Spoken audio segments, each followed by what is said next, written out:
Welcome aboard. Stay tuned and subscribe to Han Li's Wuxia Adventures for more thrilling content. Chapter 1791.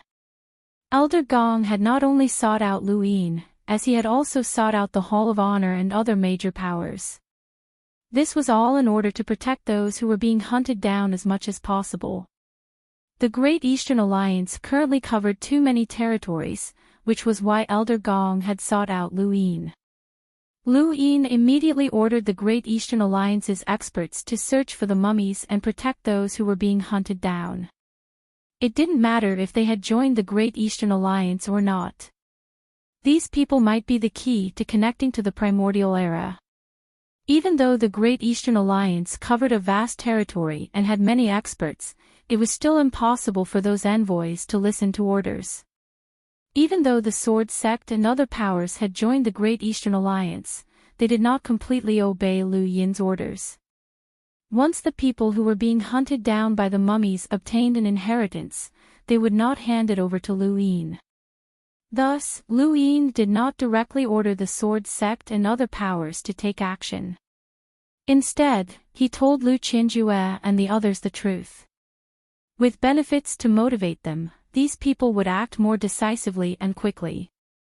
It was better than having these inheritances severed in the hands of the mummies. Lu Yin also asked Elder Gong about the origins of these mummies, and Elder Gong told Lu Yin an answer that was both expected and unexpected: the Everlasting Tribe. The Everlasting Tribe only had corpse kings, so where had these mummies that could search for ancient bloodlines come from?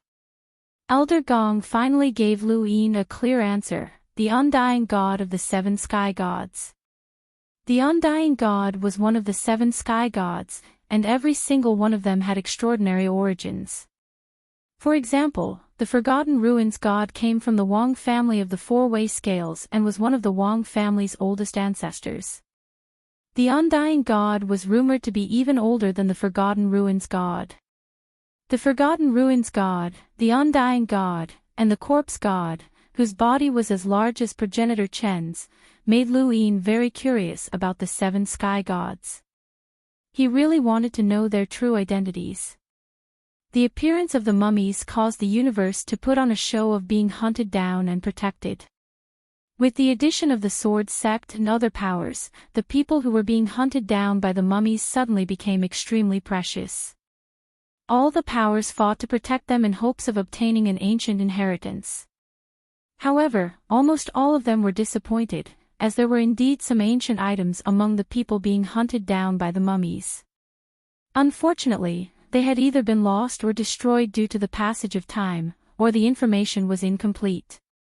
Even those with ancient bloodlines were unable to fully understand everything, so most people were destined to be disappointed. However, there were still people who succeeded. Half a month later, a piece of news spread. The Sixth Mainland's morgue had killed the mummy and saved an old woman. She was the only survivor of her clan, and her clan had gone through countless generations. Her surname had been changed several times due to various reasons. Only a single stone had been preserved and never lost. Even the old woman herself did not know the origins of that stone. She only knew that it had been passed down from her ancestors, and that it could not be lost. There was a part of a landscape painting on the rock. It looked very ordinary, but the age of the landscape painting was so old that it was frightening.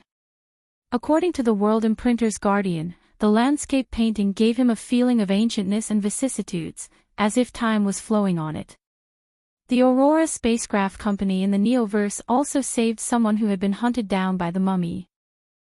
That person did not have any inheritance, only 4 words: mountain and sea battle techniques. That was all. Those 4 words had been passed down since ancient times, and that person did not think that they had any significance. Many of his friends had also heard of those 4 words, but none of them thought much of it. However, those 4 words were different when they were heard by the Aurora Spacecraft Company. That person was only a cruiser, and he was at the bottom of the Neoverse. He lived in a heavenly city, and he had never even heard of the Star Tower, let alone the mountain and sea realm. The mountain and sea battle techniques clearly referred to the mountain and sea realm, and even more so to the 9 mountains and 8 seas. When those 4 words reached Lu Yin's ears, he immediately became solemn. He thought back to what he had encountered in the ruins of the Daosaur sect. After entering the mountain and sea realm, he had encountered a breakthrough, but he had failed. He had seen the flames burning without any color, and he had also seen a spring constantly flowing out, but he had not been able to see anything. That was the mountain and sea realm's inheritance, so did that mean that the mountain and sea battle techniques were the mountain and sea realm's inheritance? There was also that old woman who had been saved by the morgue. The stone in her hand was probably the same as the stone that the Neo-Human Alliance had set their sights on Lost Radiance Academy. Or rather, they had once been the same stone. If that was the case, then things would be interesting. Those people with ancient bloodlines who had been hunted down by the mummy were indeed quite interesting, and Lu Yin was becoming more and more interested in them. He had someone compile a list of the people who had been hunted down, regardless of where they were or whether they had any inheritances. The entire universe's attention was focused on the ancient bloodlines being hunted down by the mummies. As time passed, both the mummies and the ancient bloodlines increased in number. At this moment, the burial garden appeared. In outer space, a spacecraft was steadily heading towards the cosmic sea. This spacecraft was transporting a lot of goods to and from the cosmic sea to the innerverse for trade. It had originally been a very ordinary transport spacecraft, but when a mummy appeared behind it and tore through the void with a power level of over 200,000, the expressions of the people on the spacecraft changed. With a whoosh, the spacecraft was torn apart, and in an instant, dozens of people fell out of outer space and died quickly. The shattered spacecraft continued to explode, and within the cabin, a youth was hiding under a table in despair, but he was also affected by the explosions. Suddenly, a shadow enveloped him, and the youth thought that he would die without a doubt. The explosion that had affected him was blocked, and he looked up to see a mummy with dark eyes and a withered face. His pupils shrank as his father's words echoed in his mind. "Child, remember, our surname is Wang, and it is a primeval surname. This is our root, but you must never reveal it to the outside world. Otherwise, there will be no place for us to survive in the innerverse. Remember, child." The youth stared blankly at the mummy while the mummy continued to mutter, "Ancient bloodline detected. Target confirmed. Kill." The mummy then grabbed at the youth. At some point in time, a fog had appeared in outer space, and when the mummy grabbed at the youth, a war flag suddenly appeared in front of the youth. It was surrounded by a strange gray current that blocked the mummy. The mummy gripped the flag and exerted force, attempting to crush it. Behind it, a sword flashed past, and the mummy's head fell to the ground next to the youth's feet. Before it died, it continued to mutter, "Ancient bloodline detected. Target confirmed. Kill." The youth's face went pale, and he looked past the mummy. There, a knight was staring at him. For some reason, the knight's figure was sometimes transparent and sometimes very real. The youth was at a loss as to what to do. "From today onwards, Burial Garden will accept you as a disciple." With that, the knight disappeared with the youth, and no one could see them. Similar scenes continued to occur in various parts of the universe. Elder Chan quickly received the news and used a unique method to contact the guardian of Burial Garden. This guardian was one of the 7 demigod progenitors of the human domain, and he was a man of few words. "Is Burial Garden about to open?" Elder Chan asked. "Yes." When the Sea King broke through the upper 3 gates, Burial Garden was about to open, but because of the symbol progenitor's power, it was delayed until now. Why is it opening now? The ancient bloodline is facing a crisis, and we've followed the teachings of our ancestors to preserve the fire of our ancestors so that they won't die in vain. We'll leave behind a legacy. The Hall of Honor can do the same. The entire universe is protecting the ancient bloodline. They just want to obtain the ancient bloodline's legacy and try to establish a connection with the primordial era. They don't know that there are some legacies that they can't covet. With the current situation, there's no need for Burial Garden to open. Have you forgotten about the human demon? If Burial Garden opens, the human demon might be born, but it's also possible that an elite might be born. There are both pros and cons, and protecting the fire of our ancestors is Burial Garden's responsibility. Elder Chan did not speak further. Burial Garden was not something that he could decide. Not long after, tombs appeared in many parts of the universe. They were dozens of meters tall and had tombstones as doors and yellow soil as bolts. The words Burial Garden were engraved on the tombstones. Although there were no words, everyone knew that Burial Garden had opened, and anyone who opened the tombs would be able to enter Burial Garden. But what was Burial Garden? No one knew. At a stronghold in the Ross Empire, Luin stared blankly at the giant tombs that rose from the sea. Burial Garden. What's going on? Alliance leader, Burial Garden gates have appeared in many places within the Great Eastern Alliance. Outside of the Great Eastern Alliance, there are also Burial Garden gates in the Innerverse, Outerverse, Cosmic Sea, and Neoverse, Enya reported. Ku Wei arrived. Master, this is Burial Garden, one of the three dark hands. How did this thing appear? Luin glanced at Ku Wei. You've been to Burial Garden before? Ku Wei grinned. Yes, but it's just a bunch of dead people. It's too strange. Master, don't interact with them too much. Luin had no choice but to interact with them now, as Burial Garden's doors were right in front of him. It was obvious that they wanted him to enter, but he did not want to go in now. Who knew what would happen if he did? Those who could be considered one of the three dark hands along with the Neo-Human Alliance and the Seven Courts were definitely not simple. One of the humans' demi-ancestors had come from Burial Garden, and he was especially mysterious. Luin had wanted to chat with him in the past, but he had been ignored. How do we open this door? Do we just push it open? Luin asked.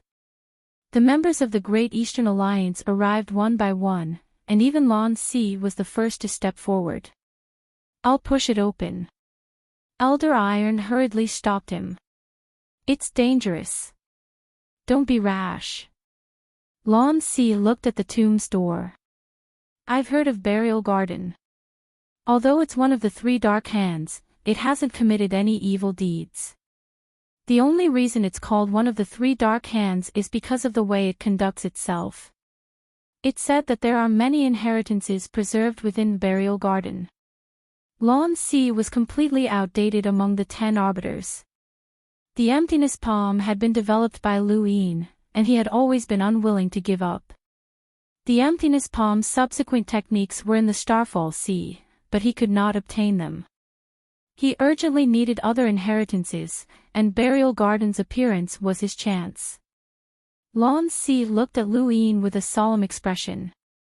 We'll go to Burial Garden and obtain the inheritances. Then, we'll have another battle. Luin smiled. I'll wait for you. Elder Iron grew anxious. Do you want the Zhongshan dojo to have no descendants? Lan Si walked to the door of the tomb. If I, Lan Si, vanish from the world, what difference does it make whether the Zhongshan dojo exists or not? After saying that, he pressed his hands on the tomb and pushed fiercely. Unexpectedly, the door was pushed open. It was not as difficult as he had imagined. As the door was opened, a gray vortex was revealed. It was like traveling through a space-time wormhole. Welcome aboard. Stay tuned and subscribe to Han Li's Wuxia Adventures for more thrilling content. Chapter 1792. At this moment, Lan Si wasn't the only one who had entered the burial grounds. There were others who had encountered danger and had no choice but to enter. However, most people were still observing, as they wanted to see if the people inside would come out alive. The tomb door did not close after it opened. The Great Eastern Alliance had sent a few volunteers to enter and tell them to come out as soon as they entered. However, several days passed, and no one came out. Lu Yin stood outside the burial grounds and waited for a few days. At the same time, he contacted Master Yuan and the other powerhouses of the older generation, hoping to find out more about the burial grounds. However, none of them spoke in detail, so the only thing Lu Yin could find out was that a human demon had appeared in the burial grounds. A human demon was a demon among humans, and it was both evil and strong. The last time the burial grounds had opened, a human demon had been born, and it had slaughtered almost everyone who had entered.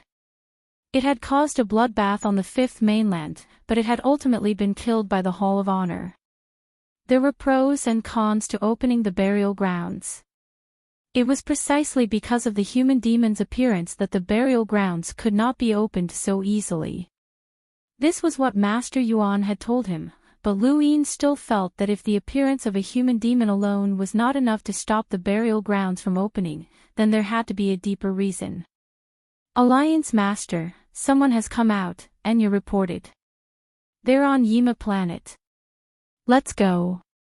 Lu Yin immediately went over. Yima planet was a very ordinary planet, and its civilization was similar to that of Earth before the apocalypse. It was currently exploring the surrounding planets, and it had no understanding of the universe's general trend. The appearance of the tomb door in the burial grounds had a huge impact on the people of Yima planet. They would never have imagined that a tomb door would appear on the streets one day. When the tomb door appeared, the entire planet was in an uproar. Every country on the planet requested to explore it, but because this planet did not have a cultivation civilization, it was impossible to open the door with just a single person's strength. In the end, they had to use the most powerful technological weapon to blast open the door and send an army in.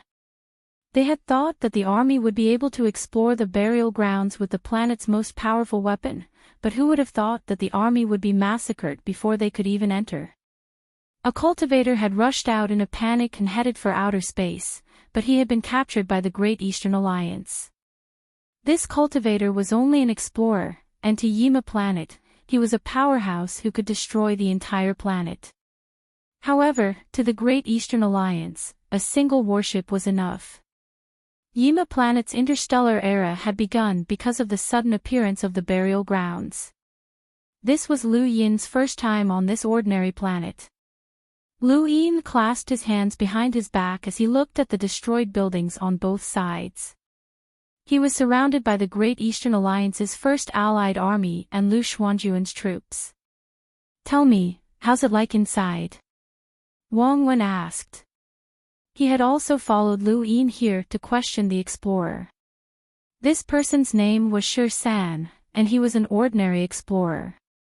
When faced with a colossus like the Great Eastern Alliance, he was so frightened that his limbs went soft, and he blurted out everything that he knew. According to third time, he had entered the burial grounds from a distant small flow zone. After staying inside for a few days, he had accidentally found the exit, and by the time he had exited, he was already on planet Yima. According to him, the burial grounds were filled with dark red soil that looked as if it had been soaked in blood. However, it also seemed as if the soil was not blood, but rather the remains of human bodies. The cemetery's environment was not the same. Lu Yin had entered the cemetery from the small flow zone and arrived at an area with dark red soil. When he left the cemetery, he arrived at a rusty metal ground. He had passed through two different areas. Rusty, metallic earth. Lu Yin was astonished. Shi San's body trembled, and he looked at Lu Yin. When their eyes met, he hurriedly lowered his head. Yes, it's rusty. Metallic earth. I'm definitely stepping on metal, and it's rusty. No, it's probably been corroded by too much time. The place where you entered the burial grounds was very far from planet Yima. With your strength, how did you get here in just a few days? Wang Wen was curious. Shi San replied, I don't know. I only know that with my speed, I was able to reach planet Yima in just a few days. It seems that while the direction to enter cannot be determined, the direction to exit is fixed. Planet Yima is one of them, but the gates of the tombs in our Ross Empire's fortresses might not necessarily lead to the exit, Wang Wen analyzed. Right, besides the differences between the areas, there are also moving corpses, Shi San suddenly said. Lu Yin's eyes went wide. Explain. Shi San's voice trembled. One day after I entered the burial grounds, I saw a corpse continuously eating soil. It ate it and spat it out, then ate it again. The cycle repeated itself. How do you know that it was a corpse? Wang Wen was curious. Shi San replied, I'm also an explorer who has cultivated for hundreds of years, so I can still differentiate between a corpse and a person. At first, I thought that it was a corpse king from the Neo-Human Alliance, but I later discovered that it wasn't. However, the corpse's movements were strange, and it kept eating soil. Just one. Lu Yin stared at him. Shi San nodded. I only met one. Lu Yin's eyes narrowed, but he did not speak. Lords of the Great Eastern Alliance, may I leave now? Shi San asked carefully. Wang Wen grinned. Of course. Shi San sighed. You just have to hand over the items you found in the burial grounds. Don't worry, we'll buy them at the same price, Wang Wen added with a brilliant and sincere smile. Shi San's heart sank, and his expression turned unnatural. What are you talking about, Lord? I don't know. Wang Wen squatted down and faced Shi San. You're a smart person, and so am I. Since we're both smart people, let's not beat around the bush. Show us what you found in the burial grounds. We might not necessarily want it, right? And even if we want it, we can buy it at the same price. Shi San gritted his teeth. I really don't know what you're talking about, Lord. Wang Wen's expression turned ugly. The first thing you did after leaving the burial grounds was not to observe your surroundings, but to head towards outer space. This is Yima planet, and there are no cultivators who can threaten you. With your strength, you wouldn't have been able to discover the Great Eastern Alliance's fleet, so why were you in such a hurry to leave? Because you had no choice but to leave, or rather, you had to avoid people. There was only one reason, and that was that you obtained something from the burial grounds. Just hand it over. The rules of the universe are survival of the fittest. Our Great Eastern Alliance has a good reputation, and if you had met someone else, they might not have been able to speak to you properly. Shi San was helpless, and his expression was bitter. He looked at his cosmic ring and struggled internally, but in the end, he poured out everything from within. Lu Yin looked over and raised an eyebrow. A blood-red oval-shaped object that resembled a fruit entered his eyes. His pupils transformed into runes as he looked at it, and he was shocked to discover that this oval-shaped fruit contained rune lines with a power level of over 300,000. Shi San picked up the oval-shaped fruit and raised his hand. This is what I found. It was in that red soil.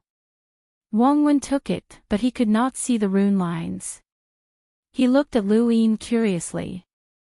Lu Yin picked it up, but he did not know what it was either. There's only one. Wang Wen asked. Shi San, his eyes flickered. Yes, there were two. I ate one. Actually, I just recently became an explorer, but after eating one of these things, my power level doubled in just a few days. Wang Wen was shocked. You dared to eat something like that? Aren't you afraid of being poisoned to death? Shi San was bitter. I didn't enter the burial grounds by myself. There was an enemy, and I had no choice but to fight to the death. After eating this thing, my power level soared, and I killed the enemy. Now, there's only one left.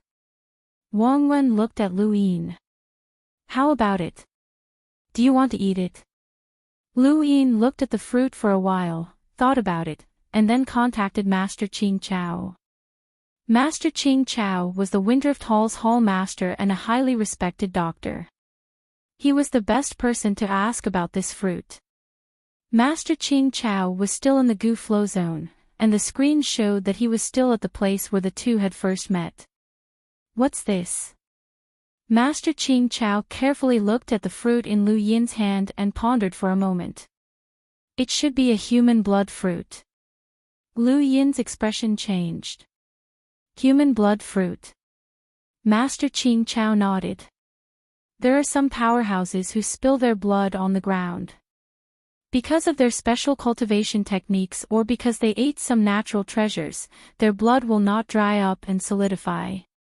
Instead, it will settle down and transform the soil, forming this fruit. It's equivalent to using a powerhouse's blood as fertilizer to nourish this fruit. Although there aren't many of these fruits, they've appeared a few times. Eating one can quickly increase one's cultivation, but the increase isn't much. Lu Yin nodded. I understand. Thank you, Master. Master Qing Chao asked, does Alliance Master Lu want to use it to increase your strength? Lu Yin hurriedly replied, of course not. I can't eat this fruit. Master Qing Chao smiled. There are many ways to increase one's cultivation in the universe, and it's not just by absorbing star energy. Some powerhouses have changed the world and created alternative cultivation methods. For example, the Gu flow zone might have been man-made or formed naturally, but it has its own unique culture. There's also the legendary Spectre clan that uses death energy to replace star energy. Alliance Master Lu, if you want to increase your cultivation, there's no need for you to use this human blood fruit. It's unclean. Lu Yin nodded and closed the call. He casually returned the fruit to Third Shi. Did you hear that? Third Shi nodded. Yes. Do you still want to eat it? Wang Wen asked. Third Shi gritted his teeth. There are many ways to increase one's cultivation, but for this lowly one, the future is bleak. I'm already lucky to be alive. This lowly one will eat this human blood fruit. Lu Yin waved for him to leave. He wasn't surprised by Third Shi's choice, but he didn't look down on him either. Everyone's path was different, and those who hadn't experienced the path of others had no right to criticize others, much less change their choices. It seems like there's a lot of good stuff in the burial gardens. Different regions might have different treasures. What do you plan to do? Wang Wen asked Lu Yin. Lu Yin replied, send someone to guard this place and have the giant army stand guard. Detain anyone who comes out. Anyone who came out of the burial gardens might have brought something good with them. Since they had control over one of the gates, they naturally wouldn't let go of such a good opportunity. Send people into all the gates of the burial gardens in the Alliance and see if anyone can come out. Find all the gates and send powerhouses to stand guard. If anyone comes out, don't let anyone go. Thank you for your support, brothers. Welcome aboard. Stay tuned and subscribe to Han Li's Wuxia Adventures for more thrilling content. Chapter 1793. Although opportunities were dependent on luck, one also needed strength. He did not plan on letting those within the Great Eastern Alliance freely enter and exit the burial grounds. This was his territory, and he was the overlord. As for himself, he planned to enter the burial grounds to explore. The burial grounds did not restrict one's cultivation, and anyone could enter as long as they found the entrance. Lan Si was one of the first to enter, and he had already been in the burial grounds for a few days. Over the past few days, he had been thinking of ways to avoid the wooden hammers that fell on his head. He wanted to curse, but after entering the burial grounds, he had inexplicably found himself in a sunken area. Before he could even take a good look at his surroundings, a wooden hammer had already smashed down on his head. Fortunately, he had reacted quickly enough to see the cracks on the hammer and determine its position. Otherwise, he would have been crushed to death. The wooden hammer was as large as a planet, and it smashed into the ground again and again. Each strike caused the ground to sink and the void to crack. Lan Si guessed that only a giant could use such a wooden hammer. Based on the size of the hammer, this giant was even larger than Qin Huang. In fact, it was so large that it could even grab a planet. Lan Si tried his best to avoid the hammer, but it was useless. The wooden hammer was too large, and even with his speed, he could not escape before the next strike landed. He could only stare at the cracks on the hammer and avoid being smashed by it. Fortunately, the wooden hammer was as large as a planet, and the cracks were as wide as mountains. As long as he did not run around, he would be fine even if he stayed where he was. He endured the first day in this manner, and on the second day, he discovered that the wooden hammer had a strange rhythm when it struck the ground. This rhythm excited him, as it was similar to the overlaying stacks path, but it was also different. The overlaying stacks path was one layer after another, and the emptiness palm was the culmination of the overlaying stacks path. It allowed one to forcefully display the strongest power of the overlaying stacks path with a single palm strike. However, the rhythm of the wooden hammer striking the ground was different. It was as if all of one's strength had been unleashed in an instant. This technique of using strength was even better than the emptiness palm. Lan Si was excited, and he did not want to leave. He wanted to stay here and experience it. Even though he did not know who was striking the ground, he wanted to learn this technique of strength. He was confident that this technique was the most suitable for him. Lan Si could not see who was striking the ground, but Ling Ke could see it from afar. The Lingling clan also had a gate to the burial grounds. He had just arrived and had not intended to come in. He had slipped and accidentally fell in. He would never admit that he had been kicked in by the spirit palace. As soon as they entered the burial garden, they were almost scared to death by the huge tremors. When they looked up, they saw the corpse of a giant swinging a wooden hammer on the ground. At that moment, Ling Ke was so scared that he almost peed his pants. Throughout his entire life of cultivation, he had never seen such a large giant before. Furthermore, it was a corpse. How could a corpse move? Moreover, with this kind of physique, even if he did not cultivate, he could kill him with a slap. He held his breath and wanted to escape. Fortunately, the giant did not seem to care about Ling Ke at all. It continued to swing its wooden hammer on the ground, and for some unknown reason, the ground was filled with craters. Each crater was as large as a planet. It would be hilarious if some unlucky person fell into one of these craters and got crushed to death, Ling Ke thought to himself as he walked into the distance. He had to leave as soon as possible, as this place was not safe. He had only taken a few steps when he tripped over something. He looked down and saw that there was a rope tied to the edge of the crater. Ling Ke was curious, and he grabbed the rope and tugged on it. Something seemed to be tugging on the ground, and he tugged on it. The rope barely managed to pull out a bit, and he continued to tug, and tug until he finally pulled it out. A single sourcebox, a humanoid sourcebox, and that was not all. There was a string of humanoid sourceboxes. Ling Ke was stunned.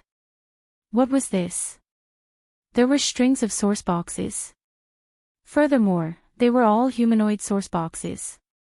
He had never seen so many humanoid sourceboxes in his entire life. Whatever, it didn't matter.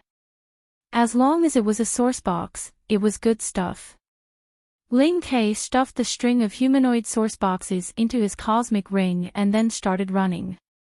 He did not even care that these humanoid sourceboxes did not contain any danger. Not many people had entered Burial Garden, but as more people left, the situation within Burial Garden would be revealed, and more people would enter. Lu Yin entered through the burial garden's gate that was located in the Ross Empire's ocean stronghold. Shi San's description had led Lu Yin to guess that burial garden might be the place where he had once merged with the corpse and seen progenitor Qin. He had to verify this. According to Shi San's conjecture, after entering the burial garden's gate, one would not necessarily appear in a fixed location. This was because Lu Yin would not be able to reach Yima planet in just a few days, so he should appear at random. Lu Yin had brought the second Night King with him as a precaution, but when he looked around, the second Night King had disappeared. Sure enough, they had been randomly separated. Lu Yin appeared on top of a shattered boulder, and as he looked around, he saw shattered rocks everywhere. It was as if they had been shattered by a tremendous force. These shattered rocks should have originated from the same boulder, which was why Lu Yin could not see the end of it. The boulder was very large, and it was comparable to a planet. Perhaps this was not a fragment of a boulder, but a fragment of a star. Lu Yin randomly picked a direction and headed into the distance. He wanted to find the ocean. Not long after, he suddenly stopped and became motionless. His eyes turned into runes as he looked around. His heart sank, he could not see any rune lines in Burial Garden. This place had isolated the rune progenitor's power. Just now, he had sensed that something was following him, but even after releasing his domain and spiritual force, he still could not find it. Lu Yin clenched his fists and continued walking forward, but then he stopped again. There was no mistaking it. Something was definitely following him. "Come out!" Lu Yin barked. He suddenly turned around, but there was nothing there. He squinted and spread out his fingers. His power shook the air, but there was still nothing. Lu Yin waited in place for a while, but there was still no aura. He could only continue walking, but then he stopped again. He had sensed that something was following him. But what exactly was it? Which senior is joking with this junior? Please show yourself, Lu Yin said in a clear voice. Still, there was no movement. Lu Yin snorted and suddenly accelerated into the distance. At the same time, the star-scattered chessboard appeared beneath his feet. He moved and instantly vanished from his original spot. At the same spot where he had been standing, within a crack in the rubble, space distorted for a moment before returning to normal. Lu Yin appeared in the distance and looked back, but he still could not see anything. However, the feeling of being followed had disappeared, and he relaxed. Just what was following him? He was not too worried, as the other party had not made a move. Even if they did, he should be able to withstand it with his defenses. His miniature armor could defend against an attack with a power level of nearly 900,000, and he did not believe that any random enemy would be that powerful. If that was the case, then he could only blame himself for being unlucky. Lu Yin retracted his gaze and continued walking forward. Far in front of Lu Yin, there was another pile of rubble, but there was a large piece of rubble. From the back, it did not look any different from the other rubble, but from the front, one could see that the rubble extended inwards, forming a set of battle technique movements. Every movement was very clear, as if someone had used the rubble as a template and imprinted their own battle technique onto it. At this moment, there was a middle-aged man standing in front of the rubble, his eyes burning as he stared at the battle technique imprinted on the rubble. His body unconsciously followed suit. There were 69 movements on the rubble, and the middle-aged man tried to perform them consecutively. His movements became faster and faster until they actually overlapped. There was a corpse at the middle-aged man's feet, but it was not a corpse from the graveyard. Instead, it was someone who had just died. It was obvious that this person had been killed by the middle-aged man. There were two more people hiding in the distance. One of them was an old man who looked at the middle-aged man's back in fear. His eyes were filled with killing intent, as if he was plotting something. The other person was a girl with a fish on her head. It was Shi-Chi. Shi-Chi covered the fish's mouth with all her might to prevent it from speaking and exposing their location. The fish continuously flapped its fins. It had been stifled for a long time and needed to speak, or else it would suffocate to death. After waiting for a while, the middle-aged man became more and more familiar with the battle technique. The old man could not take it anymore and stepped forward, distorting the void. His body took on a strange shape, and with one finger as the center, he viciously charged towards the middle-aged man. The middle-aged man suddenly turned around. "I've been waiting for you for a long time. Stop hiding." A circular weapon appeared in his hand and he threw it at the old man. The old man flipped his finger and kicked out with his right leg. "Get out of my way. Old thing, you're courting death." An imprint appeared behind the middle-aged man's back and easily blocked the old man's kick. He then struck out with his left hand, and a dark green light appeared on his palm. The old man reacted quickly and retrieved a shield-like object from his cosmic ring. With a bang, the old man's body was sent flying while the middle-aged man retreated at the same time. The two were evenly matched. Shi-Chi's eyes widened. Both of them were in lighters, and she hoped that they would both be injured. Otherwise, she would be in trouble. She did not believe that they had not discovered her. "You're from the sixth mainland." The old man was apprehensive. The middle-aged man sneered. "So what if I am?" The old man angrily rebuked, "The graveyard belongs to my fifth mainland. Are you trying to start a war by trespassing?" The middle-aged man did not seem to mind. The graveyard's door is not only open in the innerverse, but also in the outerverse. "Why? Can't people from the sixth mainland enter?" "Enough with the nonsense. I'll send you on your way." He then raised his hand and made a pose that the old man had not expected. It was the same battle technique as the graveyard's battle technique. The old man's pupils shrank, and he turned to leave. The sixth mainland had the advantage against the fifth mainland's cultivators, and his most powerful trump card was the shield. However, it had caved in after being struck by this person's palm. It was obvious that the shield would not be able to withstand the next attack, and if the old man insisted on fighting, he would only be courting death. Trying to run. The middle-aged man suddenly charged forward and used the graveyard's battle technique. His body turned into multiple afterimages that overlapped and struck out with a palm. This attack caused the old man to despair, and he immediately rushed towards Shi-Chi, attempting to throw her over as a scapegoat. Shi-Chi cried out and tried to flee, but with her strength, she was unable to escape from two enlighters. Shi-Chi was grabbed and thrown backwards by the old man, and her face turned pale.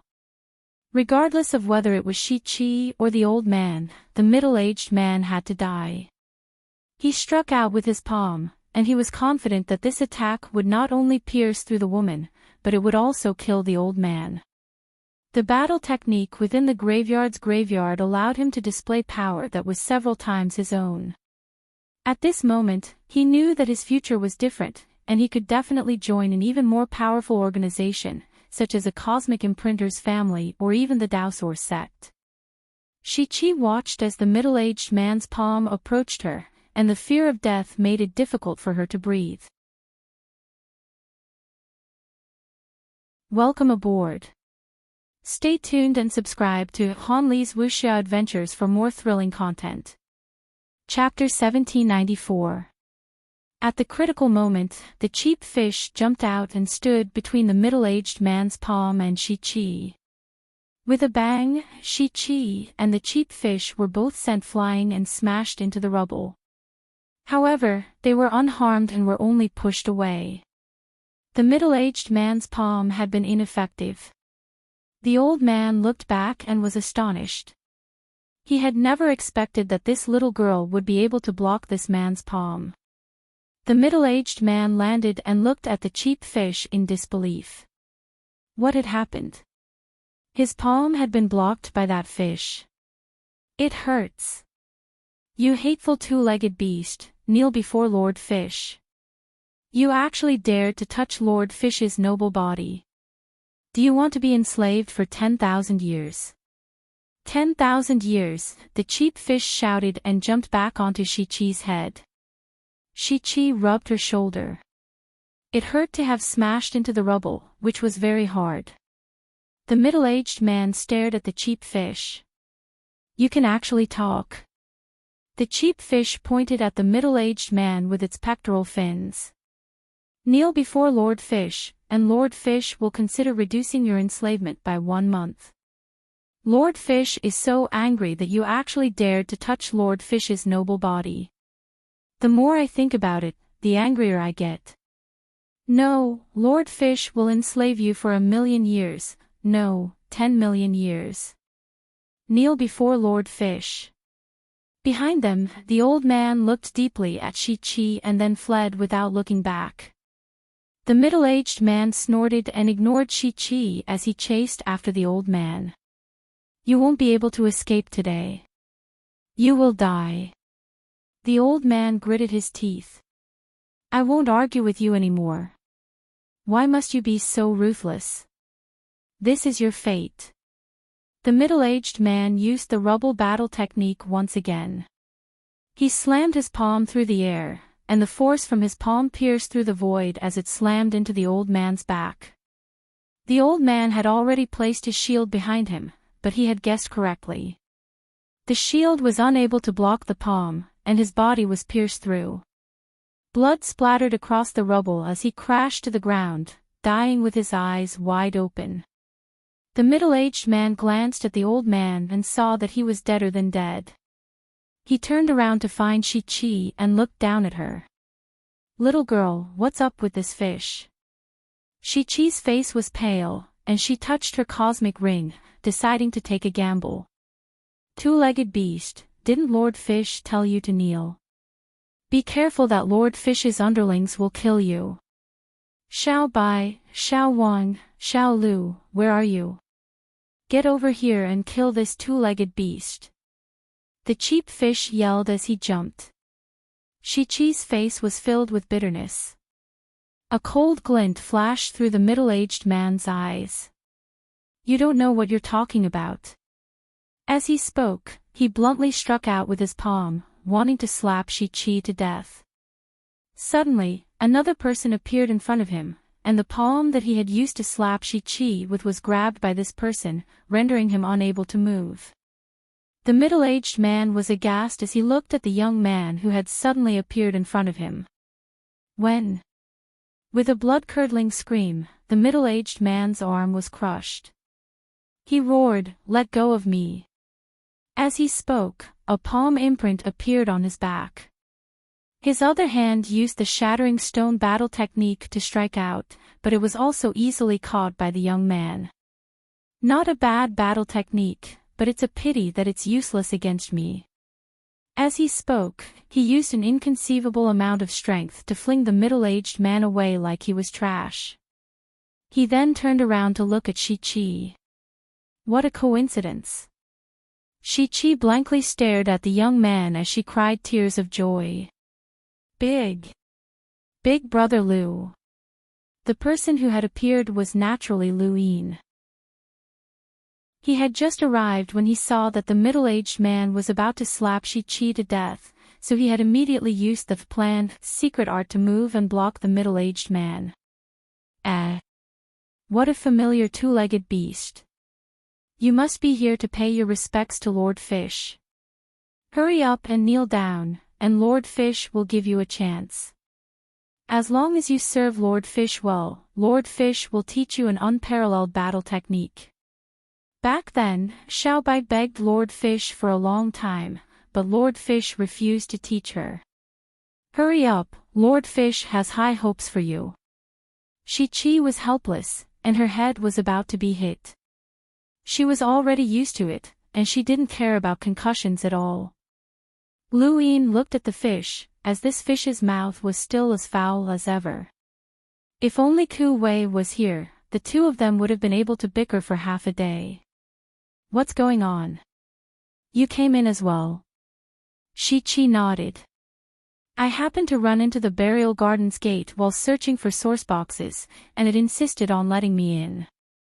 She then pointed above her head. Lu Yin found it funny.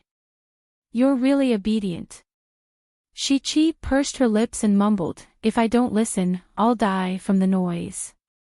Two-legged beast, Lord Fish is talking to you.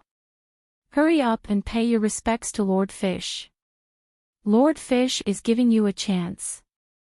The fish was very excited to see Lu Yin. Lu Yin couldn't be bothered with it. Behind him, the middle-aged man who had been flung away stared at Lu Yin, and he finally remembered who Lu Yin was.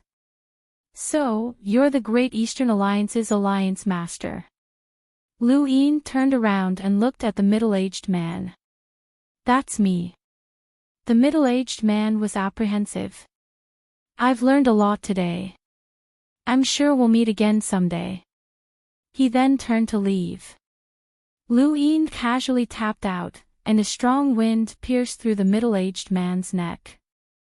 The middle-aged man had not expected Lu Yin to kill him, and he clutched his neck as he slowly collapsed to the ground.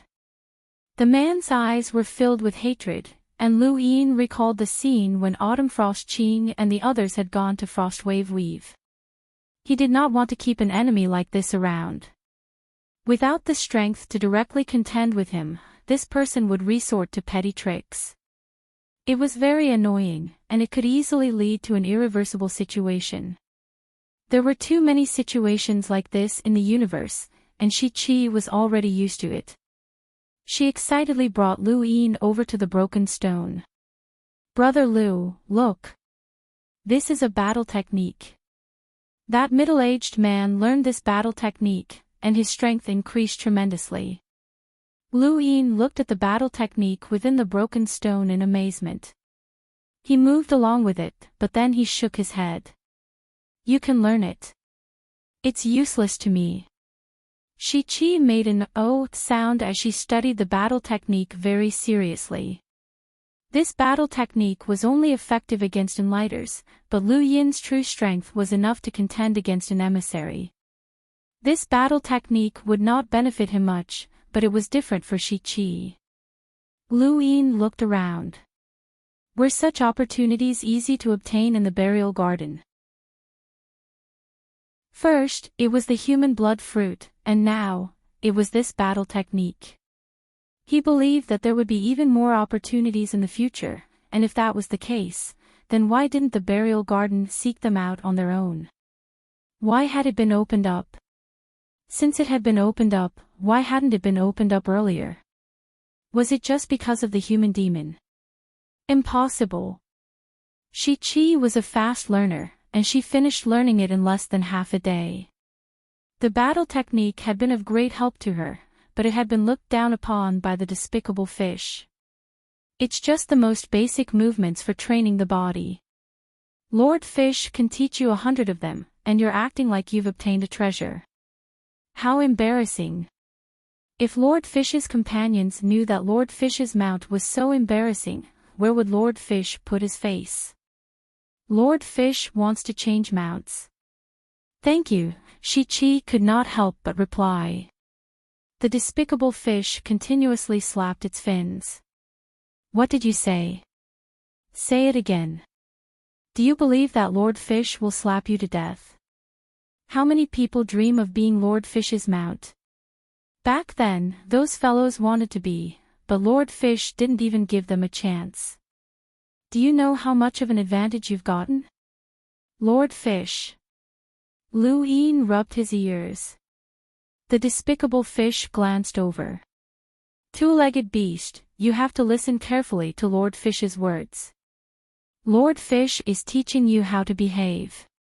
Back then, Brother Lu, I'm sorry for troubling you to bring me along. Shi-Chi was embarrassed. Lu Yin smiled. Since we have no destination in mind, let's just take it as a stroll. Shi-Chi acknowledged softly. Things were different now, and as Lu Yin's status and cultivation had increased, the gap between the two of them had become even greater. When they had first met, they had been about the same level. Even Casanova had been able to surpass Liu Yin, but now, even the 10 arbiters could not keep up with Liu Yin's pace. This person was truly amazing. Brother Liu, you're a boundless advanced lockbreaker, right? Shi-Chi asked. Liu Yin replied, yes, it's more difficult to advance. I'm a 2-star boundless advanced lockbreaker.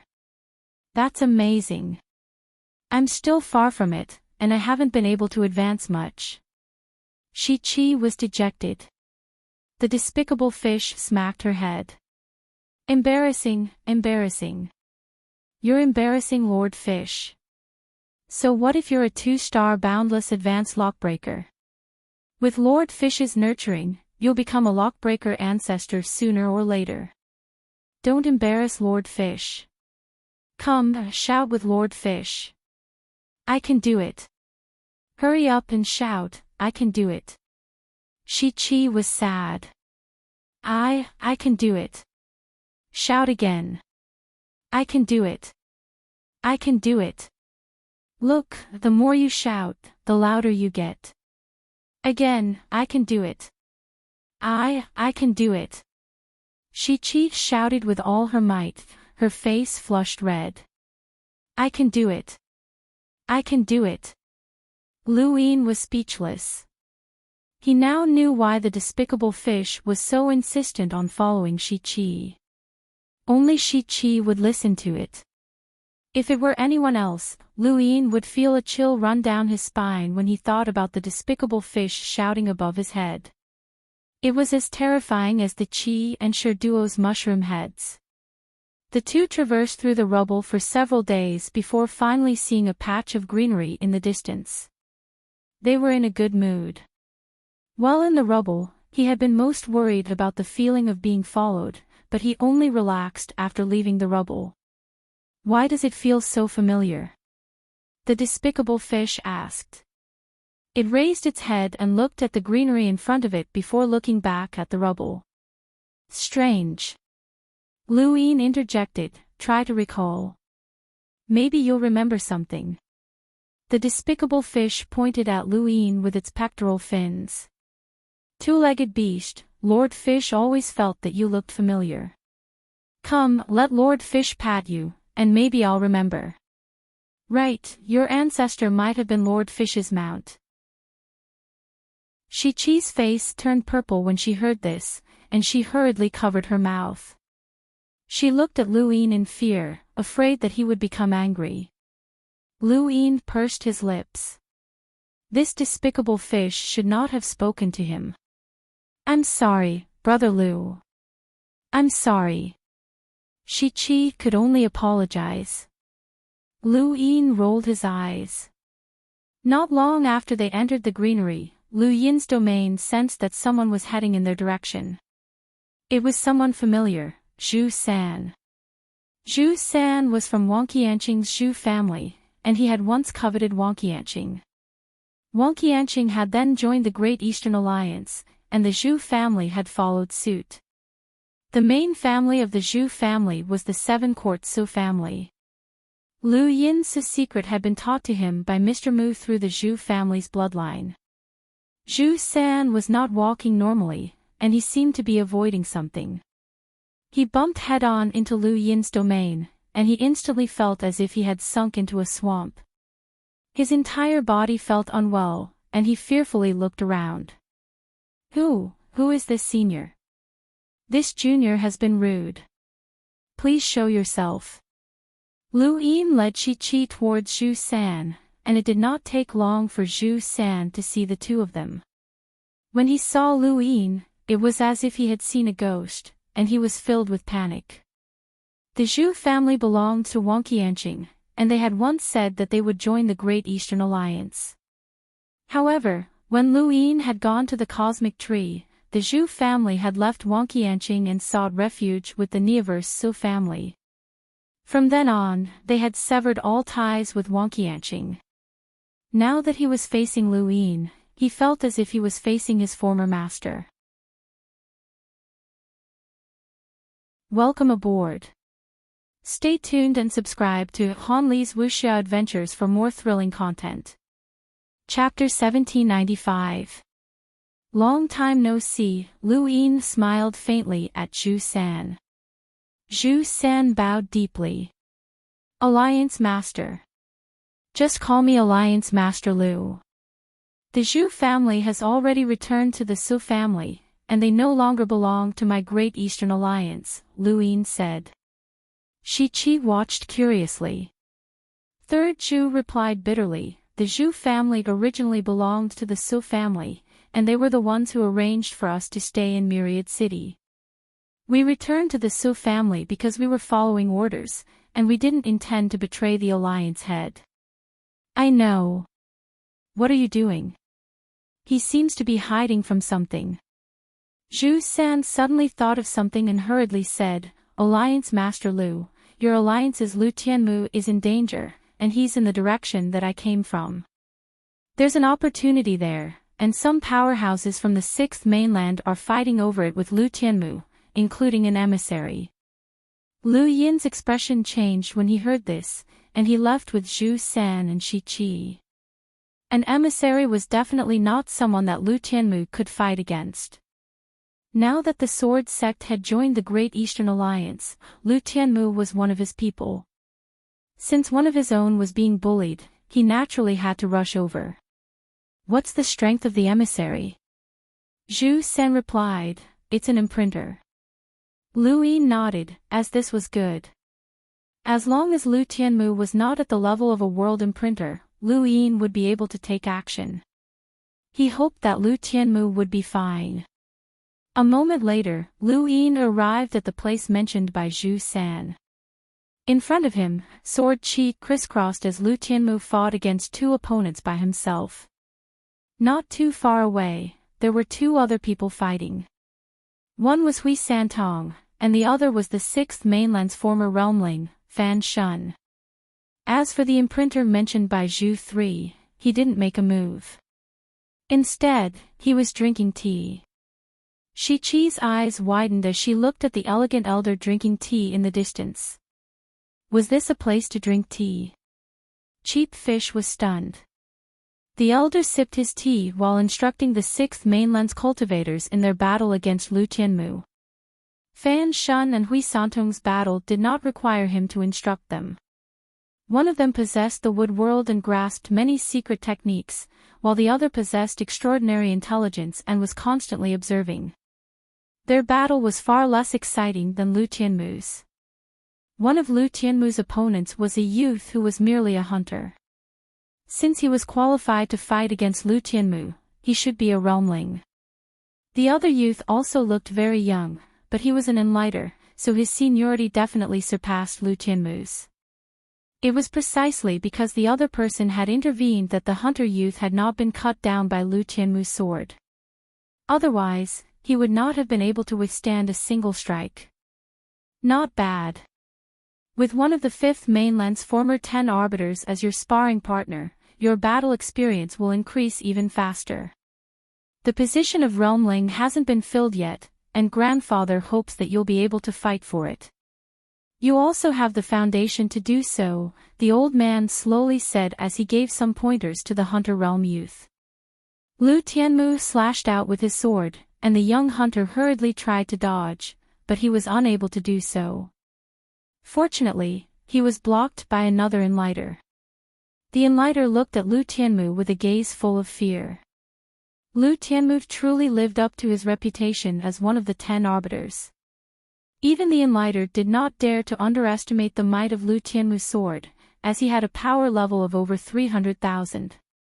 Lu Tianmu's face was cold as he stabbed out with his long sword. The tip of the sword flipped as it went from the 5th sword to the 11th sword. The enlighter cultivator flicked out a hidden weapon at the elder, but it was destroyed by Lu Tianmu's 11th sword. Lu Tianmu's 12th sword was about to begin. In the distance, the imprinter who was drinking tea shouted, I'm telling you that you're not allowed to use this kind of sword technique.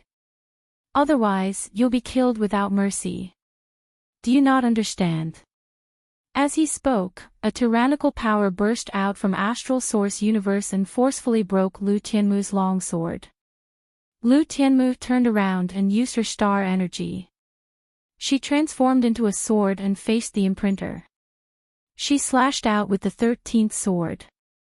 She had been brave enough to challenge Lu Yin, who had defeated an emissary, so how could she be afraid of this imprinter? The elder was enraged, and he took a step forward before vanishing. Lu Tianmu's gaze turned cold, and the star energy sword in her hand dissipated and turned into a black longsword. This was Lu Gui's sword, and it was a different kind of 14th sword. She had been waiting for the elder to walk out of Astral Source Universe and make her move. Just like when she had taken the risk to challenge Lu Yin, she had hoped that Lu Yin would be able to withstand this sword. This sword had nothing to do with cultivation.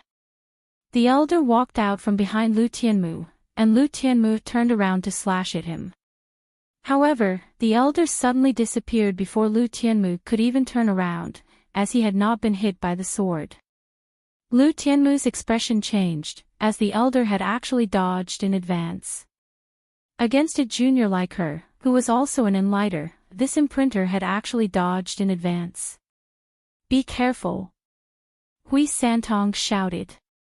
Behind Lu Tianmu, the enlighter raised his hand and shot a hidden weapon at Lu Tianmu's shoulder.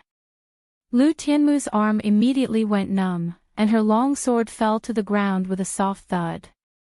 The hunter smiled maliciously and quickly approached Lu Tianmu to grab her. I'd like to see just how powerful the fifth mainland's Lu Tianmu is. He reached for Lu Tianmu's neck, and the imprinter walked out from behind Lu Tianmu. He was calm and composed, but the enlighter kept a close eye on Lu Tianmu. After being hit by his hidden weapon, the girl was unable to move. Just as the hunter's hand was about to touch Lu Tianmu's neck, Lu Tianmu's entire body distorted. The imprinter was shocked. Not good. Retreat. He then used his astral source to disperse the surrounding star energy in an attempt to prevent Lu Tianmu from retaliating. Unfortunately, it was too late.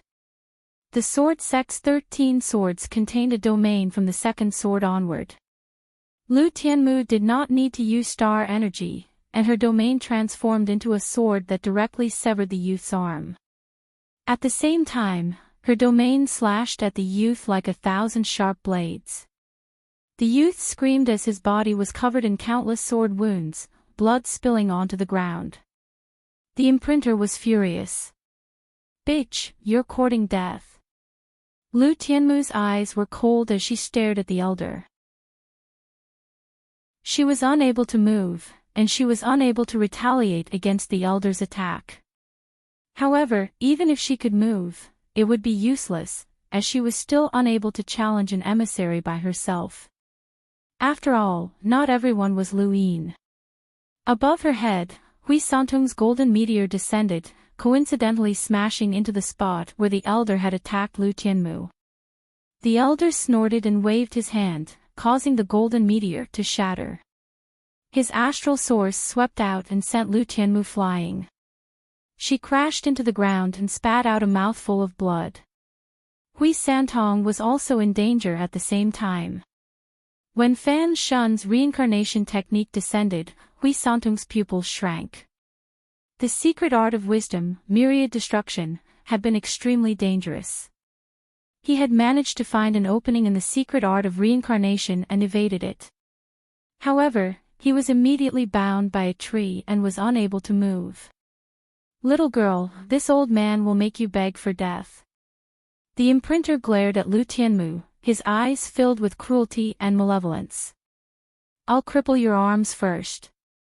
As he spoke, he stomped down. Lu Tianmu's expression did not change, but her gaze towards the elder was filled with murderous intent and unwillingness. Suddenly, the elder's foot stopped just as it was about to step on Lu Tianmu's arm.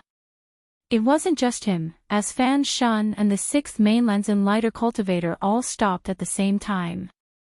It wasn't that they didn't want to move, but rather that all of them had been enveloped by a terrifying domain that made them feel as if they had fallen into a swamp.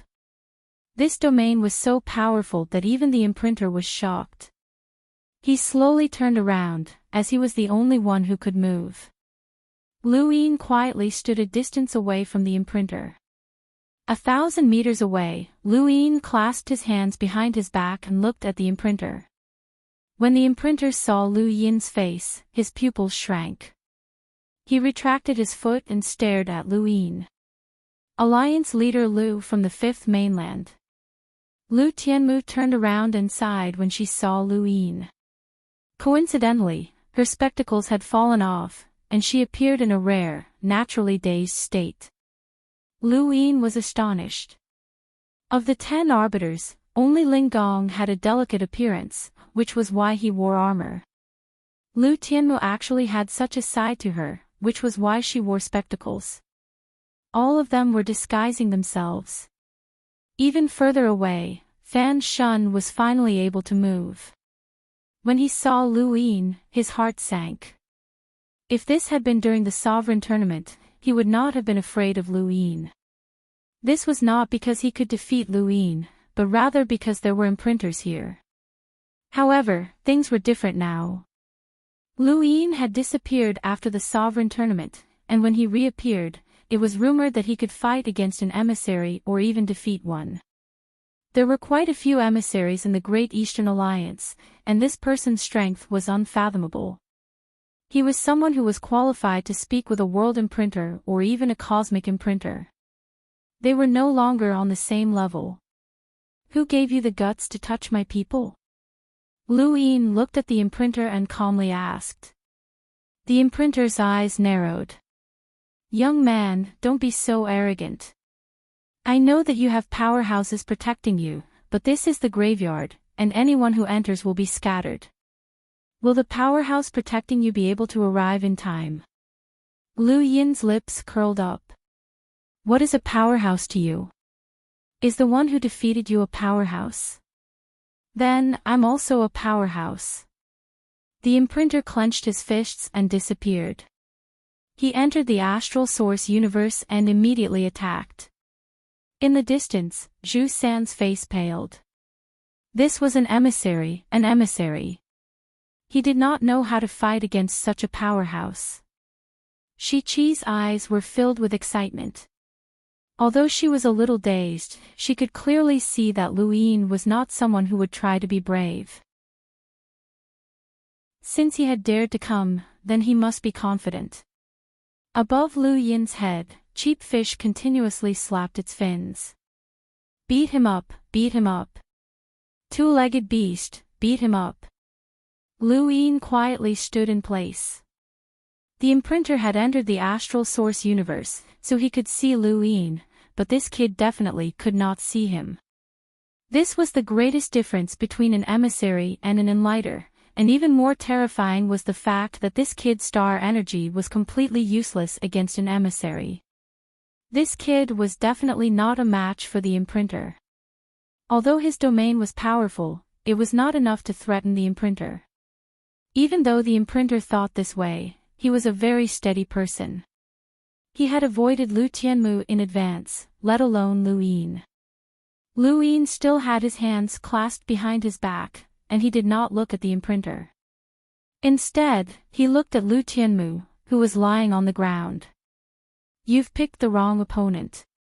That old man is too steady, and he won't be able to take on your 13th sword. Lu Tianmu calmly replied, even if he's hit by the 13th sword, he won't be defeated. The 13th sword isn't invincible. At most, it'll injure him. Have you learned the 14th sword yet? Lu Yin asked. Lu Tianmu's eyes flickered. Not yet. Bitterness is also a type of emotion. You have the foundation of the 13th sword, so you can definitely learn the 14th sword, Lu Yin said. Now that the Sword Sect had joined the Great Eastern Alliance, his relationship with Lu Tianmu had changed. In the past, he could ignore the Sword Sect and Lu Tianmu, but that was no longer the case. Lu Tianmu was an elite of the Great Eastern Alliance, and if possible, Lu Yin was willing to nurture him. Lu Tianmu looked at Lu Yin. What about you? You also know the 13th sword. Lu Yin smiled and raised his hand. Lu Tianmu's sword, which he had obtained from Lu Guai, disappeared and then reappeared in his hand. He then slashed down at the empty space. The 14th sword, bitterness. Welcome aboard.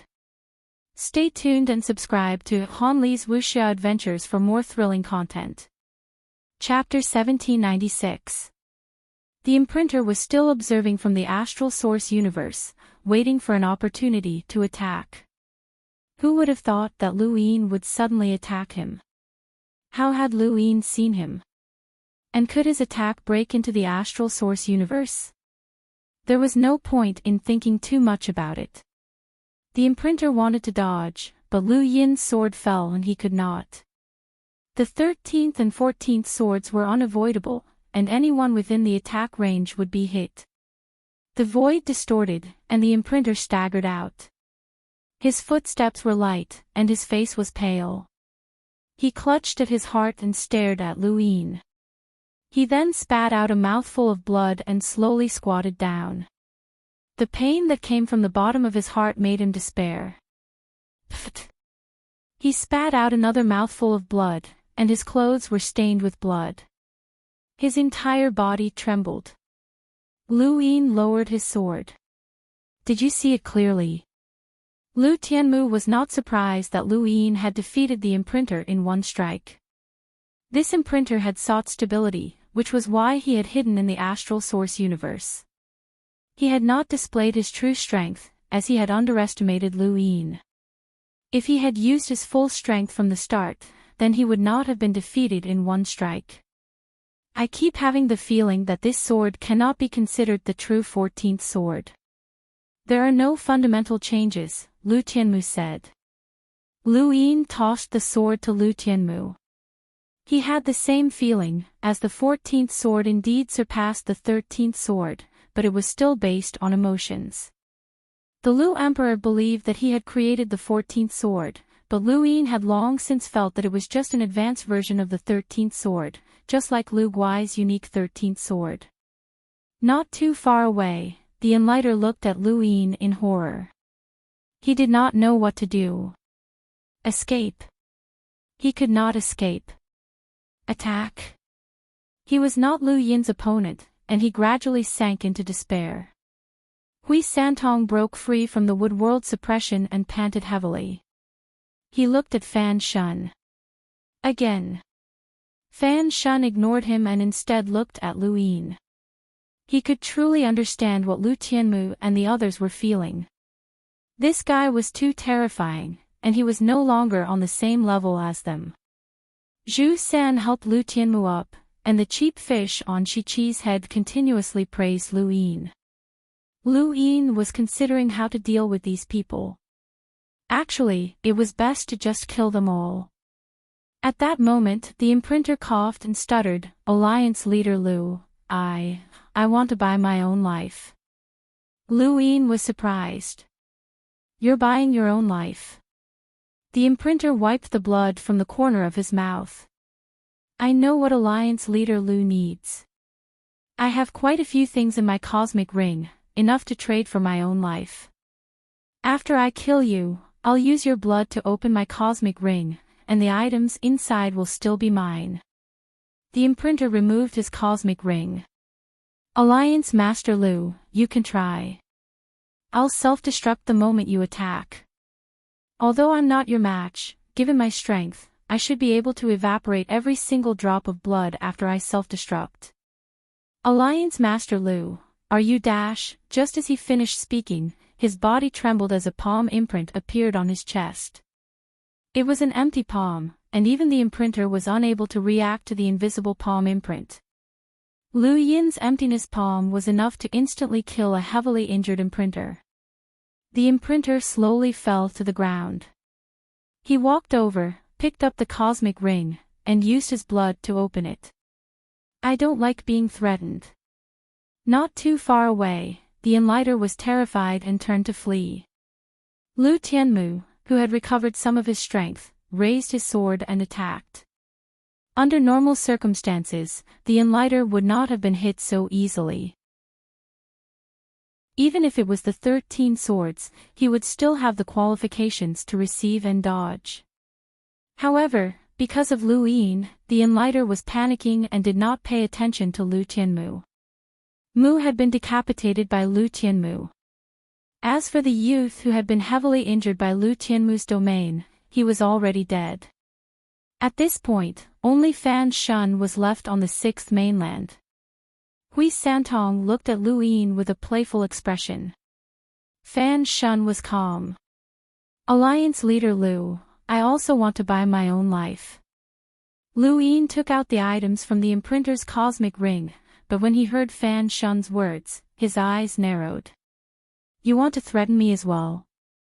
Fan Shun raised his head. It's not a threat. It's a deal regarding the Azure Realm. Lu Yin's eyes flashed. The Azure Realm had been created by Guru Qinghua. You want to use Guru Qinghua's secrets in exchange for your own life? Fan Shun replied, that's right. I know that Alliance leader Lu has interacted with Guru Qinghua in the past. Actually, my 6th mainland isn't that different from your 5th mainland. You have the astral beast domain, the technocracy, and the human domain as your enemies, and so do the 3 progenitor domains. Even the secret progenitor domain, the Brahmin domain, the Eastern domain, and the Stone domain have fought each other before. The Brahmin domain was once the largest family in the Brahmin domain, and they had the cosmic imprint. Lu Yin was tempted, as he still cared about one of the 6th mainlands for sovereigns, Guru Qinghua. Tell me. If I'm satisfied with the information, I can spare your life. You can trust my promise. Fan Shun replied, all right, I trust you. Not long after, Fan Shun left, and Lu Yin released him. Hui Santong's heart itched, and he leaned over. Brother Lu, what did Fan Shun tell you? He actually told you to let him go. This place had attracted Lu Tianmu and the 6th mainland's imprinter because of the opportunities that had appeared. Letting Fan Shun go would likely attract the 6th mainland's powerhouses, and Hui Santong did not believe that Lu Yin did not know about this. Even so, Lu Yin still wanted to let Fan Shun go. Clearly, the secret that Fan Shun had used to protect his own life was no small matter. Lu Yin glanced at him. It's none of your business.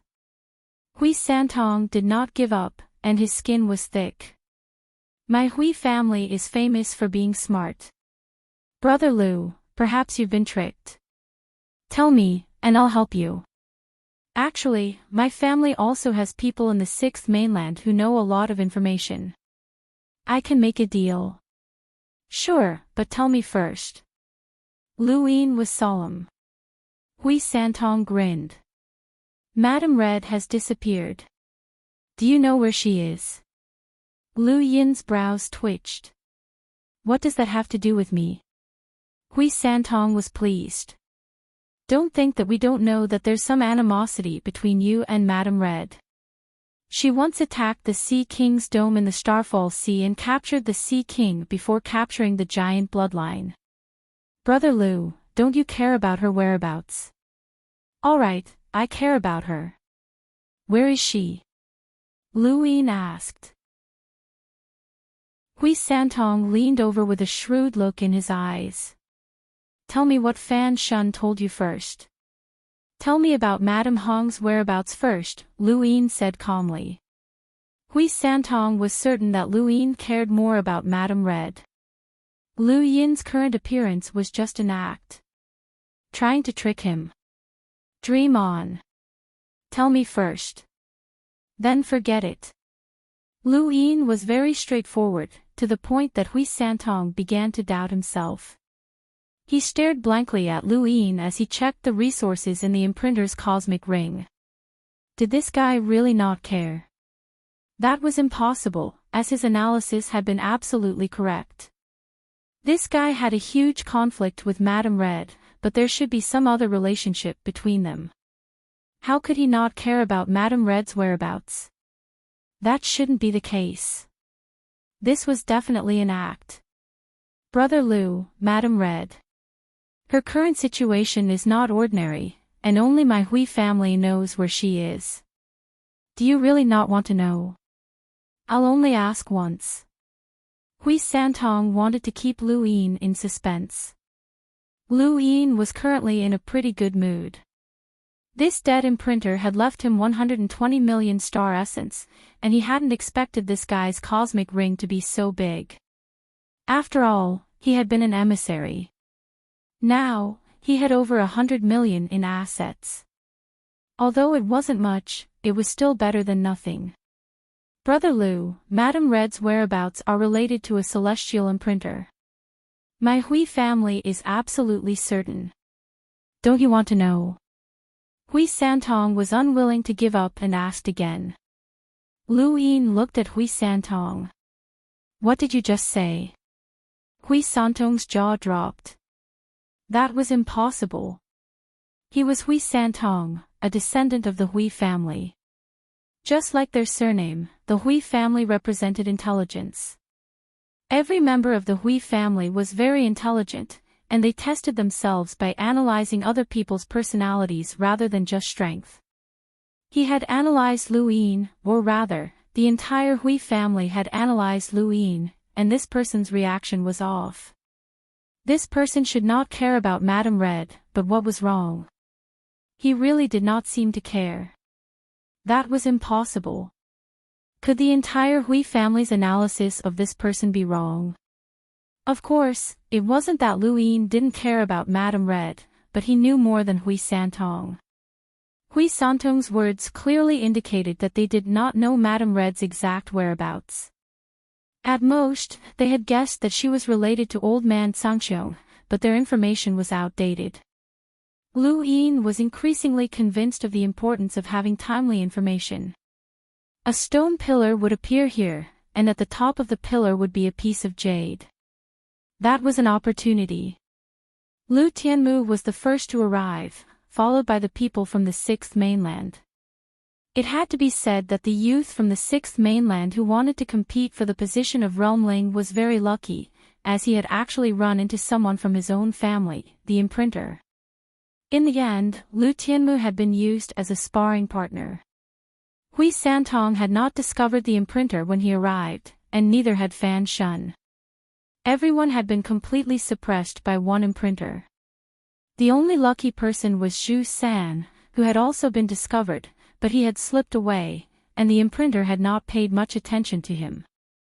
This old guy's death proves that you have to remove the roots when you're cutting weeds. Don't underestimate anyone, even if they're an ant, Hui Santong sighed. Zhu San glanced at him and cursed inwardly, your whole family is full of ants. Of course, he only dared to curse inwardly and not out loud. The Hui family was an existence that was on par with the Su family, and he could not afford to offend them. However, one day, when he was strong enough, he would not be afraid of anything. He was someone who had cross-dressed, so who in the universe could compare to him? For some reason, he even felt a little proud. Leaking information will attract powerful enemies. Brother Lu, you shouldn't have let Fan Shun go, Hui Santong added. Hey, two-legged beast, you look very familiar, the despicable fish spoke up. It had been staring at Hui Santong for a long time. Hui Santong pursed his lips. He had experienced this despicable fish before, but he had no interest in dealing with it. Shi Qi hurriedly moved away, but the despicable fish slapped her head until it turned red. Brother Lu, are you really not interested in Madam Red's whereabouts? Hui Santong did not give up and asked again. Lu Yin seriously answered, not interested. Hui Santong's face turned bitter, as Lu Yin's attitude made him doubt the wisdom of the Hui family. There had to be something wrong somewhere, and this should not have happened. Thank you for your support, brothers. Welcome aboard. Stay tuned and subscribe to Han Li's Wuxia Adventures for more thrilling content. Chapter 1797. By the way, I heard that your ancestor has returned home. Hui Santong's expression turned unnatural, as this sounded like an insult. However, there really was an ancestor who had returned home. Ancestor Hui Kong. I remember that Brother Lu met him in the technocracy. Lu Yin nodded. It's good that Brother Hui Kong is back safely. Hui Santong's eyes twitched. The ancestor mentioned Brother Lu. We hit it off right away. The ancestor asked the Hui family to help Brother Lu if possible. That's very kind of you. Hui Santong's face turned purple. He had called him the ancestor, but this fellow had called him brother. This bastard was clearly taking advantage of him. By the way, this is the wisdom root that the ancestor gave to Brother Lu. I came across Burial Garden on the way to the Blazing Mist Flow Zone, Hui Santong said as he handed the wisdom root to Lu Yin. Lu Yin's eyes lit up, and he was very happy. Thank Brother Hui Kong for me. Tell him that I won't be polite. The wisdom root that the Hui family had planted was far inferior to the one that the ancestor had left behind. It couldn't even be considered a wisdom root, it was just a natural treasure. However, Lu Yin was already very satisfied. He could try to improve it or plant it. In any case, there was more than one method that he could try, and he urgently needed a true wisdom root to help him improve his strength. Hui Santong was disgusted, but he looked around and decided to leave. In any case, that jade stone wouldn't be his if he stayed here. Coincidentally, the stone pillar that had appeared before appeared once again. Lu Yin's eyes lit up as he looked at the towering pillar that had suddenly appeared. Have you tried to take it? Lu Tianmu had not recovered from his injuries, and his face was pale. I tried, but the pillar disappeared before I reached the top. So fast. Lu Yin was shocked and subconsciously wanted to charge up. However, before he could move, someone appeared at the top of the pillar and grabbed the jade stone. Lu Yin immediately slapped out with his palm, but this attack was meaningless. His expression changed. Not good, an expert. The pillar disappeared, and the person who had taken the jade landed gently on the ground. The moment he touched the ground, an unparalleled might shook the void and pushed Lu Yin and the others away. Lu Yin saw the newcomer's face, and his eyes narrowed. Xia Yi. The newcomer was the head of the seven-court Xia family, Xia Yi. Lu Yin had met this person twice before, once outside progenitor Chen's tomb, and the other time in the cosmic sea. Xia Jiuyo was this person's son, and he had joined forces with Xia Luo to scheme against him. Although Xia Luo was also considered this person's son, this person was obviously biased towards Xia Jiuyo and had a grudge against Lu Yin for killing his son. During the battle at the Cosmic Sea, this person had even ambushed Lu Yin in an attempt to use him to control the situation at the Cosmic Sea. This person's power level was over 700,000, and he was the head of the Xia family. However, he did not have the demeanor of a senior, and he was willing to launch a sneak attack while concealing his identity. Lu Yin was most wary of such people. He didn't expect this person to appear here. Hui Santong was astonished. He did not expect to encounter Xia Yi. Xia Yi looked at Lu Yin, his eyes filled with hatred and murderous intent that made Lu Yin apprehensive. Santong greets Uncle Xia. Hui Santong bowed. Xia Yi looked at him and nodded. He then looked at Lu Yin and said coldly, "You attacked me just now." Lu Yin was apprehensive. I didn't know that it was Senior Xia, or else I wouldn't have acted. Is that so? You didn't act because it was useless. If you did, you would have acted, right? Xia Yi asked coldly. Lu Yin's eyes narrowed. I don't understand. Hui Santong hurriedly bowed again. Uncle Xia, why are you here? Did the burial garden's door also appear in my 7 courts? Xia Yi looked deeply at Lu Yin and said, it's everywhere in the human domain. It's not strange. Hui Santong frowned. The burial garden is as famous as us, so why would their door appear in my 7 courts? Could it have been set up in the past? Xia Yi looked at him. Go back and ask your father. He then turned to Lu Yin. This is the first time. If you attack me again, don't blame me for being merciless. With that, he vanished. Lu Yin couldn't see where Xia Yi had gone. Xia Yi and Sang Zhou were both powerhouses with power levels over 700,000, but they were fundamentally different. One was the master of Chaos God Mountain in the Innerverse, while the other was the head of the Xia family in the 7 courts. Even if their power levels were similar, there was still a difference in power. Sang Zhou couldn't compare to Xia Yi at all. When they saw Xia Yi leave, Lu Yin and Hui Santong relaxed. If Xia Yi had insisted on attacking Lu Yin wasn't sure if he would have been able to escape. The Xia family's 3-blade intents were too sharp, and his miniature armor might not have been able to withstand the 3rd strike. Brother Lu, you're lucky that I'm here. Otherwise, Xia Yi might have attacked you, Hui Santong sighed, unceremoniously taking all the credit. Lu Yin was puzzled. Xia Yi is the head of the Xia family. Why would he enter the burial garden?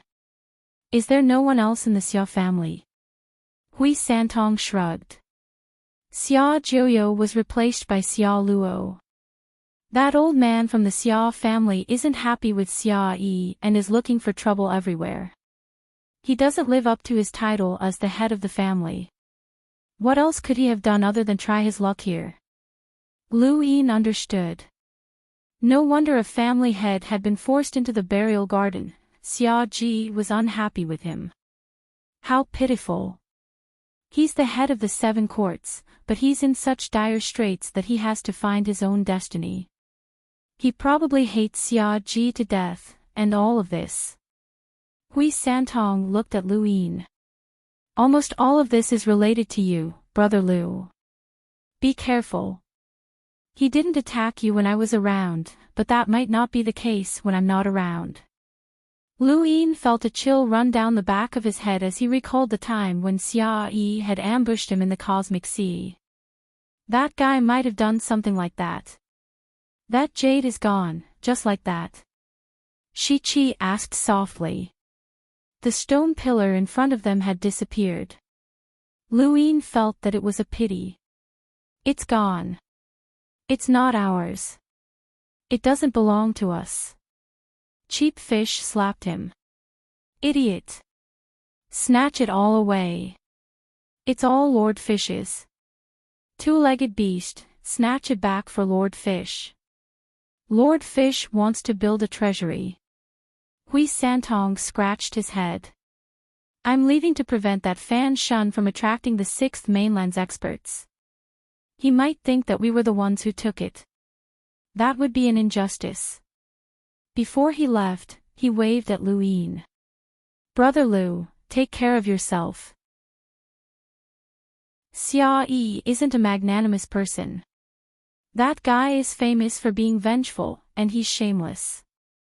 Lu Yin's eyes twitched, and he looked into the distance. He had to find a way out of the burial garden as soon as possible. Hui Santong hadn't gone very far when he returned at an even faster speed.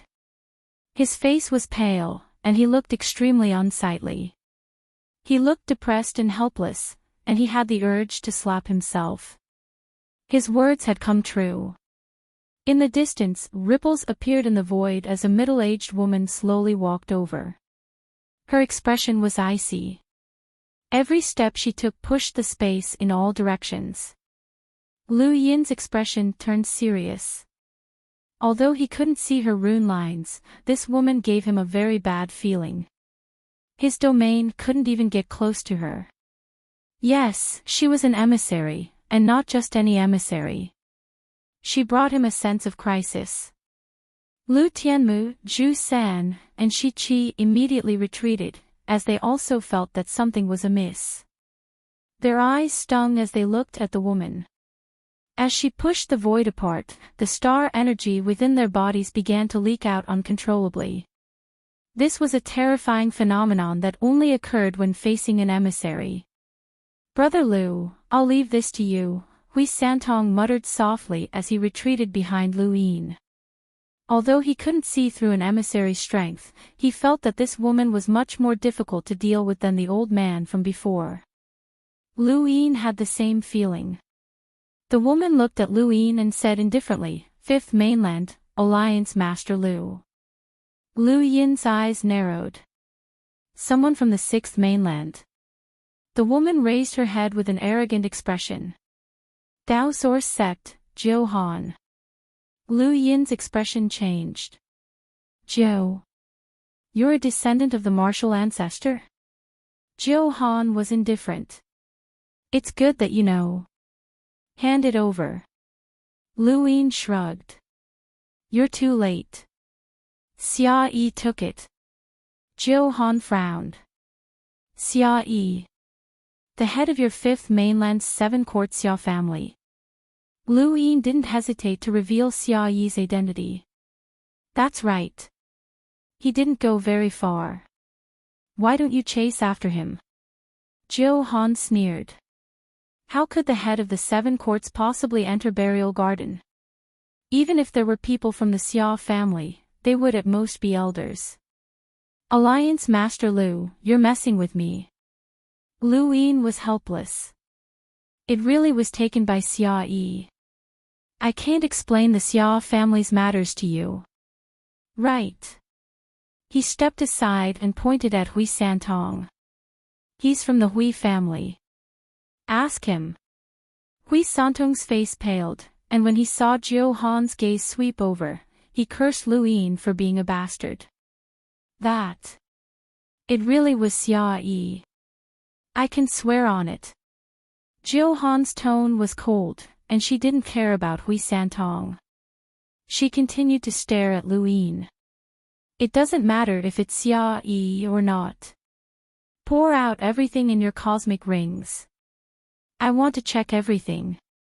Lu Yin and the others' hearts sank. This was a robbery, especially Lu Yin. This was something he often said, but someone else had actually said it today. Thus, emptiness palm. Because he was afraid of Jiu Han, Lu Yin hadn't tried to fight with her from the start. He had even mentioned Xia Yi's name because he didn't want to fight. If the item really wasn't with him, then fighting with Jiu Han would be equivalent to taking the blame for Xia Yi. Lu Yin couldn't accept this, but this woman clearly wanted to rob him. The emptiness palm was extremely fast, and an invisible palm print directly landed on Jiu Han's body. She hadn't expected Lu Yin to attack without any warning.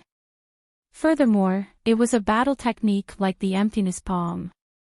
She couldn't react in time, and her abdomen was struck, sending her flying. Lu Yin's eyes trembled, as he hadn't been able to avoid the emptiness palm. This woman's power level definitely didn't exceed 700,000, which was around 600,000. She could even fight against a descendant of a martial ancestor. A shattering sound rang out from Jiu Han's body, and she only reacted after being sent flying. She had actually been struck by a palm, and her defensive power vessel had even been shattered. This palm's power level exceeded 500,000, and she was furious.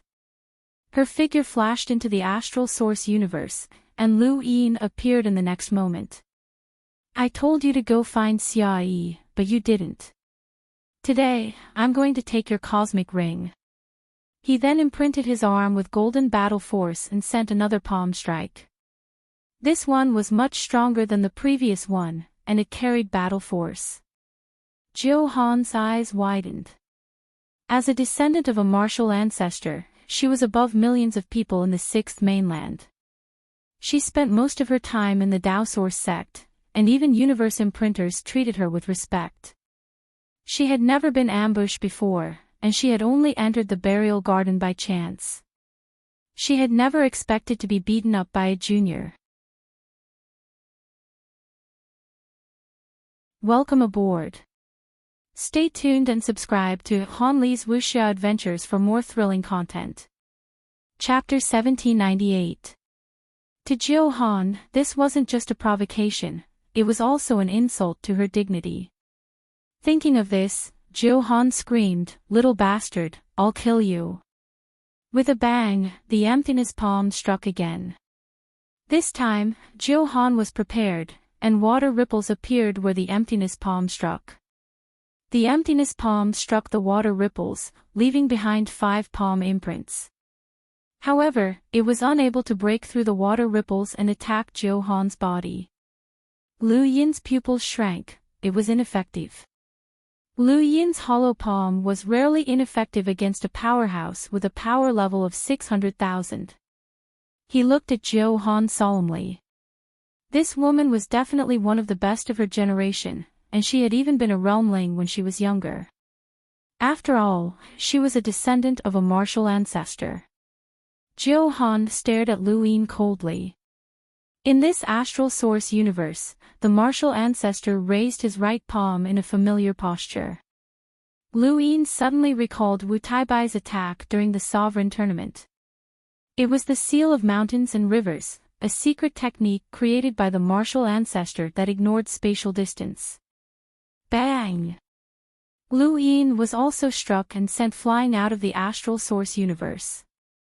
Jiu Han had thought that the seal of mountains and rivers would be enough to heavily injure Lu Yin, but she had not expected him to only be sent flying out of the astral source universe without being injured at all. Her gaze was fierce as she stepped out of the astral source universe and appeared in front of Lu Yin. "Bastard, let's see how many times you can block my attacks." She then raised her hand again and used the seal of mountains and rivers. Lu Yin sneered, this woman's attack was ineffective against his miniature armor.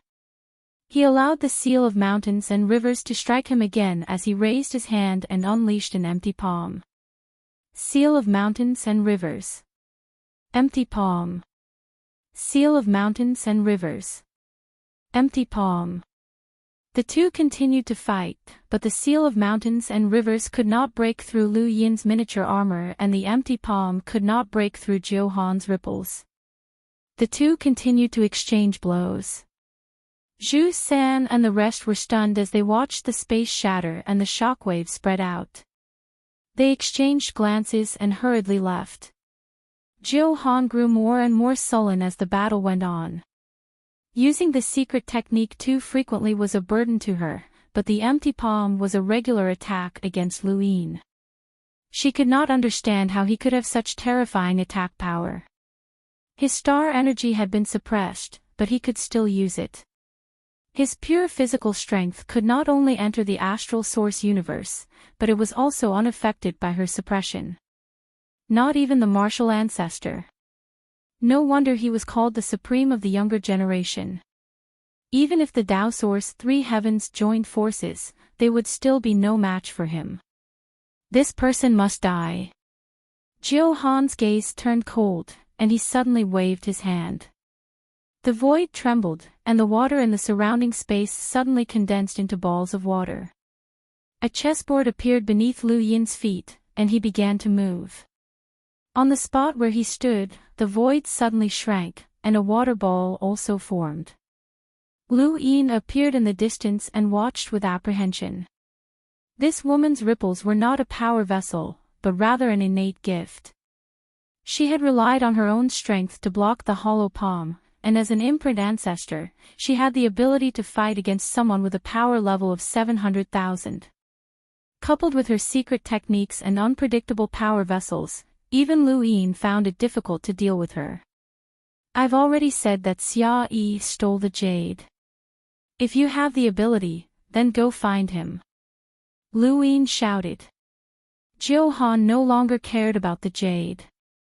She was completely focused on getting rid of Lu Yin. As long as this young man was alive, the sixth mainland would be suppressed. In the future, he would definitely be able to dominate the sixth mainland. Once he became a progenitor, he would be even more invincible. It was no wonder why the old ancestor had personally interfered in the sovereign tournament. She had originally wanted to prevent that prime clear from the Hall of Honor from breaking through, but in the end, that brat had become a sovereign. With another wave of her hand, Jiuhan pushed her innate gift to its limits, attempting to drain Lu Yin of all the water in his body. This was a terrifying technique that many people possessed. They all had an innate gift of water, and many knew this technique as well. However, not many were able to fully utilize it. Lu Yin's body contorted as his organs shrank, and he could not help but cough up blood. Jiuhan was trying to drain him of all the water in his body, but this was not something that an external object like the miniature armor could withstand. "Little bastard, I'll turn you into a desiccated corpse just like the corpses in this cemetery." Lu Yin's eyes widened as the 9,300 stars circled around him, enveloping Jiuhan within. He then combined the cosmic sword technique with the 14th sword and slashed out. Jiuhan was unable to dodge, and even her ripples could not be avoided. She was struck by the 14th sword and violently coughed up blood. Jiuhan wanted to use her innate gift to drain Lu Yin of all the water in his body, but Lu Yin countered with the 14th sword that could not be avoided. Both of them were injured at the same time. Lu Yin took this opportunity to erupt with his spiritual force, using the day-night salute.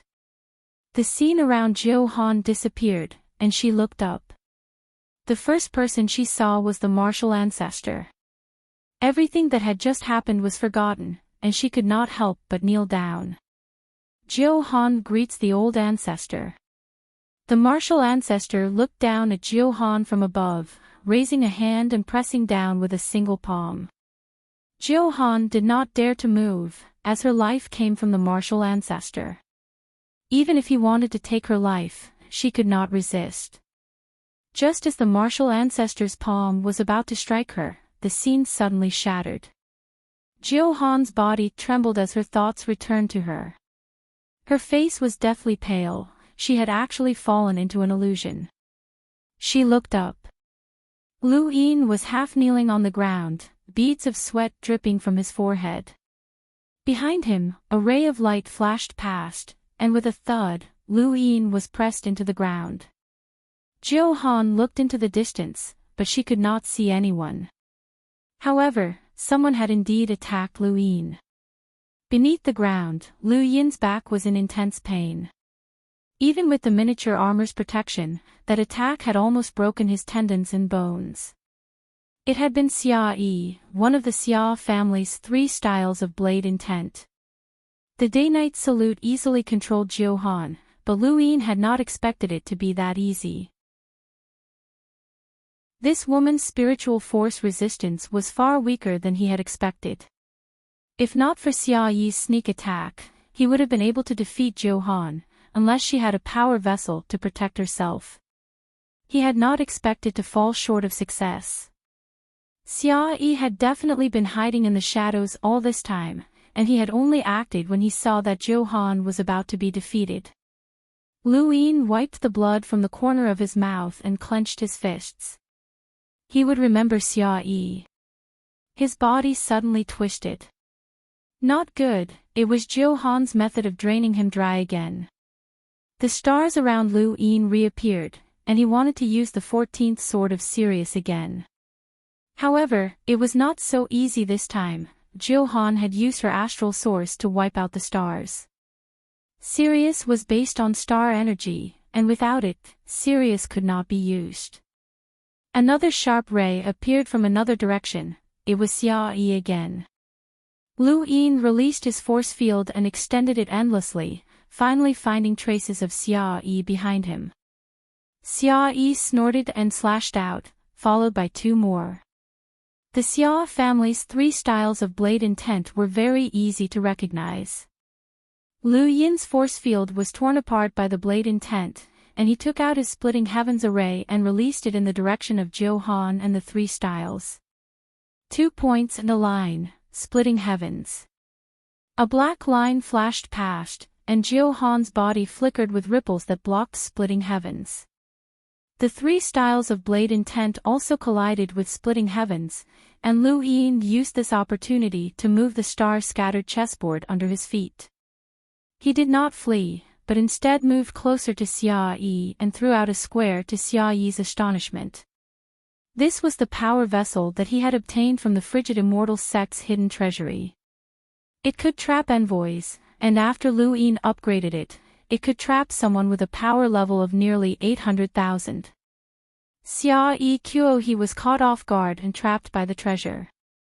He tried to cut it off, but he found that it was very difficult to do so. Lu Yin looked at Xia Yi deeply before looking at Jiu Han. Jiu Han had also found him, and she took out a power vessel from her cosmic ring. Lu Yin's eyes flashed, and he headed in a certain direction without looking back. While the treasure could trap Xia Yi, it would not last for long.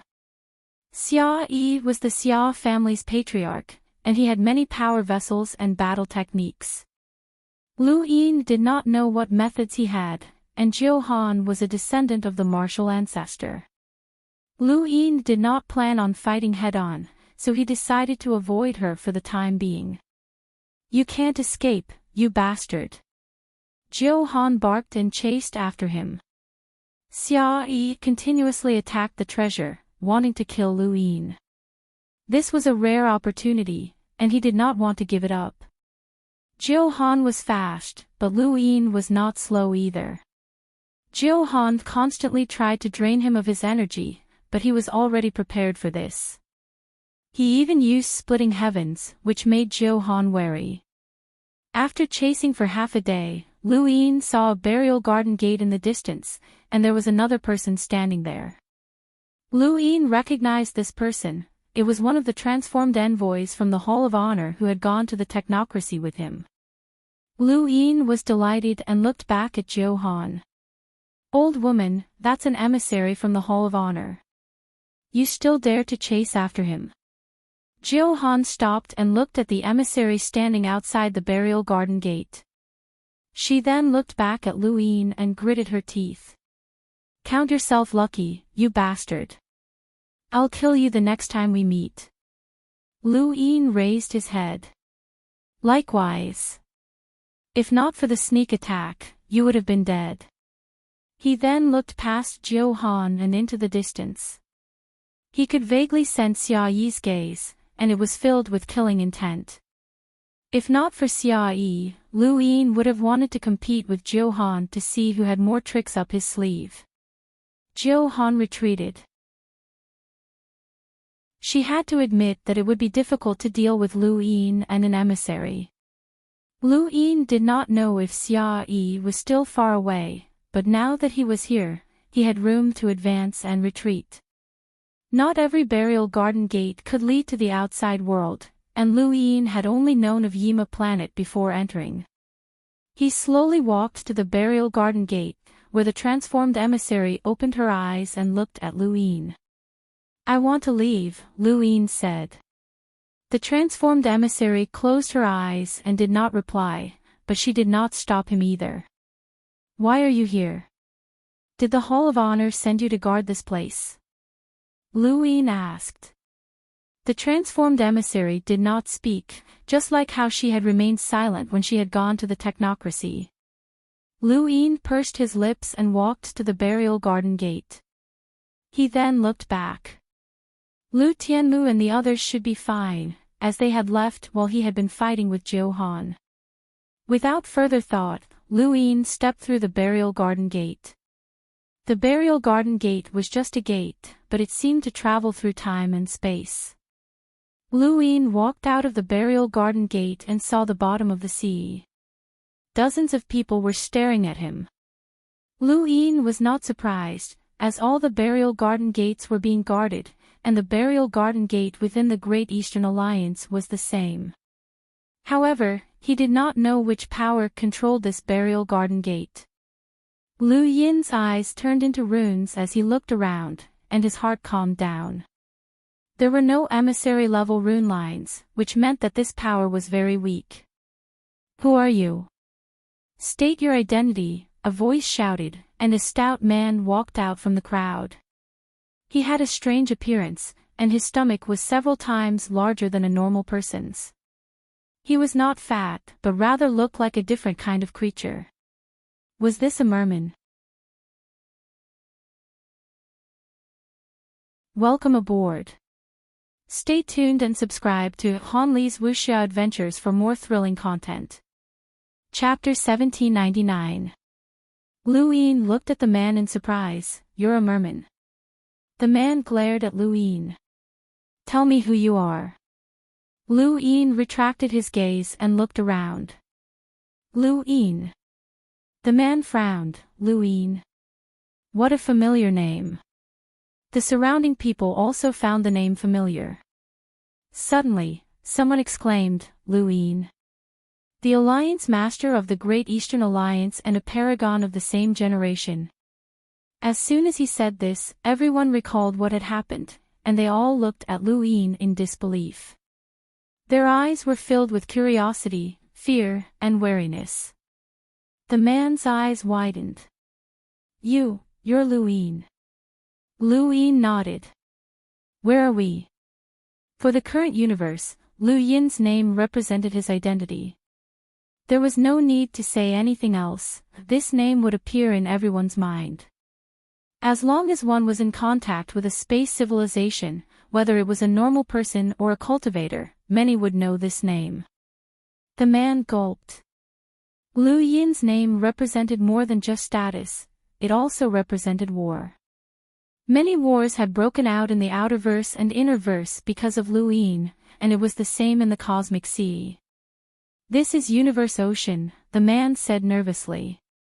Lu Yin wasn't surprised. So you're saying that you're cultivators from some island, or are you part of some battle group? The Unyielding Legion, a loud voice, called out from afar. Lu Yin looked over and was shocked to see that it was actually him and Yixingchen, one of the 4 unequaled Lemeters who had once been on the same level as him. At that time, Lu Yin had faced off against Ling Ke and Mu Rong, and he had only lacked Yixingchen. Later on, when the 6th mainland had invaded, Lu Yin had seen Yixingchen take action. However, there was already a gap between the two of them at that time. Yixingchen had also appeared during the Sovereign Tournament, but now, the gap between the two of them was even greater, and they could no longer be compared. Yixingchen's opponent in the Sovereign Battle was none other than Fan Shun. Who would have thought that through the Gate of Burial Garden, they would actually arrive at the Unyielding Battle Group's location? Yixingchen hadn't expected Lu Yin to appear either. They had only just discovered this burial gate, and they were still debating whether or not to enter when Lu Yin had appeared. Alliance Master Lu, it's a pleasure to meet you, Yixingchen said in a clear voice as he looked at Lu Yin calmly. Lu Yin smiled, nice to meet you, Commander Yi. I've heard a lot about you. Yixingchen smiled. They can't compare to Alliance Master Lu, and the Unyielding Battle Group can't compare to the Great Eastern Alliance. I didn't expect to come to the Cosmic Sea. Captain Yi, do you welcome this uninvited guest? Lu Yin asked with a smile. Yixingchen made an inviting gesture. I couldn't ask for more. I've wanted to have a chat with Alliance leader Lu since 10 years ago. That's perfect. I wanted to have a chat with Commander Yi as well, Lu Yin said. Please. The Unyielding Legion was a very small legion in Universe Ocean. Aside from the 4 major legions, there were many other smaller legions, such as the Arrow Legion. However, the Unyielding Legion paled in comparison to the Arrow Legion. When Lu Yin had first heard of Yixingchen's name, he had wondered how Yixingchen had managed to survive in the Cosmic Sea, but he still couldn't figure it out. The Cosmic Sea is a dangerous place, and it's not a good place to explore. If you're unlucky enough to run into another battle group, you might be wiped out. Yixingchen told Lu Yin many things about the Cosmic Sea. If that's the case, then why are you staying in the Cosmic Sea, Brother Yi? Yixingchen sighed helplessly. The regiment was not founded by me, but by my father. Lu Yin raised a brow, as he hadn't known about this. Everyone had said that Yi Xingqian had founded the Unyielding Legion. My father founded the Unyielding Battle Group and befriended the Fishmen, leaving behind a team for me. In order to live up to my father's efforts, I took over the Unyielding Battle Group after my father passed away. The reason I was able to roam the world is all thanks to the Fishmen, Yi Xingqian said. The cosmic sea's surface is filled with many great battles, but the ones who truly control the cosmic sea are the merfolk.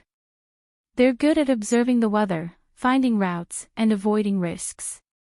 It's a pity that they don't have any top-notch experts, or else the cosmic sea wouldn't be ruled by humans. Lu Yin said, I remember that Leon's armada has a merfolk legion. Yi Xingqian nodded. The merfolk legion's commander, Brother Hao, is considered the #1 merfolk expert in the cosmic sea. It was through him that I met Heizage Leon. He then looked at Lu Yin, as everyone knew about Lu Yin's relationship with Leon's armada. Brother Yi, feel free to speak your mind, Lu Yin said. Yi Xingqian replied, Heizage Leon has always wanted to incorporate my Unyielding Legion, but I never thought of joining. This is my father's blood, sweat, and tears. My father was proud and never bowed to anyone. He would rather die than join the Immortal Legion. That's why they wanted to kill him. Your father died at the hands of the Immortal Legion? Lu Yin was astonished. Yi Xingqian nodded, stood up, and solemnly said, the Immortal Legion was destroyed thanks to Alliance leader Lu. Yi Xingqian, thank you. He then bowed deeply. Lu Yin supported him. The Immortal Legion wasn't destroyed to avenge your father. There's no need to thank me. Yi Xingqian bitterly replied, if not for Alliance leader Lu, I wouldn't have been able to take revenge in this lifetime. Regardless of whether or not Alliance leader Lu acknowledges me, I, Yi Xingqian, owe you a favor. After chatting with Yi Xingqian for a while, Lu Yin learned that several burial gates had appeared in the cosmic sea. However, the burial gate that the Unyielding Legion was currently guarding had not been leaked, as it was a burial gate that could be exited. Actually, guarding a burial gate is very dangerous. If the one who exits isn't you, Alliance leader Lu, but one of our enemies, then we'll be in trouble. Yi Xingqian sighed. He had great ambitions. Part of the reason why the Unyielding Legion had not joined Leon's armada was because of his father, but part of the reason was also because of his own pride. However, many years had passed since then, and he had watched Lu Yin grow from a group of 4 unparalleled meters to his current height. Yi Xingqian had no choice but to admit that he could not take revenge on his own.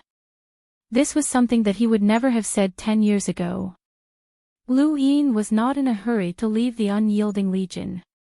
Instead, he contacted Wang Wen. Before entering the burial gates, Lu Yin had asked Wang Wen to calculate the number of burial gates within the Great Eastern Alliance's territory. There are a total of 89 burial gates within the Great Eastern Alliance's territory, and 16 of them can be exited. This is the current data that we've gathered from the Sword Sect, Lingling Clan, and other major powers. Lu Yin asked, excluding the 8 Great Flow Zone's leading powers, how many burial gates do we have that can be used to exit? Wang Wen replied, 6. 10 of the 8 Great Flow Zone's leading powers have burial gates that can be used to exit. That's the case for now, but there should be more in the future. It's possible that some burial gates have yet to be discovered. Lu Yin solemnly said, try to destroy 3 of the burial gates that can be used to exit. Let Chen Huang and the others guard the remaining 3. Detain anyone who exits from those gates. If anyone encounters an invincible powerhouse, retreat. Are you sure? Those are burial gates, the gates to the burial gardens. If we destroy them, won't we provoke the burial gardens? Wang Wen was apprehensive, as the 3 dark hands were not to be trifled with. They were confident that they would be able to contend against them in the future, but not now. Even if the Innerverse and Outerverse were unified and the Great Eastern Alliance had 12 emissaries, they would still not dare to provoke the three Dark Hands. There was no need to even mention the Neo-Human Alliance. When the 7 sky gods appeared, even the 6th mainland feared them, and even the Hall of Honor could not contain them. The 7 courts had a half-progenitor, and they definitely had more than one powerhouse with a power level of 1,000,000. They all had secret techniques, and the most mysterious of them all was the Burial Gardens. If they could stand alongside the 7 courts and the Neo-Human Alliance, then they would definitely not be easy to deal with. The Great Eastern Alliance's power was expanding day by day, but it was still far from being able to contend against these 3 powers. Luin solemnly said, "We can't care about that anymore. If a powerhouse from the 6th mainland who is hostile to us enters the Great Eastern Alliance's territory through a burial gate, then it'll be a devastating disaster for us. We can't defend so many gates, but we're confident that we can defend 3 of them. Furthermore, we can leave a baseline number of people who can exit." "What about the 8 flow zones?" Wang Wen asked. Lu Yin's eyes flashed. "I'll talk to them." Although he did not know the true meaning behind the Burial Gardens opening, based on the current situation, there were many opportunities within the Burial Gardens. Lu Qianjue and the other old foxes would definitely not give up so easily, and they would be more than happy to open up as many burial gates as possible. That way, once someone left the Burial Gardens and entered their territory, they would be able to seize all of the opportunities and seize them for themselves. To the various great powers, this was one of the ways to obtain the opportunities within the Burial Gardens. What Luin needed to do now was to wake them up. Lu Qianjue, Ling Qiu, the Mountain God, and the Weasel Prince all appeared, and Luin contacted them at the same time. "Everyone has just joined my Great Eastern Alliance, and I had originally planned to hold the first official meeting after unifying the Innerverse. However, there have been some changes in the times, and the Burial Garden has opened. I have no choice but to have a chat with everyone in advance," Luin said with his hands clasped behind his back. Ling Qiu asked, "Does Alliance Master Lu have anything to say?" Her tone was not very pleasant, as they had all been forced to join the Great Eastern Alliance. "Is it about the burial gates?" Lu Qianjue asked. Luin nodded. "I know that burial gates have appeared in everyone's territories, and some of them can be entered and exited. Snatching the opportunities of cultivators who leave the burial gardens is the best way for everyone to obtain opportunities. Alliance Master Lu, we're not snatching, we're exchanging." Ling Qiu rolled her eyes. Luin smiled. "Regardless of whether we're snatching or exchanging, I'm aware of everyone's intentions. That's why." His expression was solemn. "I hope that everyone can think of a way to destroy the additional burial gates that can be entered and exited freely." Lu Qianjue and the others looked at each other, and the mountain god said in a low voice, "The items obtained from the burial gardens can increase the strength of each family, and increasing our strength will increase the strength of the Great Eastern Alliance. What is Alliance Master Lu worried about?" Luin seriously replied, "I went to the burial gardens, and I'm currently in the cosmic sea. I just exited through a burial gate." They were all astonished. "How was it?" Ling Qiu hurriedly asked.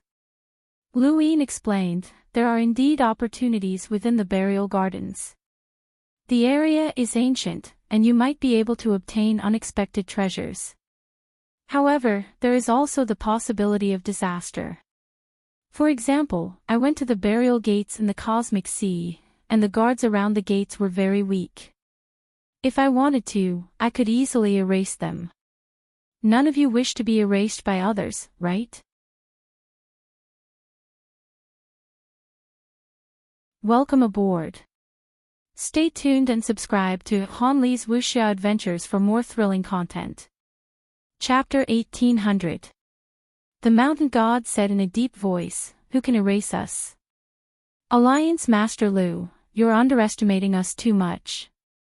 Although we can't compare to the Great Eastern Alliance, we're not so easily bullied.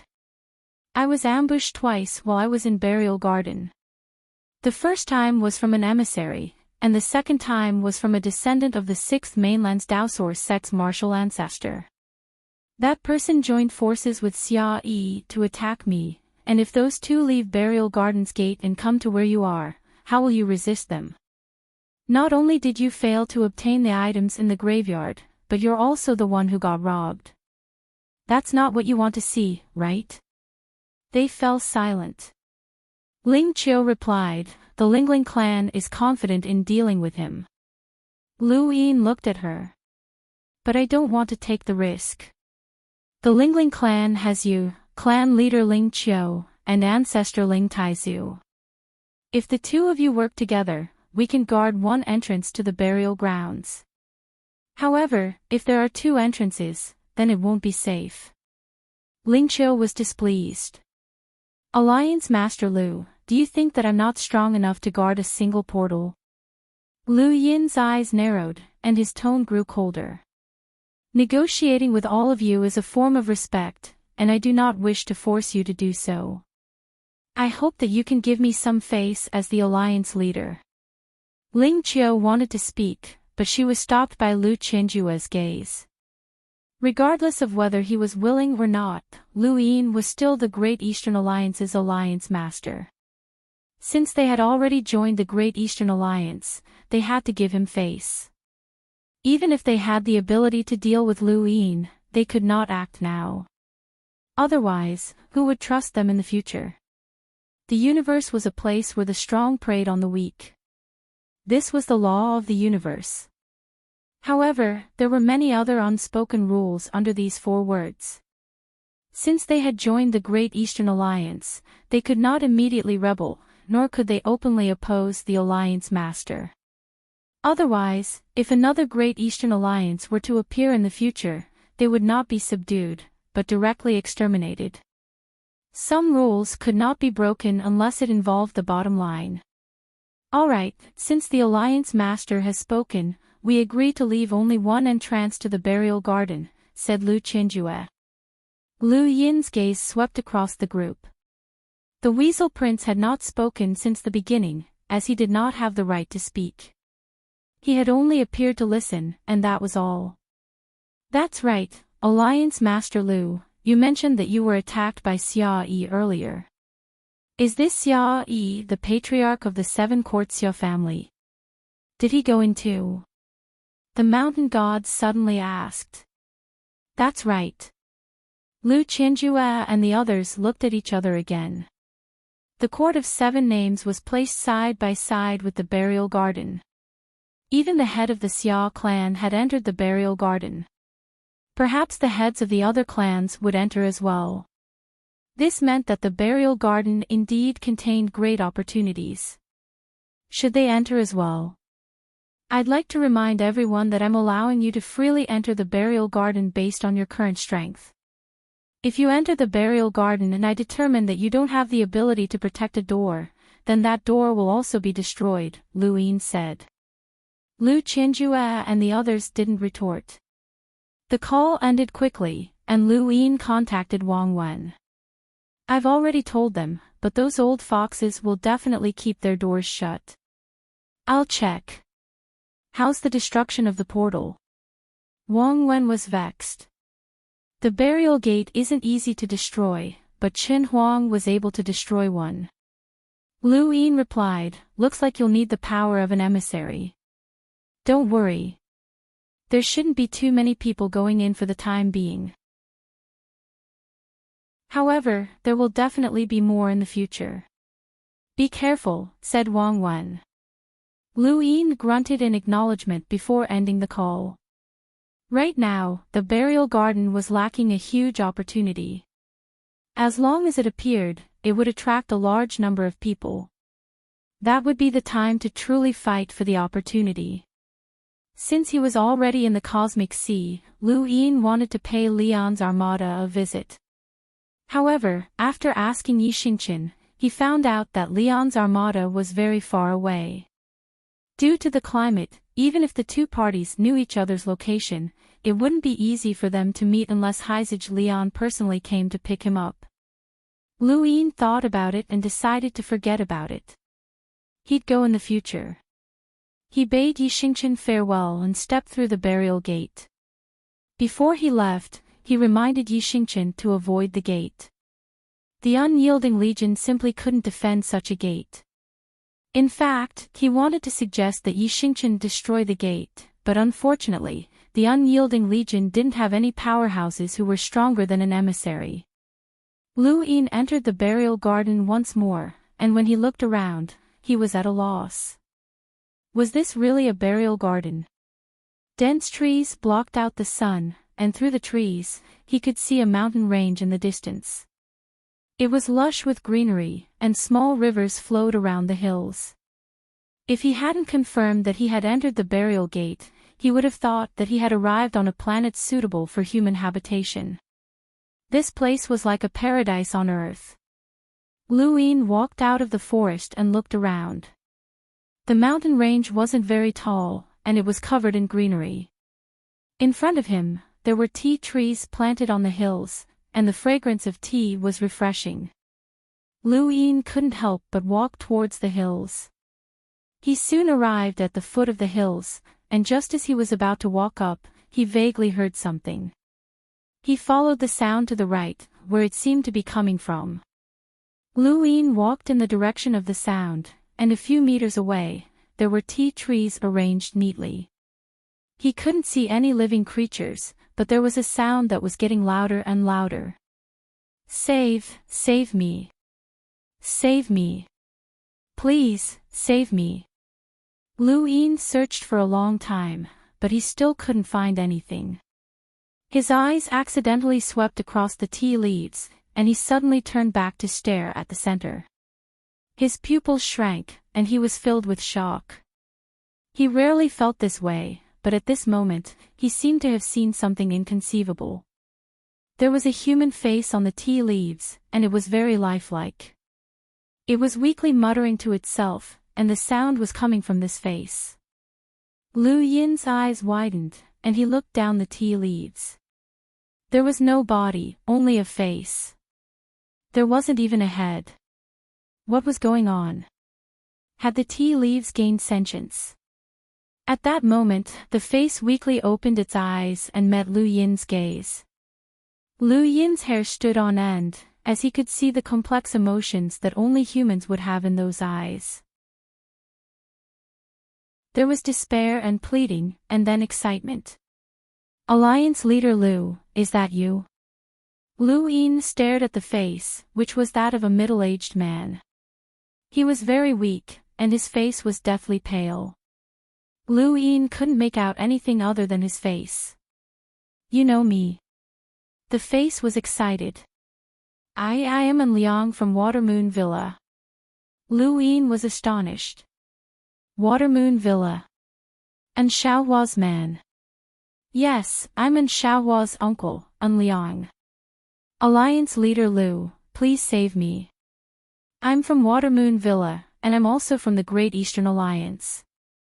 An Liang weakly pleaded for help, and his eyes were filled with hope and excitement. Lu Yin was confused.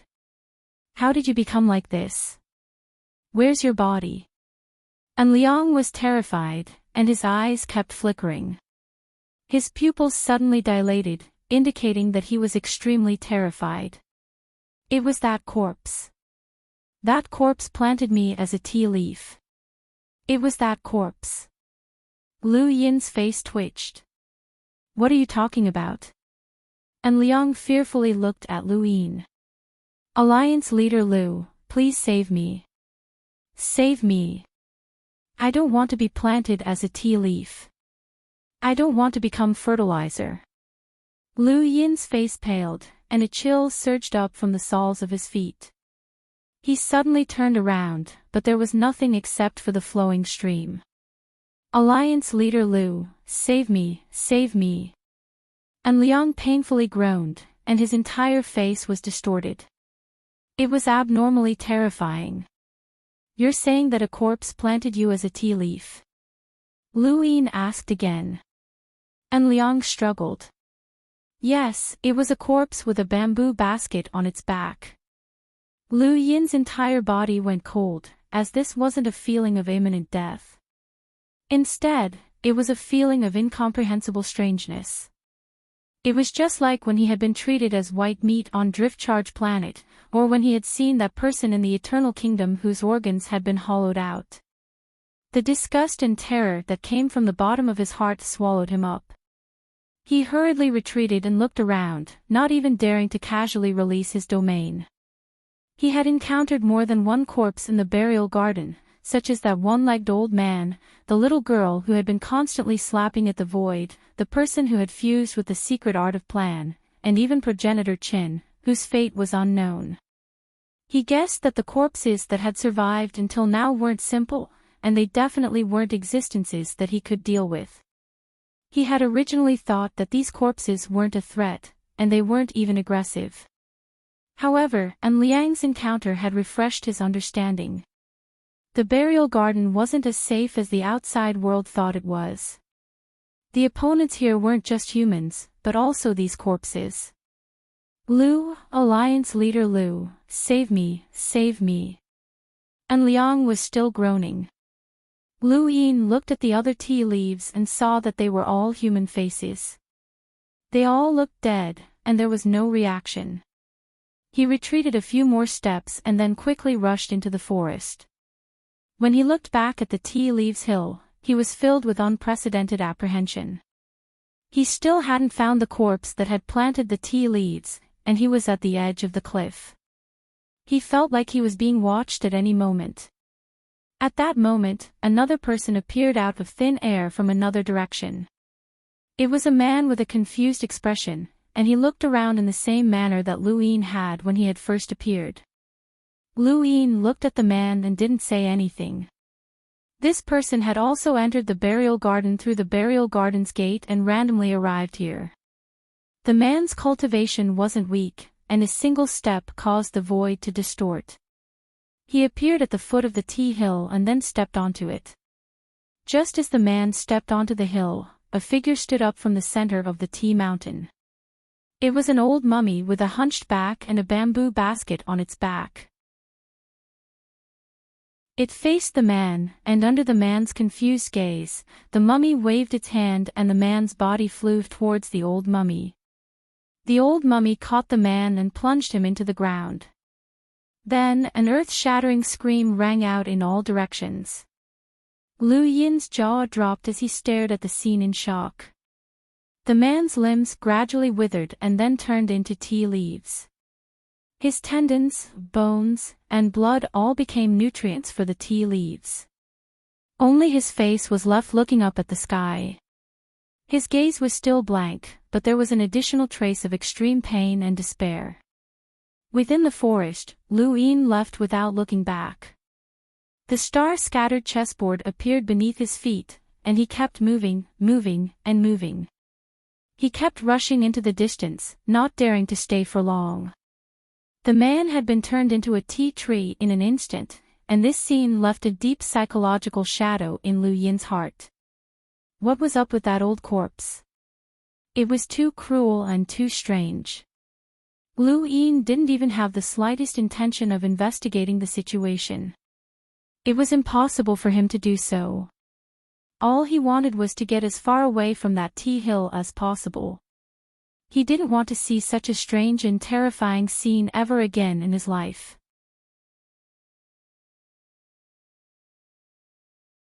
Welcome aboard.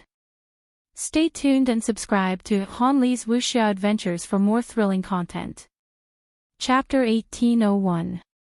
His experience at Tea Mountain had filled Lu Yin with dread towards the burial gardens, and he was very careful with every step he took. In the blazing mist flow zone, a burial garden gate had been destroyed by Luo Huang's attack. In the distance, the army from the planet where the gate had been located watched as the gate was destroyed. The leader of the army smashed a table with his fist. Such a great opportunity is gone in the blink of an eye. The Great Eastern Alliance is too tyrannical, and they're cutting off our chance. The leader of the army was a man with a rough appearance. He was a cruiser who could roam the universe freely. Although he was not considered an expert in the universe, he was still considered a high-ranking figure within the Great Eastern Alliance. However, he was helpless against Liu Yin's order to destroy the Burial Garden Gate. "General, are we just going to watch?" A youth behind the man angrily asked, his gaze full of hostility. Suddenly, the Luo Huang's gaze swept over, and the youth's heart trembled as he hurriedly lowered his head. It wasn't just him, the cruiser also lowered his head, not daring to meet Luo Huang's gaze. The Luo Huang retracted his gaze, as he did not care about what the people of this planet thought. They believed that Liu Yin was cutting off their opportunity to increase their strength, but in reality, Liu Yin was saving them. How many people in the universe had entered the Burial Garden Gate? There were many experts within the Great Eastern Alliance, and there were many who surpassed the cruiser realm. This was even more so in the Cosmic Sea, the Neoverse, and the Sixth Mainland. If an expert who was hostile to the Great Eastern Alliance walked out of the Burial Garden Gate, it would be a devastating blow to the entire planet. These people were not aware of this. At that moment, his gadget beeped. "Lord Luo Huang, it has been confirmed that the Burial Garden Gate on Earth can be exited. Someone has already walked out and is currently being controlled." The Luo Huang followed the coordinates and headed towards Earth. Liu Yin's orders were to maintain 3 Burial Garden Gates within the Great Eastern Alliance's territory. The one on the planet just now was the 4th, and it had already been destroyed. The one on Earth was the 5th, and it had to be destroyed as well. The Great Eastern Alliance did not have that many experts stationed there. Liu Yin wanted stability, and even the Luo Huang did not have the qualifications to guard a Burial Garden Gate on his own. When the arcane sovereign arrived at the earthen planet, what appeared before his eyes was a planet that had long been reduced to rubble. Countless people were wailing in agony. Many spaceships around the planet had been reduced to rubble, and many corpses were floating in space. They belonged to the Great Eastern Alliance's first coalition army. The most shocking thing was that a giant had died, and his corpse was also floating in space. The average strength of the Great Eastern Alliance's allied forces was too low, which was why Liu Yin had temporarily assigned the giants to them. The giants that were qualified to be assigned were all Enlighters. But here, an Enlighter realm giant had actually been killed. The Luo Emperor's expression changed drastically as he hurriedly landed on the shattered planet. He saw that the gate of Burial Garden was unscathed and was gradually exposed to space. Without the strength of an emissary, it was impossible to destroy the gate of Burial Garden. Someone must have caused the earthen star to become like this. Moreover, it was definitely an expert who had walked out of the gate of Burial Garden. His eyes flickered as he began to investigate. What he was most worried about now was that the person who had acted would re-enter the Burial Garden. If that was the case, there would be no way to investigate. Not long after, Luo Huang headed in a certain direction, as he had discovered some clues. The person who had attacked was an Enlighter who had been able to kill the giant, and his power level was estimated to be close to 300,000. The Luo Emperor followed the traces of the attack as he notified the Great Eastern Alliance to seal off the entire blazing mist flow zone. At the same time, he sent people to rescue the people on Earthen Star. The giant's death, as well as the countless lives on Earthen Star, could not be easily forgotten. This was Liu Yin's goal. Half a day later, the Luo Emperor landed on a meteorite that was flying south. On the back of the meteorite, there was a man who was excitedly looking at an object in his hand. It was a man with a sallow complexion, and the object in his hand was an irregular metal fragment that looked like a fragment of some sort of weapon. The man sighed in amazement as he looked at the fragment. Uncanny craftsmanship, uncanny craftsmanship.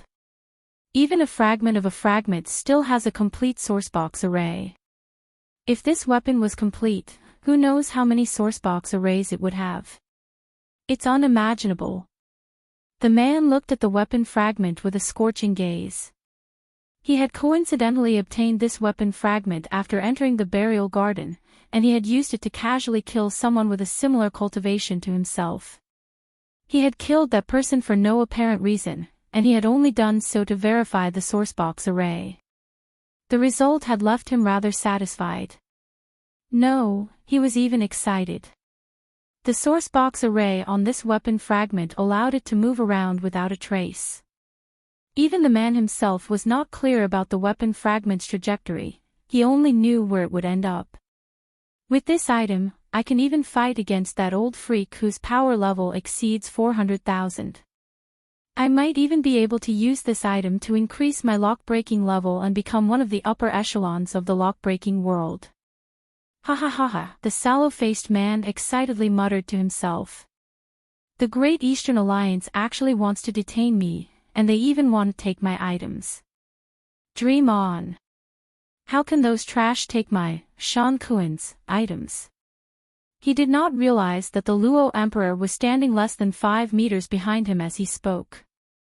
Shan Kuen excitedly put away the weapon fragment and looked into the distance. Suddenly, he felt a chill run down his spine, and he turned around to see a pair of red eyes. A corpse king. No, it was a cyborg. You're the one who destroyed Earthen Star and killed the giant, the Luo Emperor said coldly. Shan Kuen's eyes narrowed as he stared at the Luo Emperor. His gaze was filled with apprehension and fear. An expert, an absolute expert.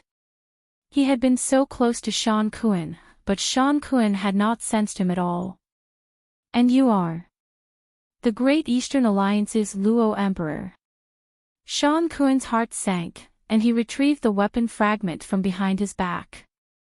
So you were once the ruler of the Ross Empire. You once controlled a region, so why are you willing to serve a puny Luin? You're even helping him. The Luo Emperor's gaze remained the same, and no one could tell what he was thinking. Hand over the item and follow me back to the Great Eastern Alliance.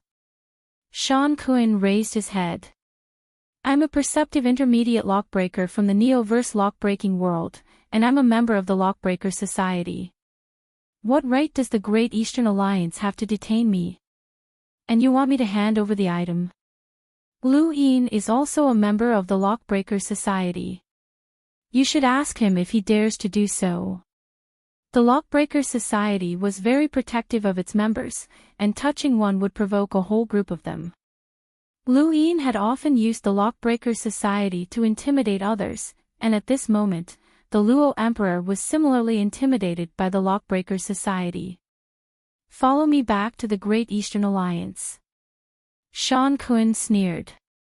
I won't go back with you. You can leave. I want to return to the Lockbreaker world. If Lu Yin has any objections, tell him to contact me directly through the Lockbreaker network.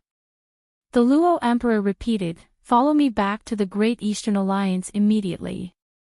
Shan Kuen was furious. Luo Emperor, I respect you as an emissary, but don't think that the Lockbreaker Society is afraid of you. Ask around and find out that there's more than one emissary in the Lockbreaker Society. Even if you're an emissary, you can't act recklessly against me. The Luo Emperor did not intend to waste any more words. However, Shan Kuen's gaze was cold as he raised his hand. The weapon fragment appeared and then disappeared. He could not see it at all, and he only knew that it had shot towards the Luo Emperor.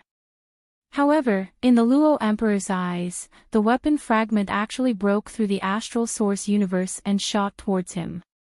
He raised his hand to grab the weapon fragment, and a teeth-numbing cutting sound rang out from his palm. Sparks flew in all directions as his hand was severed. His body had actually been sliced apart by the weapon fragment. Shan Kuen was aghast. He wasn't dead. He was done for. The Luo Emperor stared at the weapon fragment in his hand in shock. What kind of material could be so hard? Luo Emperor, return it to me. Shan Kuen bellowed, but he did not dare to attack. He was only an enlighter with a power level of 300,000, and he had relied on this weapon fragment to kill the giant. How could he dare to attack an emissary? The Luo Emperor put away the weapon fragment, grabbed Shan Kuan, and returned to the Ross Empire's stronghold. Luo Emperor, let go of me. Do you want to start a war with the Lockbreaker Society? I don't have the guts to do that. Shan Kuan shouted as he furiously attacked the Luo Emperor. However, he was stunned by the Luo Emperor's punch.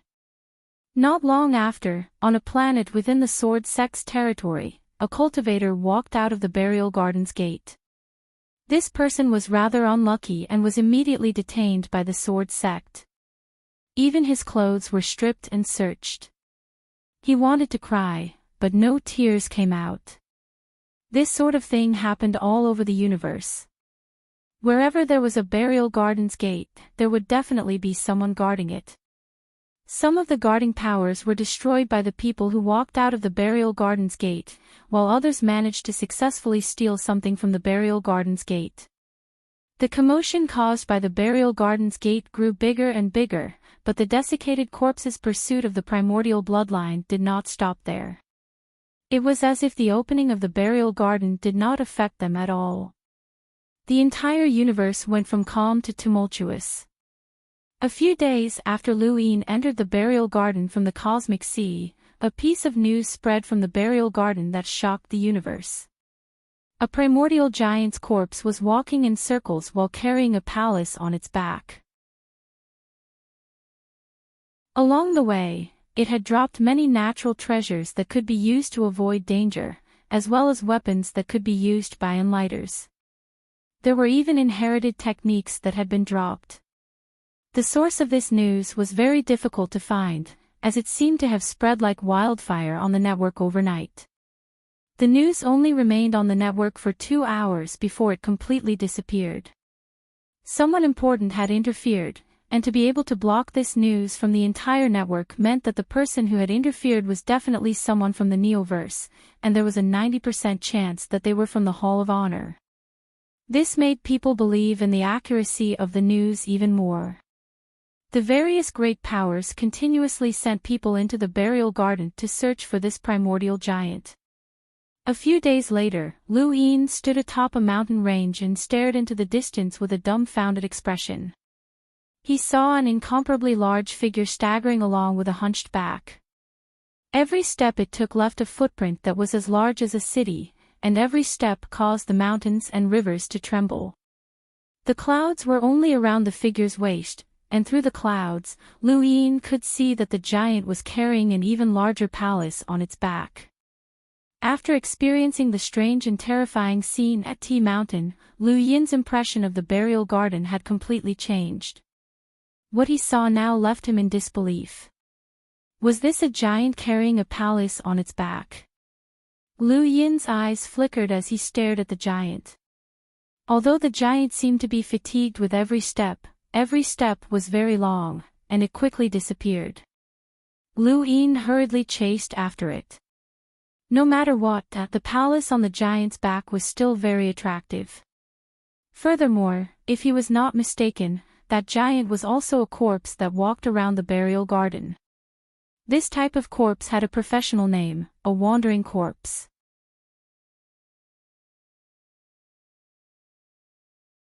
Welcome aboard. Stay tuned and subscribe to Han Li's Wuxia Adventures for more thrilling content. Chapter 1802. The burial grounds were different from the Neo-Human Alliance, and these wandering corpses were also different from the Corpse Kings and the desiccated corpses that hunted down ancient bloodlines.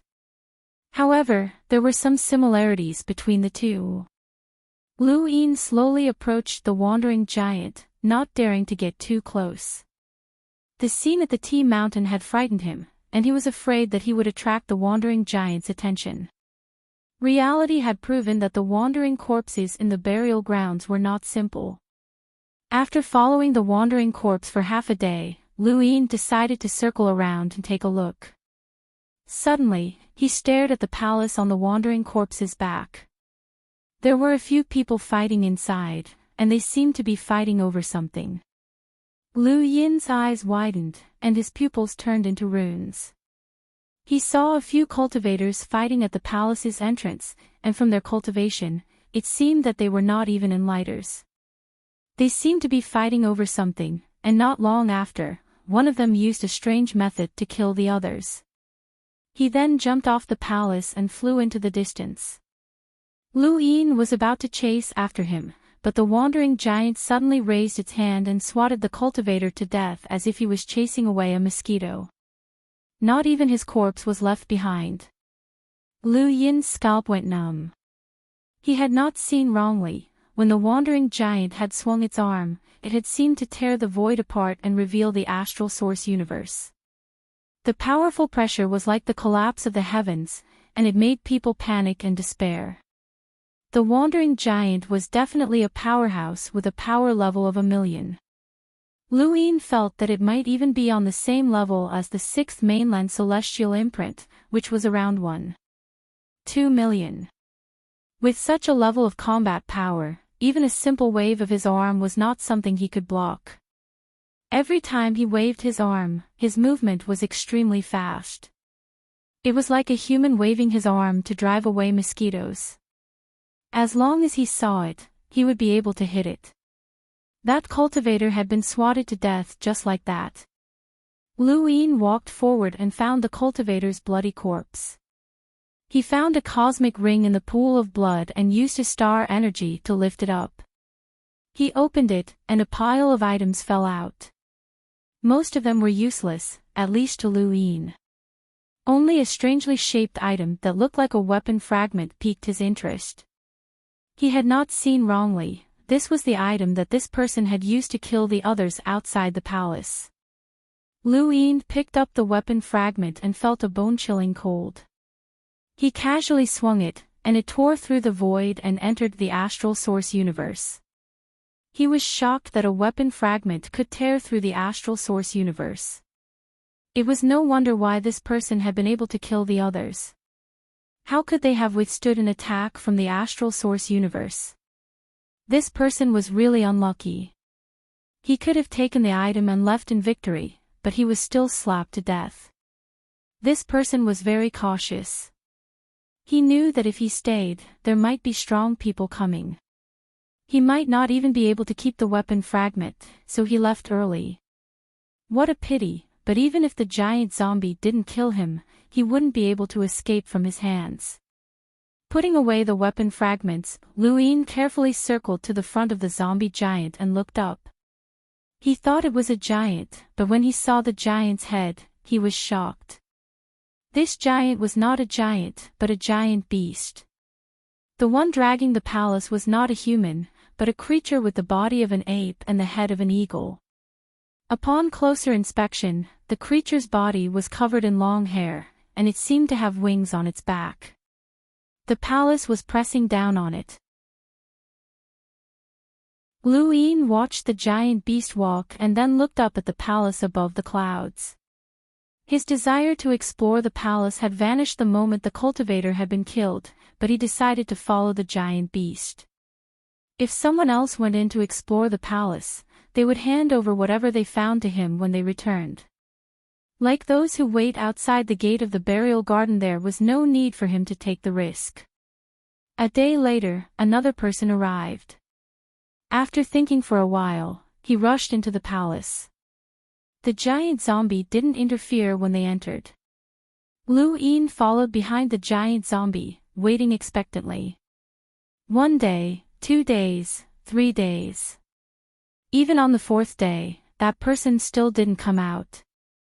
He was either dead or unwilling to come out, so Lu Yin continued to follow.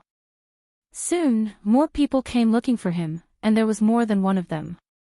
They all rushed into the palace excitedly, as if they knew that there was such a place.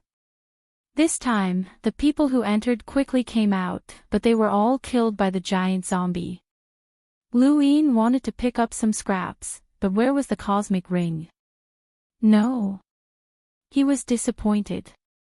Cosmic rings weren't indestructible, and he could easily crush another's. The only reason he had managed to keep the one from a few days ago was because of luck. Lu Yin continued to wait for more. Half a day later, more people rushed out, and more people went in. These people were fighting inside the palace, and even outside the palace, they were still fighting fiercely, but most of them were killed by the giant beast zombies. Only one guy was lucky enough not to be killed, but he was severely injured by the impact of the fall, and his whole body was stuck in the ground, unable to pull out. Lu Yin squatted beside the hole and looked at the half-broken woman. "Do you need help?" The woman wailed in pain, "Brother, please save me. I'm from the Neoverse Flower City." Flower City. Lu Yin had heard of it before. There were many heavenly cities in the Neoverse, and Flower City was one of them. It was built on top of a large blue flower, and although it looked strange, it was actually very ordinary. "I can help you pull it out, as long as you hand over the things you obtained from the palace." Lu Yin smiled. Half of the woman's body had been shattered, and a cold glint flashed through her eyes when she heard Lu Yin's words. She then frowned and weakly said, "Of course, big brother. I can give you everything I have. Please save me." Lu Yin's lips curled up, and he casually pulled her out. The woman clutched her right shoulder and coughed as blood flowed from the corner of her mouth. She bowed to Lu Yin, "Thank you for saving my life." Just as she finished speaking, she suddenly attacked and spat out a mouthful of blood at Lu Yin. The blood exploded in midair and turned into a red mist that covered the sky. Lu Yin's expression changed as the red mist infected his body. His skin started to fester at a speed visible to the naked eye before melting away. In the end, his entire body turned into a skeleton that fell to the ground. The woman panted and sneered, "You want to steal from me? Why don't you look in the mirror and see what you're made of? Trash." She turned to leave, but when she turned back, her expression changed as if she had seen something inconceivable. Behind her, Lu Yin was standing there unscathed, his expression calm. The woman could not believe her eyes, and she looked down at her feet. The pile of bones was still there, and they were gradually melting away. "How? You?"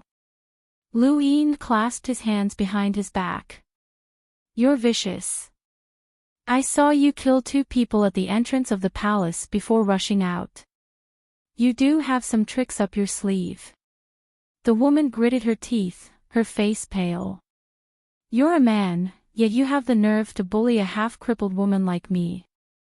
Let me tell you, if you dare to attack me, Flower City will not let you off. You're dead." Lu Yin laughed. "You don't recognize me." The woman was about to mock him when her expression suddenly froze. She stared at Lu Yin's face, and her eyes flickered. At first, she seemed to be confused, but then she seemed to remember something. Her mouth fell open, and she looked terrified. Lu, you're Lu Yin." Lu Yin's lips curled up. "I thought that you didn't recognize me." The woman was overwhelmed, and her body went limp. "Sovereign Lu, I didn't mean to offend you. Please forgive me and let me go this once. I'll do whatever you want me to do." She was truly terrified. She had thought that the person in front of her was just a nobody who could be intimidated by the name of the Neoverse. Who would have thought that it was actually Lu Yin? This was Lu Yin, a sovereign of his generation and the leader of the Great Eastern Alliance. It was rumored that not only could he fight against an emissary as an enlighter, but he could also control the Hall of Honor's board of directors. His background was enormous.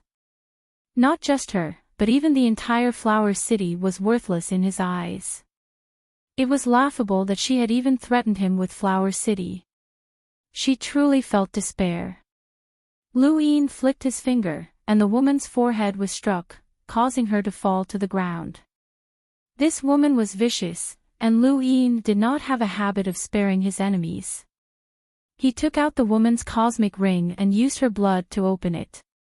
Most of the items inside were useless, but there was a flower that was shaped like a box. Lu Yin opened the box and saw a blood-stained shirt. It was black and made of ordinary material, but the moment he saw it, he couldn't help but recall the scene of him absorbing death energy in the Mysterium sect. He had seen a lone person sitting on the ground with a black scythe by his side. His back was bleak, and that person's clothes were the exact same color as the blood-stained shirt. The blood-stained shirt reminded Lu Yin of that person. Could it have come from that person? Lu Yin guessed that that person was the Grim Reaper. Did that mean that this blood-stained shirt had come from the Grim Reaper? He stared blankly at the blood-stained shirt in the petal box, and then he reached out to take it. The moment his fingers touched the blood-stained shirt, his brain rumbled, and the death energy in his body flowed out uncontrollably to form a figure behind him. The figure wore a black cloak and floated in midair. It suddenly raised a hand, and a black hook appeared in the void and slashed out. The entire burial garden seemed to tremble. The zombie trembled and then knelt down, causing the entire palace to shake. Somewhere in the burial garden, the mausoleum keeper suddenly looked up. The Grim Reaper's power has been activated. Someone has already connected to the ancient legends. I hope that someone will be able to accept the ancient inheritance. The Grim Reaper's power had come and gone quickly, and even though it had caused a huge commotion in the burial garden, the cultivators who had entered hadn't been able to detect it. Lu Yin instantly retracted his finger, feeling as if his fingertips had been electrocuted. He seemed to have seen that figure again, easily suppressing an incomparably large monster. That figure had been filled with loneliness, and it was definitely the same person he had seen when the Mysterium sect had absorbed death energy. This blood-stained shirt had also come from that person. Lu Yin quickly put it away and looked up. Why was that zombie kneeling down? He approached curiously. It didn't take long for the zombie to get up and continue walking forward. Every step it took caused the ground to tremble, and from time to time, items would fall out of the palace. Lu Yin checked every item that fell out. On this day, a terrifying aura swept through the area. Lu Yin knew that a powerhouse had finally found this place. It was an envoy-level powerhouse, but he didn't know if it was from the 5th or 6th mainland. He watched as the figure above him stepped out of the void and easily entered the palace. Lu Yin's gaze turned cold. That was the uniform of a blacksmith family. This person was from the War Martial Realm's blacksmith family.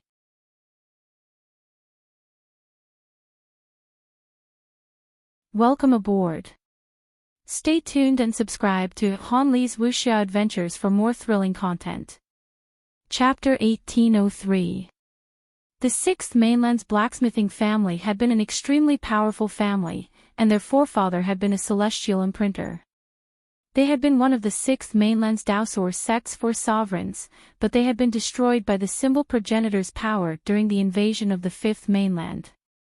When the blacksmithing family had been at its peak, aside from the celestial imprinter's forefather, there had also been world imprinters and world imprinters. There were many experts in the family, and the War Martial Realm had been ranked according to the blacksmithing family's blacksmiths. The martial progenitor had not interfered with the blacksmithing family's blacksmithing family, and the martial progenitor had not interfered. The family's weapon wielder had also been a realmling, and he had been extremely arrogant to the point that Wendy Yushan had not been able to control his sword. Now, the blacksmithing family had lost its glory, and this person was perhaps the only imprinter left in the family. Lu Yin did not know how high that imprinter's cultivation was, and he did not want to take the risk of fighting with that person. He only hoped that this person would be slapped to death by the astral beast. However, Lu Yin was disappointed, as that imprinter did not come out. Several days passed, and people would occasionally rush out of the palace, but that imprinter still did not come out. Lu Yin had been following the astral beast for more than 10 days now, and there were times when he was tempted to enter the palace to take a look.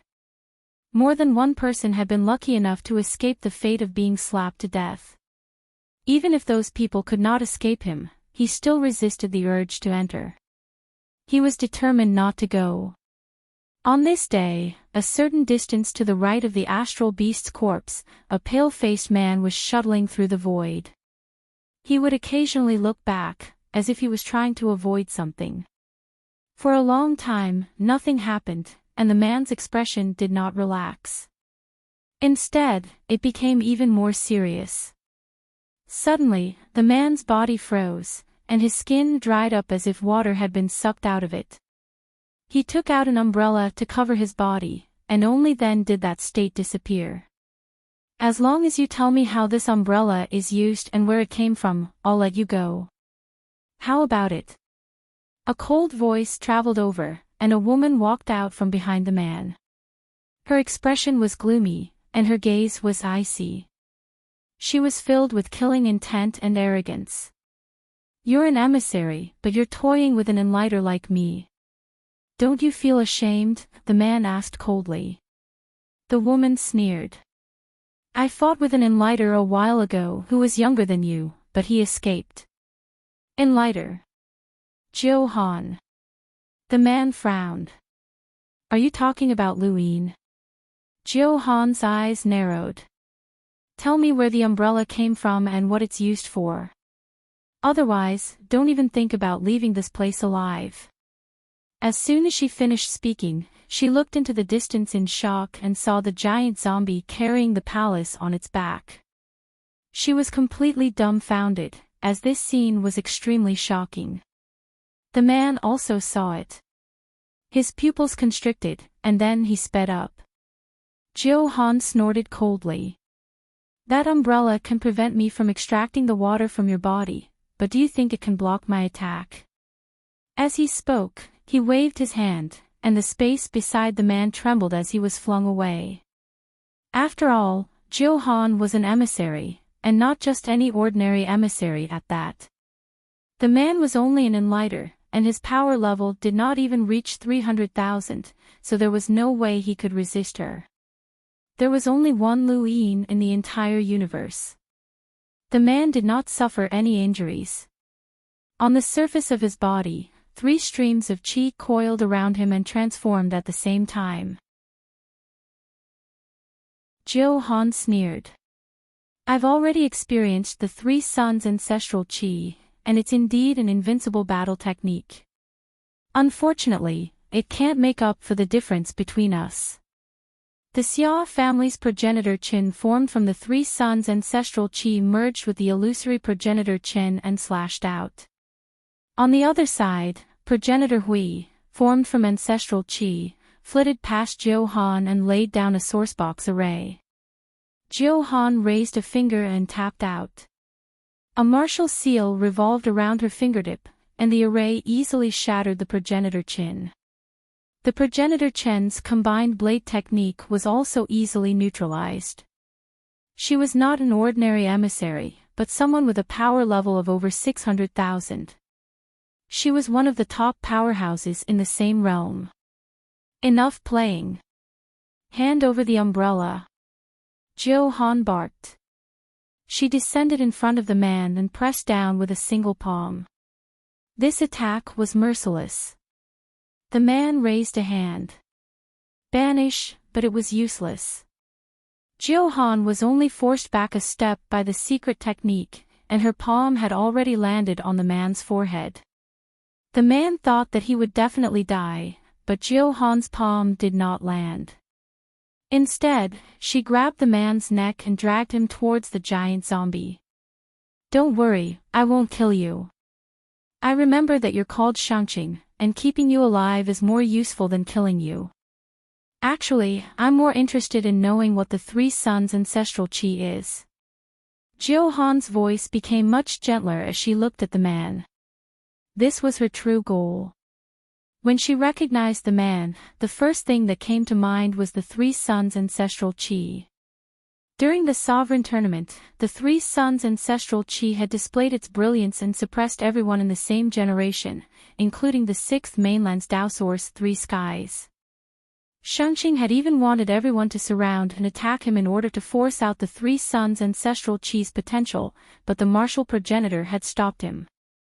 If not for Lu Yin's sudden appearance and display his legendary strength, Shangqing would have been unstoppable among his peers. Jiu Han had also watched the sovereign tournament from the Daosor sect, and she had been filled with curiosity and desire for the Three Suns' ancestral qi. She had not expected to run into Shangqing in the burial garden, so she had naturally acted. She did not care about the consequences, and she had the martial progenitor's support. So what if she killed Shangqing? Even if she captured him, the Hall of Honor would not know. Shangqing was not surprised that she wanted to learn the Three Suns' ancestral qi. You won't be able to learn it. Jiu Han sneered, and her gaze landed on the spirit void umbrella in Shangqing's hands. What exactly is this umbrella? It can actually prevent me from extracting the water from your body, so it's definitely not an ordinary item. You have quite a few secrets, just like that Lu Yin. It's a pity that he escaped, or else the two strongest people in the Fifth Mainland would have fallen into my hands. Grabbing Shangqing, Jiu Han caught up to the astral beast's wandering corpse. When she saw the beast's true appearance, she was just as shocked as Lu Yin. It's actually a beast. The burial garden really does have everything, Jiu Han muttered to herself. Behind them, in the distance, Lu Yin stared blankly at Jiu Han, who had appeared in front of the astral beast's wandering corpse. Shangqing. Lu Yin saw Jiu Han, but she was completely focused on the astral beast's wandering corpse and did not notice him at all. Jiu Han did not notice Lu Yin, so he quickly lowered his head and hid himself even deeper. He was not afraid, as Xia Yi was not around, and Jiu Han alone was not enough for him to hide. More importantly, there was still Shangqing. He had to think of a way to rescue Shangqing. Jiu Han had not become an emissary through cultivation alone. Anyone who wanted to become an emissary had to go through many trials and tribulations, even if they were descendants of the martial ancestor. She was a cautious person, and even when she saw the palace, she did not immediately rush in. Instead, she held on to Shangqing while waiting, just like Lu Yin. Lu Yin could only stay even further away to prevent her from discovering him. Not long after, someone else appeared. This person did not immediately enter the palace and instead also planned to stay far away. Jiu Han was unhappy, and she appeared in front of that person and threw him in.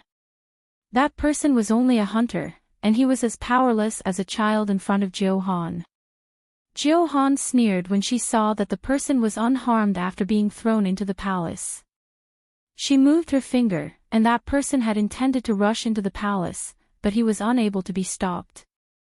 The astral beast's strength pulled him back, but at that moment, the astral beast's wandering corpse waved its arm and smashed that person into a pool of blood. Jiu Han and Shangqing's expressions changed at the same time, and they both looked at the astral beast's wandering corpse fearfully. This thing could actually attack. There were clearly ancient items within the palace, and Jiu Han wanted to obtain them, but she did not want to take the risk herself. She looked at Shangqing and decided that this would not do. This person was related to the ancestral qi of the Three Suns, and his value was too great.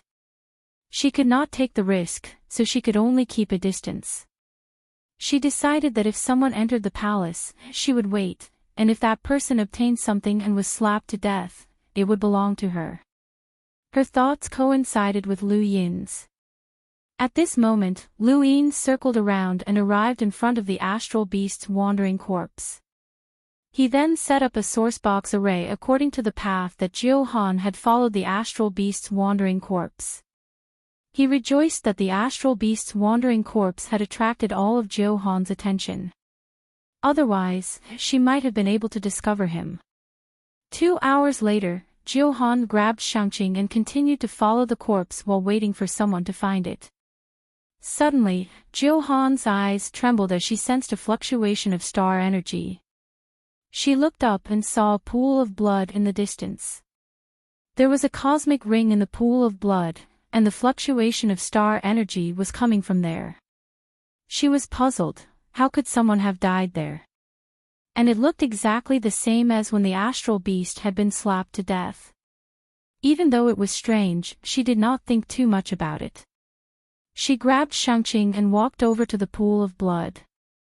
Just as she was about to lower her head to retrieve the cosmic ring, Shangqing suddenly disappeared and reappeared 1,000 meters away. Jiu Han was shocked. Not good. A source box array. She stepped into Astral Source Universe to prevent any sneak attacks.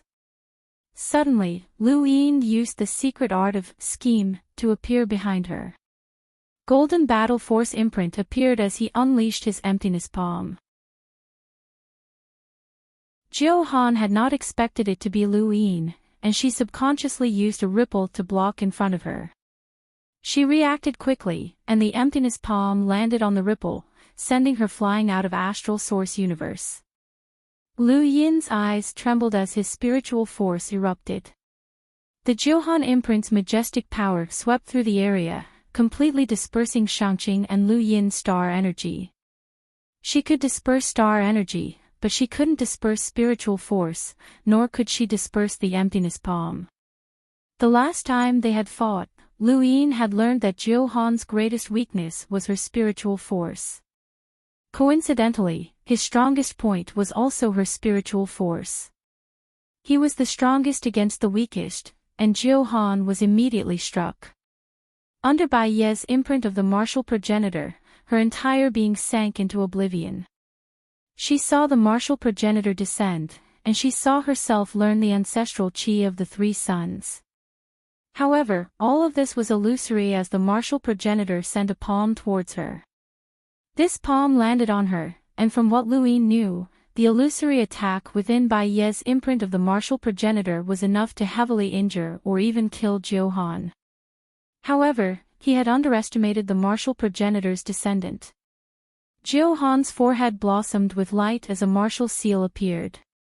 Not only did it break through Bai Ye's imprint of the martial progenitor, but it also attacked Lu Yin. If Lu Yin had seen Jiu San's battle with the corpse god, he would not have been surprised. Jiu San was the martial progenitor's third grandson, and he had relied on the martial seal that the martial progenitor had left within his body to kill the corpse god. Jiuhan also had an inherited martial seal, and even if its power was less than 1% of Jiu San's, it was still a fatal threat to Lu Yin. Lu Yin's pupils shrank, and with a wave of his hand, the spirit void umbrella appeared in Shangqing's hand. He opened it up and aimed it at the martial seal. There was a loud bang as the void was torn apart, and Lu Yin was sent flying. The shockwaves from the void's explosion swept through the surroundings, kicking up a cloud of dust beneath the feet of the astral beast corpse. After a while, when the dust settled, Lu Yin lowered his arm. The spirit void umbrella was undamaged, and Jiuhan's face went pale. Impossible. The martial seal came from the martial progenitor. How could this umbrella withstand it?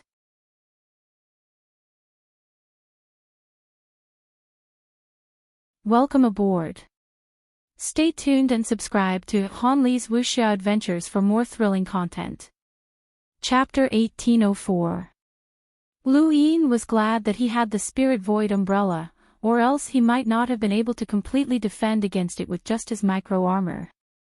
This was the martial ancestor's martial seal, and based on Jiuhan's limits, it might have exceeded 900,000. This was not something that he could withstand, and the spirit void umbrella had come from the spirit void temple's ancestor Ku, which was also a progenitor item. There are many things that you don't understand. Let's see if you still have a martial seal. Lu Yin barked as his spiritual force swept towards Jiuhan once more. Jiuhan's expression changed, and she waved her hand in a futile attempt to drain the water from Lu Yin's body. However, Lu Yin had the spirit void umbrella, and all of her attacks were blocked. Under Bai Ye's praise, Jiuhan endured unimaginable pain. The martial ancestor could protect her once, but not twice. Within the illusion, the martial ancestor's palm finally landed. Jiuhan spat out a mouthful of blood, and her forehead cracked open. She glared at Lu Yin with a pitiful expression. I'm the martial ancestor's descendant. You dare kill me, Lu Yin. Lu Yin's eyes widened. So what if you're the martial ancestor's descendant? It's not your place to act like a tyrant in the fifth mainland. Jiu Han shrieked and pulled out all sorts of power vessels from her cosmic ring in an attempt to save her life. One of them was a defensive power vessel that took the form of a martial seal that wrapped around her entire body. She then charged into the distance. Little bastard, I'll remember this.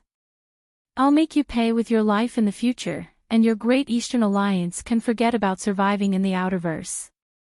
Lu Yin's expression was icy, and his gaze was icy. You really think you can escape? The astral chessboard appeared beneath his feet, and he moved. Jiu Han broke into the astral source universe in an attempt to escape, but Lu Yin did the same. He raised a hand and summoned a general appointment platform. In my name, I summon a general. The next moment, the death aura in Lu Yin's body rapidly decreased, and he formed Sangzhou. He aimed it at Jiu Han and ignited flames. Sangzhou was a powerhouse whose power level exceeded 700,000, and his attacks caused Jiu Han's defenses to distort. She was terrified. Lu Yin, stop. Do you want to start a war with the sixth mainland? Do you want to start a war with the martial ancestor? Lu Yin was unmoved, and he attacked with an empty palm. In less than 10 seconds, Jiu Han's defensive power vessel shattered, and she was shocked. Lu Yin, I'm the martial ancestor's descendant, and there are many powerhouses. If you dare to kill me, you'll die. The martial ancestor won't let you. Lu Yin took out the weapon shard and casually waved it. The weapon shard sliced into Jiu Han's neck, and a thin, blood-red line could be seen clearly. Shangqing stared blankly as Jiu Han's corpse fell to the ground. Jiu Han's eyes were still wide open, filled with unwillingness and hatred. This person was dead. Lu Yin walked out of the astral source universe, exhausted as well. Jiu Han was not easy to deal with. Even if her spirit was her weakness, she still had the protection of the martial seal that the martial ancestor had given her. If not for the spirit void umbrella, he would have been in trouble. As a descendant of the martial ancestor, he had a lot of good stuff. Fortunately, he had more tricks up his sleeve. The earth shook, but the giant zombie was not affected by the battle. It continued to carry the palace forward step by step. Lu Yin walked over to Jiu Han's corpse and looked at it quietly. After killing the martial progenitor's descendant, the enmity between him and the martial progenitor was irreconcilable. However, he did not intend to do so. After all, the enmity between the sixth mainland and the fifth mainland was irreconcilable. Although they were both humans, and their greatest enemy was the Eternals, Progenitor Qin had massacred the sixth mainland's progenitors. The symbol progenitor had carried an entire civilization against the sixth mainland, and Progenitor Hui had schemed against time and almost sacrificed the entire sixth mainland. All of these proved that the sixth mainland had done something that the fifth mainland could not forgive. If not for Progenitor Hui's schemes, which had led to the collapse of the sixth mainland and the invasion of the Eternals, the sixth mainland would have been annihilated. In Lu Yin's heart, the sixth mainland was an enemy that was second only to the Eternals and the four cardinal scales. If he killed them, then so be it. The spoils of war were the most important. Lu Yin's gaze landed on the cosmic ring on Jiu Han's finger, and he eagerly picked it up. Shangqing arrived, and he was speechless when he saw Lu Yin's actions. Lu Yin looked at him and reluctantly tossed the spirit void ring over. This is good stuff. Shangqing caught it and stored it in his cosmic ring. I got it in the ruler realm. Thank you. Lu Yin's mouth twitched. Then give me more star essence. Shangqing nodded. All right, I'll go back and get some. Lu Yin did not take this to heart, and his attention was focused on Johan's cosmic ring. He used Johan's blood to open the ring and poured everything out. He was stunned. Aside from the woman's personal items and some pills, there wasn't much else. Where were the power vessels? Where were the legacy techniques? At the very least, there should be star essence, but there was none. Lu Yin thought that he had not emptied everything, so he poured everything out as much as he could, but there was nothing left in the ring. He gritted his teeth, as he had not gained anything from this huge battle. Right, he took out the general appointment platform again. In my name, I appoint a general. Unsurprisingly, Johan was appointed and became a brand on the platform. This was Shangqing's first time seeing Lu Yin appointed general, and he was very surprised. Lu Yin glanced at him and thought about the spirit void umbrella. Based on his temperament, he would have just taken that toy away. He had saved this guy's life. But no matter what, this guy had gone through thick and thin with him in the cosmic trees, so he felt a little embarrassed. Forget it, he would just pretend that he had never seen the spirit void umbrella. Don't tell anyone, Lu Yin said, referring to the general appointment platform. Although Elder Chan already knew about it, the outside world had not heard of it. Shangqing was surprised. Is this your innate gift? You don't know. Lu Yin was puzzled. Shangqing shook his head. I should know. Lu Yin recalled that everyone in the cosmic tree's memories had been sealed, and they could not actively recall anything related to the Lu family. The general appointment platform was the symbol of the Lu family, so naturally, no one dared to speak of it. The fifth mainland also had no records of it, and only a few people like Elder Chan knew about it. Although Shangqing was second only to Lu Yin in his generation, he was still young and did not have the qualifications to know too much. That woman is called Johan, and she's a descendant of the sixth mainland's martial ancestor. Lu Yin casually replied, I know. We've fought before. I heard her mention it before, so I knew it was you. Aside from you, no enlighter can escape from her, Shangqing replied. Lu Yin looked at him. Is that a compliment? Shangqing did not deny it. Once news of her death spreads, it will definitely attract the attention of the sixth mainland's martial ancestors' descendants. Did anyone see her chasing you? Lu Yin asked. Shangqing and Lu Yin looked at each other. I don't know. Lu Yin frowned, but he did not say anything else. Shangqing's expression was calm. Even if someone finds out that her death is related to me, it doesn't matter. Even if the martial ancestor descends, he might not dare to enter the Neoverse. My fifth mainland has the power to restrict progenitors, and the Ionian kingdom was able to injure the mystery progenitor, which is a huge blow to the sixth mainland's three ancestors. There's also the symbol progenitor's power that injured the martial ancestor, Lu Yin reminded him. Actually, he really wanted to ask about the Hall of Honor. What kind of power was the Hall of Honor hiding that the seven sky gods were so afraid of? The seven sky gods were all half-progenitors, and the entire human domain's seven half-progenitors had to join forces to contend against them. The Hall of Honor alone would not be able to withstand them, and if the seven sky gods joined forces to attack the Hall of Honor, the other half-progenitors might not have the time to rescue them. Even so, the seven sky gods had never joined forces to attack the Hall of Honor. Back then, an ancient god had been able to destroy the node from Elder Chan. Even if the node had been set up by the Hui ancestor, it also proved that Elder Chan might not have been able to completely stop the ancient god.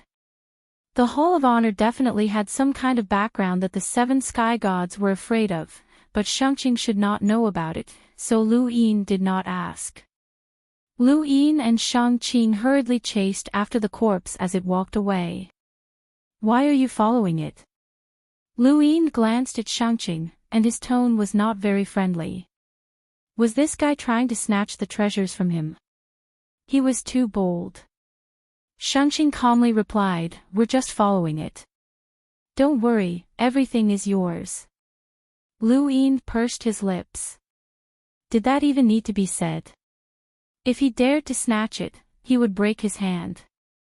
Shangqing was curious about the origins of this astral corpse beast as well as the situation in Burial Garden. After all, it was one of the 3 dark hands. Right, does Elder Chan allow you to enter Burial Garden without worry? Lu Yin asked as he recalled something. Shangqing calmly replied, after the sovereign tournament, many people's thoughts changed. Previously, they wanted to use the safest method to nurture me, and they wanted me to cultivate to the half-progenitor level without harming my life. But now, things are different. After losing to you after the sovereign tournament, many people changed their minds, especially Elder Chan. He allowed me to go out and train on my own. Even if I die, I want to die on the road. Lu Yin felt strange. What a strange way of thinking. Who would go out and train just for the sake of training? It's all because they have no other choice. If possible, I'd rather be kept in captivity as long as they give me enough star essence. That's not a funny joke, Shangqing said. Lu Yin was very serious. I'm not joking. As long as you guys can satisfy my appetite, I won't go anywhere. Shangqing did not believe him at all. Besides Lu Yin himself, no one else would believe him. It was just like when Starsabil had asked him how to become stronger, and he had answered that he could become stronger with money. This answer had angered Hai Dashao so much that he had almost slapped him. However, this was Lu Yin's answer. This was his path, and no one else could replicate it. Lu Yin followed them for 2 days, and quite a few people arrived during this time. Some entered the palace, while others followed Lu Yin and Shangqing, intending to pick up scraps. In Lu Yin's words, these people were too wretched, and they were forced by Lu Yin to explore the palace. If they were lucky, they would be able to find something, but if they were unlucky, they would be slapped to death. Lu Yin obtained a few things from these people, but they were not of much use. Some items seemed ancient, but they would shatter with a single touch. Some items were enough for an emissary, but they were of no use to Lu Yin. Do you want this? I'll sell it to you. Lu Yin handed over an ancient-looking power vessel to Shangqing and asked expectantly. This power vessel had the power to topple mountains and overturn seas, and it could even push away an emissary. However, to Lu Yin, it was not even as useful as a hollow palm. Even if he could upgrade it to the max, this sort of area of effect attack would not be of much use. Shangqing took it. How much? What do you think? Lu Yin's eyes narrowed. Shangqing thought about it for a while and then gave Lu Yin a white Mavis Bank card. The Hall of Honor gave this to me. They said that it's enough for me to use, so you can withdraw it. He then told Lu Yin how to withdraw the money.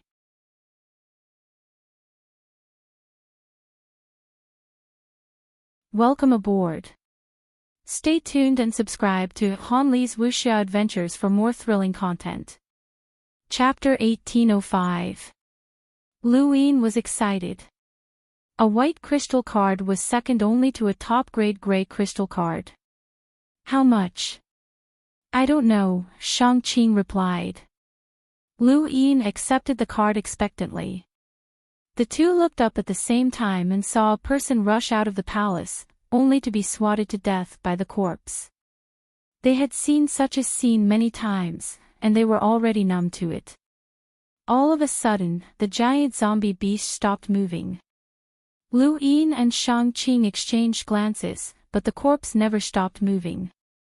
The next moment, the palace tilted, and the corpse straightened its back. Then, many items fell out of the palace, most of which were corpses. Lu Yin and Shangqing were stunned. Was this a stretch? A corpse could stretch. The corpse only stretched for a short while before it continued to stagger forward, leaving behind a pile of items on the ground. Lu Yin and Shangqing hurried over.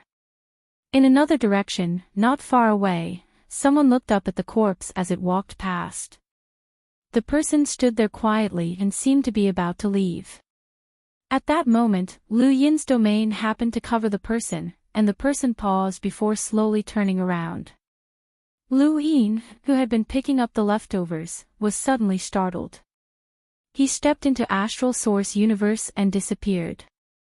Shang Qing was flabbergasted. What had caused Lu Yin to not pick up the items?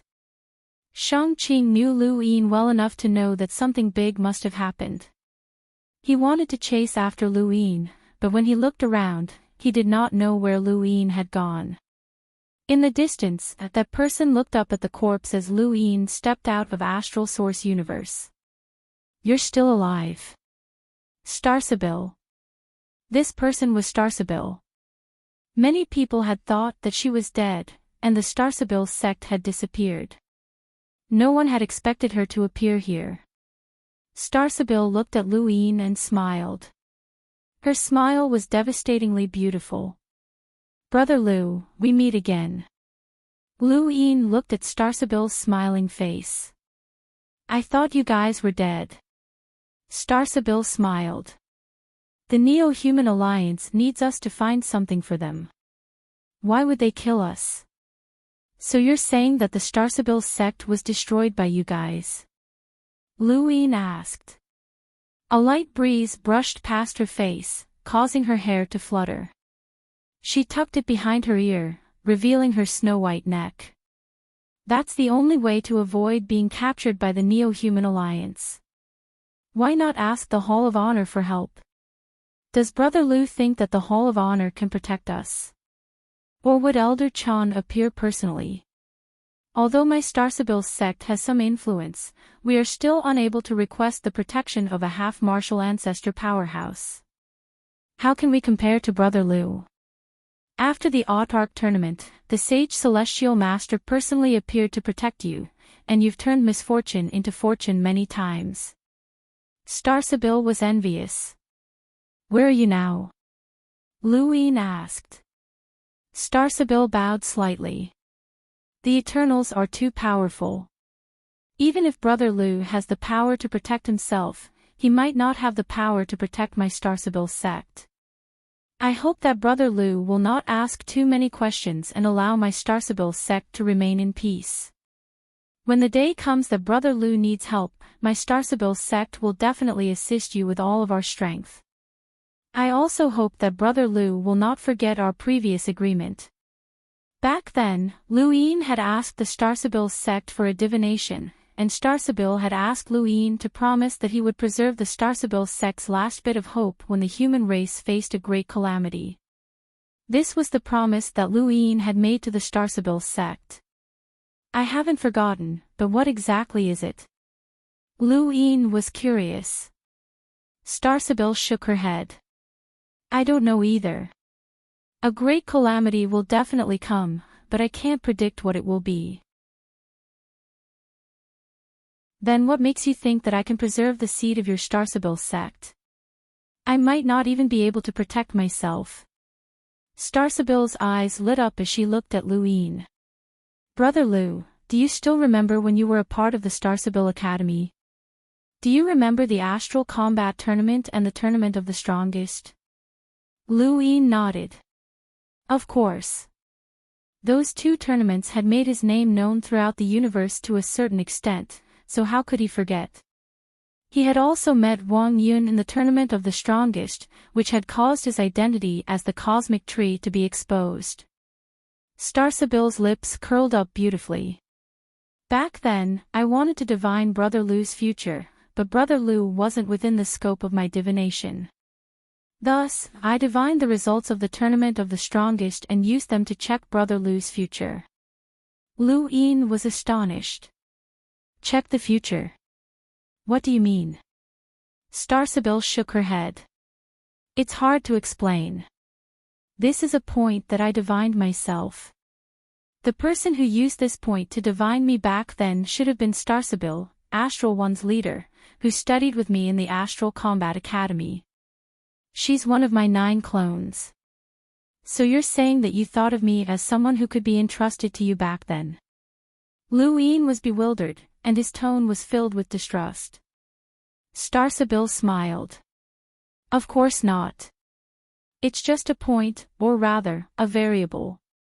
I want to use you as a variable to perform more divinations. But you once helped Night King Jinwu, Luin said. Starsabil looked at Luin. When Brother Lu fought with Night King Jinwu, I told you that that day was the most glorious day of his life, but it could also be the darkest day of his life. I also told you that I can't divine his future. Luin stared at her. Lu Yin's eyes narrowed. So you didn't just use me as the point for your divination, but also Night King Jinwu. More accurately, I used you as the point and Night King Jinwu as a reference to make a second divination because I couldn't directly divine you, Starsabil explained. Luin did not understand Starsabil's words at all, but he knew that Starsabil had divined his future many times. The only difference was that she had not directly divined his future, but rather his enemies. This was also the reason why he had gotten close to Night King Jinwu. The first time was the tournament of the strongest, and the second time was Night King Jinwu. What was the third time? Luin asked. He did not like being schemed against by others, but Starsabil had never schemed against him before.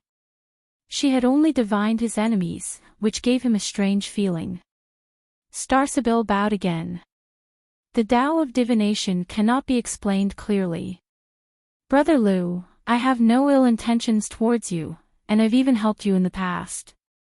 I've even entrusted the future of the Starsabil sect to you. If Brother Lu needs anything in the future, the Starsabil sect will do our best to help. I hope that Brother Lu will treat us with sincerity. Luin muttered to himself for a moment. Help me find a word. Please tell me, Brother Lu. Luin answered, turbid. Starsabil did not understand. Turbid. What does that mean? Luin replied, just this word. Turbid means divination. Senior Zhu, please help me with the divination and tell me the results of your divination. Starsabil nodded. Alright, since that's the case, I'll take my leave. By the way, Brother Lu, the burial garden gate is dangerous, and the Neo-Human Alliance will definitely do everything they can to destroy it. The burial garden implicates ancient secrets and even inheritances, and the Eternals will not allow it to exist. Brother Lu, be careful.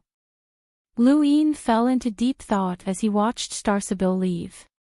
If possible, he wanted to force Starsabil to tell him everything she knew, but some people could not be forced. Furthermore, the Starsabil sect had indeed helped him several times, and he was not the type to bite the hand that fed him. He hoped that they would be able to divine some information about Turbid, but Luin did not hold out much hope. Even Mr. Mu could not find anything, so how could he count on the Starsabil sect? That was impossible. He just wanted to see how powerful the Starsabil sect was. What could Turbid possibly lead to? When Xianzhou had divined for him, it had caused him to vomit blood. The Starsabil sect still had some ability. The surface of the lake was too calm, and nothing could be seen from the outside. Luin would have to throw a rock in to see if he could draw anything out. Luin planned to stir up a pool of spring water, and he hoped that the rock that was the Starsabil sect would be able to stir it up. He returned to the area where the astral beast corpse had been stretching. Shang Qing was waiting for him, and there was also a cultivator squatting beside her, looking uneasy. Luin ignored the cultivator and picked up the rest of the loot. Most of the items that had dropped were corpses and weapons, but they were all very ordinary. It was obvious that they had been looted from a fight within the palace. Luin checked the cosmic rings of the corpses one by one and found 2 weapon fragments. Not bad, it seemed that he had not waited in vain. Can I leave now? I didn't pick up anything, the cultivator squatting on the ground asked in a trembling voice. He recognized that one of the two was called Shang-Qing, and he represented the Hall of Honor. The other was even more terrifying, and he was the leader of the Great Eastern Alliance, Lu Yin.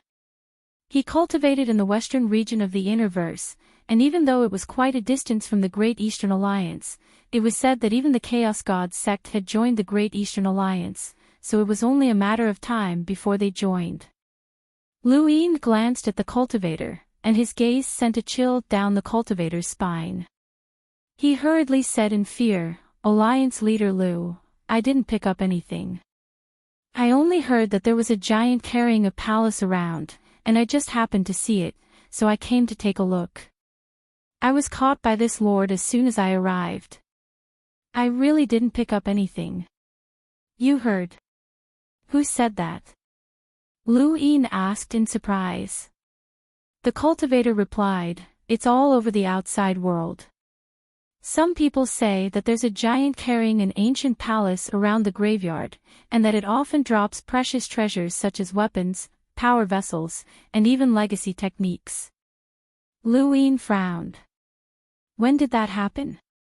The cultivator thought about it. "A long time ago. The graveyard opened not too long ago, so it should have been around 10 days ago." 10 days ago, Lu Yin had not seen this corpse, which meant that this place had already been exposed before he had arrived. At that moment, a figure walked out of the palace on the corpse's back, tore through the void, and stepped out. Lu Yin recognized this person. It was the 7th stage blacksmith. He hadn't died. He had been inside for quite some time. The 7th stage blacksmith was an envoy, and he could use the astral source universe to travel through the void. However, this was meaningless to the corpse, as it could shatter the void with a casual wave of its hand. Even if the blacksmith had tried to escape through the astral source universe, it would have been useless. Lu Yin felt a chill run down his spine, but the cultivator could not understand what had just happened. He had only seen the corpse casually wave its hand, and the void had exploded like a mosquito, causing blood to scatter everywhere. "Alliance leader Lu, sir, I really didn't pick anything up. I just wanted to take a look. I swear that I will never spread the news that you two are here." "Right, I can also use information to buy my life," the cultivator said in a panic. Shang-Qing was curious. "Information?" The cultivator nodded and gulped. "Not far from where I came from, there's a graveyard gate." Lu Yin turned to look at him, his eyes shining. "A graveyard gate that leads to the outside?" The cultivator nodded. "Yes, but it's been occupied by an expert. If you want to leave, you have to hand over your cosmic ring." Lu Yin and Shang-Qing exchanged glances. An expert? To them, only someone at Jiu Han's level could be considered an expert, and that was an envoy. How many envoys were there in the universe? And how many of them had stepped into the graveyard gate?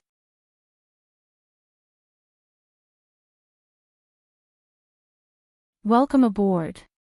Stay tuned and subscribe to Han Li's Wuxia Adventures for more thrilling content. Chapter 1806. Hold on, Lu Yin suddenly thought of something and stared at Shang-Qing. Just as he was about to speak, he paused and slapped the cultivator unconscious. He then turned back to Shang-Qing. "Is it someone from the Hall of Honor?" Shang-Qing didn't understand. "Why do you ask?" "I found a burial gate that can be used to leave the Hall of Honor, and it's being guarded by an emissary." Shang-Qing shook his head. "I'm not sure. I wasn't notified." Lu Yin didn't say anything else and quickly walked over to the pool of blood where the 7th phase blacksmith had been slapped to death.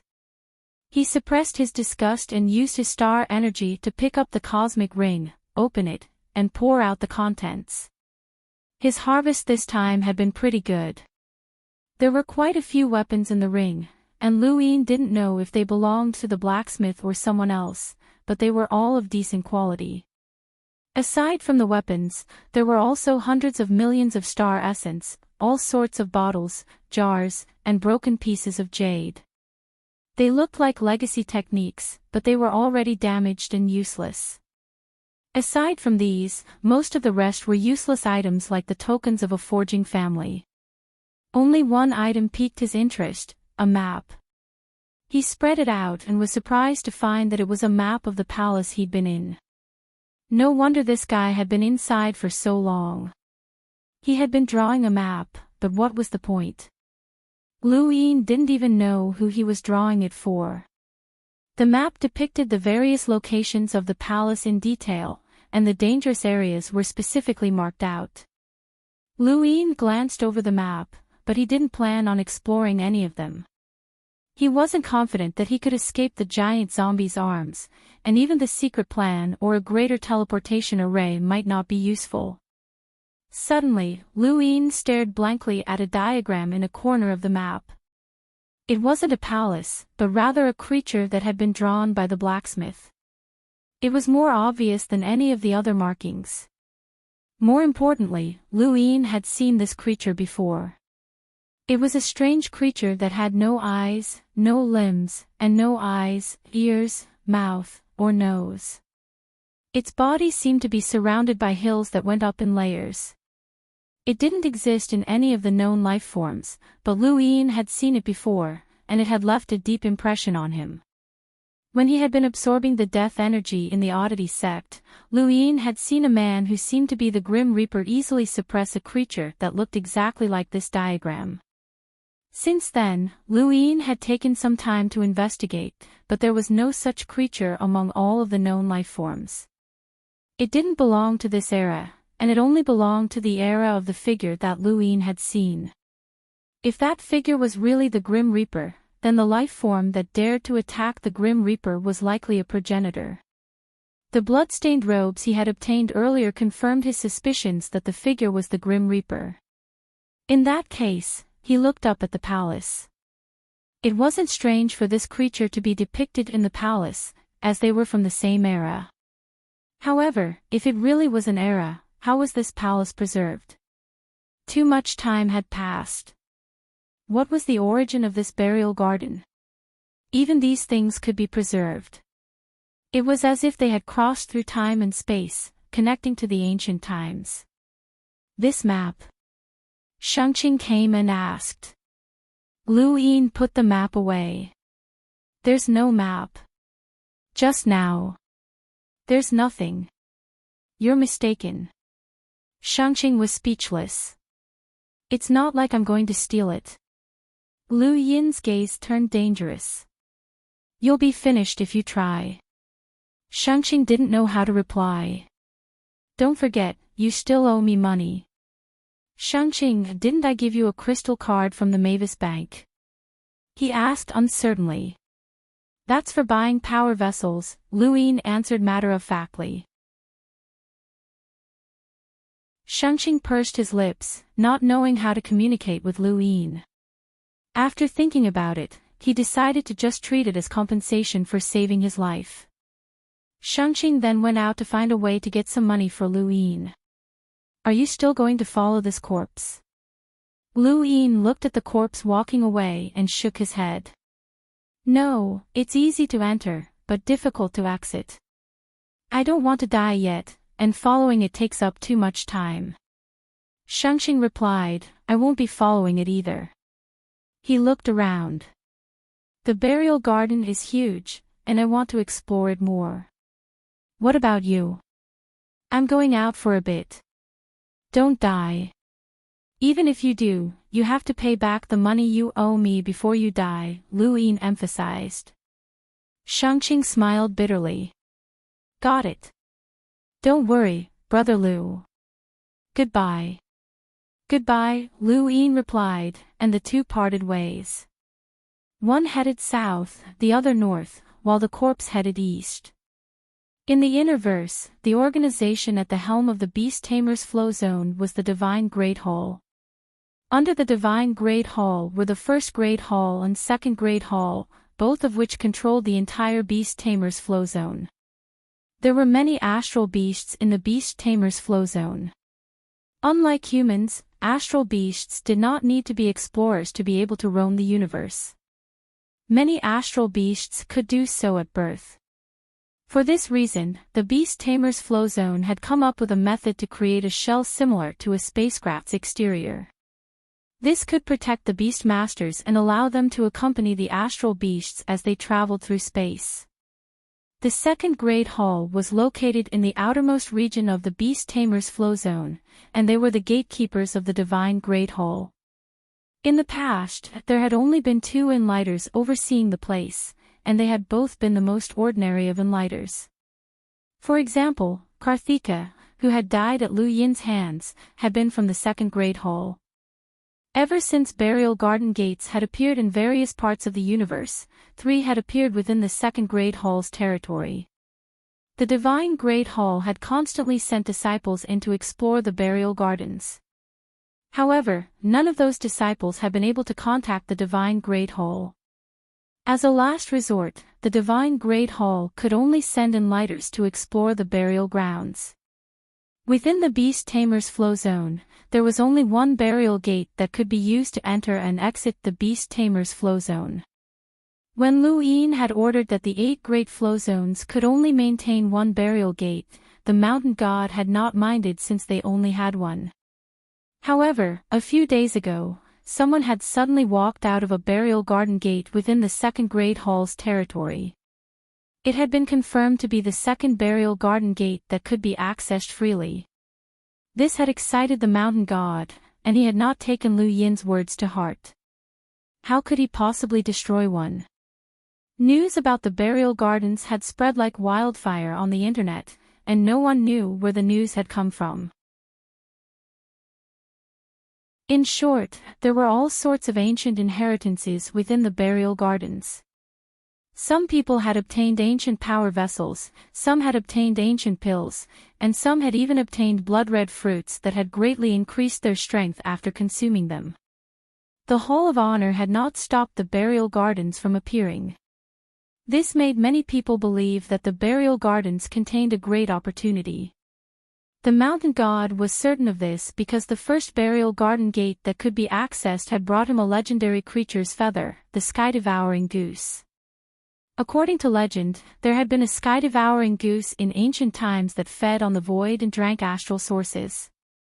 Ordinary people could not see it, and its body covered the sun, moon, and stars. Its cry could even shake the universe. Although it was large, its feathers were special and illusory. It could freely travel through the void without touching anything, and it could even become illusory within the astral source universe. It was a mysterious creature. The mountain god had obtained a sky-devouring goose feather, and he had faintly heard the bird's cry. This cry had given him a vague sense of space, and this feeling had given him a new understanding of cultivation. It was precisely because of this experience that he firmly believed that the burial gardens contained an ancient opportunity, and that was indeed the case. How could he bear to destroy another burial garden gate that he could freely enter and exit? He wished that the Beast Tamer's flow zone had a few more burial garden gates so that the Divine Great Hall could seize more of the opportunities within the burial gardens. It was not just the mountain god, Lu Qianjue and the others also thought the same. They had only destroyed the burial garden gate for show, so how could they bear to give up on the opportunities within? Misfortune soon followed. The second Great Hall had been massacred, and several enlighters had died. Countless disciples had died, which shocked the mountain god. The mountain god was furious, and he immediately rushed towards the second Great Hall. When he arrived, he discovered that many planets had been destroyed, and even the burial garden gate that could be accessed freely had been destroyed. More than 10,000 people had died in the Beast Tamer's flow zone, and all of them were elite disciples. Only elite disciples were qualified to guard the burial garden gate, and these elite disciples were not from the second Great Hall, but rather the Divine Great Hall. The loss of these elite disciples caused the Divine Great Hall to have a gap in power. Only a few of the younger disciples had survived because they had gone out to train. The mountain god wanted to track down the culprit, but it was too late. The culprit's methods were ruthless, and it was obvious that they had been sent as a warning. The culprit's strength was not ordinary, and even if they were not an emissary, they were definitely an expert that was infinitely close to becoming one. They were also adept at concealing their tracks. A day had passed since the mountain god had received the notice and arrived at the second great hall, which was more than enough time for the culprit to escape. Not only had the burial garden gate been destroyed, but the divine great hall had also lost many disciples, which infuriated the mountain god. However, the mountain god still issued a gag order that this matter could not be spread. Otherwise, he would not be able to explain himself to Lu Yin, as a normal burial garden gate could not possibly be guarded by so many experts. At this point, anyone who left the burial garden gate had to be extremely cautious. Some people did not even have time to observe their surroundings after exiting the burial garden gate, and they immediately fled as fast as they could. This was because there were countless people watching the burial garden gate. There were very few people who could enter the burial garden gate in search of opportunities and leave with them safely. No one would stop others from entering the burial garden gate, and they would only stop those who exited from escaping. Only an expert at Lu Yin's level would be able to walk out of the burial garden gate without fear. Lu Yin followed the direction that the cultivator had pointed and found a burial garden gate that could be used to leave. There was indeed someone guarding it, and it was a middle-aged man with an arrogant expression. He also had an imprint, and it was obvious that he was an expert from the sixth mainland. However, he had not become an emissary and was only an enlighter with a power level of 300,000. This kind of person could not even withstand a single slap from Lu Yin. Thus, when he saw Lu Yin arrive, he immediately tried to flee. However, Lu Yin kicked him to the ground and forced him to hand over his cosmic ring. The man was indignant, as he had thought that the burial garden had only opened recently and that there would not be many experts entering. With his enlighter cultivation level of 300,000, he would be able to run amok for a while. However, reality proved that there were not many experts, and he had managed to steal some things. Unfortunately, he had run into Lu Yin too early, and all of his efforts had been for naught. Lu Yin was very happy, and he even praised this person. Keep watching and keep working hard. You have a bright future ahead of you. This person had actually contributed a tribulation crystal to Lu Yin. Lu Yin had not expected that the burial garden would actually have tribulation crystals. Although there were not many and they were useless to him, they could still be sold for quite a bit of money. These things were always in short supply, and anyone who sold them would want them.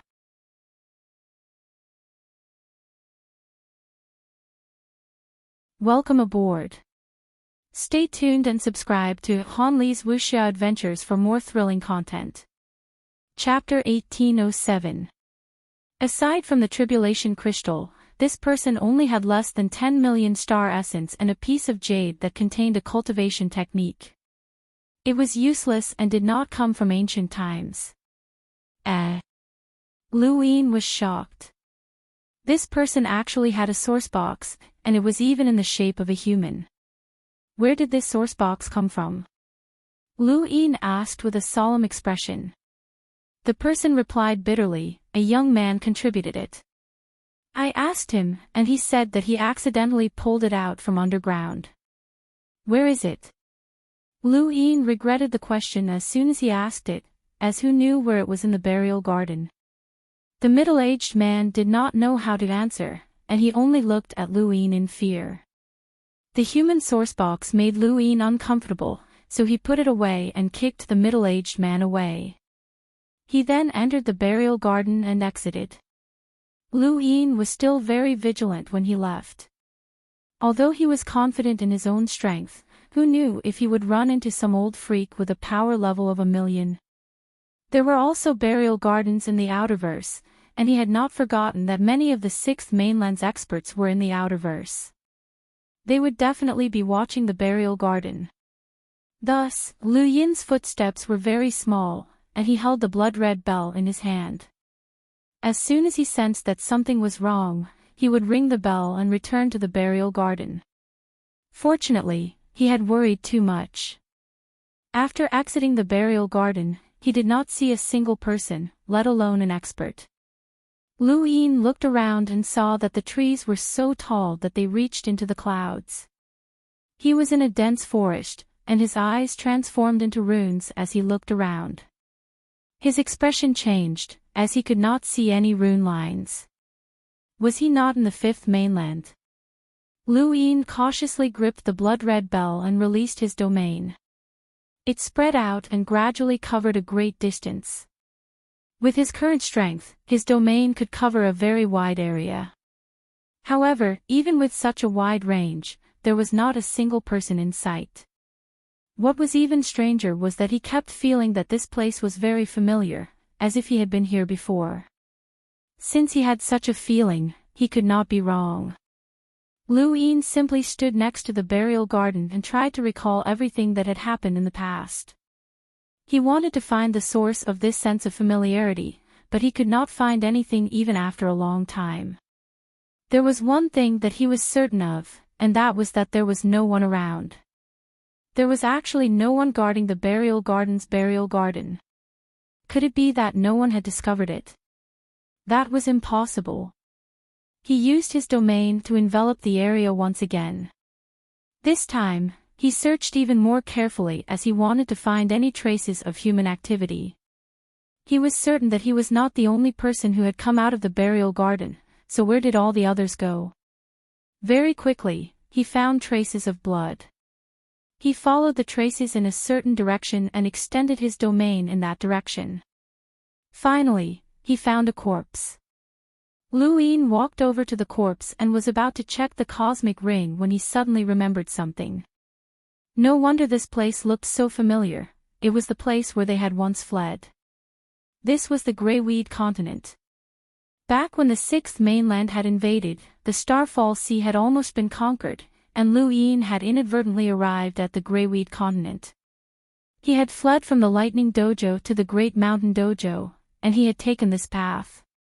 It was no wonder why it looked so familiar. Since this was the Greyweed continent, it meant that this was now the territory of the Eternals. No wonder there were no rune lines here.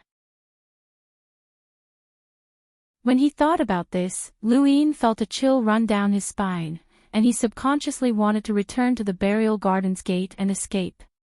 However, after thinking for a while, he looked to the east. The Chongshan Dojo was there. In that case, he could go and find the fist mark that Lan Si mentioned. The importance of the empty palm to him was self-evident, and the empty palm was only a battle skill brought to Lan Si by the 10 stacks fist seal. There were still 100 stacks above it. Strength, 1,000 stacks, what kind of battle technique would it bring? Lu Yin was proficient in the overlaying stacks path and multiplier attacks, so he was most suitable for this type of battle skill. However, the Greyweed continent was now the territory of the Eternals.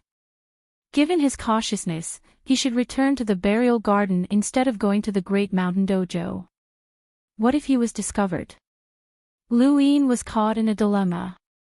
On one hand, he had to choose the battle skill that was most suitable for him, and on the other hand, he had to return safely. Even he did not know how to choose. More importantly, Lu Yin had come into contact with the 100 stacks fish seal, but he had not comprehended any battle skill. He had also come into contact with the 10 stacks fish seal, and many disciples of the Great Mountain Dojo had come into contact with it. Lan Si was the only one who had comprehended the empty palm. Some battle skills depended on luck, not ability. Even if he successfully reached the Great Mountain Dojo and arrived in front of the 100 stacks fish seal, he might not be able to comprehend any battle skills. After thinking about it for a long time, Lu Yin decided to go to the Great Mountain Dojo to take a look. Even if the possibility of comprehending a battle skill was slim, he still wanted to give it a try. This type of battle skill was too suitable for him. At worst, he would run away as soon as he saw a corpse king. Although the Eternals had occupied the Starfall Sea, it did not mean that there were corpse kings everywhere. That was impossible. It was just like when the sixth mainland had occupied the Greyweed continent, they had still been able to escape. The Greyweed continent was huge, and there were no corpse kings around the gate of burial garden that he had walked out of. In that case, there might not be any in the Great Mountain Dojo. The more he thought about it, the more he felt that it was possible. Lu Yin took a deep breath and mustered his courage to head towards the Great Mountain Dojo. This place was not far from the Great Mountain Dojo. Along the way, Lu Yin did not see any corpse kings. Soon, he saw the gravitational landmass of the Great Mountain Dojo. There were 20 pieces of land formed from the bottom to the top, and each piece was connected by 100 stone stairs. They could be seen from afar. Lu Yin did not move quickly as he was afraid that he would attract attention. Fortunately, he still did not see any corpse kings when he arrived at the Great Mountain Dojo. The Great Mountain Dojo seemed to have been abandoned for a long time, and there were weeds everywhere. Lu Yin carefully approached the gravitational landmass and leaped up. He directly landed on the 10th layer, which was the layer where the 100 stacks fist seal was. Back when Lu Yin had been an explorer, he had been able to walk on the 10th layer. Now, the gravity of the 10th layer did not affect him at all. When he arrived at the 10th layer, Lu Yin walked directly to the fist seal and pressed his fist against it with a nervous expression. After waiting for a while, there was no reaction except for the vibration technique of the 100 stacks. He was disappointed that he had not comprehended it.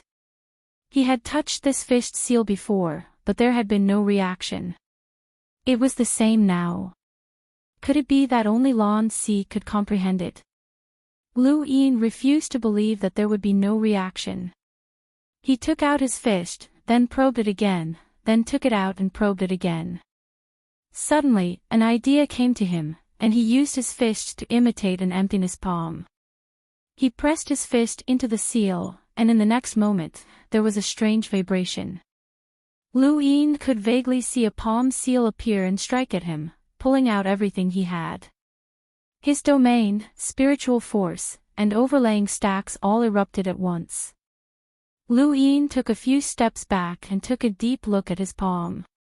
A message appeared in his mind. He had comprehended the hollow palm. The follow-up to the hollow palm was called the hollow palm. The hollow palm gathered the strength of the overlaying stacks path, and it used an invisible palm seal to unleash a peak attack. The hollow palm was a step further. Not only did it include the overlaying stacks path, but it also included all of one's battle force, domain, spiritual force, and spiritual force to form a single palm. This palm was even more indiscernible than the hollow palm. It was all-encompassing, and even if the opponent had the corresponding physical strength, they would still be injured if they did not have a domain, spiritual force, or spiritual force that could match the palm's attack. In other words, the hollow palm was the purest attack that gathered all of one's strength, and it included the hollow palm. It was even more straightforward and powerful than the hollow palm. Lu Yin could not help but look up at the top floor, where there was still the 1,000 stacks fist seal. He did not know what it contained, but was it even stronger than the hollow palm? Since he had comprehended the hollow palm, there was no need for Lu Yin to stay any longer. He turned to leave, but the moment he turned around, an indescribable terror caused him to subconsciously use the planned secret art to avoid his original position. A pair of scarlet eyes flashed past, and a terrifying gale tore through the void and cut open the sky. Lu Yin appeared 100 meters away, and there was now a corpse king where he had been standing. When did this happen? The corpse king stared at him with its scarlet eyes, bent its legs, and suddenly charged forward with a punch. Lu Yin's eyes widened. He did not seem to move, but his right palm suddenly appeared in front of him. The hollow palm. Boom! A shockwave exploded, shattering the void. The Corpse King and Lu Yin broke into the astral source universe at the same time, and a terrifying power spread along the palm. There was another explosion, and Lu Yin was forced back 5 steps. The clothes on his arm had been torn to shreds, and his entire right arm was numb and unable to move. The Corpse King, on the other hand, was unharmed. This Corpse King definitely had a power level of over 600,000, and its strength and physical body had exceeded Lu Yin's expectations. More importantly, his domain, spiritual force, and spiritual force were not very effective against this Corpse King. The hollow palm had already displayed the power of battle force, but it still could not deal a strong blow to this Corpse King. This Corpse King was very unusual. The Corpse King stared fixedly at Lu Yin and slowly raised its arm. Its muscles seemed to be alive as they twisted and twisted together, forming blocks of a deeper color. Lu Yin's face paled. This was an innate gift. This Corpse King had a strange innate gift for muscles. Combined with its power level of over 600,000, it could display even more terrifying power than a Corpse King at the second transformation. This was going to be troublesome. There was a whoosh, and the Corpse King stepped forward and sent a palm towards Lu Yin. Its fighting style was simple and straightforward. Lu Yin kicked the Corpse King away and turned around. Stars appeared in his left hand, and the stars transformed into a sword as he slashed out with the 14th sword. Just as the tip of the sword was about to descend, Lu Yin's star energy rapidly disappeared. Lu Yin knew that things weren't good. This Corpse King had actually forcefully depleted his star energy. It was rare to encounter a Corpse King whose star energy had been depleted. Corpse Kings were not humans, and Lu Yin did not know how they had reached the level of an emissary. However, the fact that their star energy had been depleted proved that they also had astral cyclones. Since that was the case, he could not use any battle techniques that had to do with star energy. Lu Yin quickly retreated, but the Corpse King chased after him and attacked with its right palm once more. The muscles that extended from the palm of the Corpse King's arm twisted, making it look sinister yet incomparably powerful. If Lu Yin did not have his micro-armor, he definitely would not have wanted to be hit, but with it, he could withstand the attack. Bang! Lu Yin's chest was struck by the Corpse King's palm, but he responded with a palm of his own, using the hollow palm. The Corpse King was forced back by the hollow palm, but Lu Yin's entire body was sent flying. His chest hurt, but fortunately, his micro-armor had been able to withstand the Corpse King's attack. The Corpse King did not retreat very far before its legs bent once more and it suddenly charged forward.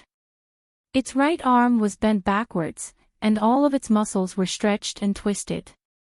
Its entire arm had grown by more than one size.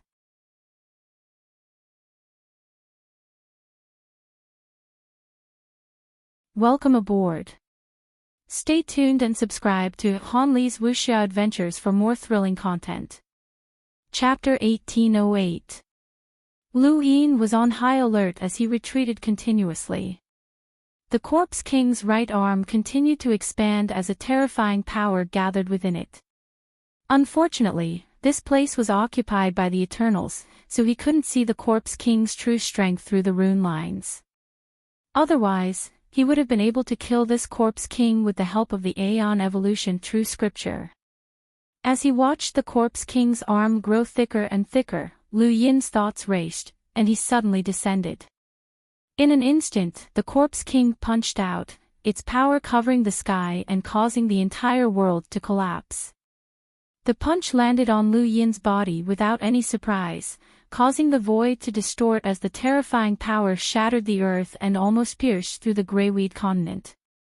Not long after, the Corpse King landed, and a bottomless pit appeared on the ground. It covered a wide area, and one could not see the end of it with the naked eye. There were bloodstains and crushed bodies in the pit. The Corpse King stared at him for a while, then raised his head, took a step forward, and left. It was only after the Corpse King had left that Lu Yin reappeared. He had indeed been hit, but because of his miniature armor, he was unharmed. The body that had been shattered was naturally the corpse from before. Given the corpse's strength, it was impossible for it to have survived the Corpse King's attack. Lu Yin had grabbed the corpse the moment he'd been struck by the Corpse King, and he'd used the Yu's secret art to throw it away. That was how he'd managed to trick the Corpse King into thinking that it had killed him. He heaved a sigh of relief and rubbed his right hand, which was still numb. The Eternals were very different from humans, and their fighting styles were completely different as well. Humans had many different ways of fighting, such as battle techniques, cultivation methods, secret techniques, innate talents, treasures, lock-breaking methods, and even beast taming, goo worms, and so on. The Corpse King's fighting style was much more direct. It was a combination of innate talents and one's own battle prowess.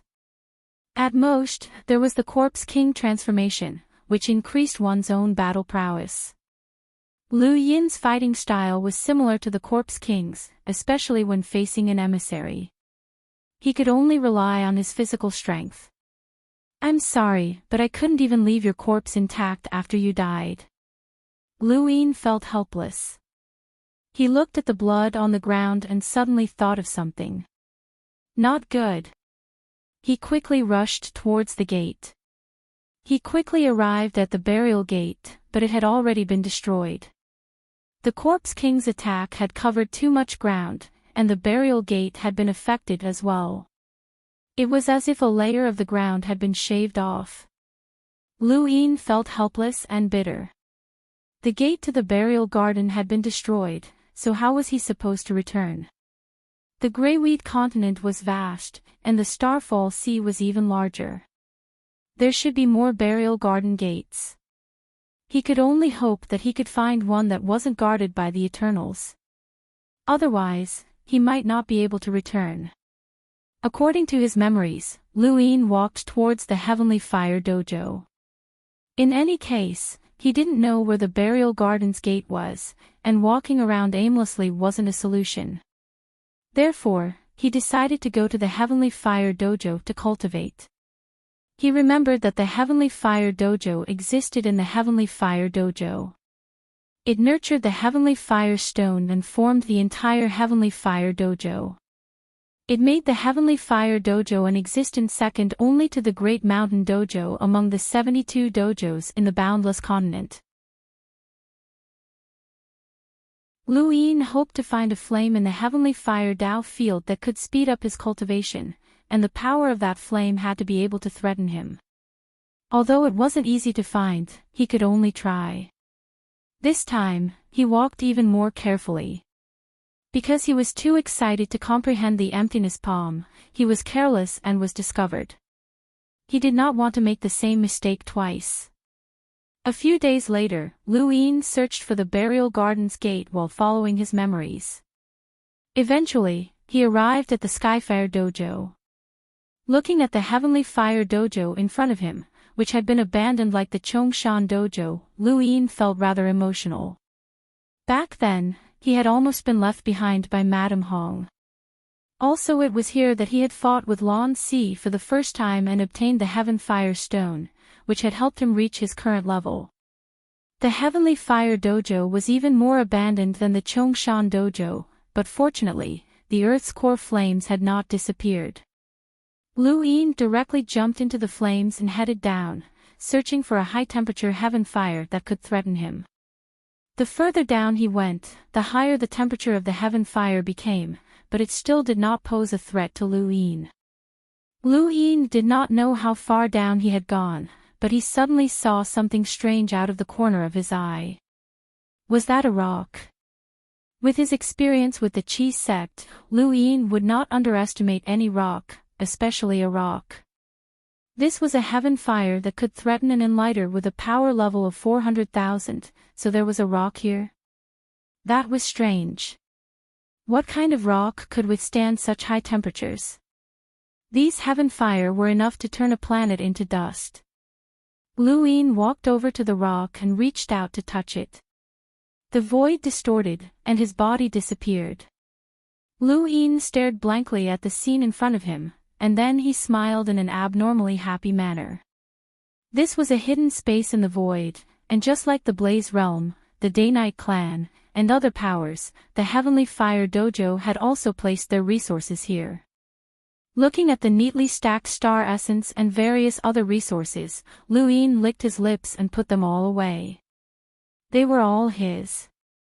Strange, when the Heavenly Fire Dojo had been destroyed, hadn't the Sixth Mainland ransacked it? That should have been the case, so what was this place? It couldn't be Tian Yanzi's personal collection, could it? This void was hidden under the high temperature of the Heaven Fire, and the only person in the entire Heavenly Fire Dojo who could enter was Tian Yanzi. When Madame Hong had chased after Lu Yin and the others to the Starfall Sea, she might have forgotten about it, or she might have disdained to search for it. Thus, this collection had been forgotten. There were 200 million star essence here, which was not a lot, but it was not bad. Lu Yin only had a little more than 200 million star essence on him right now. The Blaze Realm's powers had occupied the 8 great flow zones and traded with the Astral River Arc, which was why they had been able to accumulate so much wealth. After being attacked by the Sixth Mainland, they had lost more than half of what they had, but that was all they had. The Heavenly Fire Dojo did not have a source of funds, and most of what they had was due to Tian Yanzi's efforts. As expected of an envoy-level powerhouse. What a pity, if only he had more. Lu Yin was currently an enlighter who had gone through 39 cycles, and breaking through 40 cycles would require 200 million star essence.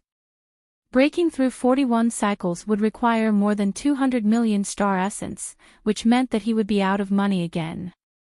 If he had enough money, and the temperature of the Heaven Fire in the depths of the Heavenly Fire Dojo was high enough, he would be able to reach the level of an emissary. The more he thought about it, the more regretful he felt.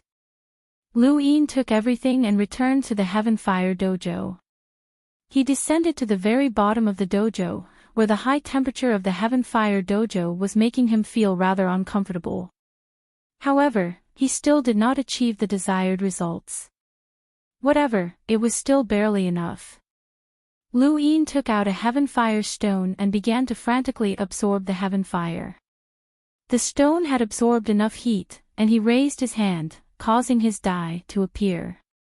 He tapped it, as he needed 4 pips. When the die slowly stopped at 3 pips, Lu Yin pursed his lips. It would not appear when he needed it, but it would appear when he did not need it. He did not have any money. On his second try, the die slowly stopped at 5 pips. Lu Yin sighed and tried again. On his third try, it was 1 pip. The item had just fallen to the ground when it was vaporized by the high temperature. In all honesty, Lu Yin did not even see what it was. He tried again. This time, he was more successful, and he rolled 4 pips.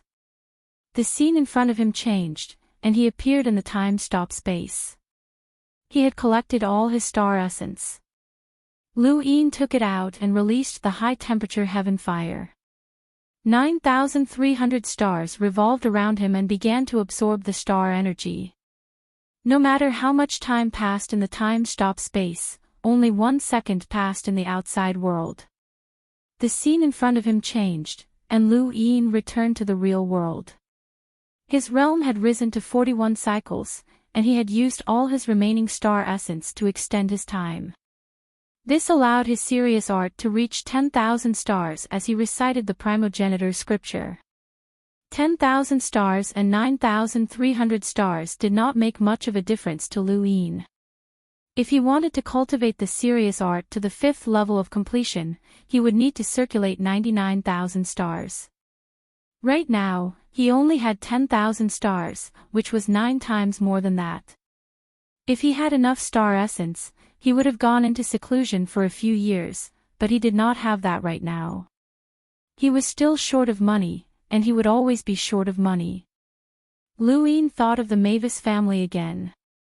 Back in Gu King City, Yuehua Mavis had solemnly invited him to visit the Mavis family as a guest. Unfortunately, some things had happened, and the invitation had not been put on the agenda. When he returned, he would have to greet the Mavis family as soon as possible. He could offend anyone, but not the Mavis family. As long as he could squeeze out a little bit of money from them, it would be enough for him to use. At the same time, a group of people arrived outside the Skyfire dojo. There were both men and women, and aside from an old woman, the rest were all youths. The one walking in the middle was a beautiful woman in blue clothes. She had a heroic look on her face, and she held a long sword as she slowly walked towards the Skyfire dojo. This is the Skyfire dojo. Senior, we haven't seen it before, someone exclaimed. It was a very cute girl. The man next to her was disdainful. The Skyfire dojo was once prosperous, but it's now in decline. Our water god dojo is the only one that can continue. That's right. The Skyfire dojo will eventually turn to dust, just like the Taishien dojo. They don't know how to restrain themselves, someone else agreed. The old woman frowned. Be careful with your words. The Skyfire dojo was once glorious, and it's not up to you juniors to spout nonsense. The man said, Junior is right. Regardless of whether it's the Skyfire dojo or the Great Mountain dojo, they don't understand the principle of decline after reaching the peak. Our water god dojo cultivates the concept of water, so we understand this principle. No matter how far into the future, our water god dojo will definitely stand tall in the universe and never fall. The old woman sneered. Since you know the principle of decline after reaching the peak, why aren't you humble? Do you think commenting on an abandoned dojo will raise your status? The man was just about to retort. The beautiful woman in the middle spoke up. Don't you know how our water god dojo has been preserved? Don't you know how Tianyanzi died? Don't you know how Dao Master Lan, Dao Master Lei, and the others died? It's not up to you to slander them. The man seemed to be even more afraid of this woman, and he didn't dare to say anything else. Don't say such things in the future, the old woman reminded her. The group of youths fell silent and followed the woman into the Skyfire dojo. Si Shao looked at the ruined Skyfire dojo with a complicated expression. In the past, the boundless continent had 72 dojos, and they had all been glorious. The Great Mountain dojo had been the strongest, followed closely by the Skyfire dojo, Tsankue dojo, and so on. Her water god dojo had been second only to the Skyfire dojo, and they had always competed for the second position. It was a pity that her master's strength had been unable to break through to become an emissary and could not stand shoulder to shoulder with Tianyanzi. Otherwise, the water god dojo might not have been inferior to the Skyfire dojo. One was fire, the other was water. Water and fire were incompatible.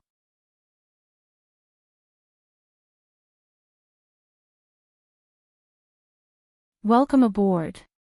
Stay tuned and subscribe to Hanli's Wuxia Adventures for more thrilling content. Chapter 1809.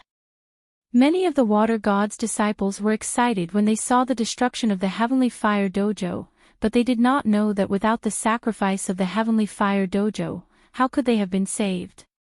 Dao Master Lan, Tianyanzi, Thunder Dao Master, and Song Dao Master had all sacrificed themselves for others, and they should not be slandered.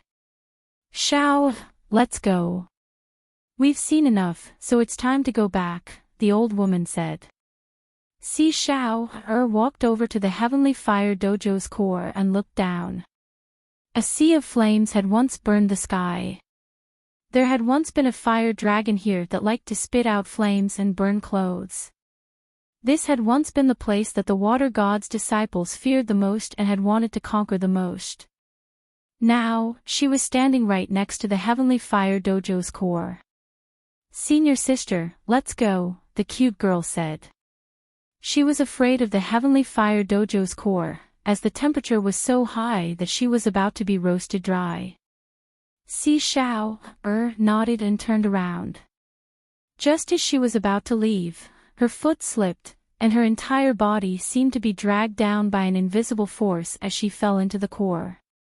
The old woman hurriedly acted, but a wave of heat surged up and forced her back. Her skin was scorched, and if she had not retreated quickly, she would have been reduced to ashes.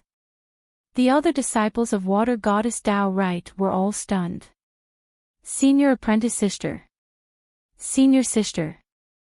Save senior sister. Below, Si Shao watched helplessly as she fell into the heavenly fire dojo's core. She gritted her teeth, and a stream of water surrounded her body as she tried to escape. With her hunter realm cultivation, the heavenly fire dojo's surface could not do anything to her, but for some reason, her stream of water was useless. An invisible force dragged her into the heavenly fire dojo, and she instantly disappeared. She could still vaguely hear someone call out to her from above. Si Shao thought that she was doomed. A gentle voice sounded out. Wake up. You're not dead. Si Shao's eyelids twitched, and she slowly opened her eyes. She saw a young man looking at her with interest. She was shocked and hurriedly retreated. If you retreat any further, you'll be burned to ashes. He smiled. Si Shao's face had turned red from the high temperature, and she looked around. Her pupils shrank. This is the deepest core of the heavenly fire dojo. It's enough to burn an emissary to ashes, Lu Yin said as he grinned at Si Shao. Si Shao stared at him in a daze. Her lips parted. Lu, who are you? Were you the one who captured me? The word catch doesn't sound nice. You fell down here, Lu Yin said. Si Shao's fingers trembled. Who exactly are you? Lu Yin was flabbergasted. She didn't recognize him.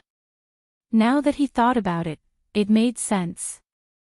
When he first came to the Starfall Sea, he hadn't made much of a name for himself. Then, he was attacked by the Sixth Mainland. During the battle for the Star Tower, he wasn't as famous as the people from the Neoverse. After the battle for the Star Tower, the Starfall Sea was occupied by the Eternals. It was normal that the people here didn't recognize him. I'm from the Skyfire Dojo, Lu Yin replied. Si Shao obviously didn't believe him. My Water God's dojo has been fighting with the Heavenly Flame Dojo for a long time, but I've never heard of someone like you from the Heavenly Flame Dojo. Lu Yin laughed. With your rank, no, I should say with your master's rank, you don't even have the qualifications to know of my existence. Si Shao's eyes flashed. She couldn't believe it. Lu Yin raised his hand, and a heaven fire stone appeared in it. Si Shao was shocked. Heavenly flame stone. She looked at him in disbelief. You're really from the Skyfire Dojo? Yes, Senior. You should call me Senior. I've been in seclusion for too long, and no one recognizes me. Si Shao didn't understand. But your appearance, Lu Yin's lips curled up, and he beamed at her. Si Shao stuck out her tongue. Appearances could be changed, and with her strength, it was impossible for her to determine this person's skeletal age. She slowly bowed. Water God's dojo disciple Si Shao greets the Skyfire Dojo Senior. Lu Yin nodded. I've been in seclusion for too long. What happened in the outside world? When I came out, I discovered that the Skyfire Dojo was in ruins, and there wasn't a single person there. Also, his expression turned solemn. There were corpse kings from the Neo-Human Alliance roaming the outside world. The Greyweed continent has changed. Si Shao's face darkened, and her voice became sorrowful. Yes, the Greyweed continent has changed. The entire Starfall Sea has changed, and it's all because of. Si Shao spoke for more than an hour, and Lu Yin finally understood the current situation in the Starfall Sea. He had originally thought that behind the horizontal black hole, the Starfall Sea would be filled with corpse kings from the everlasting race, and that the humans would either be slaughtered or transformed, just like the battlefield behind the astral tree domain. However, the actual situation was much better than he had imagined. The everlasting race had not massacred the humans. Instead, they had built many human cities in the Starfall Sea, the largest of which was the Eternal Kingdom. The everlasting race had also built an eternal kingdom in the Starfall Sea, and its original location had been the Sea King's Dome. The everlasting race had transformed the Sea King's Dome into the Eternal Kingdom, but it was different from the Fifth Mainland's Neoverse. The Eternal Kingdom here was divided into two cities, one east and one west. The western city was filled with corpse kings, and humans could enter and leave freely.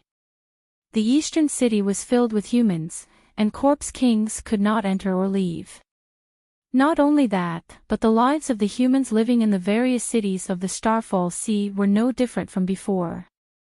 They could still cultivate, explore, and roam freely without any restrictions. For example, the disciples from the Water God's dojo could travel from the Eternal Kingdom to the Greyweed continent to cultivate and explore their former dojos. It would not be a problem even if they were discovered by corpse kings. Lu Yin began to doubt himself. Since when had the everlasting race been so friendly to the humans? The more he listened, the more he felt that something was amiss. There was a sense of unease in his heart, and he knew that something was definitely wrong. The humans were living as they had always been, coexisting with corpse kings, and this should not be the case. The situation within the Neoverse Eternal Kingdom was normal. To the humans, that place was hell, and that was the reason why the Eternal Kingdom had to be destroyed.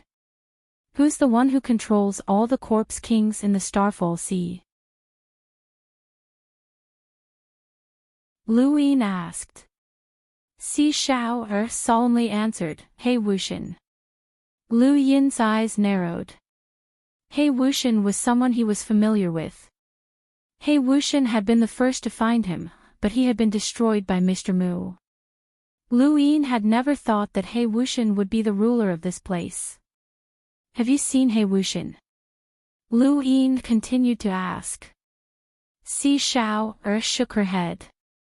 No. He Wuxian controls all the corpse kings of the Neo-Human Alliance in the Starfall Sea. Even my master can't see him. Only City Lord Yang can. City Lord Yang was the City Lord of the Eastern City of the Eternal Kingdom. Si Shao's master, Dao Lord Si, was second only to City Lord Yang, and she was also an envoy. Just the Eastern City alone had 2 envoys. As for City Lord Yang's cultivation, Si Shao had no way of knowing. Do you know about the burial gate? Lu Yin asked the key question. He had captured Si Shao to understand the situation in the Starfall Sea. He had not expected that these people would be able to enter the Skyfire dojo so easily without showing any signs of panic. This piqued his curiosity, and he also wanted to ask about the burial gate. Only by entering the gate could one leave the Starfall Sea. Si Shao was confused. What's the burial gate? Lu Yin drew an image of the gate in the void. Si Shao was surprised. Isn't this the death gate that the Neo-Human Alliance failed in their experiment? Why does Senior call it the burial gate? Death gate? Lu Yin's brows rose, but he was not surprised. The Neo-Human Alliance could not possibly announce that this was the burial gate. Otherwise, once the gate was discovered, the people of the Starfall Sea would immediately flee, and the corpse kings would not be able to chase after them. To them, the burial gate was a forbidden area, and entering it meant certain death. What did the Neo-Human Alliance tell you? Si Shao replied, the death gate was triggered by an experiment.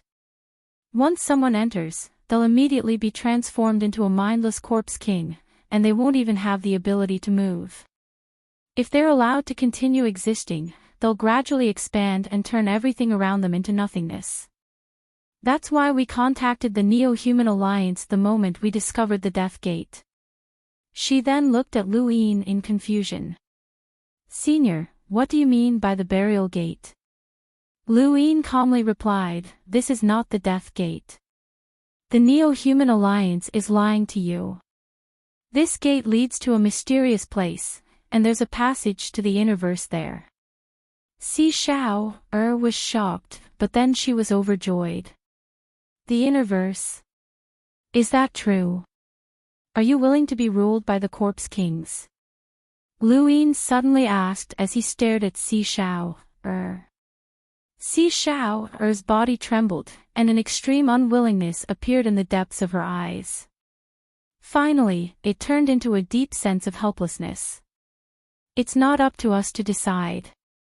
We know that the entrance to the Innerverse from the Starfall Sea has been blocked by a progenitor. Even a progenitor couldn't enter the Starfall Sea to rescue us, and instead, he threw us to the Neo-Human Alliance. What can we do?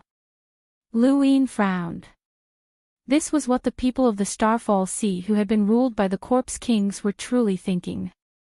They had been abandoned, and if they didn't want to be ruled, did they have to seek death? Besides, their current lives were no different from before. Even her master, the envoy-level powerhouse Tao Master C, was not willing to be ruled, let alone Si Shao. No one could blame them, and no one wanted to be ruled by another species. However, they had no choice. If there's a day when we can return to the Innerverse, we'll fight for it, even if there's only a sliver of a chance, Si Shao said softly, but her voice was resolute. The Burial Gate was your chance. Unfortunately, most of it was destroyed by the Neo-Human Alliance, Luin said helplessly. Si Shao was puzzled. Senior, weren't you in seclusion? This Burial Gate only appeared recently, and how did you know that it leads to the Innerverse? She wasn't stupid, and she knew that she had to get to the bottom of this.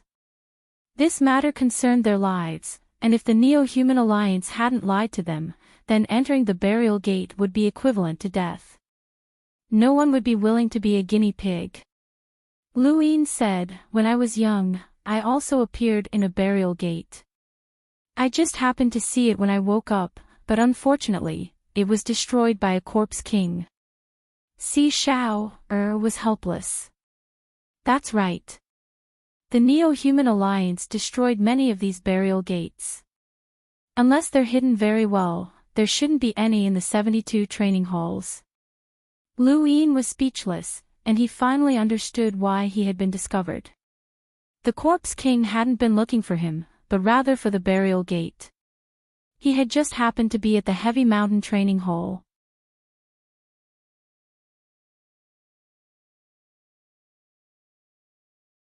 Welcome aboard. Stay tuned and subscribe to Hanli's Wuxia Adventures for more thrilling content. Chapter 1810.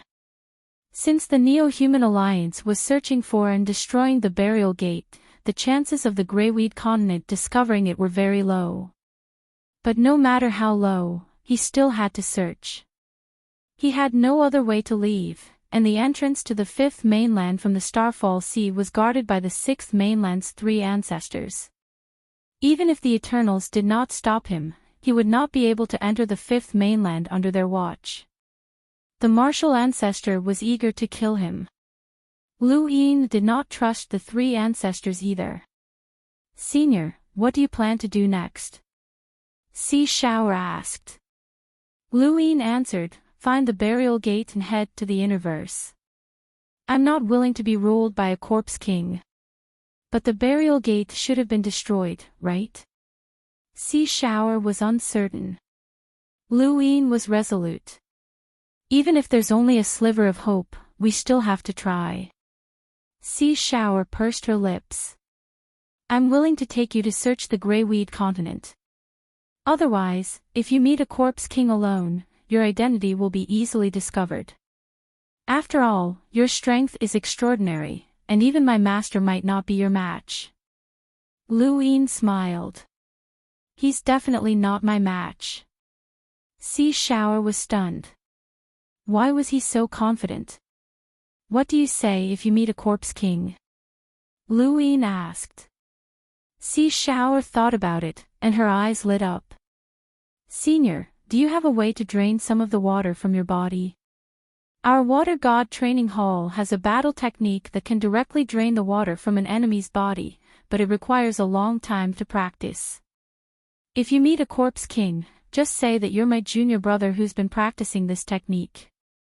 Lu Yin was puzzled. Drain water. Who taught you that? He had met Jiu Han a while ago, and she had also drained him dry. That feeling had been very uncomfortable. Sea Shower replied, it's a battle technique passed down by my ancestors that involves water. Most of them have similar battle techniques. Lu Yin nodded. I'll send you up. Wait for me. He then grabbed Sea Shower and tossed her up. The heavenly flames above Sea Shower's head were torn apart by Lu Yin's strength, and she fell outside the core of the heavenly flames without even feeling a trace of warmth. The water god training hall's disciples had long since left, and she had stayed underground for quite some time. Lu Yin used Ancestor Ku's inheritance, things move in the opposite direction. If he wanted to deceive an envoy-level corpse king, then he would need to have his body completely drained of water. Sea Shower's strength was not enough to do that. The only way to pass off the fake as the real corpse king was to do so in the opposite direction, and Lu Yin was also interested in this battle technique. As long as he was attacked, he would be able to replenish himself. The stronger the attack, the faster he would recover, and the more power he would be able to accumulate.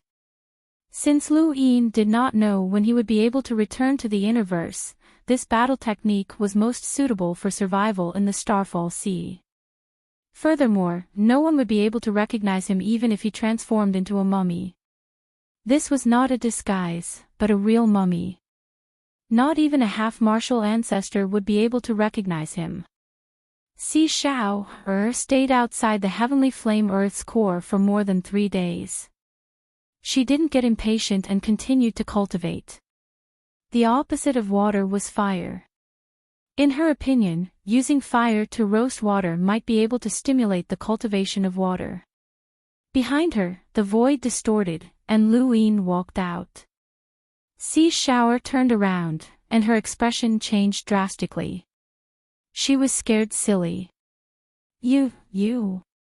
It's me. Sea Shower stared at Lu Yin in shock. Senior. Lu Yin's current appearance was truly frightening. His entire body had turned into a mummy, and not even Ming Yen would be able to recognize him, let alone Sea Shower. It was as if his bones had been wrapped in muscles. This was Lu Yin's current appearance.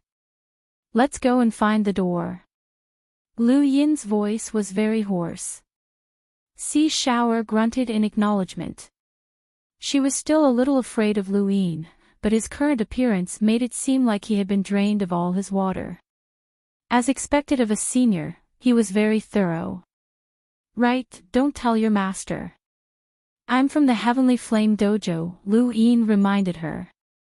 Sea Shower nodded. Okay, I know. Sea Shower was slow, and Lu Yin could not move too quickly in case a corpse king saw them. They followed the Heavenly Flame Dojo and headed west, specifically looking for a dense forest with no signs of human habitation. It was even better if they were in a forbidden area. Forbidden area? There aren't any.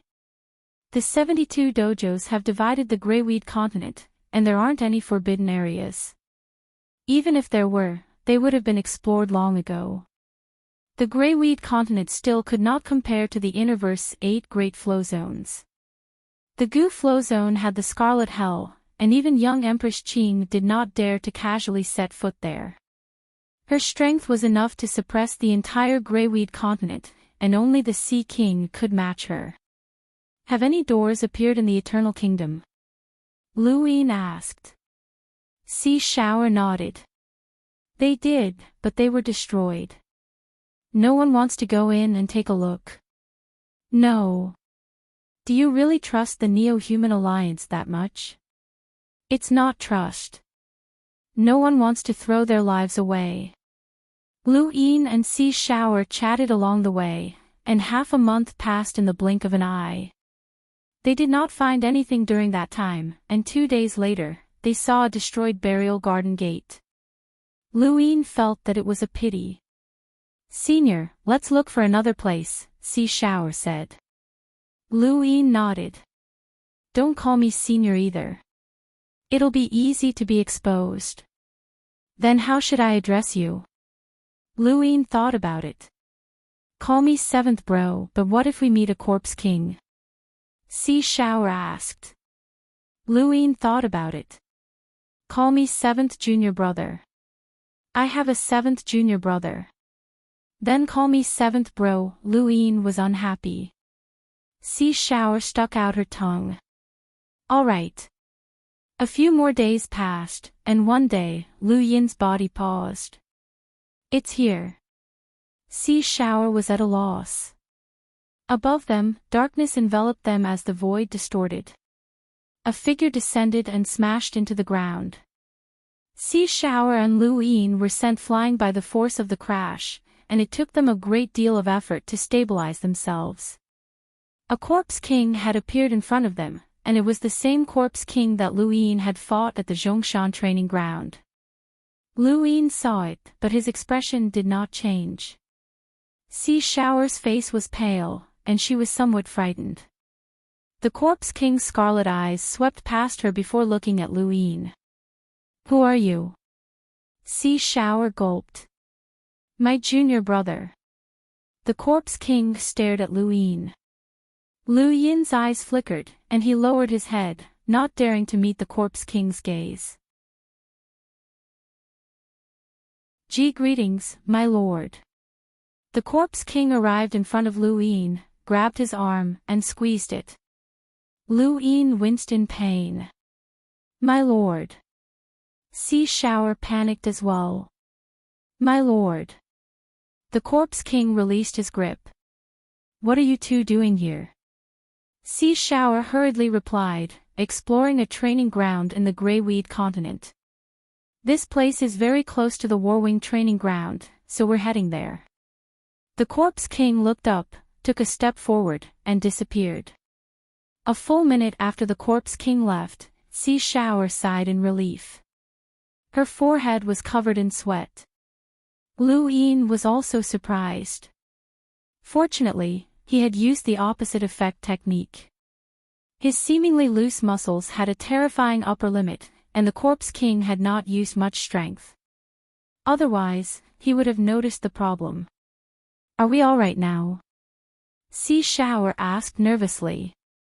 Lu Yin asked, "Are you afraid?"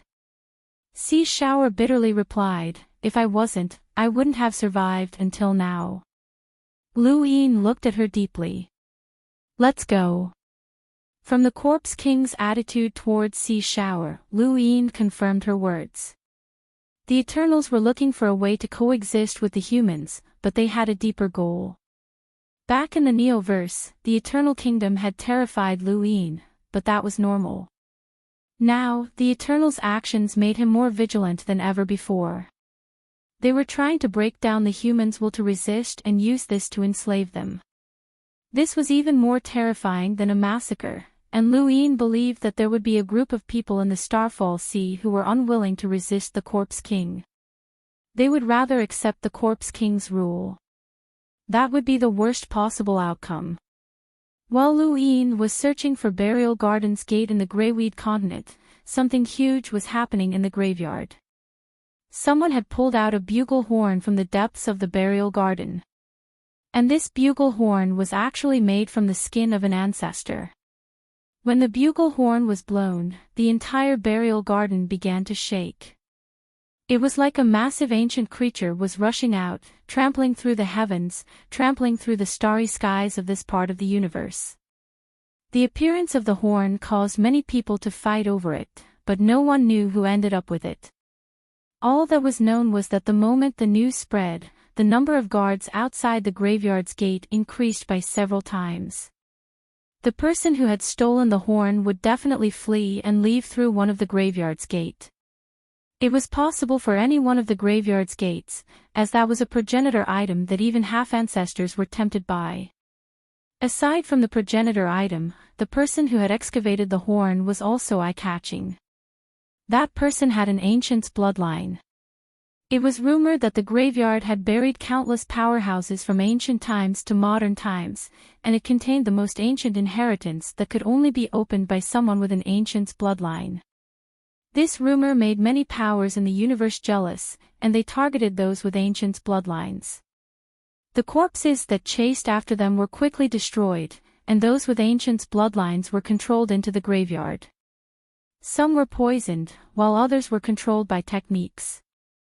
On Yima Planet, a cultivator from the Great Eastern Alliance made up his mind to enter the graveyard in search of an opportunity. He knew that all the burial gardens' gates were being guarded, and he also knew that even if he obtained an opportunity, it might not be his. Even so, he still wanted to try. How many opportunities were there in the universe? There were countless cultivators, and how many of them could stand out among their peers? The competition was too fierce, and he wanted to try his luck. If he obtained an opportunity, even if it wasn't his, with his status as a member of the Great Eastern Alliance, he might be able to sell the opportunity. If he was lucky, he could directly exit the graveyard's gate within the Great Eastern Alliance's territory. Even if the opportunity was taken away, the Alliance would definitely compensate him. As long as he could obtain an opportunity, he could change his fate. This was not only his idea, but also the idea of countless other cultivators. Therefore, the number of cultivators in the graveyard increased by several folds every day. No one stopped these people from entering the graveyard, as this was an unspoken rule.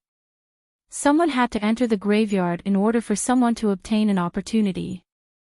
However, in addition to opportunities, there were also dangers in the graveyard.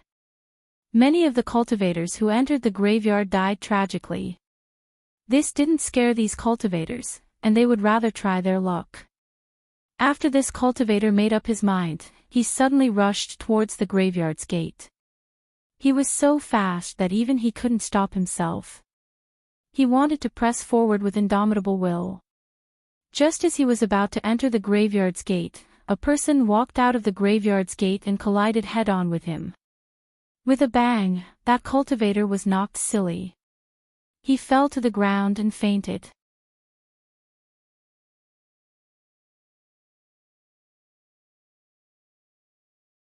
Welcome aboard. Stay tuned and subscribe to Han Li's Wuxia Adventures for more thrilling content. Chapter 1811. Around them, the cultivators from the Great Eastern Alliance who were guarding the area all stared at the person who had walked out. One of them shouted, "This area belongs to the Great Eastern Alliance of the Blazing Mist Flow Zone. Put down your weapons and hand over your cosmic ring, and we won't harm you." The person who came out sneered, "A bunch of trash." As he spoke, his eyes widened, and the void shattered. A terrifying gale swept out in all directions. In front of him, the Luo sovereign rushed out from the astral source universe. He raised his hand and aimed at the person, shooting out a beam of light. With a casual wave of his hand, this person extinguished the Luo Emperor's light beam. The Great Eastern Alliance. Just slaughter them. Emperor Luo stared at the newcomer in fear. "You are Xia Yi." The person who had walked out of Planet Yima's burial gate was Xia Yi. He had never expected that he would end up in the Blazing Mist Flow Zone. The astral source in Xia Yi's hand transformed into a saber and slashed out. The Great Eastern Alliance. Since he couldn't kill Lu Yin, he could take care of these small fries. The Luo Emperor was shocked. Xia Yi was no ordinary emissary. He did not even think about taking the blow head-on. He tried to dodge it. However, the difference between Luo Huang and Xia Yi was too great. Xia Yi's combat power was over 700,000 while Luo Huang's combat power was only over 500,000. Half of the arcane sovereign's body was split open by the saber. Xia Yi raised his hand and slashed out again. Above his head, a huge shadow loomed over him. It was Qin Huang. Xia Yi and Emperor Luo were tasked with guarding the burial gate on Yima planet, while the other two gates were left to Emperor Lu and the Second Night King. The Second Night King had accompanied Lu Yin into the burial garden and gotten separated, but with his strength, he was able to quickly find the entrance to the burial garden. If not for Lu Yin's coercion, he would not have wanted to leave burial garden at all. With Qin Huang and Luo Huang's strength, guarding a gate of burial garden would not be a problem. However, they did not expect to be so unlucky as to encounter Xia Yi. As the blade swept past, Qin Huang's huge body was cut open, causing blood to flow down from the sky. Even if the two of them joined forces, they still wouldn't be able to fight back against Xia Yi. Xia Yi turned around and destroyed the gate to planet Yima's burial garden. His body flickered as he appeared outside of planet Yima. He raised his blade and said, "I'll make you all disappear." The blade flashed past, but it was stopped halfway by a long spear. The body of the spear emitted an indescribable pressure and vibration, and forcibly repelled Xia Yi's blade. Xia Yi's expression changed drastically as he stared ahead. The void distorted, and the Sea King walked out of the astral source universe to face Xia Yi. Xia Yi frowned.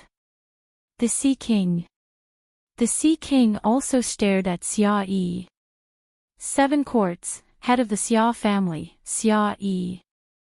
Rumor has it that you were taken away by the Sword Sect and merged into the Great Eastern Alliance. Were you released? Xia Yi asked. The Sea King raised his spear. This has nothing to do with you. Leave. Xia Yi's expression turned cold. You think you can stop me? Give it a try. In the next moment, the sound of an intense collision shook the starry sky. The aftermath of the fierce battle swept out in all directions. The Ocean King and Xia Yi were evenly matched. Suddenly, Xia Yi unleashed 3 types of blade will and slashed in one direction. There, the sword edge swept past and cut the 3 types of blade will horizontally, followed by another sword. Xia Yi's pupils constricted. Not good, a peerless expert. He turned around and fled without thinking. However, as a sword came from the void and slashed through Xia Yi coughed up blood and fell down. The 14th sword, Emperor Lu's sword, was not something that Xia Yi could withstand. The Sea King sighed as he looked into the distance. Emperor Lu walked over and took Xia Yi away, but he did not speak to the Sea King. On Yima planet, Emperor Luo walked out in an abnormally sorry state. Half of his body had been torn apart, and he looked like he had been seriously injured. He walked up to the Sea King and expressed his gratitude. Thank you for your help, Your Excellency. May I know why you've come to Yima planet? The Sea King put away his spear and stared at Emperor Luo. Where's Wang Wen? Emperor Luo was confused. Wang Wen. The Sea King's expression turned ugly. That brat actually dared to flirt with my daughter. He's dead. He then vanished into the void. Emperor Luo's mouth fell open, but he did not know what to say. This seemed to be a family matter. However, judging from the Sea King's attitude, Emperor Luo did not think that someone would actually die. After some thought, he contacted Wang Wen and Emperor Lu. At a fort in the Ross Empire, Wang Wen read the message from Emperor Luo on his gadget, and his expression changed. Not good. He had been exposed for flirting with the Sea King's daughter. He immediately contacted Lu Yin, but it was too late. The Sea King had already appeared above his head and landed in front of Wang Wen, grabbing him. Come with me, brat. Wang Wen was taken away by the enraged Sea King, and no one tried to stop him. Wang Wen prayed that Lu Yin would be able to save him. At the same time, Lu Yin was also praying that he would be able to find the hidden burial garden gate. In the blink of an eye, another half a month passed. Lu Yin had been in the Starfall Sea for a month, and he had spent most of that time with Si Shao, in search of the burial garden gate.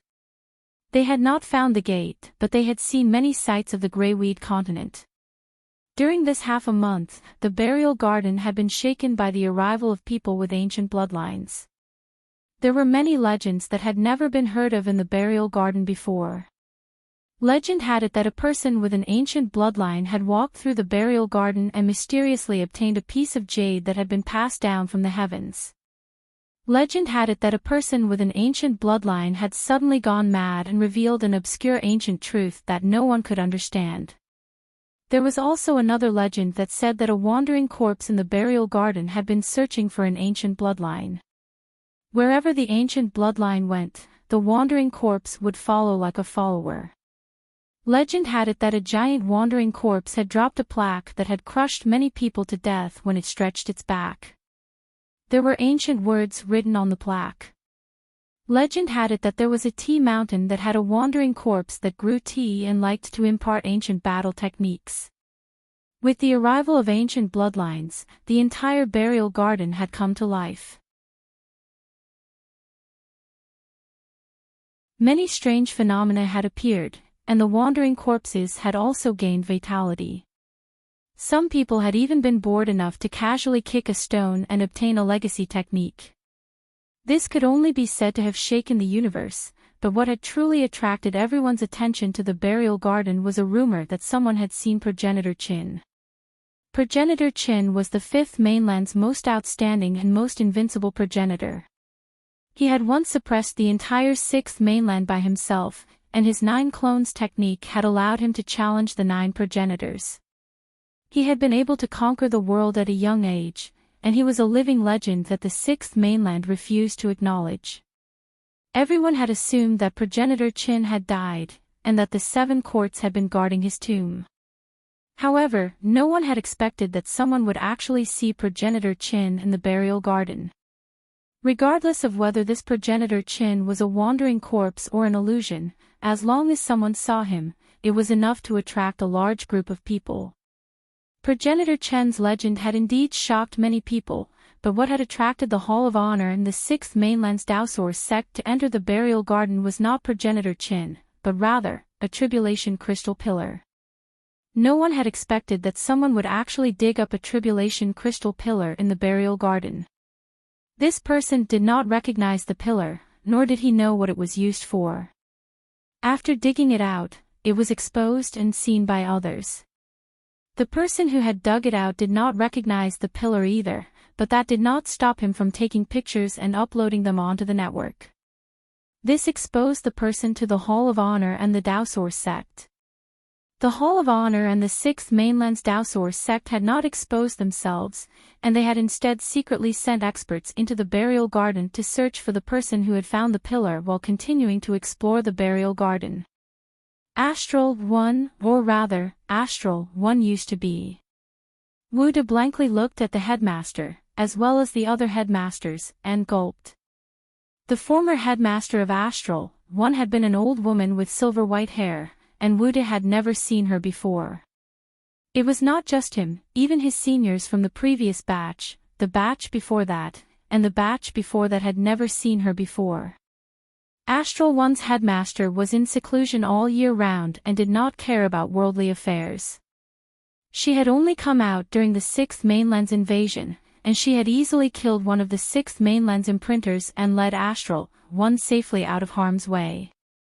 Even the other headmasters of Astral 2, Astral 5, and Astral 6 all respected this mysterious headmaster, let alone a student like Wu De. No one knew how powerful this old woman was. "You're called Wu De?"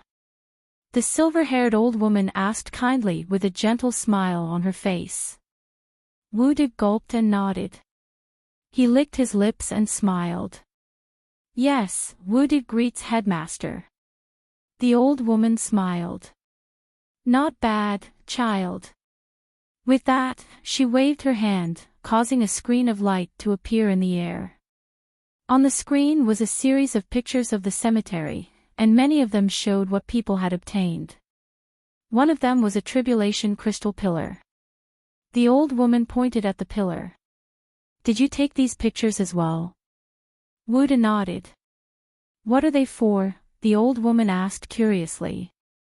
Wuda was embarrassed.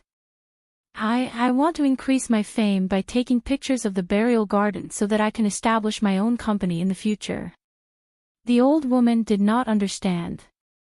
Wuda explained, the burial garden is currently the most important event in the universe. Everyone wants to explore it and obtain opportunities, but I don't dare to dream about it. I also admit that I don't have the strength to do so, so I decided to take these pictures in hopes of becoming the only reporter in the universe to report on the burial garden. Wuda suddenly became excited. My dream is to become the greatest reporter in the universe. That was my dream before I graduated, and now that I've graduated, I still have this dream. For this dream, when I was still a melder, I reported on all sorts of battles in the Astral Combat Academy. The most famous one was Liu Yin's battle news. Now that I'm roaming the universe, I've never forgotten my original goal. The old woman did not interrupt Wuda as he talked about his dream. Instead, she just smiled and watched. The other deans rolled their eyes. From their point of view, a student who did not cultivate seriously was not doing his job properly. Since he had entered the burial garden, he had to have the heart to explore. If he did not even have the heart to explore and cultivate, then this student had no future. Wuda did not care about what others thought, he only wanted to report on the burial garden. The burial garden was too big, and he had only been to the tip of the iceberg. However, he wanted to take pictures of everything that he walked through. It was because of this mindset that he had not obtained anything in the burial garden and had only managed to survive because of his identity as a graduate of the Astral Combat Academy. The old woman looked at Wuda with admiration. Good child, having a dream is better than not having one. You can do whatever you like. She then gave him a power vessel. Keep it close to your body. No one will be able to tell. Use it when you're in danger. Wuda was excited. Thank you, Dean. Thank you. He then ran off. He had been recognized as the Dean of Astral 1.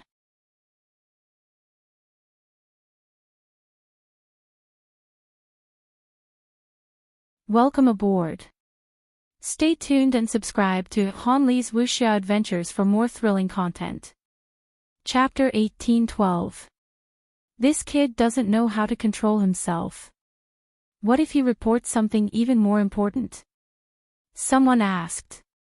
The old woman replied, everyone has their own path.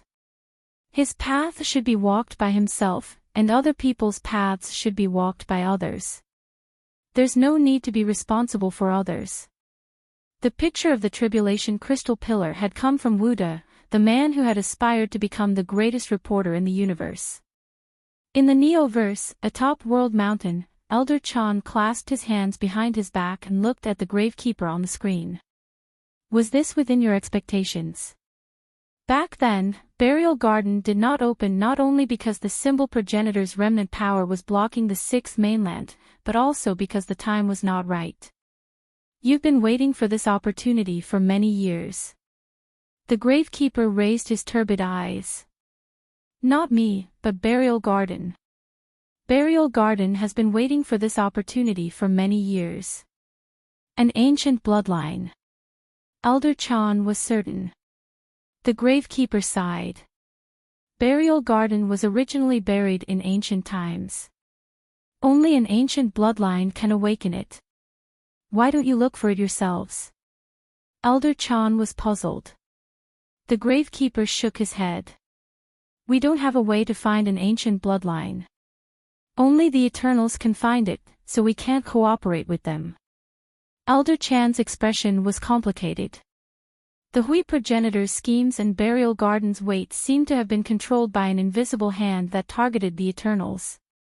The mastermind could predict the Eternals' actions, their results, and what would happen in the future.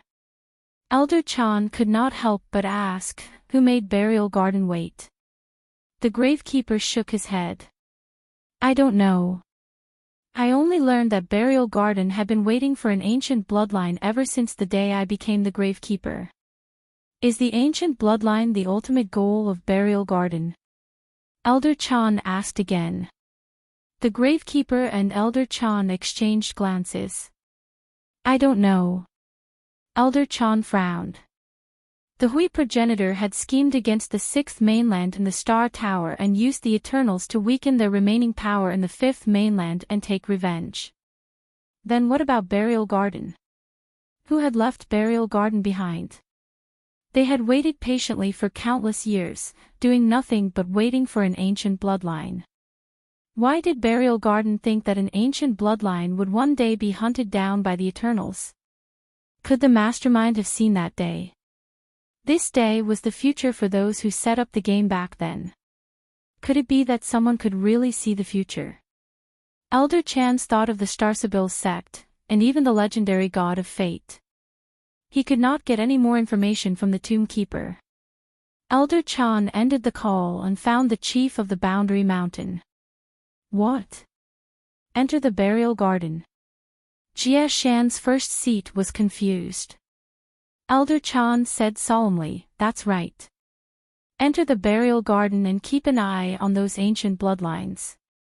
Let's see what kind of ancient bloodline they can summon. Chief Jia Shan's face twitched. Ancient times, this word was not easy to deal with.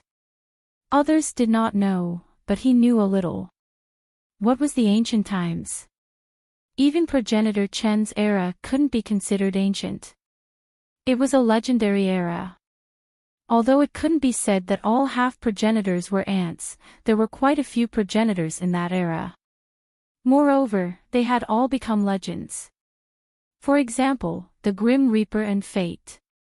If these things were involved, even half-martial ancestors would suffer a calamity. He didn't want to die. He had always been afraid of death. Well, I'm the first seat of World Mountain. It's my responsibility to protect World Mountain. I don't want to go to the burial garden. The first seat of World Mountain directly refused.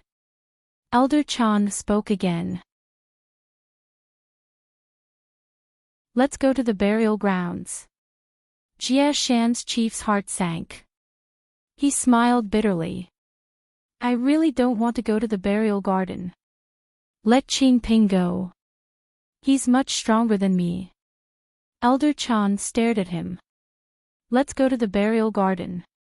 Jia Shan's chief was speechless. Why don't we let Lu Yin go? That kid is smart and can handle anything. Elder Chan continued to stare at him. In the end, Jia Shan's chief agreed. If Lu Yin wanted to go, then so be it. There was no other way. Why had there suddenly been so much trouble? The technocracy and the burial gardens appeared one after another, and the Hall of Honor was running out of manpower. Even the Hall of Honor's Jia Shan's chief had been forced to go to the burial garden, and the sixth mainland's Daosaur sect naturally didn't remain idle either. The experts who had been cultivating within the Daosaur sect all entered the burial garden, including one of the four sovereigns, Mr. Guanxing. Many experts from the Outerverse had suddenly entered the burial garden, and the sixth mainland was very anxious to obtain the Tribulation Crystal Pillars. At the same time, they were also very concerned about Progenitor Chen's existence. If Progenitor Chen was still alive, then it wouldn't be good news for them. Less than 2 days after many experts from all over the universe were drawn into the burial garden, a piece of news shook the universe. The Neo-Human Alliance had attacked the sixth mainland's Daosaur sect, and rivers of blood flowed. Progenitor 93 had died, and his body had been dismembered. Many of the Daosaur sect's experts had been killed, and the Daosaur sect's hidden strength had been forced out. There had been a total of 4 half-progenitors, but progenitor 93 had already died. This news caused the entire universe to be speechless. The Neo-Human Alliance was not someone who would not take revenge. The corpse god had been destroyed by the sixth mainland, and revenge had followed. However, no one had expected the Neo-Human Alliance's revenge to be so ruthless as to directly attack the Dowsor sect. The real Dowsor sect had already been destroyed by the Eternals in the sixth mainland, and the Outerverse Dowsor sect had been nothing more than a symbolic location. Now, it had also been destroyed, and the sixth mainland had been slapped in the face. In particular, progenitor 93's death caused countless people in the sixth mainland to grit their teeth. 93 wasn't just a half-progenitor, but also the Martial ancestors' third grandson. He was the only surviving member of the Martial ancestors' direct bloodline, but now, he had actually died. The shock caused by this news was unimaginable. On the second day after the Dowsor sect's destruction, the Martial ancestors' power swept across the universe, causing countless people to tremble. Another half-progenitor from the sixth mainland walked out and contacted Elder Chan, though no one knew what exactly had been said. In the Outerverse Southern Weave, the sixth mainland's Dowsor sect was located here. At this moment, the entire Southern Weave was immersed in silent grief and indignation. Everyone was holding their breaths, and they all wanted to seek revenge on the Neo-Human Alliance.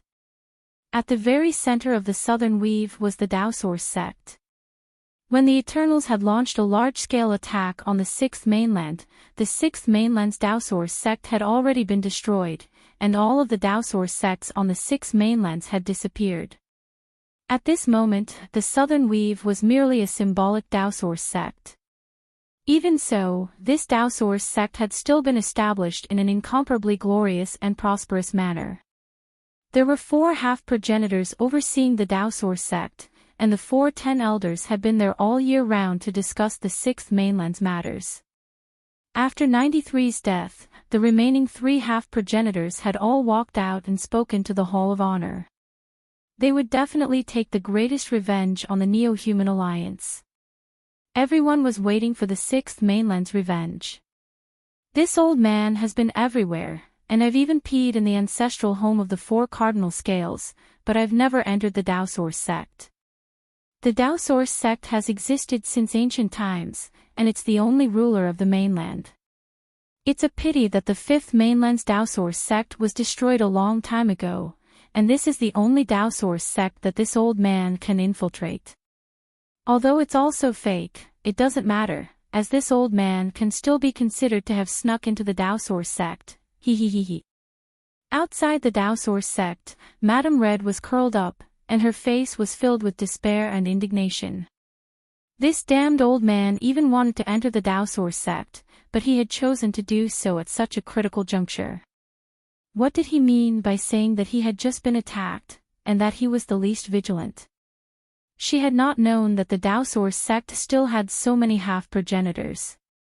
When those Eternals had invaded the sixth mainland, it had been said that all of the half-progenitors had died in battle, but there were still so many of them left behind. Where had these old monsters been living in the past?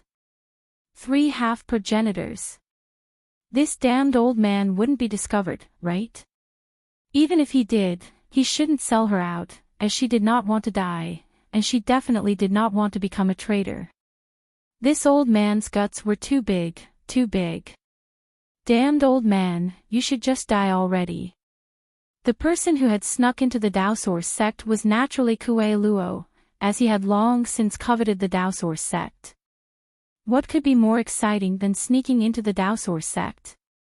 This was a sect that had been passed down since ancient times, and it was the only ruler of the mainland, so it naturally had its greatest secrets. The Dowsor sect was very attractive to Kuei Luo. However, he knew that there were many powerhouses hidden within the Dowsor sect, and it would be very difficult for him to sneak in without being discovered. Fortunately, the Neo-Human Alliance had just attacked the Dowsor sect, and in his opinion, the Dowsor sect's defenses should be the lowest. Everyone knew that there were 3 half-progenitors here, and no one would be foolish enough to provoke them at this time. Just as he had guessed, the Dowsource sect's defenses were indeed low, and the sourcebox array had been destroyed by the Neo-Human Alliance. Half a day later, Kuei Luo screamed as he rushed out of the Dowsource sect. A shout came from behind him, "Die, thief!" The heavens exploded, and Kuei Luo's hair was disheveled as he fled in a sorry state. His face had turned purple, and he spat out a mouthful of blood when he was far away from the Dowsource sect. He looked back and patted his chest in relief. This old man is lucky to have so many life-saving treasures. Otherwise, I would have been killed by you old fogies. But who is that person? He's enshrined in the deepest part of the Dowsource sect, and from the looks of it, everyone is worshipping him. The three progenitors shouldn't be worshipping him as well, right? Kuei Luo felt a chill run down his spine, and he shook his head as he continued to flee. Kuei Luo's sneak into the Dowsource sect shook the heavens once again. When Elder Chan heard the news, he was also in disbelief. After the Neo-Human Alliance's attack, someone had actually dared to break into the Dowsource sect and even succeeded. In the end, he had even managed to escape from 3 half-progenitors. This person was definitely a peak powerhouse amongst half-progenitors. There were only a few half-progenitors in the current universe, and although Elder Chan did not know much about the 6th mainland, he knew that this person was definitely not a half-progenitor. The only other half-progenitor left was the 5th mainland, and no other half-progenitor would dare to do such a thing. Could it be him? Elder Chan thought back to the half-progenitor who had come from the cosmic tree domain. That half-progenitor did not seem to be a decent person. He immediately tried to contact Lu Yin, but he could not reach him. Lu Yin and Si Shao were still wandering around the Greyweed continent. It's already been more than a month, and we still can't find it. We can't keep on searching like this. Lu Yin was vexed. He could not move too quickly, or else he would be easily discovered. However, if he moved too slowly, he did not know how long it would take to search the vast Greyweed continent. The Eternals were also searching for a burial gate, and their speed was not something that the Eternals could compare to. If they really wanted to find a burial gate, their luck would have to be heaven-defying. Si Shao asked, "Is there any other way?" Lu Yin shook his head. He had also thought about it, and he had run into some cultivators along the way. However, they were all locals of the Starfall Sea, and he also wanted to run into some cultivators who had come through a burial gate. These burial gates appeared without any pattern, and Lu Yin did not know why they would appear in certain places. The most likely possibility was that they had been arranged beforehand. Otherwise, how could the burial gates have the ability to arrange gates throughout the universe?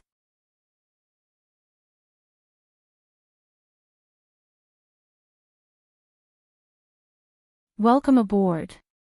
Stay tuned and subscribe to Han Li's Wuxia Adventures for more thrilling content. Chapter 1813. Senior, I'm going back, Si Shao suddenly said as she stared at her gadget. Gadgets were not prohibited in the Starfall Sea, but there was no way for gadgets to connect to the Interverse. Still, there were no obstructions within the Starfall Sea. What's the matter? Lu Yin asked. Si Shao's expression turned ugly. Yang Kong challenged my master. Lu Yin was confused. Si Shao explained, Yang Kong is the son of Eternal Kingdom's Dongqing City's city lord. He's a talented young man who's an enlighter. Lu Yin was shocked. An enlighter? He challenged your master? Your master is an emissary, right? Si Shao nodded and said in a low voice, my master only became an emissary a few years ago. This isn't the first time Yang Kong has challenged him, but my master has always refused. This time, City Lord Yang personally requested it, so my master had no choice but to agree. Lu Yin's eyes flickered. Your master isn't confident. Si Shao pursed her lips. Yang Kong is too strong. Although he's only an enlighter, even enlighters who are infinitely close to becoming an emissary can't last more than a few moves against him. My master admits that he's definitely not Yang Kong's match before he becomes an emissary. Becoming an emissary is a qualitative leap. It's too difficult to defeat an emissary, Lu Yin said. Si Shao smiled bitterly. It might be difficult for others, but not for Yang Kong. He's defeated too many powerhouses from the older generation, and no one dares to fight him. Since City Lord Yang dared to let him challenge my master, he must be confident. Senior, you just came out of seclusion, so you might not know, but the human domain once held a supreme tournament. Experts from the Sixth Mainland, the Astral Beast domain, and the Technocracy all participated. The final winner was someone called Lu Yin, and he was unrivaled among his peers. However, in our opinion, he was definitely not Yang Kong's match. Yang Kong was in seclusion at the time, and he was in the Starfall Sea, so he couldn't participate. Otherwise, Lu Yin wouldn't have won the tournament. Lu Yin was puzzled. You've watched the Supreme Tournament? Si Shao shook her head. We haven't seen it. Then what makes you think that Lu Yin isn't Yang Kong's match? Lu Yin asked. Si Shao was certain. Lu Yin can defeat an enlighter who's far above him in a single palm. Can Lu Yin become a boundless advanced lockbreaker at such a young age? Lu Yin's the Starfall Sea. Would Lu Yin be able to challenge an emissary with his enlighter cultivation level after more than 30 cycles? There has never been such a genius in human history. Lu Yin pursed his lips. This brat couldn't be praising him, right? Could she have recognized him? Yang Kong can do what you just said. Lu Yin was interested. Si Shao nodded. What Lu Yin can do, Yang Kong can do as well. What Lu Yin can't do, Yang Kong can do as well. At most, Lu Yin can be respected by his peers, but Yang Kong can even challenge an emissary. That's the difference. Maybe that Lu Yin doesn't even know about the Starsource universe. Lu Yin blinked. He had been severely underestimated in the Starfall Sea. If Big Brother Lan Si was here, he might be able to fight against Yang Kong. What a pity, Si Shao muttered to herself with a sad expression. Lu Yin raised a brow. Lan Si. Si Shao replied, he's one of the younger generation's 10 arbiters. Senior, you're in seclusion, so you might not have heard of him. The 10 arbiters are a title given to the top 10 experts of the younger generation. Brother Lan Si came from Jishan Dojo and is one of the 10 arbiters. He might be able to challenge Yang Kong, but it won't be that easy for him to win. After all, Brother Lan Si lost to that Lu Yin. Tell me. Are there any videos of Yang Kong's battles? Let me see. Lu Yin was getting more and more interested, but he was also a little unconvinced. Si Shao grunted. Yes, there is. She then activated her gadget, and a screen popped up to show a battle scene. Because the video was taken from too far away, Lu Yin couldn't see it clearly. This is a video of Yang Kong fighting against an enlighter who has gone through 42 cycles. He won in just 7 moves, Si Shao explained.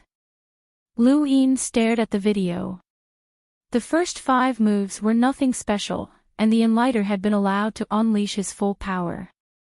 The 6th move was Yang Kong's, and he had easily dissolved the enlighter's star energy before defeating his opponent in the 7th move. It had been very easy, and there was nothing special about it. The second video appeared, and this time, it was a little clearer. This is Yang Kong fighting against an enlighter who has gone through 49 cycles. This time, Yang Kong also used 7 moves, Si Shao said apprehensively. Lu Yin watched the video and saw that Yang Kong was still able to easily dissolve his opponent's star energy. His figure then turned, and his appearance was clearly shown. Lu Yin's pupils shrank. Bukong. The person who had appeared in the video was Bukong, one of the 6th mainland's Tao Source 3 skies. He was someone who should have been dead by now. Lu Yin stared at the video, and his eyes flickered with disbelief. How was this possible? Wasn't Bukong dead? How was he still alive? The video quickly ended, and Lu Yin said, again, "Show me all of his battle videos." Si Shao did not understand why Lu Yin's tone had changed, and she continued to search for Yang Kong's battle videos. There were many videos, and Yang Kong's name was Zhang Yang. Every time he fought, he would make it known to everyone, as if he was afraid that no one would know about him. He fully displayed the arrogance and self-indulgence that a person of his age should have. Lu Yin watched the videos over and over again, and he finally confirmed that this person was Bukong. There was no mistaking it. Although he had not used secret subjugation or secret resurrection, he had used his innate gift of decomposition. When the 6th mainland had invaded, Bukong had been the youngest, and he had looked a little immature. It had been the same during the sovereign tournament. Now, Bukong's appearance had changed, and his figure was much taller. Even those who had watched the sovereign tournament might not be able to recognize him immediately. However, Lu Yin still had a deep impression of him. Back then, above the cosmic sea, Bukong had single-handedly defeated all of his peers. That scene was still very clear to this day. Bukong's death had been a loss to the 6th mainland, and Lu Yin had once felt pity for him. If Bukong had gone to the cosmic tree, he might have been able to accomplish something. Who would have thought that Bukong was still alive? If he was alive, then why was he dead? The mystery ancestor had even taken revenge for him and invaded the Ionian kingdom. What was going on? Could the Ionians have the ability to revive the dead? Lu Yin had a bad premonition. "I'll go with you to the Ionian kingdom," Lu Yin said to Si Shao. She was shocked. "You want to go with me?" Lu Yin nodded. There shouldn't be any more burial gates on the Greyweed continent. Perhaps there are some in the Starfall Sea, and there should be some in the Ionian kingdom as well. Si Shao's voice was dry. "You're not thinking of snatching the one in the west of the city, are you?" "There's one in the west." Lu Yin was pleasantly surprised. Si Shao nodded. These gates appeared in large numbers a few months ago. 2 appeared in the Ionian kingdom, but 1 was destroyed. The other remains in the west of the city. "You're not thinking of looking for that burial gate, are you?" "I advise you to give up. There are too many powerful corpse kings in the west, and it's impossible to get close." Lu Yin rubbed his chin. "Didn't you say that the west of the city doesn't prohibit people from entering?" "But they still won't let us go as we please," Si Shao reminded him. She wanted to persuade him to give up on this idea. Otherwise, if he failed, he would implicate Water Goddess Dojo, and even if he succeeded, Water Goddess Dojo would be implicated as well. Lu Yin was helpless. "All right, you're right. The west of the city isn't a place I can barge into. Even the east of the city has City Lord Yang that I can't deal with. I don't want to court death."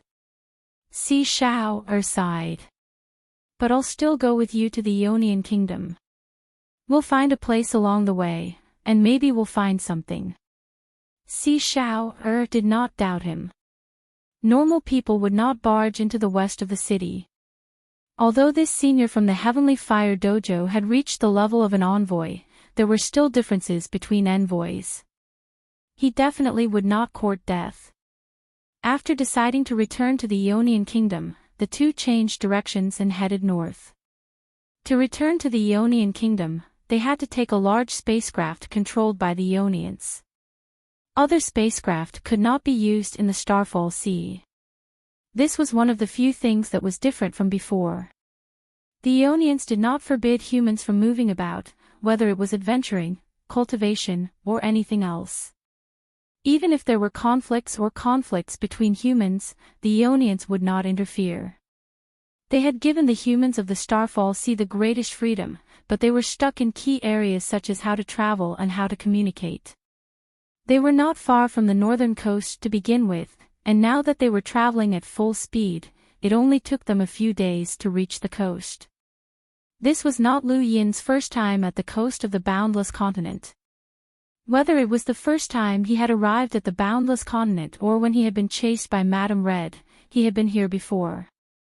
He still remembered that the Sea King and Elder Tianshan had been waiting here, as that had been the Sea King's backup plan. Now, things had changed, and everything had changed. Many people had gathered at the coast, waiting for the large spacecraft to arrive. "Senior sister!" someone exclaimed. Quite a few people walked over from the distance. Liu Yin looked over and saw that it was the group from Water Goddess Dojo. Si Shao was pleasantly surprised. "It's you guys." The old woman immediately walked over to Si Shao, her eyes filled with excitement. "Shao, you're not dead." "Senior sister, we all thought you were dead." "Senior sister, how are you?"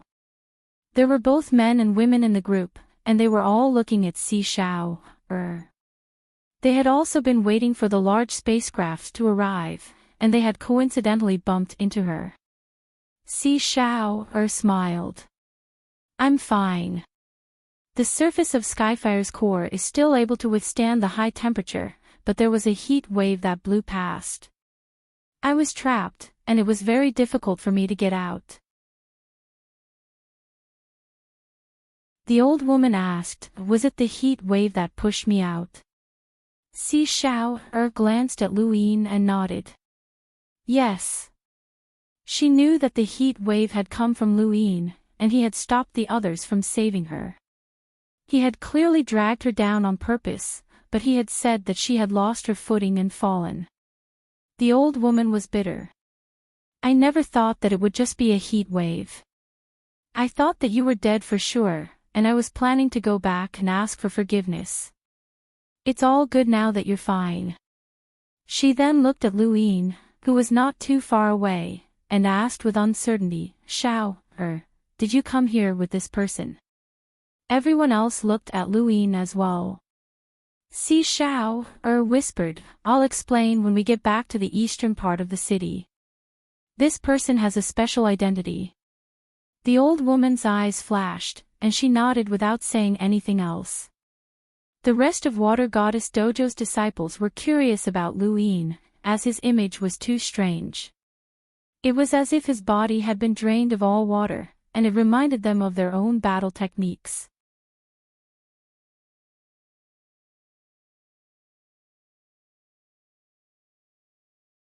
Welcome aboard. Stay tuned and subscribe to Hanli's Wuxia Adventures for more thrilling content. Chapter 1814. How much longer? Si Shao, asked. The old woman replied, "At least another day. We've already been waiting for half a month." Si Shao, replied, "Then we're just in time." The old woman pretended to be angry. "And you're acting like nothing happened. We were scared to death and didn't even dare to tell the Tao Master." Si Shao helplessly replied, "It was an accident. I'm really sorry." More and more people gathered, and soon, there were at least a few thousand of them. Were they all from the Starfall Sea? Could some of them have entered through the burial gate? Liu Yin scanned them one by one, but he didn't find anything out of the ordinary. However, even if there were, it would be useless to find them. They knew that this was the Starfall Sea, and only idiots would stay behind if they could return.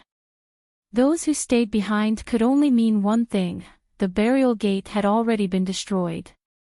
Liu Yin believed that there were many who had entered the Starfall Sea through the burial gate, but now that the burial gate had been destroyed, no one would come back. Only the burial gate guarded by the Eternals would appear. Lu Yin rejoiced that he wasn't one of the unlucky people who had appeared directly at the burial gate in the western part of the city. A corpse king flew through the sky, and it was the same corpse king that Lu Yin had fought before.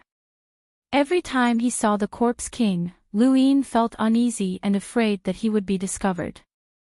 Fortunately, a day later, a super-large spacecraft appeared, and everyone boarded one after another.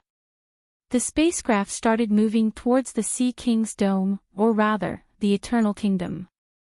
As he looked at the Greyweed continent that was becoming more and more blurry, Lu Yin didn't know when he would be able to come here again. The Heavy Mountain Dojo still had the 1,000 stacks fist imprint, but he could only display less than 400 stacks at the moment. He would probably have to wait until he became an envoy. As for the battle technique that could display the 1,000 stacks, he didn't know what it would be like. Lu Yin didn't show himself during the journey from the Greyweed continent to the Eternal Kingdom, and he didn't even see Si Shao. The old woman asked Si Shao several times, but Si Shao didn't tell her who Lu Yin was.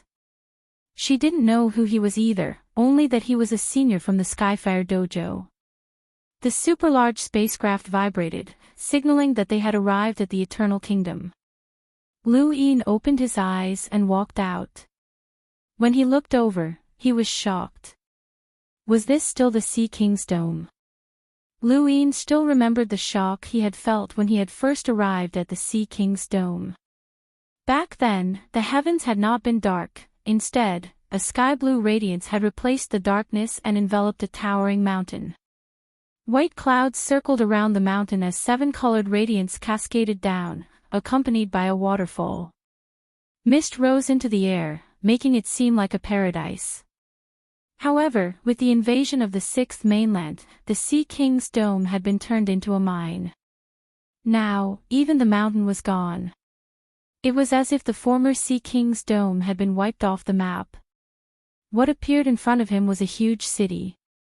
Although it was bustling, it gave him a strange feeling of deathly stillness. Many people were smiling, but he could clearly see the helplessness, bitterness, and even despair hidden under their smiles. It was the same for Si Shao. It was more normal in the Greyweed continent, but back in the Eternal Kingdom, it was like returning to a predetermined cage. The feeling of being restrained and suppressed made the sky darken. Even though the sky of Eternal Kingdom was bright, it wasn't light. Instead, it was darkness. Shao, let's go. Yang Kong and the Tao Master are about to fight in the Eastern Plaza, shouted the old woman. Si Shao's face paled, and she hurriedly got off the spacecraft and headed in a certain direction. All of the Water God's disciples followed her.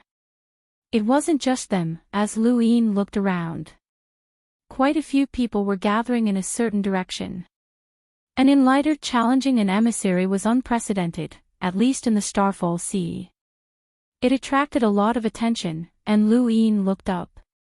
Perhaps He Wuxian, who controlled the Starfall Sea, was also paying attention. He lifted his foot and headed towards the Eastern Plaza as well. The road was now unfamiliar to him. The Eastern Plaza was located directly north of the eastern part of the Eternal Kingdom. With the destructive power of an emissary, they could easily destroy the entire Eternal Kingdom, let alone a plaza. Fortunately, this plaza wasn't located within the city. It was directly north of the city and bordered the Starfall Sea, which was why the Eastern Plaza had been confirmed as the location of the battle. Although it was said to be at the plaza, the actual location of the battle was the Starfall Sea. When Lu Yin arrived, the plaza was already filled with people. Within the plaza, 2 figures stood facing each other with calm expressions.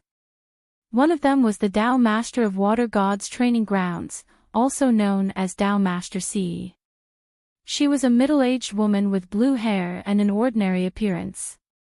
Although she couldn't be considered beautiful, she was still pleasing to the eye. Opposite Tao Master C was Yang Kong, who had challenged her. Lu Yin's eyes narrowed when he saw the real Yang Kong.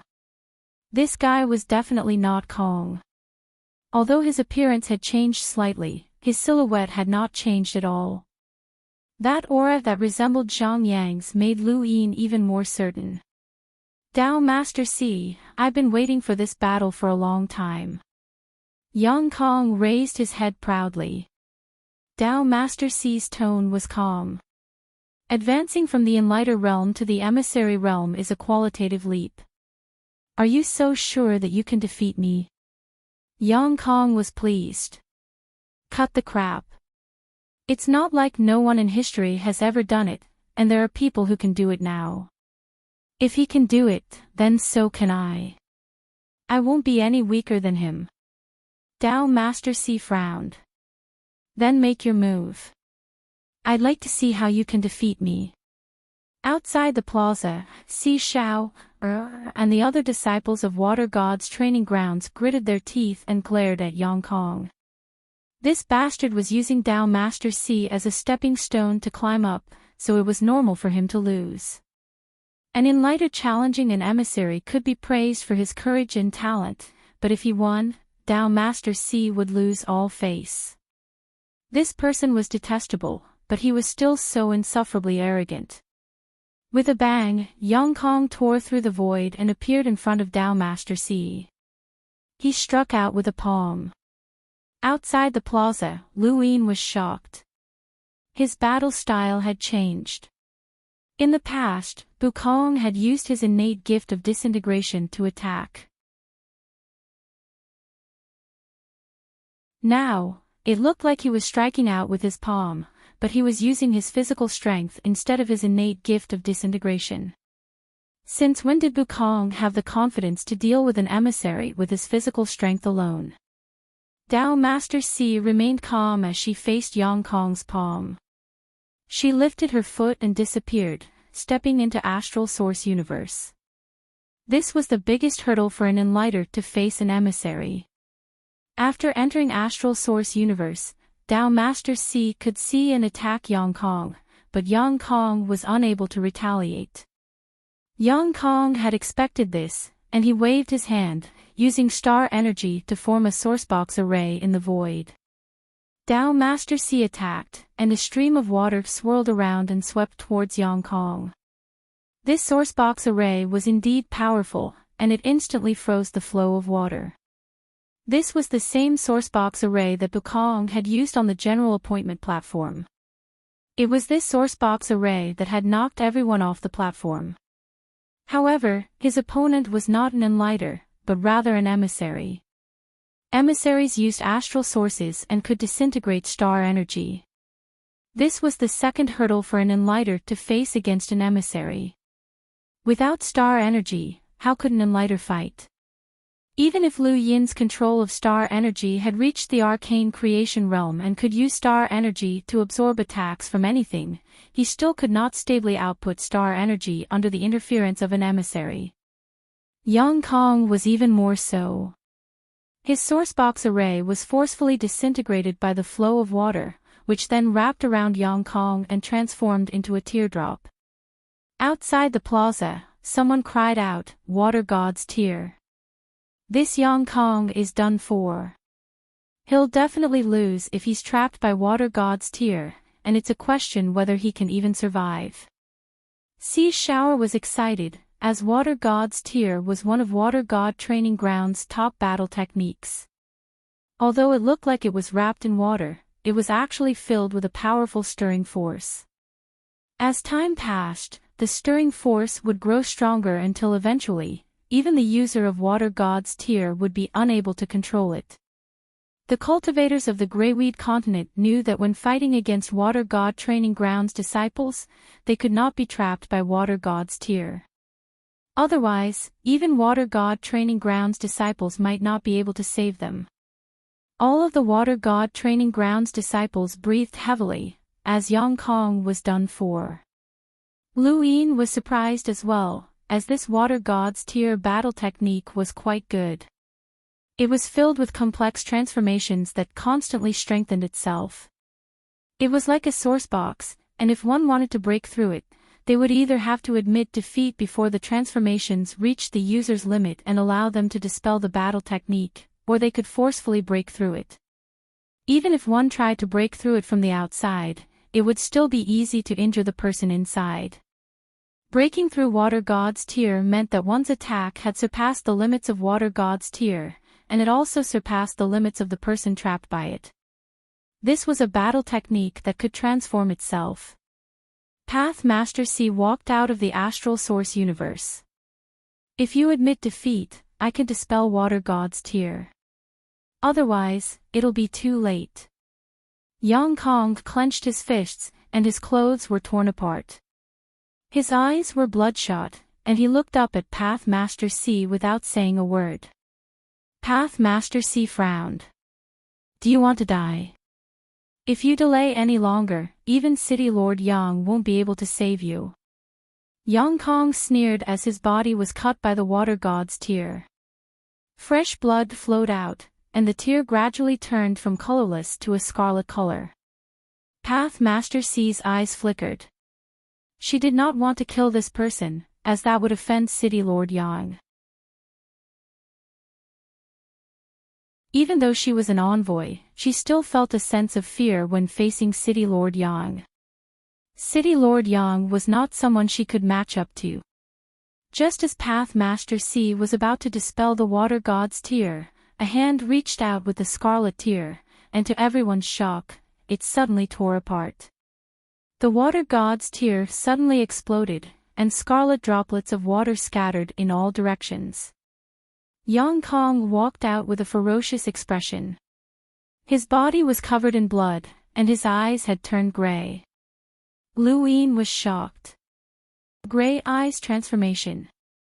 Path Master C cried out, Corpse King transformation.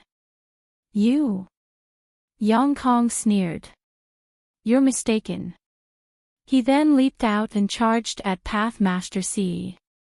Path Master C stepped into Astral Source Universe once again and disappeared. Yang Kong's body froze and remained motionless. Lu Yin's eyes narrowed.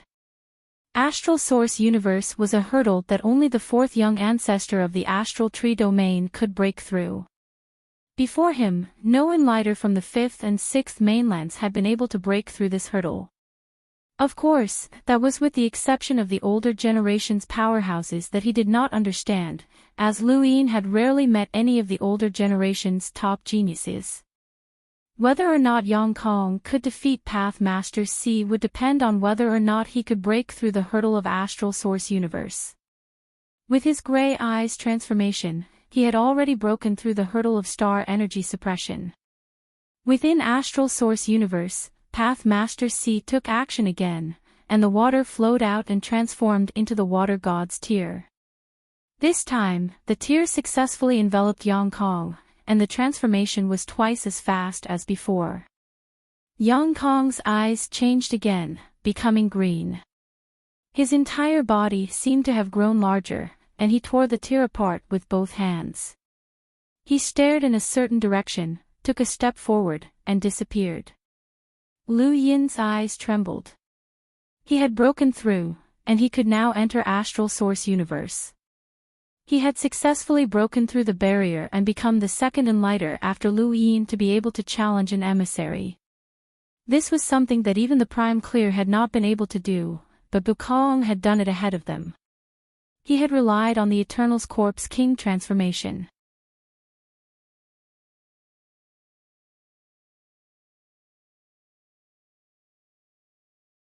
Welcome aboard. Stay tuned and subscribe to Han Li's Wuxia Adventures for more thrilling content. Chapter 1815. The Corpse King transformation was indeed a terrifying battle technique. In his opinion, this battle technique's value was no less than that of the Three Suns' ancestral Qi, and it might even surpass it. In the Hall of Honor's long history, only the Shang Qing had successfully cultivated the Three Suns' ancestral Qi. As for the Corpse King transformation, it wasn't just a Corpse King that could cultivate it, even a human could cultivate it. For example, Zirong had also cultivated it. However, compared to Bukong, Zirong's Corpse King transformation was clearly different.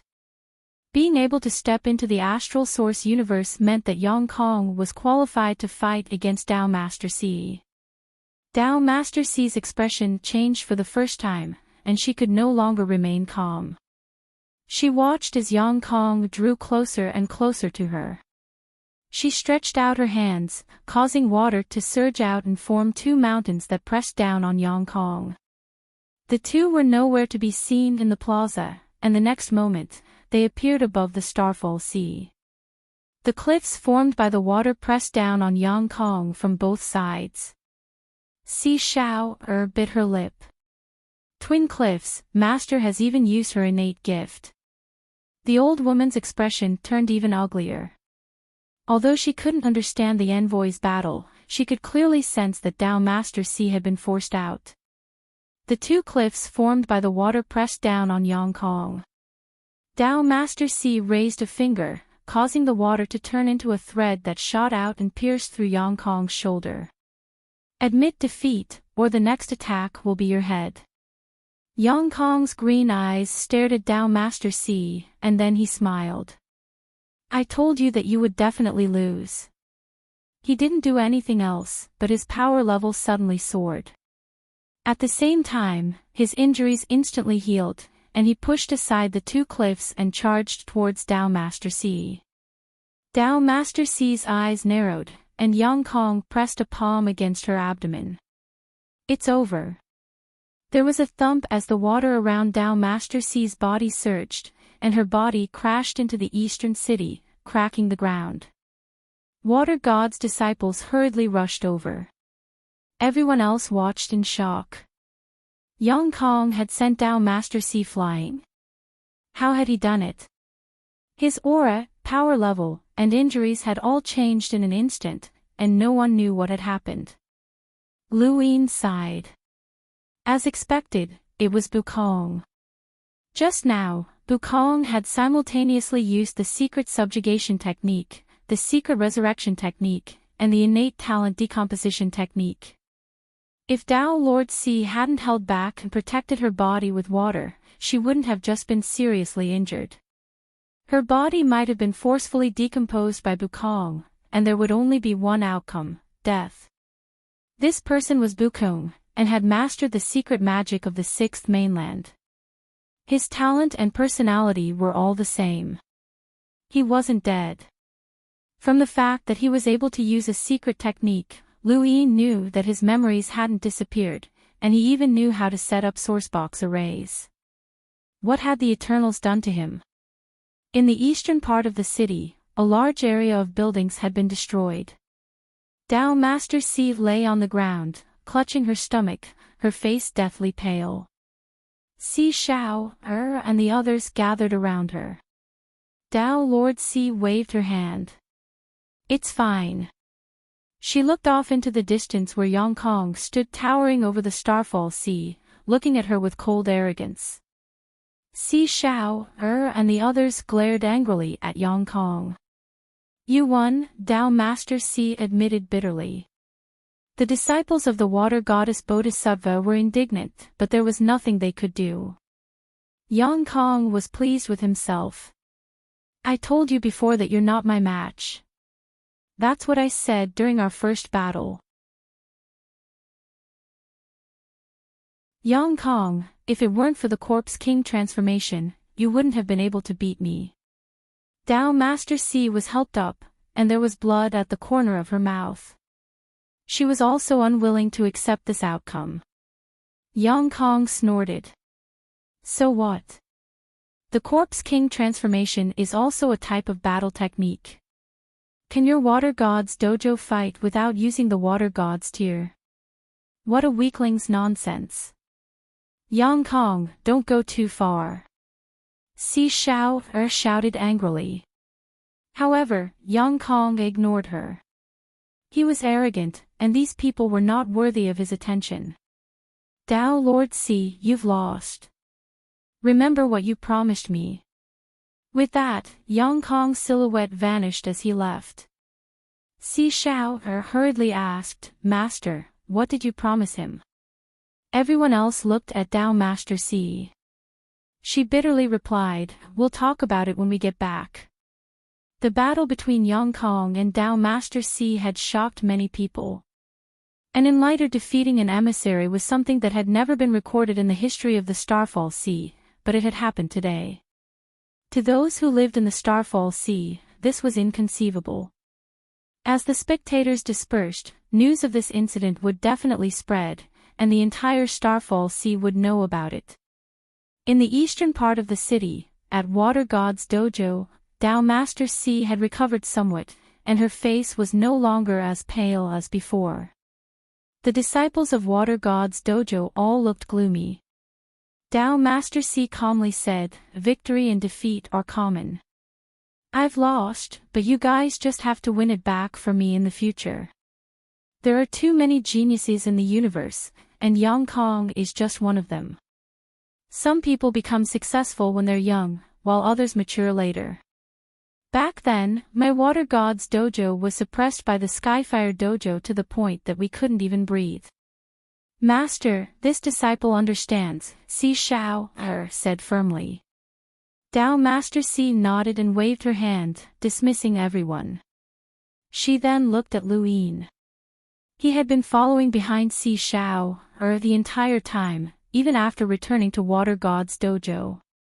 He could choose not to follow her to Water God's dojo, but Tao Master C was a powerhouse on the same level as the East City emissary, and her understanding of the Eternal Kingdom was much better than his wandering around alone. "Who is this?" Tao Master C was puzzled. The old woman also looked over curiously. Si Shao replied, "This is a senior who lives in seclusion in Skyfire dojo." Tao Master C was shocked.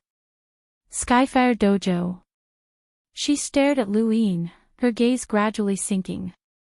"Who are you from Skyfire dojo?" Skyfire dojo and Water God's dojo had always been competitors, so she should have recognized him if he was from Skyfire dojo. Furthermore, Lu Yin looked like he had been drained of all his water, which seemed more like a disguise to her. Lu Yin was indeed in disguise.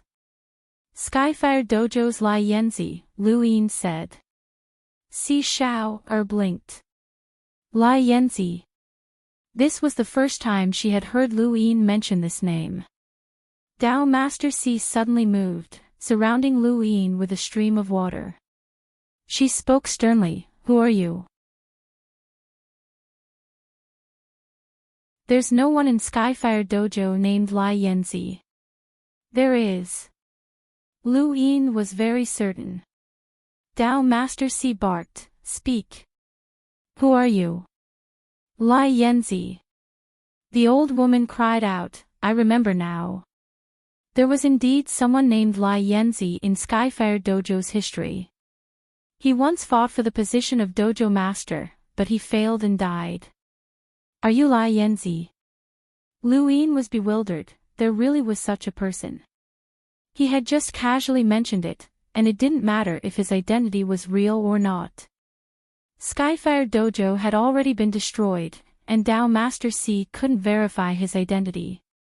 Even if he was exposed as a fake, so what? He could just leave. Lu Yin knew that he had to convince himself before he could convince others. He was convinced that he was Lai Yanzi, so how could someone from Water God's dojo refute him?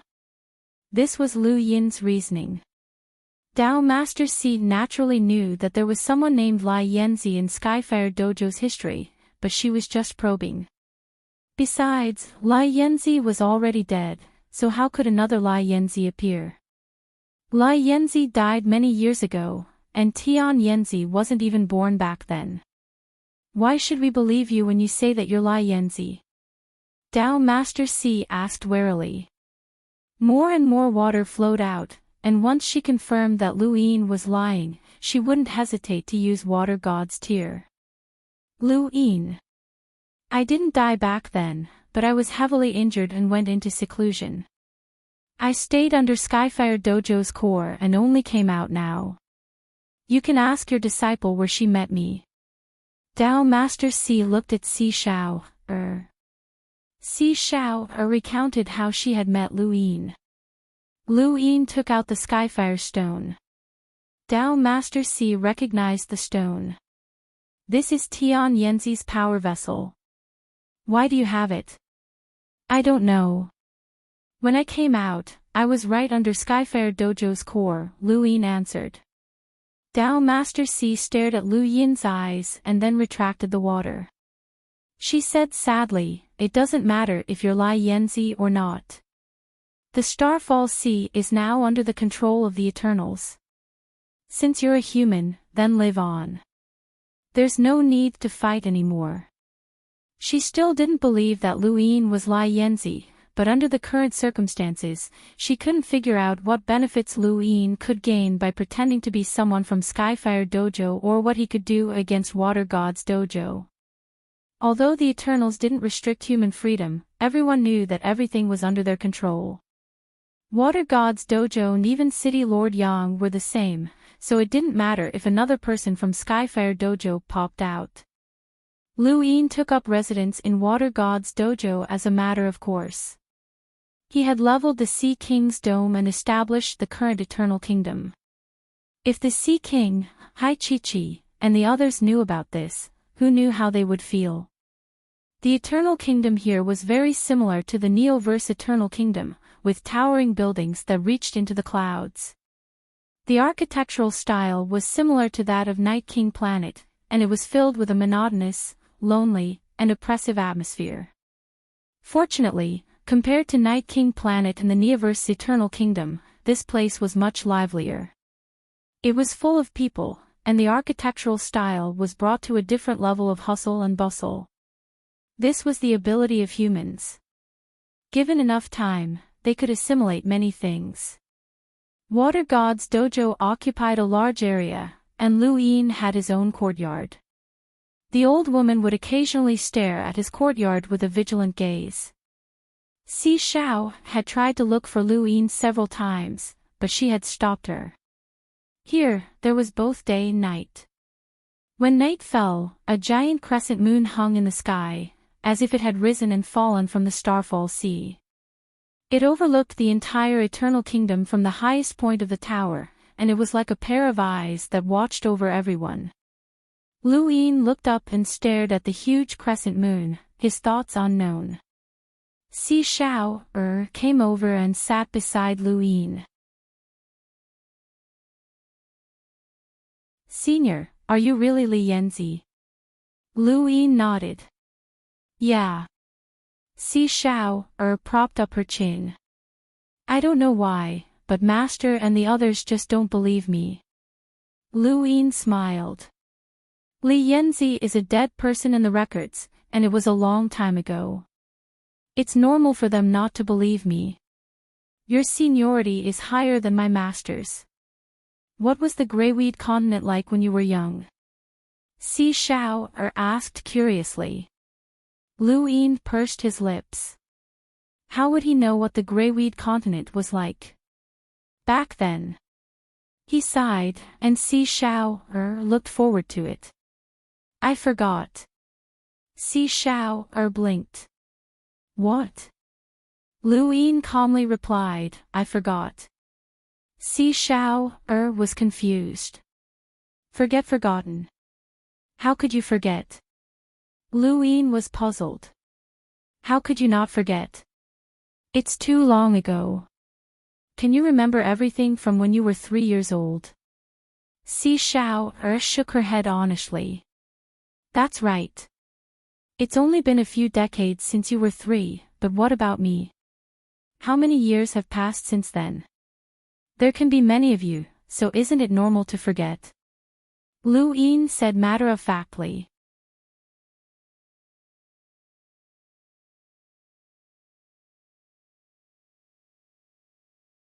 Welcome aboard. Stay tuned and subscribe to Han Li's Wuxia Adventures for more thrilling content. Chapter 1816. Si Shao thought about it and felt that it made sense, but she still felt that something was off. She was a calm person, and she quickly figured out what the problem was. She was about to speak. What did your master promise Yang Kong? Lu Yin suddenly asked. Si Xiao's eyes dimmed, and she was in low spirits. Master promised to accompany Yang Kong through the burial gate. Lu Yin was shocked. The burial gate. Didn't the Eternals announce that it's a gate of death that forbids humans from entering? Si Xiao replied, Yang Kong knows that it's the burial gate, and so does Master. They need to enter the burial gate to complete a mission set by the Eternals. Yang Kong is the leader of this mission, and he wants to select a group of people. Is that why they took a fancy to your master? Yes. Master is an emissary and the number 2 expert in the Eastern City, second only to City Lord Yang. Naturally, he was chosen. However, Master refused at first, and the Eternals didn't force him either. Yang Kong then made a bet with Master. If Master won, he could do whatever he wanted, but if he lost, he would have to accompany him through the burial gate. Lu Yin's eyes flashed. The Eternals had set a mission for Yang Kong that didn't force down Master C. This meant that Yang Kong was the leader of this mission, and he was very eager to complete it. He remembered that corpse kings couldn't enter the burial gate, as they would die without a doubt. This was something that had been discovered when the burial gate had first appeared, so why did Yang Kong dare to enter? He had clearly cultivated a corpse king transformation, so could it be that the Eternals' corpse king transformation had reached a level that ordinary people could cultivate? Since Yang Kong was a real human and hadn't been modified at all, this meant that there had been a huge problem with his death. He might not have been resurrected, and it was very likely that he hadn't died in the first place. Had he joined the Eternals or something else? If Lu Yin wanted to know the answer, he had to get close to Yang Kong. What Lu Yin wanted to do the most right now was to enter the burial gate. There was only one way to accomplish these 2 goals: enter Yang Kong's eyes and become one of the people who would accompany him on this mission. Is your master being controlled? Lu Yin asked. Si Xiao whispered, she's been poisoned. If she doesn't get the antidote within a certain period of time, she'll definitely die. Even an emissary can't do anything about it. This poison was developed by the Eternals, and humans have no antidote. A fatality poison. Lu Yin. Si Xiao shook her head. I don't know. How does Senior know? I met him when I was younger, Lu Yin replied before stretching lazily. Come with me to the west side of the city tomorrow. Si Xiao was shocked. West City. Senior, are you going to the West City? That place is filled with corpse kings. That's why I have to go and take a look. Only by knowing yourself and your enemy can you win.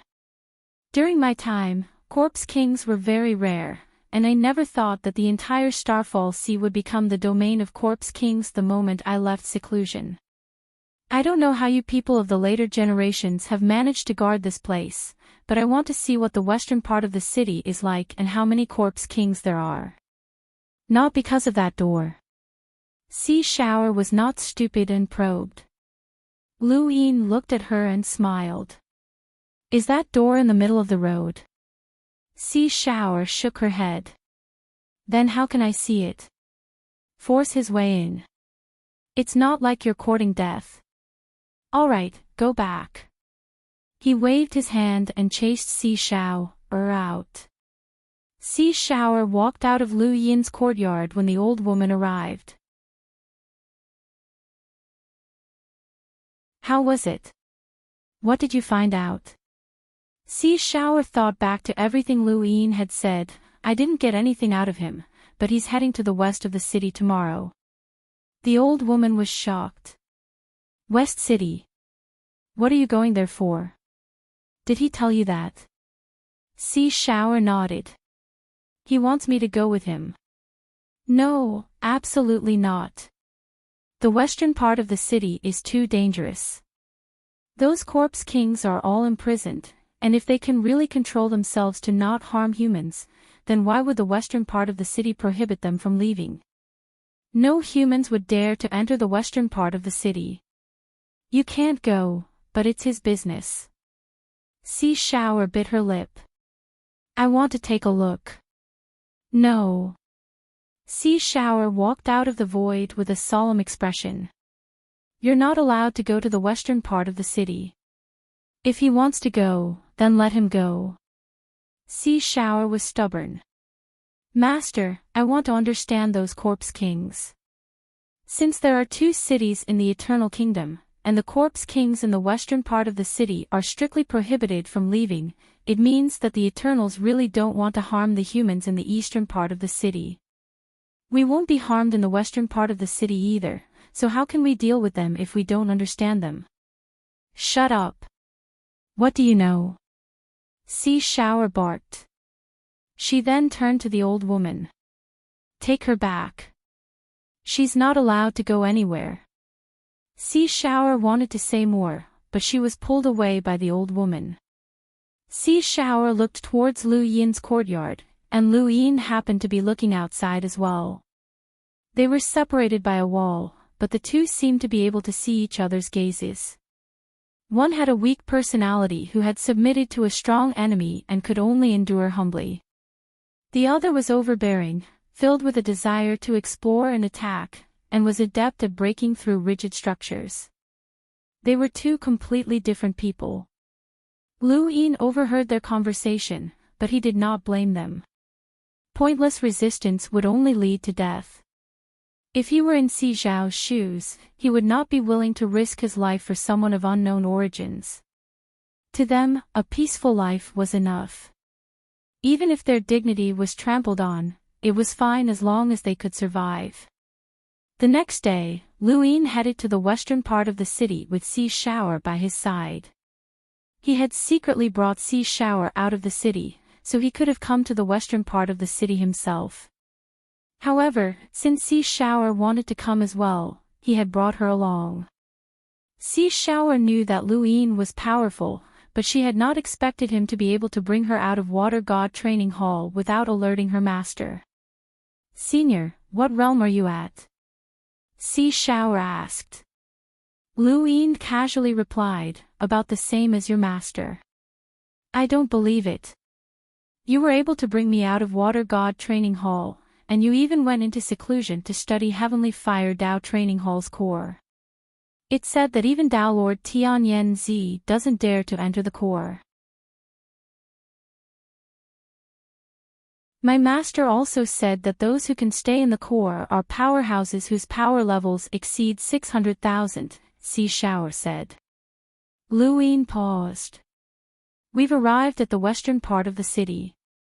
The two were currently at the top of a mountain. The center of the Eternal Kingdom was separated by a short mountain that divided the eastern and western parts of the city. Lu Yin and Sea Shower were currently at the top of the mountain, looking towards the west.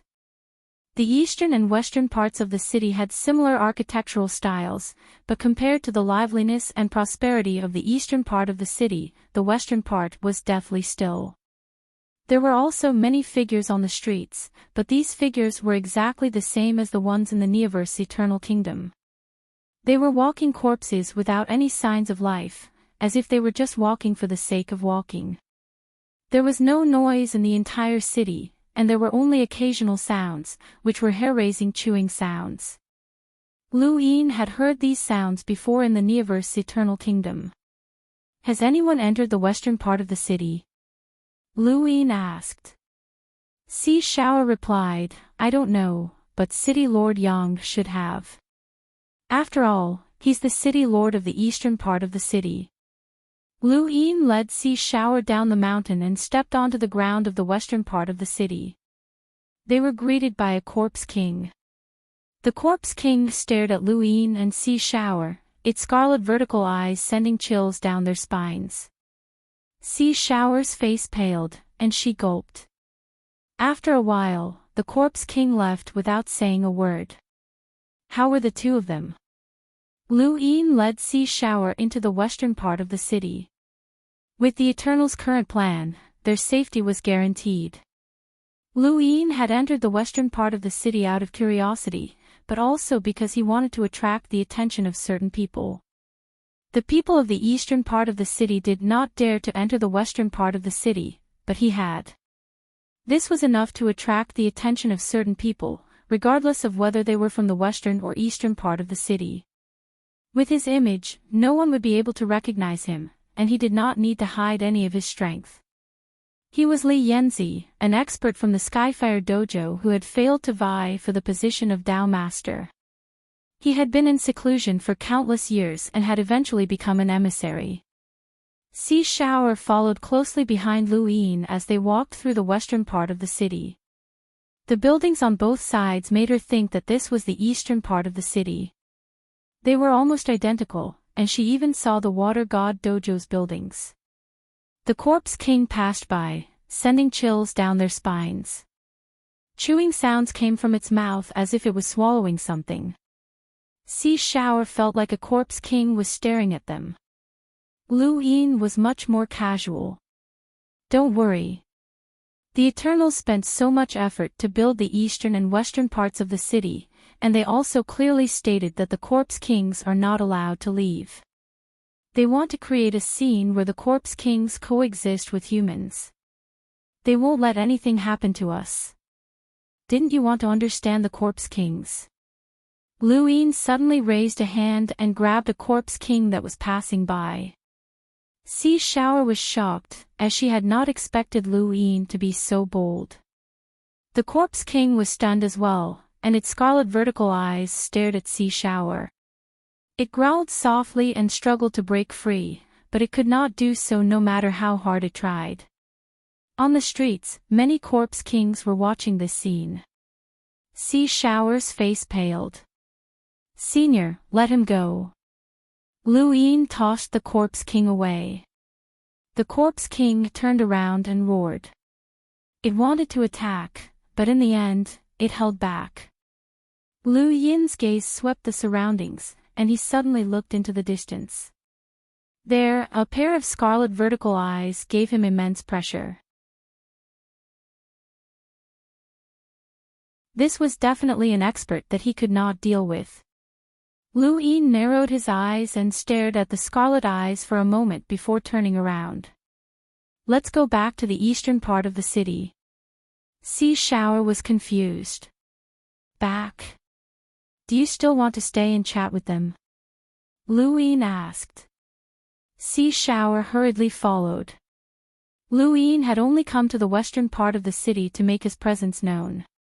He had indeed attracted attention. Someone who dared to barge into the western part of the city and even attack a Corpse King had attracted the attention of the upper echelons of the Eternal Kingdom. That night, Lu Yin was still looking at the crescent moon in the sky. His gaze shifted, and a figure walked out of the void behind him and attacked him with a palm. The palm's strength was fierce, and Lu Yin was not unfamiliar with it. It was Yang Kong. No, it was not Kong. This palm was no different from the first one he had used against Zhang Si. Just as the palm was about to land on Lu Yin's body, Yang Kong thought that he would be hit. He looked at Lu Yin as if he was looking at a dead man. Lu Yin disappeared. He entered the astral source universe. Yang Kong's palm missed, and the palm's strength pierced through the ground and shook the eastern part of the city. The terrifying strength caused the ground of Water God Training Hall to crack apart. Many people in Water God Training Hall were affected, and some even had their legs crushed. She walked out and glared at Yang Kong. "What are you doing?" Yang Kong ignored her, and a terrifying aura spread out and broke through the void, distorting the sky above the Eternal Kingdom. His eyes turned green as he took a step forward and entered the astral source universe.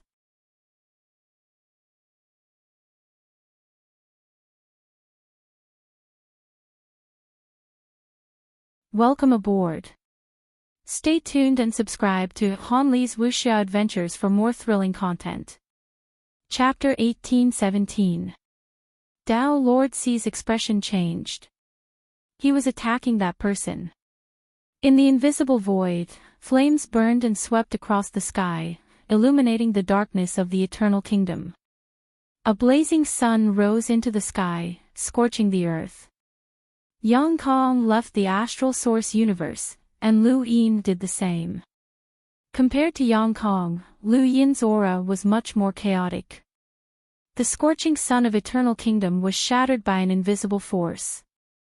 That force was terrifying. Lu Yin looked up in shock. Who is it? He's my father, Yang Kong said, looking at him in surprise. Who are you? Lu Yin and Yang Kong exchanged glances, their gazes filled with apprehension. That's Lai Yanzi from the Skyfire Dojo. Yang Kong frowned. Heavenly Flame Dojo. Wasn't it destroyed? How can there be a Lai Yanzi? He looked at Dao Lord Si in confusion. You know him. Path Master Si said in a low voice, I'm not sure, but he's definitely using the Heavenly Flame Dojo's battle techniques, and he also has Tian Yanzi's treasure on him. Yang Kong looked at Lu Yin again and sized him up. What's wrong with your body? You ambushed me for no reason, and now you're asking all sorts of questions. Do you really think that you're in control of everyone in the Starfall Sea? Yang Kong sneered, you'd better answer me. Otherwise, if my father shows up, it won't be so easy to deal with. Lu Yin raised his head. Then I'll ask City Lord Yang to step forward. Lai Yanzi, City Lord Yang won't appear for such a small matter. The entire Starfall Sea is now under the control of the Eternals. No matter who you are or what you've done in the past, it has nothing to do with the past. Just answer whatever Yang Kong asks you, said Dao Master Si. Yang Kong stared at Lu Yin. He didn't care whether or not Lu Yin was Lai Yanzi, as it had nothing to do with him. He was only concerned about this person's strength. This person's body was special, and it was a little strange. Lu Yin clenched his fists. I'll be incinerated. Dao Master Si was shocked. Yang Kong was equally puzzled. Transcending Tribulation. Astral Emissary Origin Tribulation. Lu Yin solemnly replied, that's right. It was an emissary's origin tribulation. As someone from the Heavenly Fire Dojo, I had to face flames during my tribulation. However, the flames of the origin tribulation were even more terrifying than the Heavenly Fire Dojos. All of the water in my body was roasted dry, and I almost turned into ashes. Even if I managed to survive and become an emissary, my body was unable to recover. No one could prove that this answer was wrong. Since ancient times, there had been many kinds of origin tribulations. No one could say for sure what they would encounter during their origin tribulations. Yang Kong looked deeply at Lu Yin. Li Yanzi, you're from the Skyfire Dojo. Back when the 6th mainland attacked the 5th mainland, even Tian Yanzi died. How come you're still fine? I've always been in seclusion at the core of the Heavenly Flames, he explained. Si Shao spoke up. I can prove that I met you at the core of Heavenly Flames. Yang Kong glanced at Si Shao and calmly said, everyone, back off. Dao Master Si waved her hand to get everyone to back off. There were many Water God Dao Hall disciples who needed treatment. The destructive power of an emissary, even if it was just the aftermath, was not something these disciples could withstand. The disciples of the Water Goddess Training Hall were not the only ones affected in the eastern city. Many people who lived in the surrounding areas were also affected. Fortunately, these people were mostly cultivators. Almost all the humans living in the East City were cultivators. Only Yang Kong, Lu Yin, and Dao Master Si were left behind. Accompany me on a quest, Yang Kong said. Lu Yin frowned. Are you talking to me? Who else? Yang Kong's tone was as arrogant as ever. This chapter is not finished. Please turn the page. Lu Yin felt like he was asking for a beating. I'm not going, he refused. Yang Kong sneered. You don't have the right to refuse. This quest comes from the Eternals. If you go, you'll return with unimaginable resources. If you don't go, I'll have to use some methods to ask Tao Master C. She didn't want to go either, but she agreed in the end. Lu Yin looked at Tao Master C. Tao Master C was helpless. I lost. I admit defeat. So you don't have to go as long as you win? Lu Yin asked. Yang Kong looked up. You can't beat me. Why should I? Lu Yin was annoyed. Based on that test, I can say with certainty that you can't beat me, Yang Kong said proudly. Lu Yin raised a hand and flames ignited on his palm, transforming it into a sword. Try it. Yang Kong shook his head. I'm only letting you accompany me on this quest because I think highly of you. What's the point of being stubborn? Isn't the point of cultivation to become stronger and live longer? As long as you succeed, you'll receive resources from the Eternals that will allow you to cultivate to a power level of 1,000,000. Lu Yin was stunned. A power level of 1,000,000. Resources. Yang Kong clasped his hands behind his back. It's not just you, Tao Master C. Those who accompany me on this quest will also receive the same treatment. If they succeed and return alive, they'll receive endless resources from the Eternals in the future. As long as you have enough talent, you can even become a half-ancestor, let alone a power level of 1,000,000. Lu Yin lowered his hand, and the flames dissipated. Tao Master C glanced at Yang Kong. She had also received this promise, but she had not been tempted by it. So what if she had endless resources? As long as she carried out this quest, she would definitely be standing against the humans, and she would only be able to work with those corpse kings in the future. So what if she could cultivate to a power level of 1,000,000? She had no choice but to go. Now, it seemed that this Lai Yanzi had been tempted. She looked at Lu Yin with a cold and disdainful gaze. She had specifically investigated this Lai Yanzi. This person had once been quite talented and had even fought for the position of Tao Master, but he had still been defeated in the end. He had even used despicable methods during the competition and had almost been expelled from the Skyfire Dojo. This person had been blinded by greed and was truly a despicable person. Seeing that this person had been tempted by Yang Kong, it did seem to match the historical Lai Yanzi. Perhaps this person really was Lai Yanzi. My cultivation has reached a bottleneck, and I lack resources. The Skyfire Dojo has been destroyed, and I don't know where I can get more resources. Can you give them to me? Lu Yin asked as he looked expectantly at Yang Kong. Yang Kong's lips curled up. Of course. I'm talking about right now. I'll agree to accompany you on this quest, but you have to give me resources. Only then can I break through my cultivation so that I can accompany you on this quest, Lu Yin said. Yang Kong thought about it. Sure. What do you want? Lu Yin answered without hesitation, Star Essence. Yang Kong did not understand. You're an emissary. What do you need Star Essence for? Lu Yin helplessly explained, the battle technique I just used is called Skyfire Sunday. In theory, it can release limitless heat, and it can also be nurtured.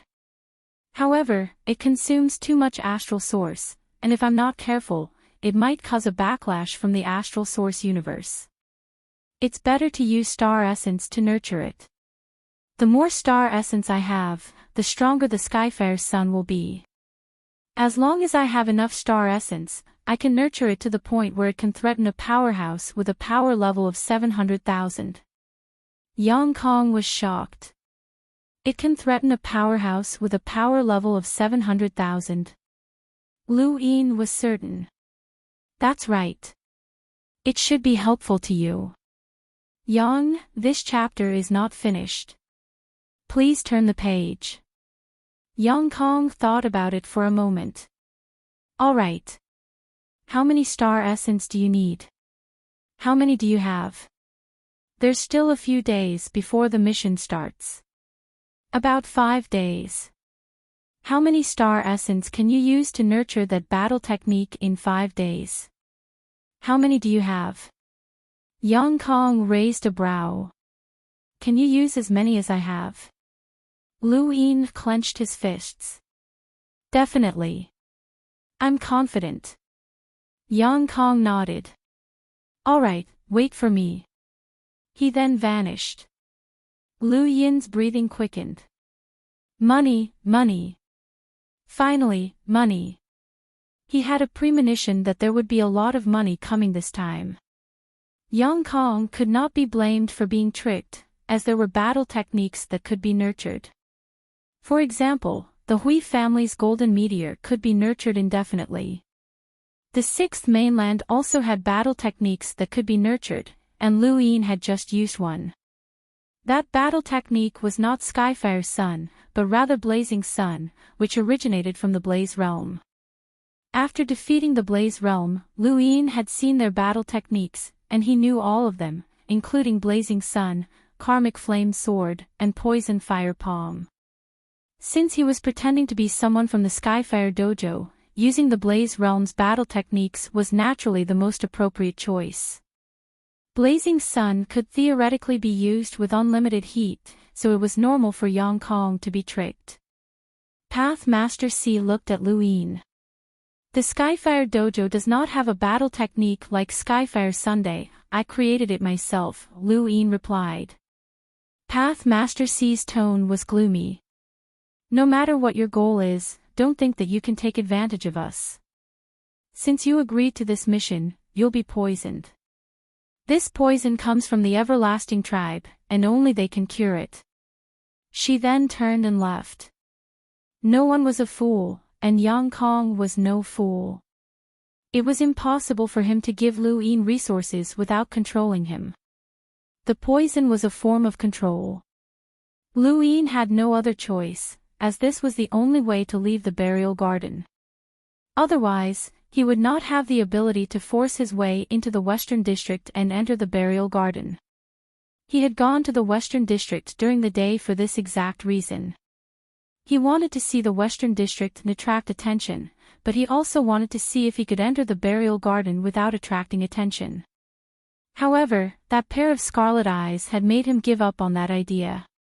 As for the poison, if it really was a life poison, then he would have to find Ming Yen. The white-haired Ming Yen was a great supplement for her, and if it was any other poison, then there should not be any stronger than a life poison. Otherwise, the everlasting tribe's research on poisons would be terrifying. Even if there was another poison, it would not matter, as the injuries caused by the poison were still within the limits of tolerance. This was where Lu Yin's confidence lay, and the shaman's spirit god would not allow him to be poisoned to death. Let's see if he could avoid being poisoned first. Not long after, Yang Kong arrived and stretched out his hand under Lu Yin's expectant gaze. There were 2 drops of transparent liquid in his palm.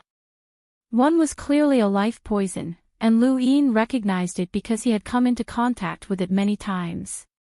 As for the other drop, he blinked and recognized it as well. Wasn't this the tears of the philanthropist?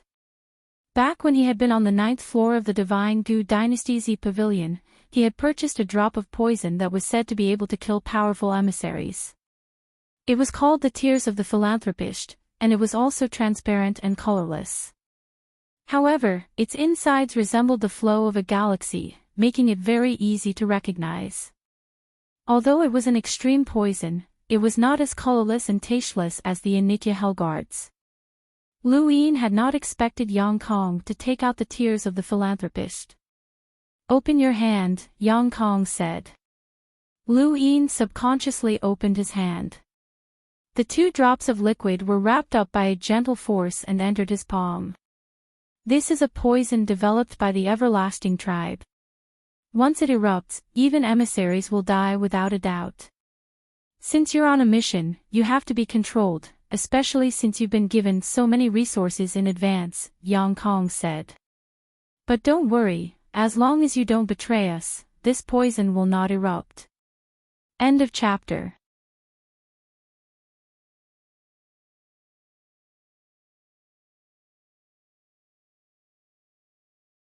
Welcome aboard.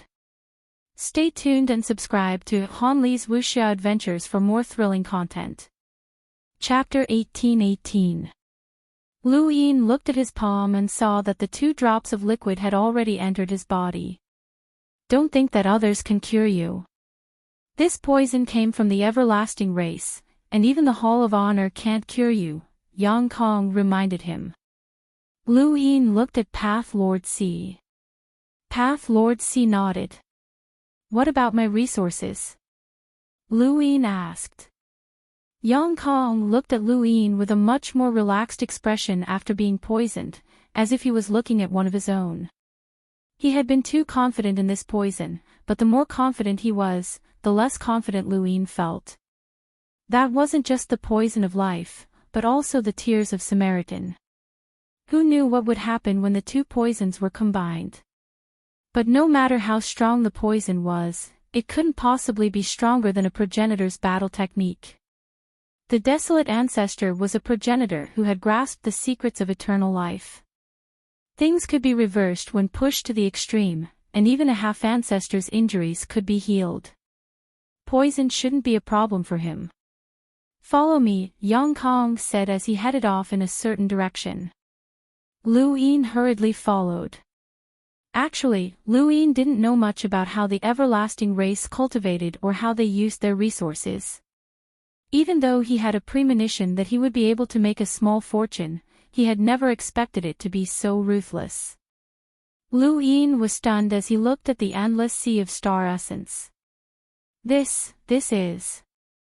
He had followed Yang Kong to the underground of the everlasting kingdom, thinking that it would be another place to modify corpse kings. He had never expected that it would be a storehouse for resources.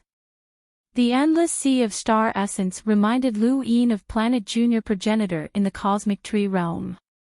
Of course, the amount of star essence here couldn't compare to that of Planet Junior Progenitor, but it was still spectacular. There were probably tens of billions or even hundreds of billions of star essence here.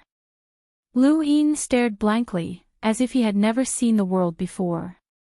Yang Kong replied, "Take whatever you want." Lu Yin looked at him. "Are the everlasting race that rich?" Yang Kong answered, "Not the everlasting race. All of the resources here come from the Starfall Sea." Lu Yin understood. No wonder there were so many resources here.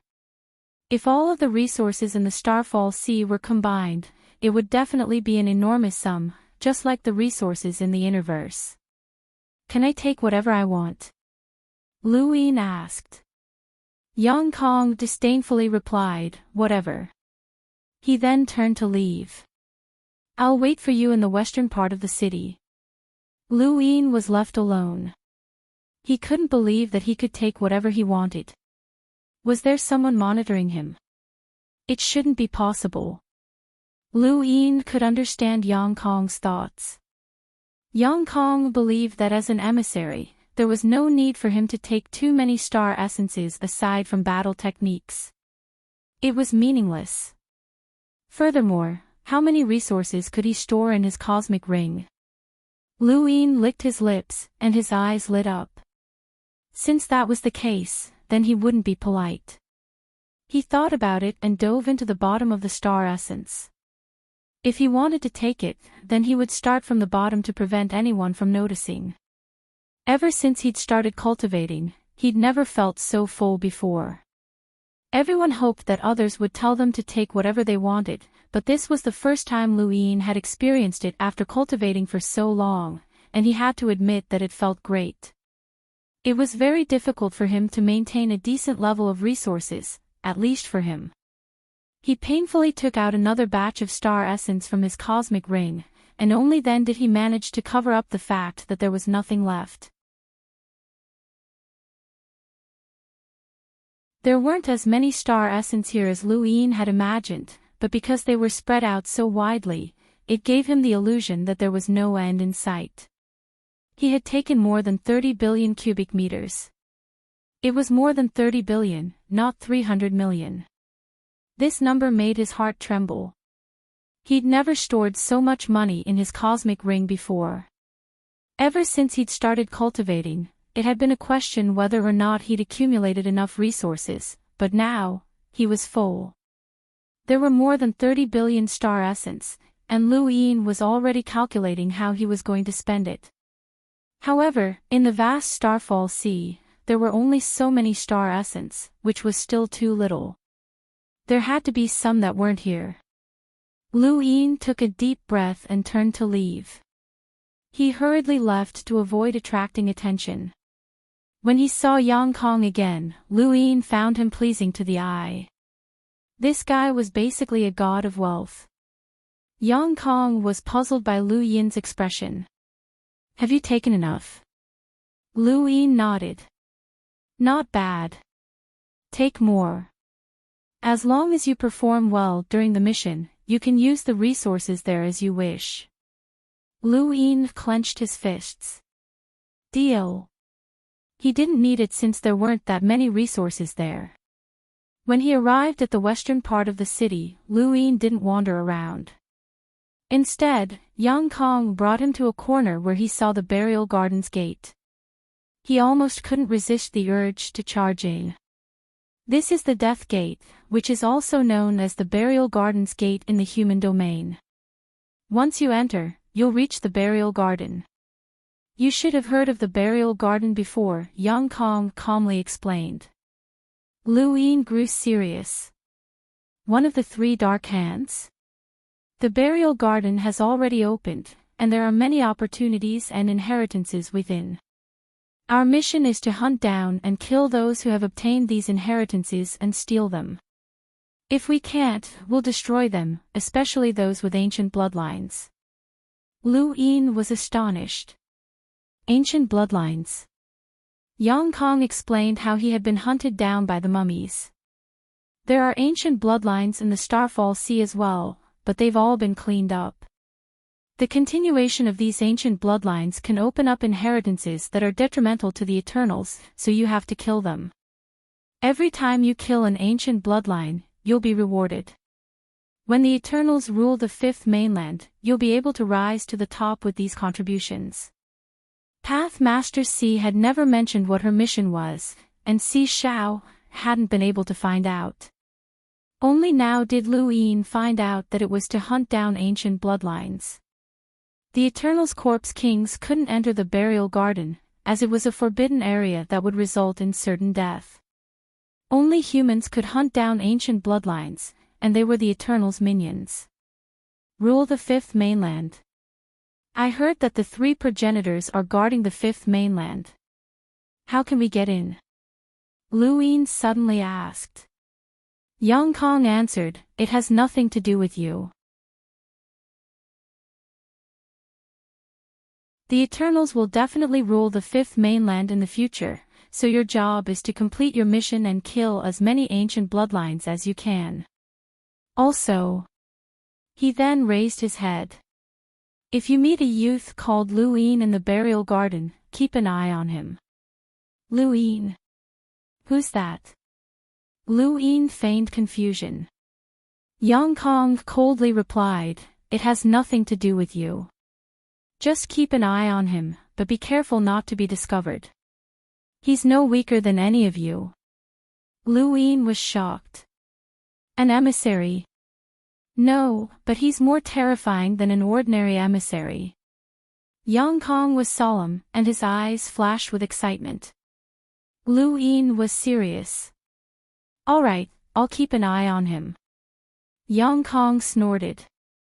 And in lighter challenging an emissary among the fifth mainland's younger generation. I can do that as well. I'll definitely get back at him for the humiliation of my defeat. Liu Yin's eyes narrowed. Defeat?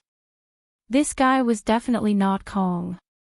That's right, Liu Yin had never fought with this Yang Kong before, so he was definitely not Kong. Although he had already confirmed this, Lu Yin was now certain that this person was definitely not Kong. When he thought back to what Yang Kong had just said about the Eternals dominating the fifth mainland, Lu Yin thought of a very bad possibility. Clang! The sound of chains rang out, and Lu Yin turned around to see a group of people being dragged in by a corpse king. The corpse king's scarlet vertical eye met Lu Yin's gaze. It was filled with brutality and malevolence. Lu Yin watched as the chained people slowly approached. These people walked out of the burial garden and were captured by us. They can also be selected to enter the burial garden this time.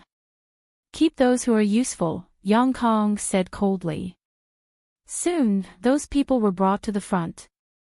Lu Yin stared at two of them in shock. One had disheveled hair, was dressed in green, and had a fierce gaze. Was this Lulu Mavis? The other was Kool-Aid. It was a small world. There were 16 people in total. Some were uneasy, some were calm, and some were angry. Pick a few and take them with you. Think of a way to get them to cooperate. If they don't cooperate, then kill them, Yang Kong said coldly. Lu Yin did not hesitate to take Lulu, Kool-Aid, and Lulu away. He took a total of 4 people with him. There were only 4 days left before they entered the burial garden. Lu Yin did not return to Water God's training grounds, as Path Master C did not like him. His identity was public, so there was no need for him to go there. The eastern part of the city was huge. Lu Yin casually found a place and left Kool-Aid and the others to meet with Lulu alone.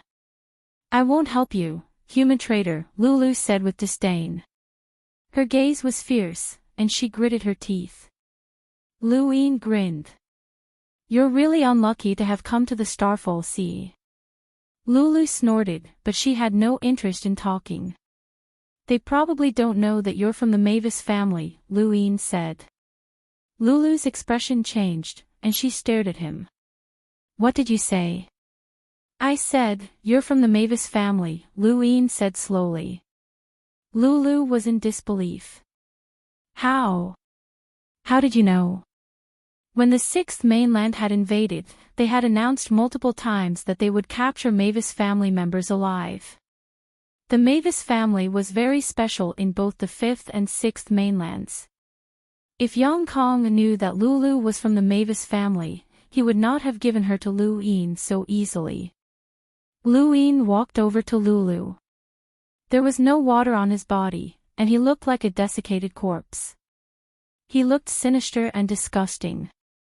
Lulu subconsciously backed away, her eyes flickering with vigilance as she stared at him. Who are you? We had a deal. You lent me money, and I helped you get something from Astral 10. Do you still remember? Lulu, Lu Yin said slowly. Lulu's eyes widened and her mouth fell open in disbelief. Lu Yin. Lu Yin smiled and opened his arms. Long time no see, Lulu. Come, give me a hug. Lulu cried out in shock. Lu Yin's current appearance was truly frightening, and her hair stood on end. You're really Lu Yin. I'm the real deal. Lu Yin smiled. Scaring this brat was quite interesting. Lulu shook her head and pouted. I don't believe you. How can you be Lu Yin? I am. Who else would know about our deal? Actually, you still haven't told me what you want from Astral 10. Lulu was conflicted. You're really Lu Yin. Definitely.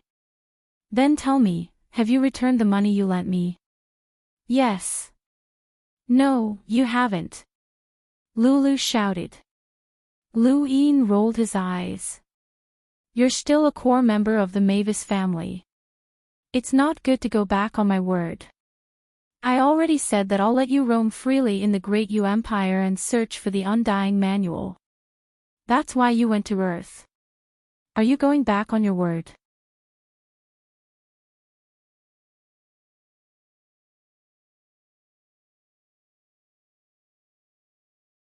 Welcome aboard. Stay tuned and subscribe to Han Li's Wuxia Adventures for more thrilling content. Chapter 1819. You're really Lu Yin. Lulu was delighted to hear this. Are you sure? She jumped up and hugged him tightly. You're really Lu Yin. That's great. It's really you, Lu Yin. Lu Yin hugged her. Alright, you're so heavy. Get down. Lulu got down, her face flushed red. Why are you here, Lu Yin? At this point, her expression changed drastically, and her gaze suddenly turned sharp. You betrayed humanity. Lu Yin was speechless. What are you thinking? No one knows who I am. Don't spread the word. Lulu did not understand. No one knows who you are. Lu Yin looked up. My name is Lai Yanzi, and I'm from the Skyfire Dojo, one of the 72 dojos of the Boundless Continent. Don't forget to call me Senior Lai Yanzi from now on. Lulu was confused. Lai Yanzi? You? What's going on? Lu Yin coughed. Why are you asking so many questions? Just don't call me that.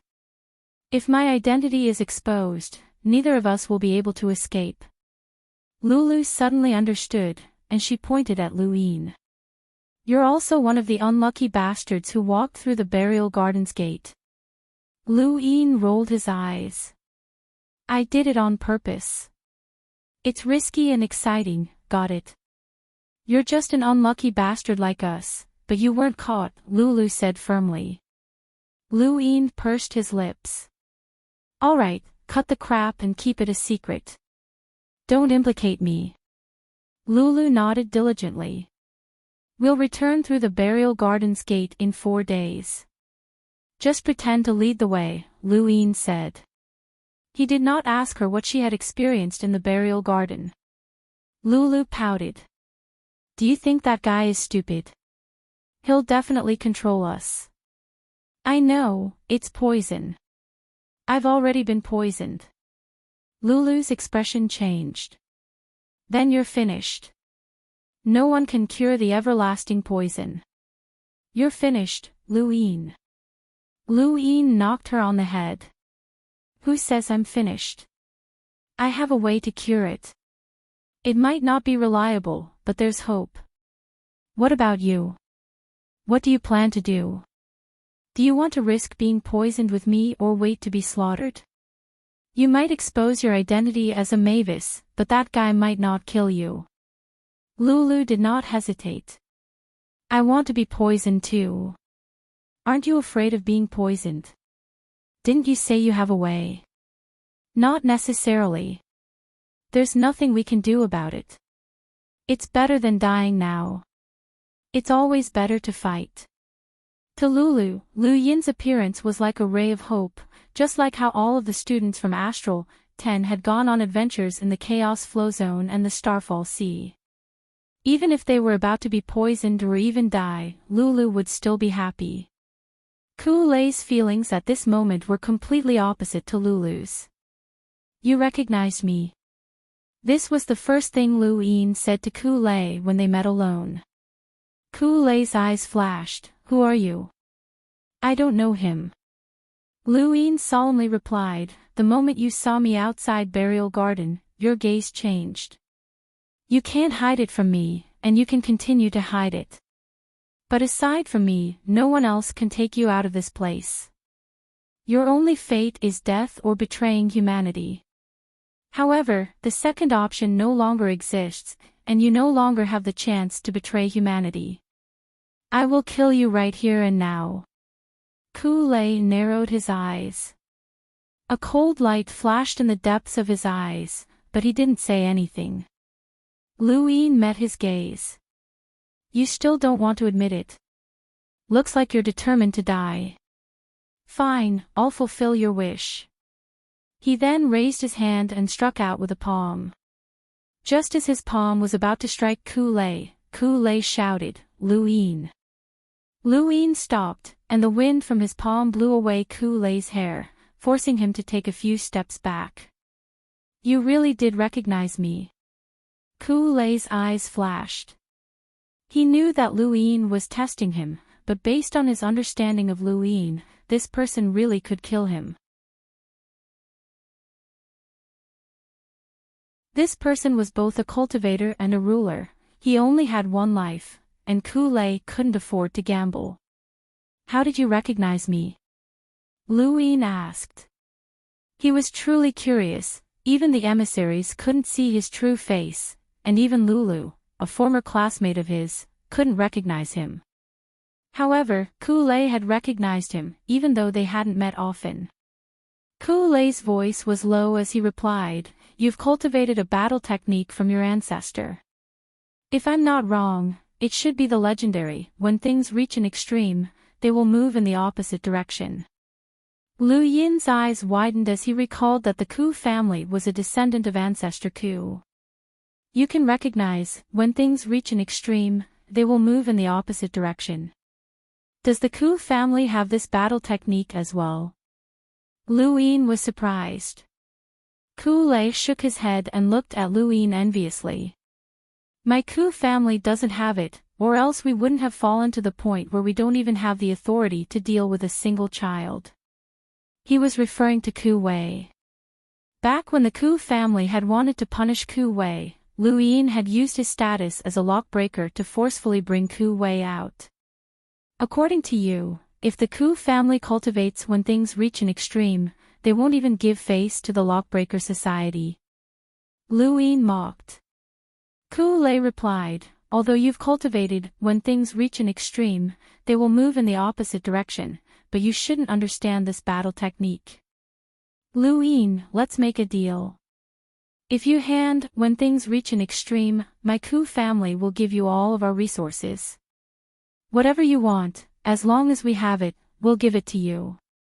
Lu Yin was amused. You think you can represent the Ku family?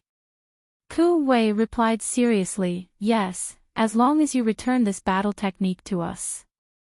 Lu Yin raised a hand to stop Ku Lei. Return. That's not the right word. I didn't take anything from you, and I learned this battle technique by chance. At most, it can be considered ancestor Ku's inheritance, and it has nothing to do with your Ku family. Ku Lei replied, no matter what, ancestor Ku is my Ku family's ancestor, so it's only right that he should return his battle technique to us. Then it's only right that I kill you now. Who gave you the courage to argue with me? Lu Yin coldly retorted. Ku Lei was speechless. He fell silent for a moment before saying, let's make a deal, Lu Yin. You won't lose out in this deal. You've already learned when things reach an extreme, they will move in the opposite direction. You can teach it to my Ku family in exchange for all of our resources. Don't you want star essence? My Ku family has plenty of them. Lu Yin replied, let's not talk about this for now. You just said that I don't understand this battle technique, and that if I cultivate it, your Ku family won't even give face to the Lockbreaker Society. Then tell me how powerful, when things reach an extreme, they will move in the opposite direction is. Ku Lei frowned. What, you're not willing to tell me? Then the deal is off. I need to know the value of this battle technique that I've learned. Don't try to brush me off. Back then, your Ku family didn't just give face to the Lockbreaker Society, but also President Xiao Ming.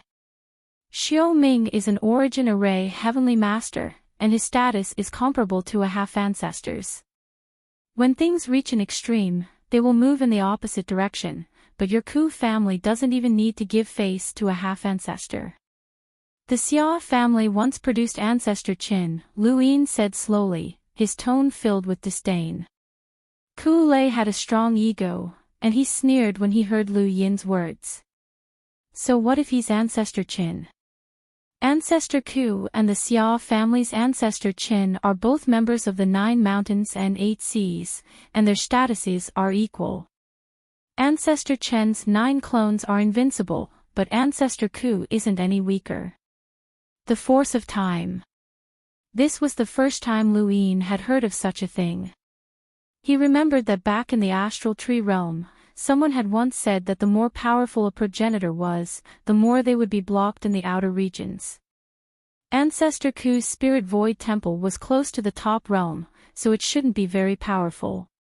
However, Ku Lei had said that it was one of the 9 mountains and 8 seas.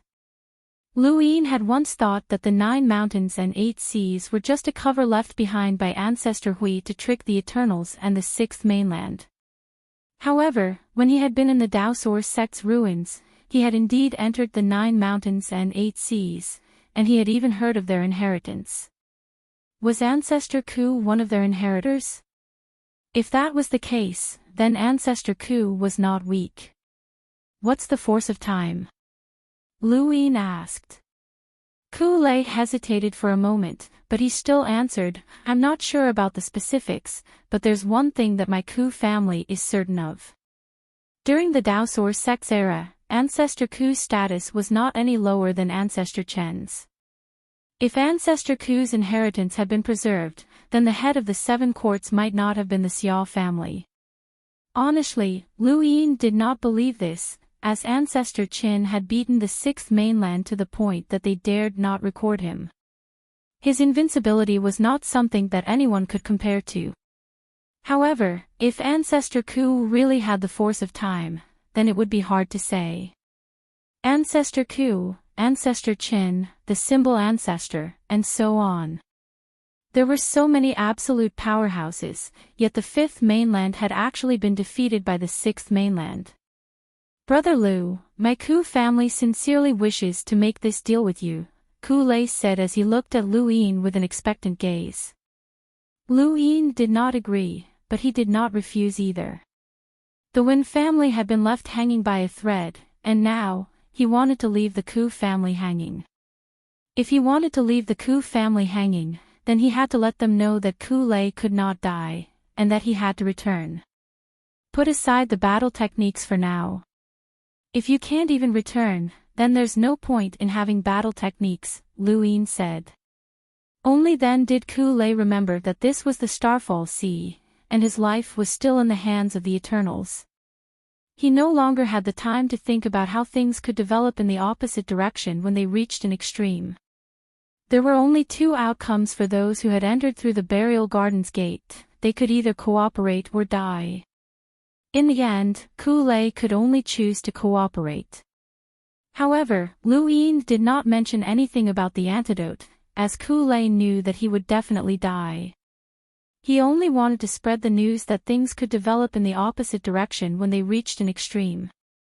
As for whether or not this would expose Yang Kong and the others, Luin did not care.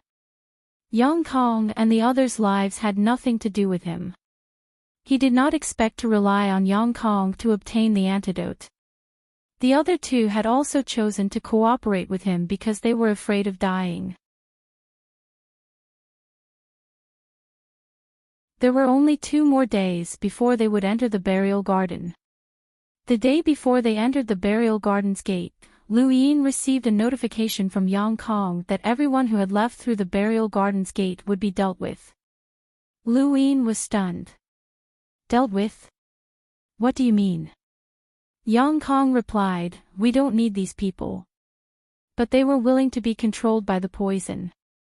It took me a lot of effort to convince them, Luin said. That's why we don't need them. These people will easily expose us. Deal with them. This is Father's order. Yang Kong then ended the call. Luin felt that this might not have been an order from City Lord Yang, but rather from the Eternals. They were being too cautious. The 5th mainland had developed the Neo-Human Alliance, and the Astral Tree Society had developed the Redbacks. The Eternals were very good at hiding, and they had done a good job. Ku Lei planned to inform the Ku family that things could develop in the opposite direction when they reached an extreme, as well as that they were going to hunt down the ancients. Besides Ku Lei, there might be others with similar intentions. If Luin was an Eternals, he would do the same. He would rather kill the wrong person than let them go.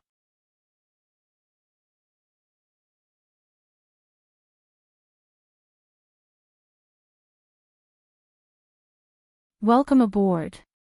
Stay tuned and subscribe to Han Li's Wuxia Adventures for more thrilling content. Chapter 1820. Lu Yin had no choice but to deal with the two who were willing to join the Eternals in order to hunt down the Ancients. He had confirmed that they were truly willing to join the Eternals, and he didn't care about dealing with such people. He then went to find Kulei and Lulu. What's this? Lulu cried out in surprise as she looked at the half-meter-tall Mount Supreme. It looked like a model of a mountain. There's no other way. If you don't enter, you won't be able to return. Lu Yin shrugged and then smiled. But the good news is that you won't be poisoned. Kulei raised his brows. Why didn't you say that from the start? Lulu looked at Lu Yin as well. That's right. Wouldn't we have been able to return if we had been sucked in from the start? Lu Yin coughed. Don't worry about the details. You'll be able to return safely once you enter, but...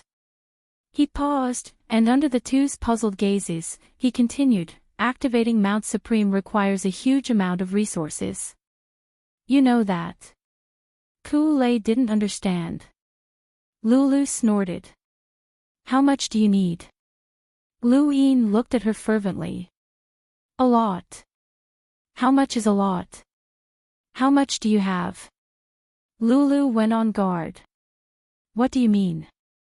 You want to activate this thing based on how much resources I have. Don't think that I don't know what you're thinking. My Mavis family is rich, but we can't spend it casually. Lu Yin placed a hand on her shoulder and solemnly said, I saved your life. Lulu opened her mouth to say something, but no words came out. That was indeed the case. Without Lu Yin, she would have died.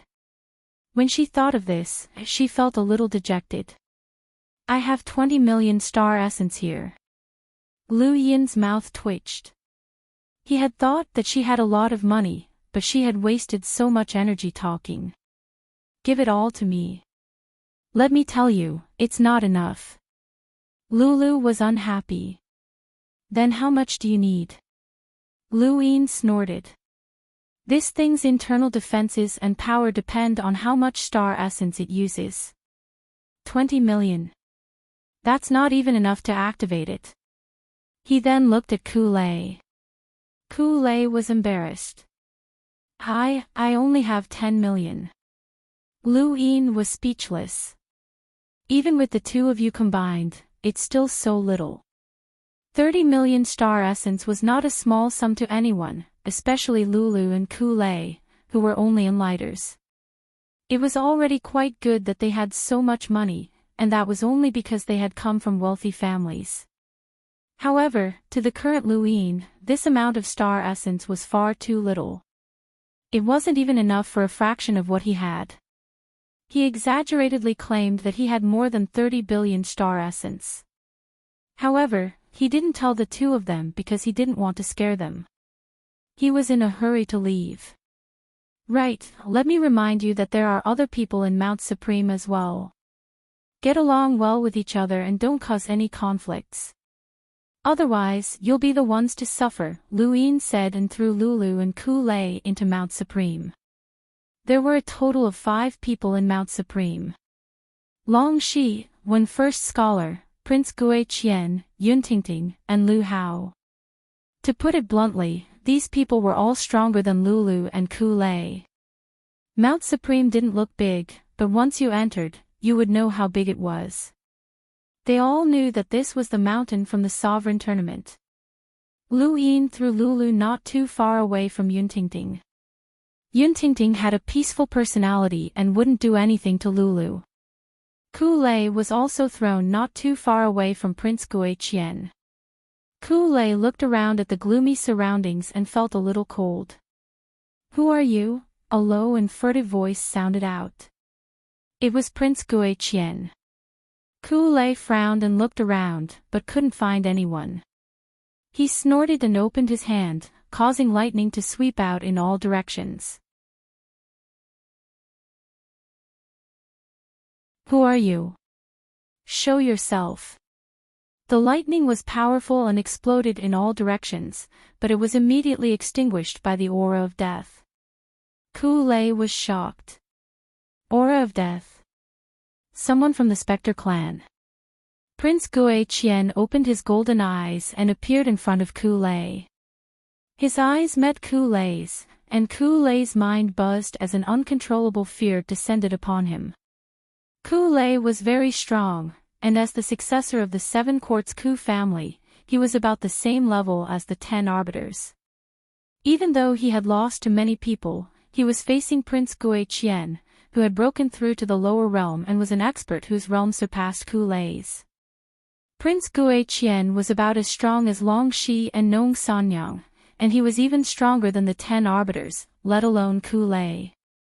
Ku-lei was suppressed by the golden eyes, and he tried to use his 9-line battle force to break free.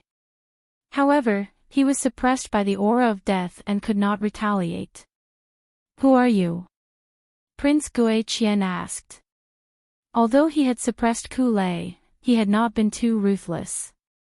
Being able to enter Mount Supreme meant that this person was someone that Lu Yin cared about, so Prince Gui-Qian did not dare to do anything. Ku-lei gritted his teeth and did not dare to meet Prince Gui-Qian's golden eyes. Beads of sweat dripped down his forehead as he panted heavily. Lu Yin put away Mount Supreme, as he was not worried about Ku-lei's safety. Prince Gui-Qian would not dare to do anything, so he could use this opportunity to suppress Ku-lei. This guy was sometimes too arrogant and ruthless, and Lu Yin could have just killed him. However, this guy was still useful, and he could use Ku-lei's mouth to let the Ku family know that when things reached an extreme, they would only move in the opposite direction. Furthermore, Ku-lei was unwilling to betray the human race, which was a bottom line that Lu Yin appreciated. The next day, Lu Yin arrived at the Western Region's burial garden as promised. Aside from him, Path Master C and a few other enlighters were also present. These people were all experts that were infinitely close to becoming emissaries, and they were more than enough to hunt down someone with an ancient bloodline. It didn't take long for Yang Kong to arrive and distribute the Cloud Connection stones. Lu Yin looked at the Cloud Connection stone in his hand. This was a communication tool from the Cosmic Tree realm, and he was surprised to find one here as well. This is a Cloud Connection stone, and you can use it to communicate within the burial garden. Gadgets cannot be used in the burial garden, Yang Kong said and explained how to use it. Lu Yin followed suit and pretended that this was his first time using it. Yang Kong quickly led the group into the burial garden. Even if 2 people were holding hands, they would end up in a random place after entering the burial garden. This time, Lu Yin appeared in a wasteland, and the moment he appeared, he happened to be face to face with someone less than a meter away. That person stared at Lu Yin blankly and blinked, hello. Lu Yin looked at this person and saw that it was a young man. No, this person only looked young, but his eyes were cloudy, so he should not be young. Hello, Lu Yin said. The person in front of him looked at Lu Yin with vigilance and a trace of fear in his eyes. Lu Yin's image was just too terrifying. Well, goodbye. He then rushed off in a certain direction without even looking back. He even used a battle technique to distort the void. He was very decisive. Lu Yin smiled and disappeared, reappearing in front of the person in the next moment. They were less than a meter away from each other again. The person stopped with great difficulty, but if he hadn't, he would have bumped into Lu Yin. When he saw Lu Yin appear, his expression turned ugly and his voice was hoarse. He subconsciously gripped his weapon and stared at Lu Yin. You are a mummy. Lu Yin looked around. Where is this? The person gulped. I don't know, I'm just passing by. Can you not chase after me? I'm in a hurry. I'm in a hurry as well. The person smiled. Then why are you chasing me? The man asked with a bitter expression. I want to know what happened in the burial garden during this time, Luin said. The person was stunned. You're not a mummy. Can mummies talk?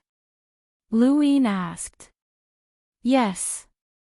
Rumor has it that a mummy spoke, the person said with certainty.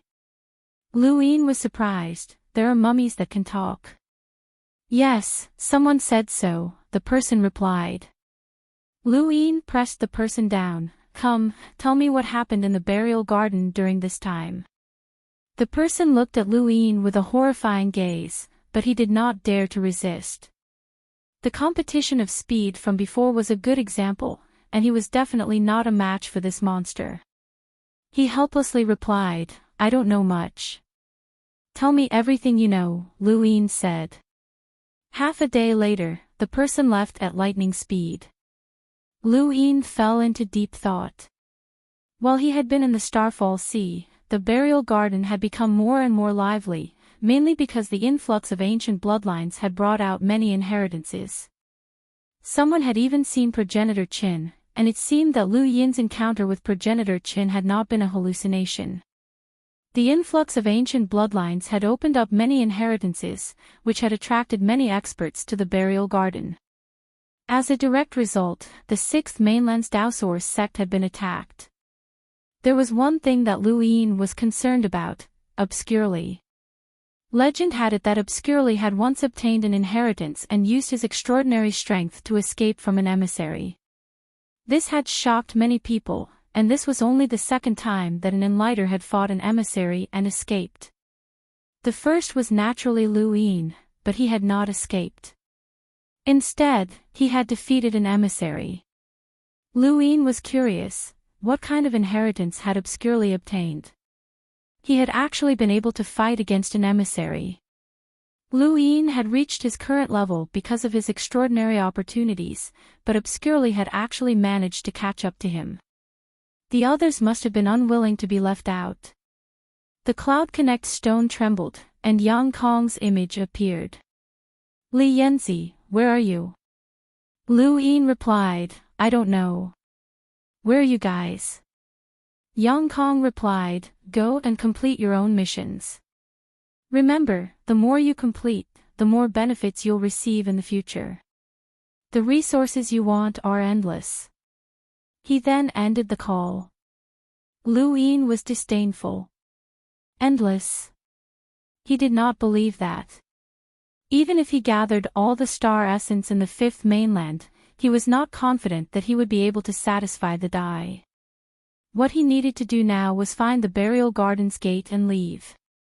With that in mind, Luin headed in a certain direction, which happened to be the direction that Obscurely had left in. Since he did not know where to go, following that fellow would be the same. Blazing Mist Flow Zone, Ross Empire's Fort. Wei Rong helplessly put down his gadget. I still can't contact him. Beside him, Cheong Shir rolled her eyes. It's fine if you can't contact him. Wang Wen brought this upon himself, so he should deal with it himself. Wei Rong smiled. It might not be a disaster. Who knows, maybe we'll have another powerful emissary in the near future. Beneath the Ross Empire's fort, Xia Yi's limbs were bound, and his body had been pierced through by a spear. The tip of the spear had pierced through his body and nailed him to the wall. Xia Yi's eyes were closed, and fresh blood dripped down the spear's body. At this moment, a figure walked out of the void and arrived in front of Xia Yi. The dignified 7 Quartz, the head of the Xia family, has actually fallen to such a state. Xia Yi opened his eyes, which were bloodshot. He viciously glared at the newcomer. Who are you? Someone who helped you.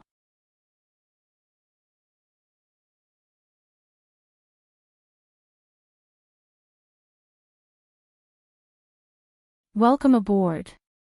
Stay tuned and subscribe to Han Li's Wuxia Adventures for more thrilling content. Chapter 1821. Xia Yi stared at the newcomer and sneered. Help me. Why should I? Because I don't like the Great Eastern Alliance. Xia Yi stared at the newcomer. You can save me. Don't waste your time. The Blazing Mist Flow Zone has powerhouses with power levels in the millions. You can't save me. I can help you recover to your peak in a short amount of time. The Great Eastern Alliance hasn't broken through your astral cyclone, so you can escape. The newcomer then raised a hand, and a green light enveloped Xia Yi. 2 hours later, the Ross Empire trembled and then cracked open. Xia Yi rushed out, his expression uncertain. He glanced around and then headed south. The Great Eastern Alliance sounded the alarm. Xia Yi's escape was a threat to the Great Eastern Alliance. Once news of the Great Eastern Alliance imprisoning the head of the Xia family spread, the Xia family would not let this matter go so easily for the sake of their reputation. Since Lu Yin was no longer with the Great Eastern Alliance, this matter needed to be suppressed. Wei Rong immediately contacted the Lu Emperor and the Second Night King, hoping that they would be able to stop Xia Yi. Wei Rong did not know if the two of them could stop Xia Yi, who was fleeing at full speed. Xia Yi was not an ordinary emissary, he was the head of the Xia family, so he had plenty of tricks up his sleeve. Xia Yi's escape shook the entire Blazing Mist Flow Zone, and the Lu Emperor and the Second Night King left the Burial Gardens gate to capture him. At the same time, in the Ross Empire's stronghold, outside the Botanical Garden, a figure walked out and looked into the garden. There was a large tree that was trying its best to escape. This person stepped over the defenses and arrived next to the fleeing tree. Through the branches, he saw the small sapling sleeping at the top of the tree. His eyes widened, and he reached into the tree's crown to grab the sapling. The sapling was completely unaware. Just as the human figure was about to grab the sapling, the tree that was originally running away twisted its branches and wrapped around the human figure.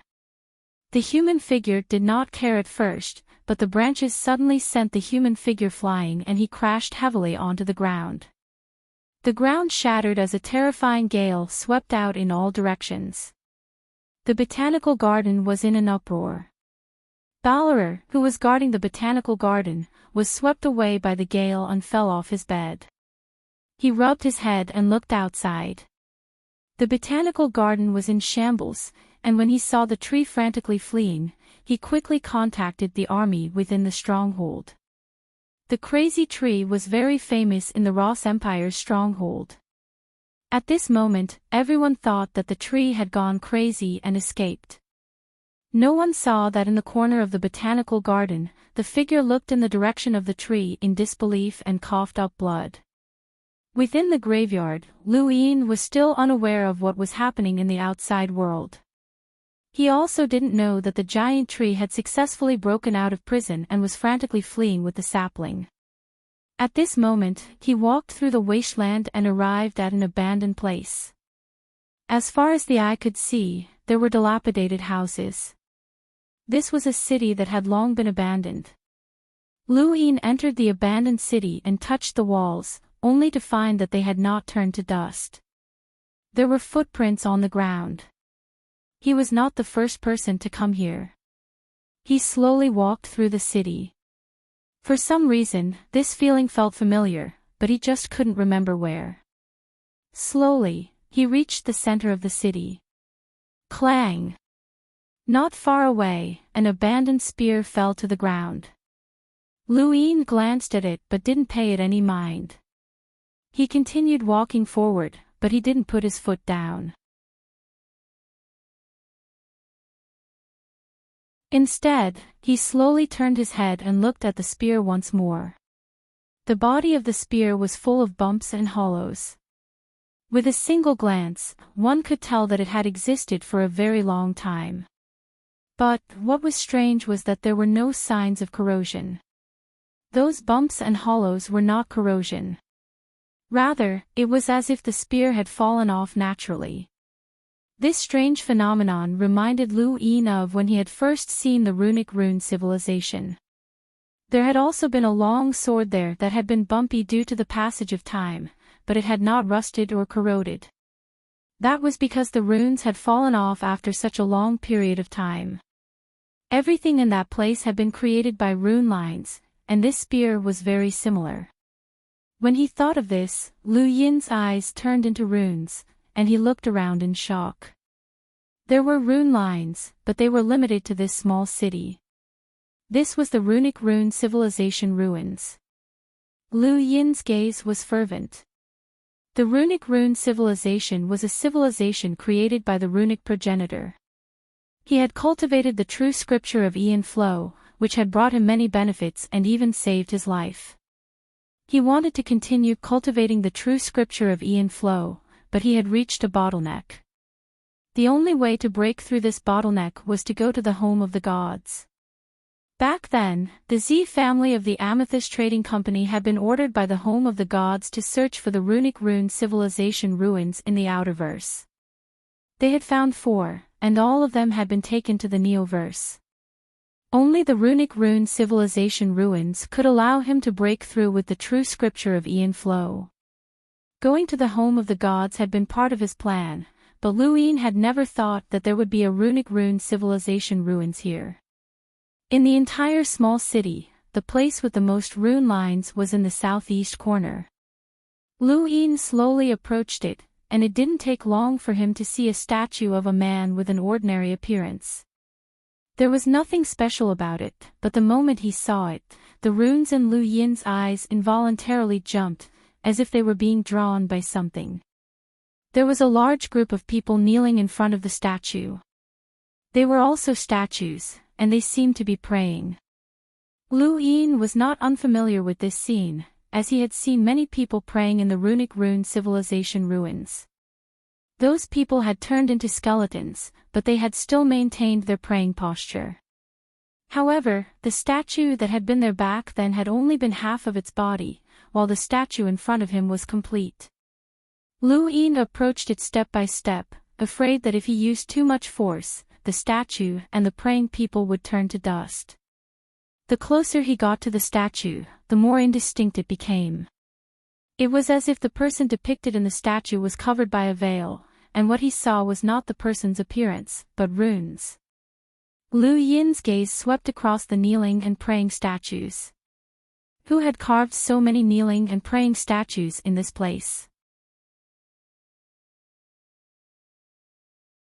Where had the people who had come to this small city gone?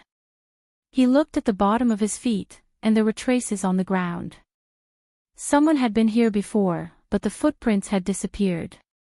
Disappeared. Lu Yin's heart sank. Could there be danger?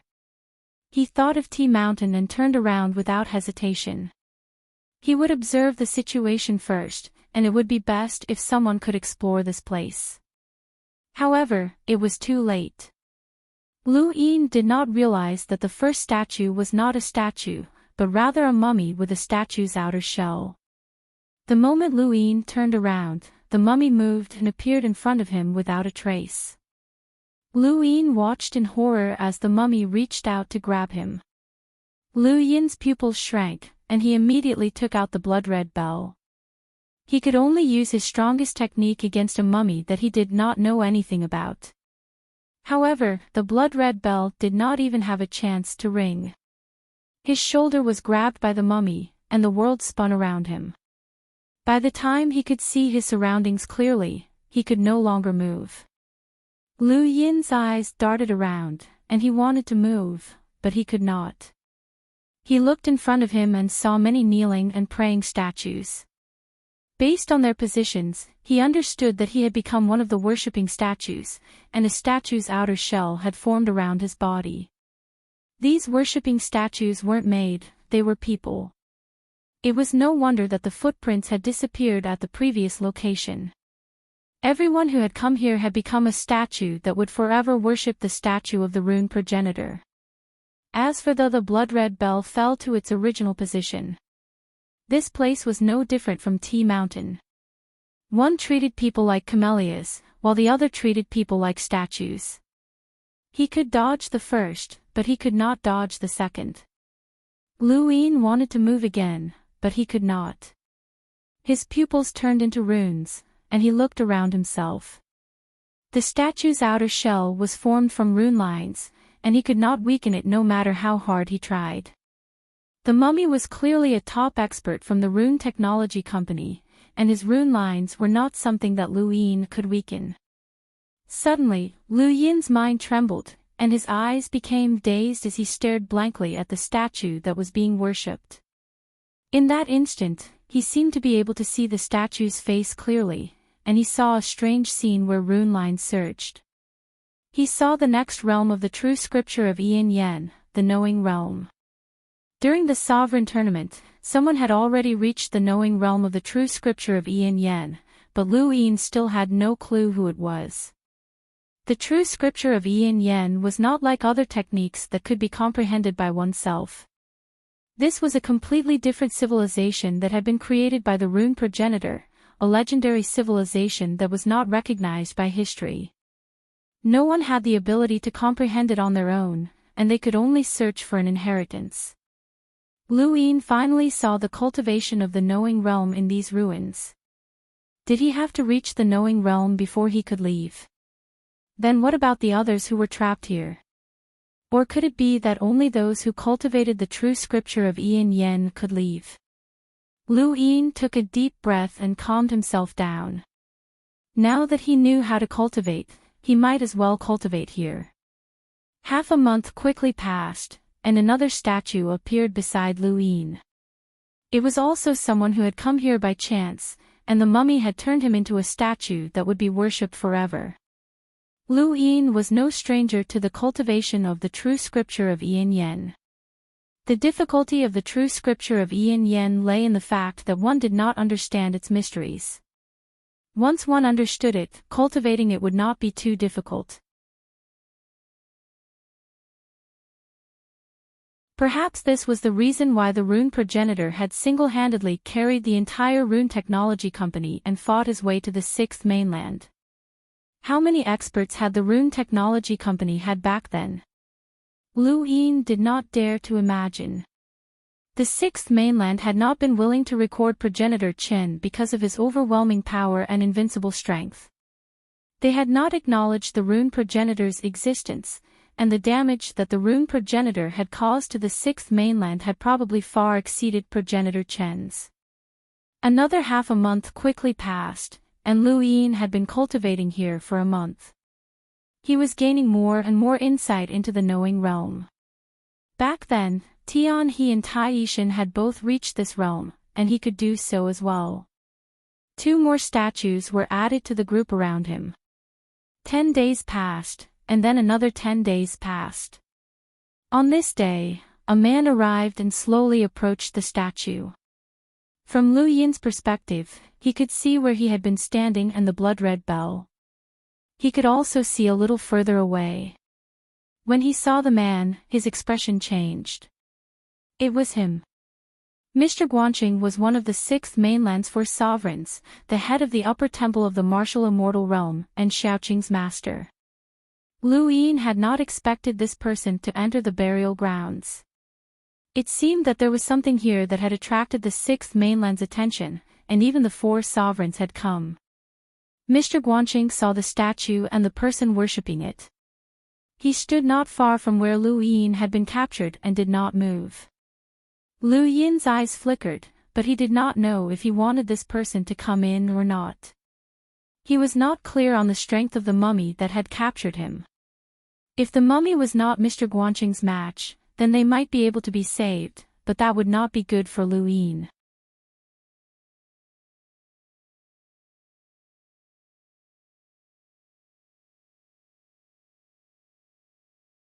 Welcome aboard. Stay tuned and subscribe to Han Li's Wuxia Adventures for more thrilling content. Chapter 1822. He knew about the cultivation of the knowing realm, but he did not know what the next level was. Perhaps there was one here, and if Mr. Guanqing destroyed it, it would ruin his opportunity. Furthermore, Mr. Guanxing would most likely attack him if he saw him. However, if the corpse could capture Mr. Guanxing and make him pay his respects, then Lu Yin would be happy, as the sixth mainland would have one less powerful enemy. To enter or not to enter? That was the question. Mr. Guanxing stood in place for a long time without moving. Lu Yin was disappointed, as it seemed that he had no intention of coming over. At that moment, a gust of wind blew past, stirring up the dust on the ground and revealing the blood-red bell that Lu Yin had dropped. Mr. Guanxing saw it, and his eyes widened as he walked over. Lu Yin blinked and grew anxious. This guy wouldn't take my blood-red bell away, right? That was a life-saving treasure and a symbol of status. The more he thought about it, the more anxious he became, but there was nothing he could do. Mr. Guanxing walked over to the blood-red bell, bent down, and picked it up. Lu Yin's eyes widened. Don't pick it up, don't pick it up, don't pick it up. No matter how much he prayed, Mr. Guanxing still touched the blood-red bell. Lu Yin's heart sank, his treasure was gone.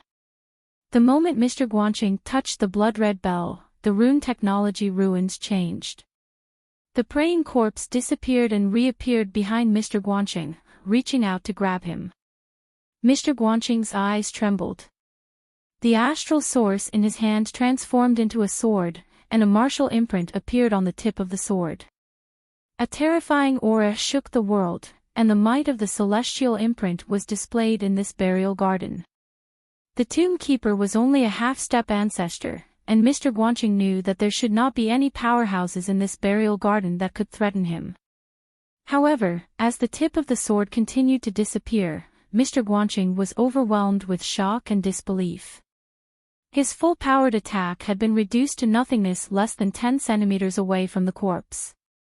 It had truly been reduced to nothingness, as if it had been erased. He could not understand this. The corpse pressed down with one hand, and the next moment, another praying statue appeared. The blood-red bell fell to the ground once more, ringing softly. Lu Yin had been watching the entire time, and Mr. Guanxing had not even been able to retaliate against that corpse. If Lu Yin's guess was correct, then that corpse was definitely an absolute expert at the level of a half-step ancestor. Furthermore, because it had cultivated the true scripture of Aeon evolution, its strength was unfathomable, and it was almost invincible within the rune technology ruins. Lu Yin heaved a sigh of relief, but at the same time, he felt a little apprehensive. He wouldn't be trapped here forever, would he? Whatever, he'd just have to reach the knowing denial realm first. Another month passed, and Lu Yin had been trapped here for more than 2 months. On this day, he opened his eyes. The runes in his pupils were constantly changing with ecstasy. He had finally cultivated to the knowing and denying realm. Knowing or not, he knew how to negate the influence of certain things on the universe. Just like in the Supreme Tournament, when Qinghe fought Fan Shun, he didn't even dodge. He allowed Fan Shun's attack to descend without suffering any damage. It wasn't that his battle prowess surpassed Fan Shun's in all aspects, but because he was in the knowing or not realm, he negated the influence of Fan Shun's attack on the earth. If the earth wasn't affected, the power of the attack had to be extremely small. How could an attack that couldn't even harm the earth hurt him? This was the knowing denial state. If one didn't cultivate the Aeon evolution true scripture, they would never be able to understand what knowing or not was, and they would never be able to comprehend the mysteries of runic technology. Lu Yin believed that Master Guanxing's sword had been erased by the corpse, but he couldn't figure it out. A normal person wouldn't be able to figure it out. A person's attack could be blocked and broken, but how could it mysteriously disappear? Only the Aeon evolution true scripture could. The moment Lu Yin cultivated the Aeon evolution true scripture to the knowing and denying realm, he also learned about the next realm of the Aeon evolution true scripture, limitless. This was an even more mysterious realm, and even with Liu Yin's current understanding of the Aeon Evolution True Scripture, he still couldn't fully understand what limitless was. Still, if he didn't care about time, he was sure that he could cultivate to the limitless realm, but he didn't have the time. Going from the knowing and denying realms to the limitless realm was a huge leap that would take a very long time. He didn't want to waste any time here. As he thought about it, Liu Yin tried to use the Aeon Evolution True Scripture's ability to erase the statue that was holding him in place and escape. An hour later, Liu Yin's face was pale, but because of the extreme, his complexion couldn't be seen. He couldn't escape, and even the knowing and denying realm couldn't escape. Did he have to cultivate to the limitless realm before he could escape? Or perhaps, he had to reach a higher realm. Liu Yin's heart was heavy, and he kept trying, but even with the knowing and denying true scripture, he couldn't shake the statue that was holding him in place. His idea of using the Aeon Evolution True Scripture to escape had been destroyed, and his other methods were even less likely to succeed. Even Mr. Guanxing, who was a celestial imprint, had been trapped. Unless he was a half-ancestor, there was no way he could escape from these ruins. Liu Yin felt bitter, as he didn't want to be trapped in this place. Even if he cultivated the Aeon Evolution True Scripture to the peak, so what? Too much time had passed, and the Great Eastern Alliance might even be gone. Suddenly, he thought of the primogenitor scripture. Whenever he encountered something strange, reciting the primogenitor scripture would be the correct answer. Reciting the primogenitor scripture would be of great help to his cultivation of the serious technique, but what about his Aeon Evolution True Scripture? Liu Yin silently recited the primogenitor scripture, and at the same time, he tried to use the knowing and denying true scripture's ability to escape the statue's restraints. As he recited the primogenitor scripture, Liu Yin's praying statue started to tremble. Soon, all of the praying statues in the ruin started to shake, and in the end, even the statue of the rune progenitor that was being prayed to shook. Liu Yin was delighted, it was effective, and he continued to recite. Even though he was just silently reciting the scripture, a faint sound appeared in the sky above the rune technology's ruins, as if it was an ancient voice. In a corner of the burial grounds, a pair of eyes opened. The gaze was sometimes confused, and sometimes clear. It looked in the direction of the rune technology's ruins and let out an earth-shattering roar. The roar traveled through the void and descended upon the rune technology's ruins. The praying corpse opened its eyes and waved its hand, causing the roar to dissipate. The next moment, it faced Liu Yin and waved its hand again. The statue around Liu Yin's body shattered, and his body was swept out of the rune technology's ruins by a wave of energy. The moment Liu Yin was thrown out, he used the Yu's secret art to grab the blood-red bell. His body slammed heavily into the ground, and his bones almost broke. He looked up at the rune technology's ruins not too far away and laughed. He was out. The primogenitor scripture was indeed useful, and it had allowed him to escape. He put away the blood-red bell and panted heavily, but the smile on his face did not fade. He had reached the knower realm with the true scripture of Aeon evolution, and he now had a slight understanding of the next realm, the limitless realm. This slight understanding might allow him to successfully break through in the future. Liu Yin was filled with lingering fear, apprehension, and joy. He was about to leave, but just as he stood up, he suddenly felt that something was amiss. He was well aware of how strong his physical body was, and that corpse had clearly only thrown him out. Even if he had smashed into a pile of weapons, he would not have felt any pain. But what had he smashed into? His bones had almost broken. Liu Yin looked at the ground and saw something black poking out of the ground. It looked like a calf, and he frowned.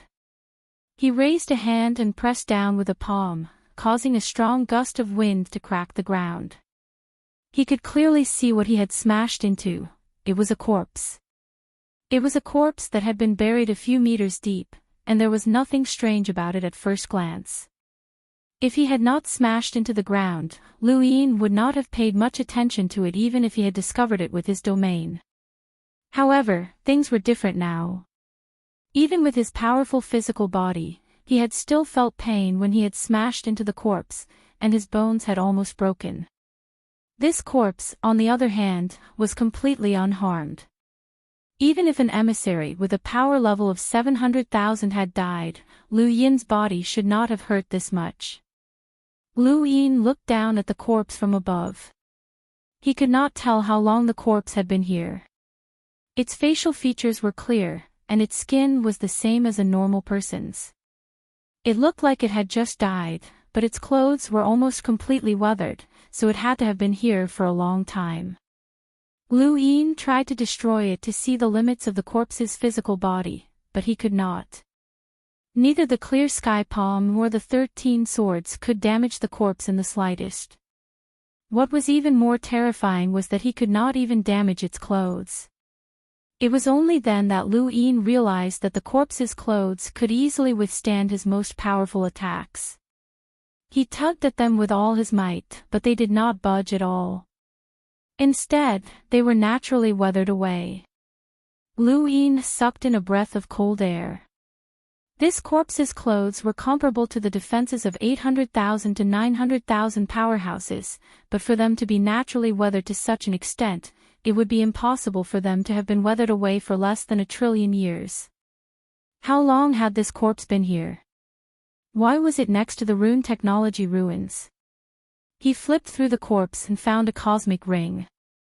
Liu Yin's eyes lit up, and he picked it up. It had an ancient style, or rather, it had no style at all. It looked like a cosmic ring that had been casually made from space. Since there was a cosmic ring, it meant that there was something inside. Liu Yin was excited, and he tried all sorts of methods to destroy the corpse in an attempt to use its blood to open the cosmic ring. At that moment, someone arrived, and Liu Yin brought the corpse away. Not long after, a man arrived, panting heavily. He was probably running away from his pursuers, and he would occasionally look back. Liu Yin hid in the shadows and looked into the distance. Even further away, there was another person chasing after him. Both of them were only hunters, so Liu Yin did not care. Not long after, the fleeing man entered the rune technology ruins, and as expected, he turned into a praying statue. The person chasing after him also entered the ruins and turned into a praying statue. Liu Yin was not a bad person, but he was not a good person either. There was no need for him to warn these two. Everyone had their own opportunities, and since they had chosen to cultivate, their own lives were in their own hands. Perhaps these two would comprehend the true scripture of Aeon evolution after turning into praying statues, and they might be able to escape one day. Liu Yin stored the corpse in his cosmic ring and left the rune technology ruins. A day after leaving the rune technology ruins, Liu Yin was lucky enough to find a burial gate that could lead him out. He hurried over. In the distance, the burial gate was surrounded by more than 10 cultivators. A woman arrived and bowed respectfully. "I come from the cosmic sea. Seniors, may I ask if I can leave through this gate?" One of the people surrounding the burial gate spoke up. "This gate leads to the outerverse umbral butterfly weave. Are you sure you want to leave?" The woman's expression changed, and she bowed again. "If that's the case, then thank you for telling me. I won't disturb you any further." She then turned to leave. But before she could take more than a few steps, that person spoke up again. "Since you're here, leave something behind."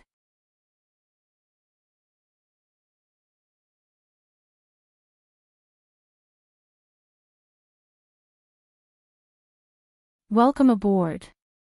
Stay tuned and subscribe to Han Li's Wuxia Adventures for more thrilling content. Chapter 1823. The woman turned around, her face pale. "I didn't obtain anything in this graveyard.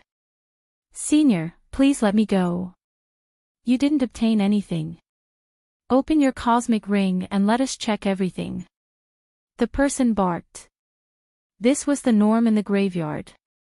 Now, it wasn't just the entrance that was being guarded, even the insides of the graveyard were being controlled. Anyone who obtained an opportunity had to have their cosmic rings checked, even if they hadn't obtained anything. This wasn't a good thing for the explorers of the graveyard, unless they were from a large organization or had sufficient strength. The woman was indignant. Senior, I swear that I didn't obtain anything.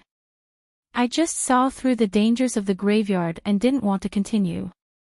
Cut the crap and open your cosmic ring.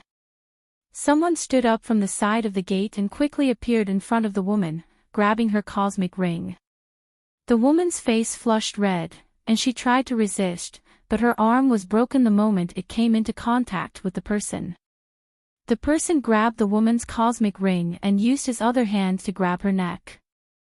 This person was ruthless and didn't care about the woman's life or death. In other words, this was his goal, as he could see a person's trump card at a critical moment. An opportunity might not necessarily be a physical object, but it could also be a battle technique. He wanted to force the woman and test whether she had obtained an inheritance. If she hadn't, then this attack would have been enough to kill her. The woman felt a chill run down her neck, and her face filled with despair. Was she going to die? She should have listened to her father and not come in. Not only had she not obtained anything, but she had also paid with her life. Suddenly, an invisible force swept over them. Regardless of whether it was the woman, her attacker, or the cultivators surrounding the entrance, they all felt their minds shake. Most of them fainted, and only one person barely managed to stay conscious. However, he was also sprawled on the ground, his vision blurry. Was this the power of a domain? Amidst the blur, a figure stood in front of him. The figure squatted down and asked, "Answer me, where does this gate lead to?" The person's consciousness was blurry, and his body was suppressed by the domain. He couldn't help but tremble, and his tongue was tied. Outer verse, umbral butterfly weave. He fainted as soon as he finished speaking. Lu Yin stood up. These people were all from the sixth mainland, and this entrance led to umbral butterfly weave, which was now part of the sixth mainland. If he went out, he would be surrounded by the sixth mainland, which wasn't worth it.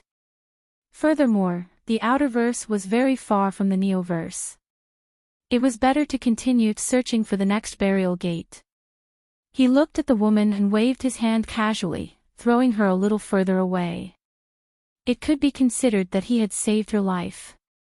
At this point, many burial garden gates had been confirmed to lead to other places, and Lu Yin was rather anxious to find a burial garden gate that led to the neoverse.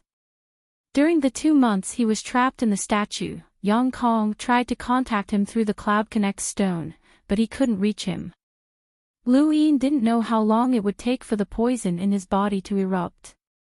Even though he was confident that he could withstand it, he still didn't want to take the risk.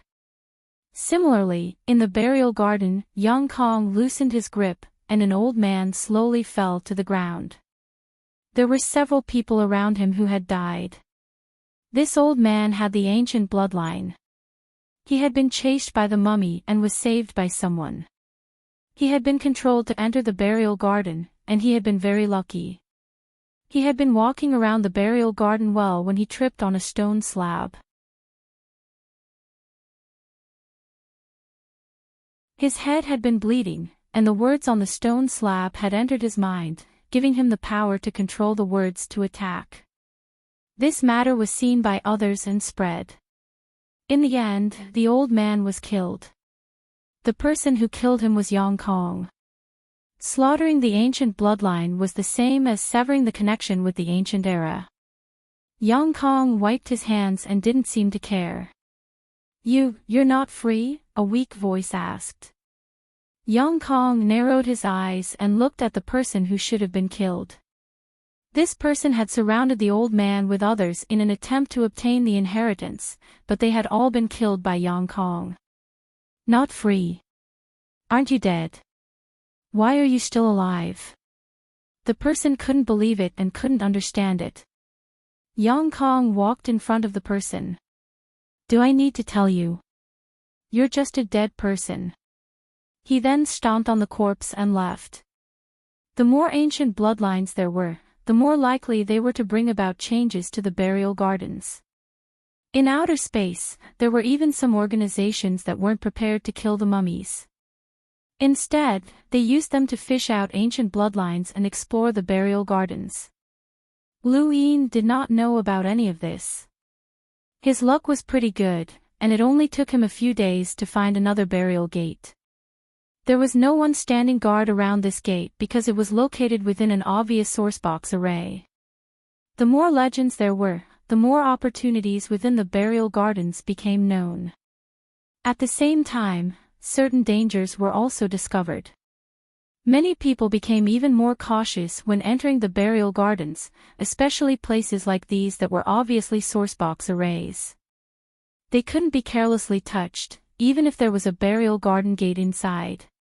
When Lu Yin arrived, he wasn't in a hurry to approach the sourcebox array. He could sense that there were quite a few people hiding around, waiting for others to explore them. This was similar to what he had experienced at Tea Mountain. 1, 2, 3, 4, there were 4 people in total. Lu Yin glanced over them, but none of them noticed him. Just as Lu Yin was considering whether or not he should toss these fellows into the sourcebox array to test it out, another person arrived within his domain. This person looked very young, and he had an uneasy expression on his face. His nose bridge was especially high, and he looked a little strange. The 4 people immediately jumped out, which gave the youth a fright. He subconsciously rubbed his nose bridge and licked his lips. Junior Huawu greets big brothers. I didn't know that big brothers were resting here, so I apologize for disturbing you. Please forgive me. He then poured out everything from his cosmic ring, as if he wasn't trying to hide anything. The 4 people looked at each other, and one of them smiled. You're quite honest, kid.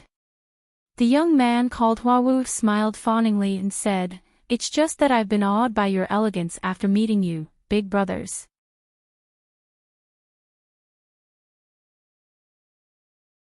I know that big brother's time is limited, so I don't want to waste big brother's precious time. Maybe in this little bit of time, big brothers will be able to obtain an inheritance. If big brothers like it, please use it. These things are like pearls covered in dust in this little brother's hands. Only big brothers can use them to their fullest potential. If big brothers don't mind, this little brother is willing to become sworn brothers with big brothers and treat each other with sincerity. In the distance, Lu Yin was speechless. This guy was a chatterbox, and he was a bootlicker. Once he started talking, there was no end to it, and he didn't even repeat himself. Impressive. The people surrounding Huawu were stunned speechless, and one of them even felt embarrassed. How can we do that? What's yours is yours. How can we take it? Huawu pretended to be angry. Third bro, that's not right. How can it be mine? It's all yours. Please don't be so polite. Third bro. The one who spoke was confused. Huawu hurriedly replied, Of course you're third bro. Third bro is bold and powerful without losing his domineering aura. One look and I can tell that you're a forthright and straightforward person. That person was stumped and then laughed. Domineering. Not bad. Huawu faced the man in front of him. You're the big bro. You're a strategist, and your eyes are filled with wisdom. The man puffed out his chest. Big bro. Strategist. How did this brat know that I was smart? Huawu then faced the man on his right. Second bro, I admire your bearing. If there's anyone in the universe who's worthy of you, it would be Starsabil. The second bro's eyes lit up, and he flicked his long hair. You're right. Huawu was excited, and he finally looked at the man behind him. Fourth bro, when I saw you, I immediately thought of Luin. May I ask if you're Alliance leader Luin? The man called fourth bro was stumped. I look like Luin. Huawu shouted, of course. If you're not Luin, who else could be? Ha ha ha ha, little bro, don't spout nonsense. Be careful not to let the people from the Great Eastern Alliance hear you. I, Huawu, formally greet my brothers. Huawu took a few steps back and bowed deeply.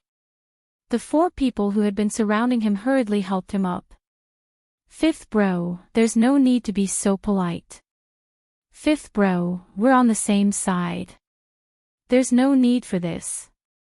Yes, fifth bro, Luin was dumbfounded. How was this possible? Were these people idiots? They had actually become sworn brothers after all this talk. No, their eyes showed that they really believed him. Why? Luin did not believe that anyone could confuse someone. Not even Kue Luo could do that. Below, the five people greeted each other multiple times and were as polite as they could be. In the end, Huawu said something, and the four people who had surrounded Luin and had been prepared to harm him all gave him gifts. They even watched as Luin took the gifts and left. In the end, they did not remember why they had surrounded him. Lu Yin's eyes flickered, and he used his domain to observe Huawu while also observing the four people. These four people had originally planned to let Huawu explore the sourcebox array outside Burial Garden, but things had turned out this way. Something was very wrong. Once Huawu was some distance away, the four suddenly reacted. Where's that kid?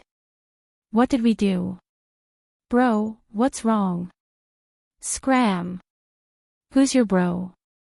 We've been tricked. Go find that kid. He's gone. I can't find him. Bastard, he's gone. Go search for him. Second bro, save me. Scram. Who's your second bro? Luin disappeared and chased after Huawu. In the distance, Huawu slapped his chest. Idiots. Fortunately, my cultivation isn't high enough. Otherwise, I wouldn't have been able to fool you. Screw your plans, screw Starsabil, screw Luin, and screw fifth bro. If you want to scold someone, then so be it. It's not like Luin has offended you, a voice said in Huawu's ear. He disdainfully replied, too many people have offended me. Even if Luin is here, I'll still scold him. Just as he finished speaking, Huawu paused and stopped moving. He slowly turned around, only to see a withered face that looked like a mummy's.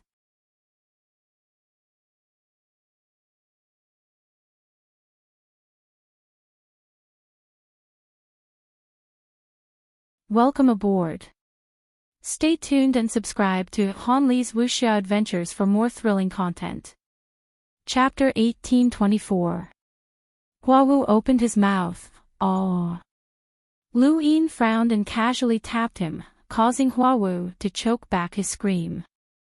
His legs went soft, and he almost collapsed. He looked at Luin in fear. Mummy. You chased me all the way here. Luin looked at him calmly. What did you just do? Huawu's eyes flickered with fear and panic, but when he heard Luin speak, his expression changed. Weren't you the mummy that chased after me?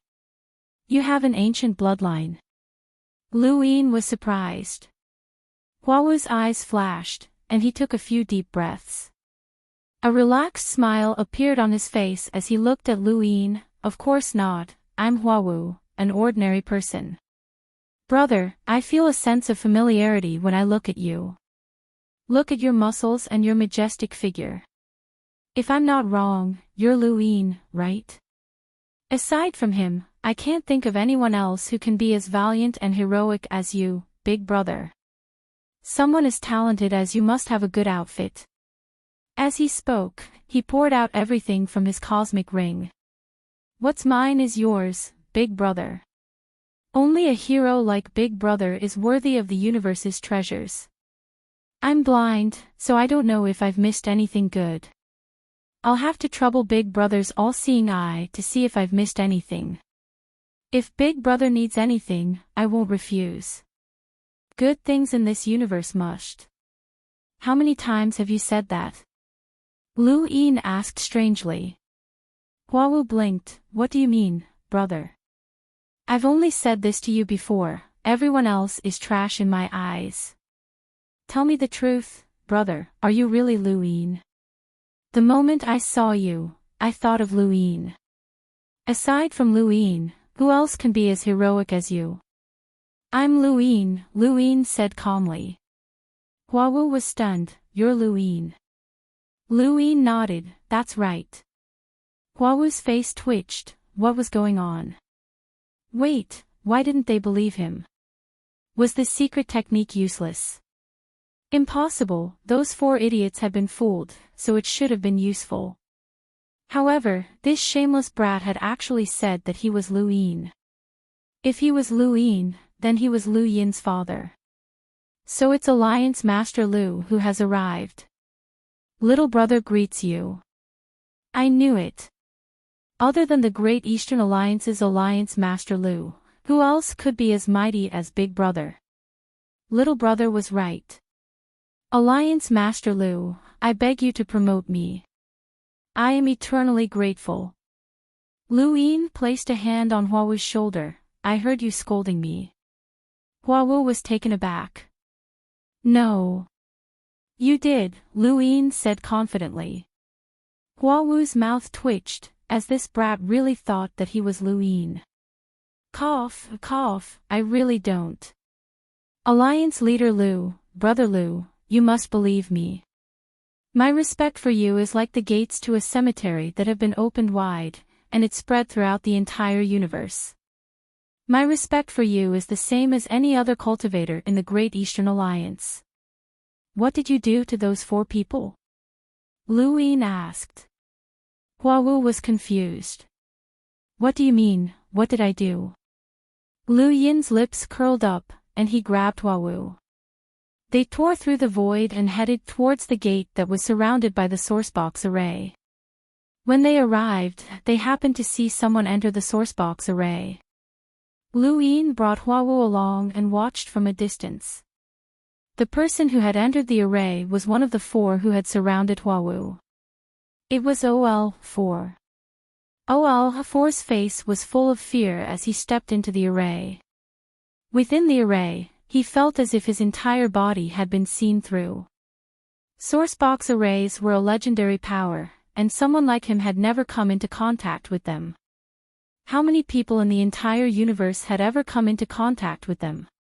Before the 6th Mainland's invasion, they had never even heard of sourcebox arrays. However, after the 6th Mainland's Lu Yin and the Sovereign Tournament began, the words sourcebox arrays had gradually spread. It was only then that they realized that such a terrifying battle method existed in the universe. Weren't sourcebox arrays rare? Even the powerful lockbreakers had not been able to grasp them, but there was actually one here. OL4 had been forced to enter and explore it, and he felt that he would most likely die here. Suddenly, the scene in front of OL4 changed, and he felt a sharp pain in his back as he slammed into the ground. Where was he? OL4 sat up with his back facing the sky. He grimaced and looked around, only to see Lu Yin and Huawu staring at him. When he saw Huawu, he glared at him fiercely. It's you, brat. You dash. At this moment, he saw Lu Yin standing beside Huawu, and he swallowed the words that he had been about to say. Huawu blinked. What was going on? A living person had been tossed so far away for no apparent reason. Lu Yin looked at the sourcebox array outside Burial Garden's gate. It was similar to a greater teleportation array, but it had been slightly modified. So that was what it was. Now that he knew what sourcebox array this was, things were much easier. Lockbreakers fought with the universe for their lives, and discovering and unlocking source boxes always brought with them unpredictable dangers. Along the way, they would occasionally encounter sourcebox arrays, and many lockbreakers had died while exploring them. Lu Yin did not like to explore by himself, but now that he knew what the sourcebox array was used for, things were much easier. He knew what had happened, but the three people outside the sourcebox array did not. When they saw OL4 mysteriously vanish, their faces went pale. They thought that OL4 had been completely wiped out. Their legs went weak, and they retreated. "Let's go. We'll never see each other again," one of them said before rushing off in a certain direction. The other two looked at each other and then simultaneously left in opposite directions. They did not dare to approach this area, as they were afraid that an expert would arrive and force them into the sourcebox array. That would be the end of them. OL4 also wanted to run, but Lu Yin waved at him. OL4 gulped. He was still some distance away from Lu Yin and Huawu, but he did not hesitate to turn around and flee. Lu Yin shook his head and moved his finger. Star energy descended, and it was as if the sky was collapsing. A giant spatial crack appeared in front of OL4. OL4's pupils shrank, as if he had seen something inconceivable. He slowly turned around and looked at Lu Yin. This person was an unimaginable powerhouse. Lu Yin waved at him again.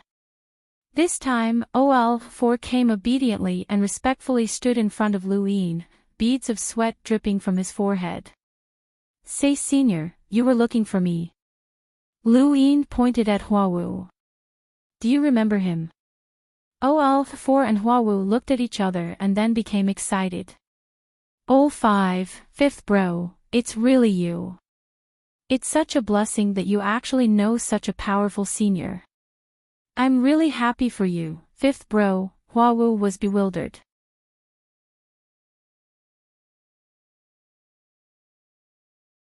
This guy must have thought that the imposter beside him was his backer, which was why he was behaving like this. How disgusting. "Since you know him, then you can all die," Lu Yin said coldly. Huawu was shocked. OL4 felt his scalp go numb, and he kicked Huawu to the side. "Senior, I don't know him. I definitely don't know him." He pointed at Huawu viciously. "This bastard just tricked us. I don't know what he did, but he actually made us believe some nonsense about becoming sworn brothers. Senior, this is definitely the second time we've met, so please investigate." Huawu grimaced in pain after being kicked. What a despicable person. Lu Yin waved his hand. "You can leave now."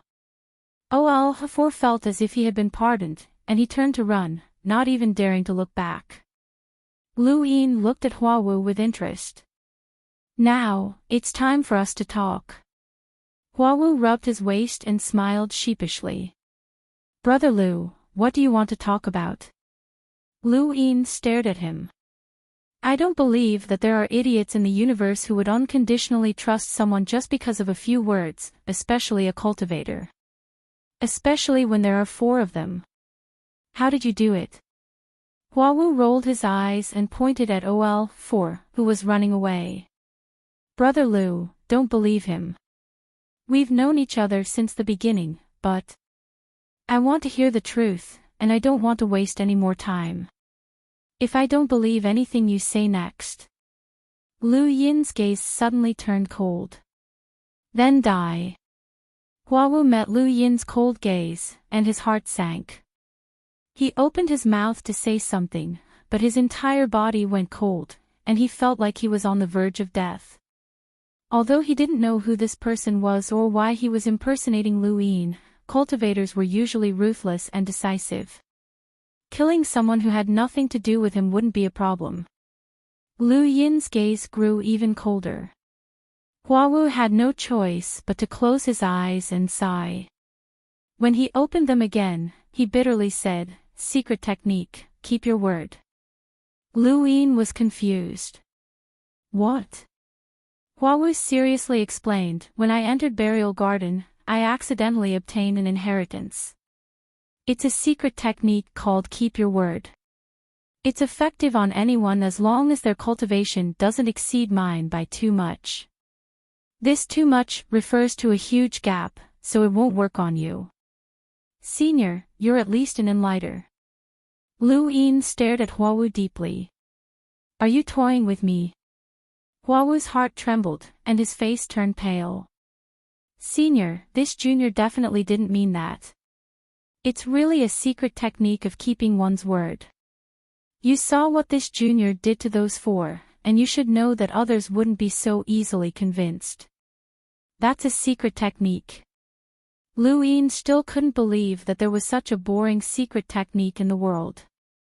Secret techniques were created by progenitors, and Lu Yin was familiar with all of the secret techniques from the 5th and 6th mainlands. However, in ancient times, there were still the 4 destroyed mainlands. How many progenitors have been born on those 4 mainlands? How many progenitors have been born over such a long period of time? To put it bluntly, if all of humanity's secret techniques were gathered together, it would be enough to fill a book with all sorts of secret techniques. However, Lu Yin still couldn't believe that there was such a boring secret technique. Which progenitor would be so bored as to create such a secret technique? Suddenly, Lu Yin thought of Kuei Luo, and a strange expression appeared on his face. If Kuei Luo had become a progenitor, what secret technique would he have created? Keep your word. Wasn't such a boring secret technique that could be used to prank others? Wasn't that what Kuei Luo liked? Since there was a Kuei Luo in the present, there might have been someone like him in ancient times. Which progenitor taught you the secret technique? Lu Yin asked. Huawu's expression turned bitter. I don't know. You don't know. Lu Yin raised his brows, and his gaze grew even colder. Huawu hurriedly knelt down. Senior, I really don't know. I only know that after learning the secret technique, my nose bridge became especially high.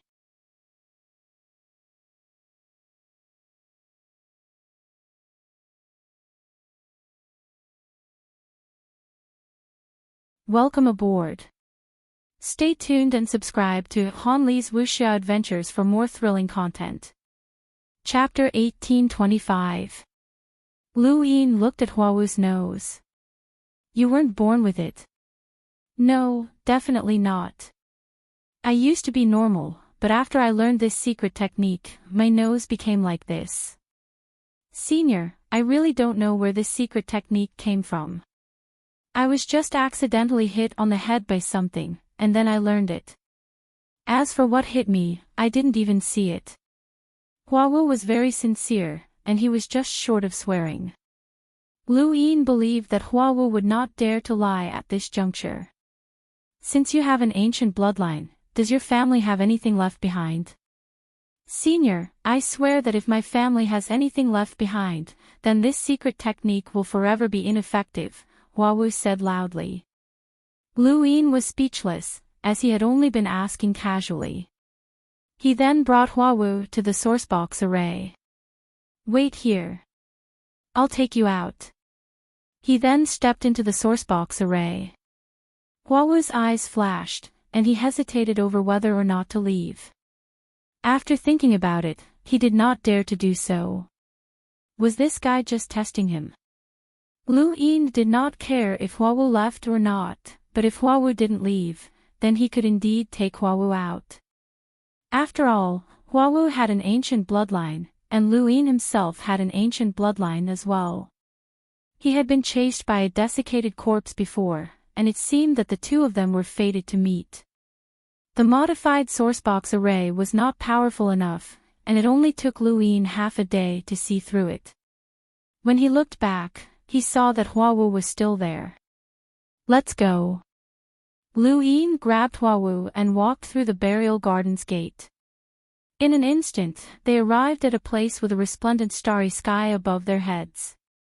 There were cultivators all around them who were vigilantly watching them, and there were all sorts of weapons. Not too far away, there was an expert who was infinitely close to an emissary, and the rune lines were easily seen through. Report your name and place down your cosmic ring. A loud voice shouted from the enlighter who was close to an emissary. Luin smiled, lifted his foot, and vanished. Everyone around them was stunned. The enlighter's expression changed, but he also relaxed. They had actually run into an absolute expert, and this person had to be an emissary. Fortunately, the other party had not bothered with them, or else they would have died without even knowing how they had died. Luin brought Huawu to a tall building. This was a city that was exposed to outer space. Lu Yin's domain swept through it, and he was pleasantly surprised to find that he was in the Neoverse. He had passed through the Burial Gardens gate and directly arrived at the Neoverse. This is the Neoverse, Lu Yin said, releasing Huawu. Huawu couldn't believe that Lu Yin had let him go so easily. Can I leave now? What else? Lu Yin retorted. Huawu pursed his lips. Then I'll be leaving. Lu Yin narrowed his eyes. Do you want me to introduce you to a master? Huawu jumped in fright, but then he laughed awkwardly. There's no need, senior. I'm just an unorthodox cultivator, and no master would take a liking to me. Well, I'll be leaving now. Huawu SSS was TT. Huawu had indeed misunderstood. In the universe, it was not uncommon for a master to steal a disciple's inheritance. He had thought that Lu Yin was thinking of using this opportunity to steal his secret technique. Huawu had no idea how to teach this secret technique to someone else, and he was afraid that Lu Yin would think that he did not want to teach it and do something to him.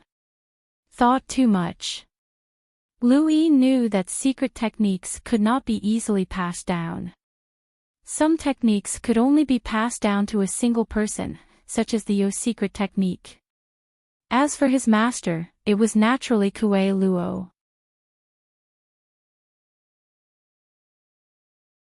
If Kuei Luo knew that there was such a person who had inherited such a technique, he would definitely be interested.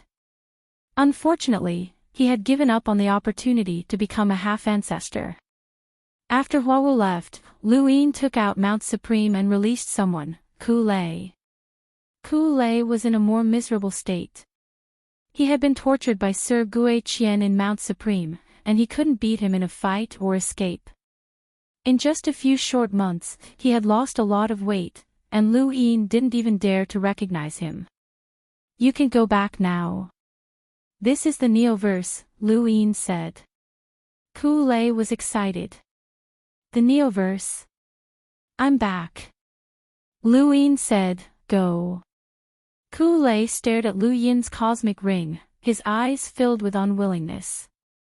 He would not let Prince Gui Qian off, and he would definitely find a way to return the misery he had suffered over the past few months.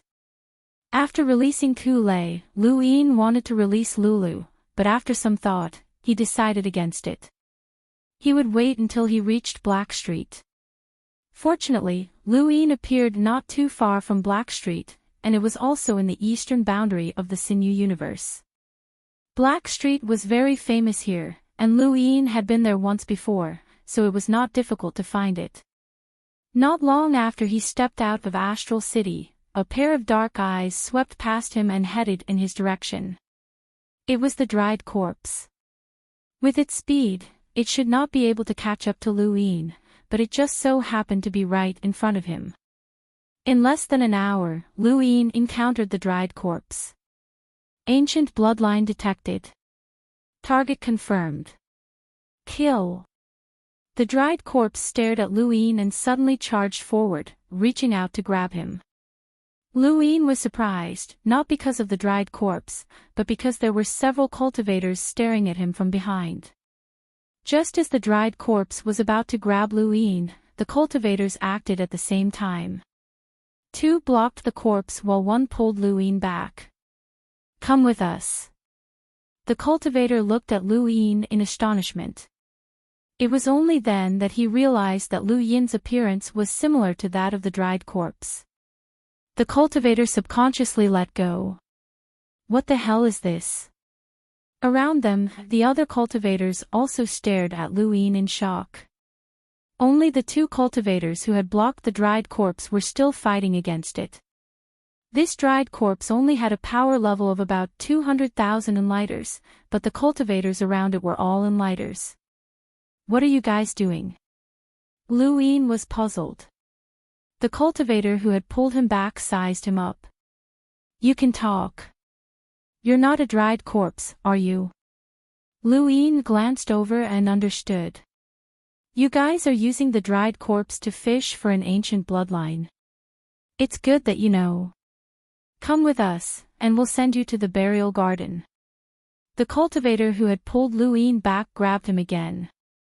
Lu Yin shook his head and disappeared. The next moment, the dried corpse stopped moving.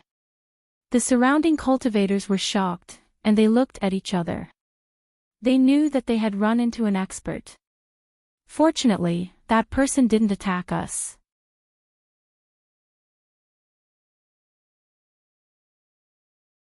He instantly escaped the dried corpse's detection range, and we can't fight against him. One of them was afraid. What do we do now? Continue. Of course. That person didn't attack us, which means that he also wants to use the dried corpse to fish for an ancient bloodline. What's there to be afraid of? Don't all the big shots in the universe do the same thing? If we don't fish out ancient bloodlines, how can we unlock so many inheritances in the burial garden? These big shots are more ruthless than anyone else.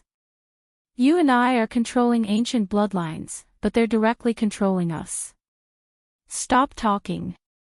It won't be good if they hear us. Let's continue waiting. There are many ancient bloodlines, and we'll definitely run into them. Lu Yin naturally hoped that more ancient bloodlines would appear. Even though these people had sinister methods and controlled ancient bloodlines to enter the burial garden in search of inheritances, many inheritances had also appeared because of this, such as Huawu and obscuring light. Everyone stood at different heights, and the scenery they saw was different. An ordinary cultivator hoped that these big shots would help them, especially those with ancient bloodlines. However, from the perspective of these big shots, what they saw was not personal gains or losses, but rather, the gains and losses of the entire fifth mainland. The more inheritances that appeared, the more benefits the entire fifth mainland would receive, no matter who obtained them. This was especially true for those who knew about the existence of the Eternals. No matter what methods other people used to obtain inheritances, they all had a common enemy, the Eternals. The more inheritances there were, the greater the impact on the Eternals. This was the purpose of the burial garden. The ancient bloodlines were the key. They could obtain inheritances themselves and become famous, but they could also be used by others. This was their destiny. This was the truth of the universe. Lu Yin did not plan to help the ancient bloodlines, and he did not have the energy to do so. If he happened to run into them, he would help them if he could, but he would not make the entire universe his enemy just to help these people. He also hoped that all the ancient bloodlines would be fished out and thrown into the burial garden to unlock all sorts of inheritances to deal with the Eternals. The thoughts of those at the top were different from those of ordinary people because they saw things differently. However, Lu Yin still had a bottom line. Back then, he had given up on Iron Blood Weave in order to open up a battlefield for the sixth mainland. One day, he would take back Iron Blood Weave and fulfill the promise he had made to the cultivators there. This was his bottom line. He could give up some things for the greater good, but what he had given up would eventually be taken back. Up ahead, he arrived at the Black Street. In the burial garden, Dao Master C looked at the corpse beast that was carrying the palace on its back as it walked further and further away. Her eyes were filled with killing intent. Water flowed out of the void and wrapped around the group of people following behind the corpse beast, turning them into water god tears. When the corpse disappeared without a trace, the ground was covered in rivers of blood. Yang Kong walked out of the void. As expected of the headmaster of Water God Avenue. Your attacks are ruthless. Path Master C indifferently replied, if they don't die, I will. Yang Kong smiled. If only Lai Yanzi was as smart as you. Path Master C did not understand. What's wrong with Lai Yanzi? Yang Kong raised his head and said, before entering Burial Garden, I told you that you can't leave. If you want to leave, you have to meet up with me and get my permission. Unfortunately, Li Yanzi didn't get my permission and left Burial Garden on his own accord. He must die. How do you know that he left? Path Master C was confused. Yang Kong calmly replied, the Cloud Connect stone cannot be connected. Either it was destroyed or he left. Regardless of the situation, there is no need for him to live. Path Master C's eyes narrowed. An emissary had died just like that. This person was even more ruthless than Path Master C. This was how the Eternals did things. Back in the Black Street, Lu Yin reunited with Ming Yen. His appearance gave Ming Yen a fright, and he explained to her that it was really him. He also told her about what had happened recently. Suddenly, the poison in his body erupted. Lu Yin spat out a mouthful of blood as his life force drained away. His expression changed. Not good. He quickly consumed a natural treasure that could help him avoid danger. Ming Yen was shocked and hugged him tightly. Brother Lu, what's wrong? Have white hair Ming Yen come out. I've been poisoned, and it's a vitality poison, Lu Yin said. He had not expected his poison to erupt without any warning.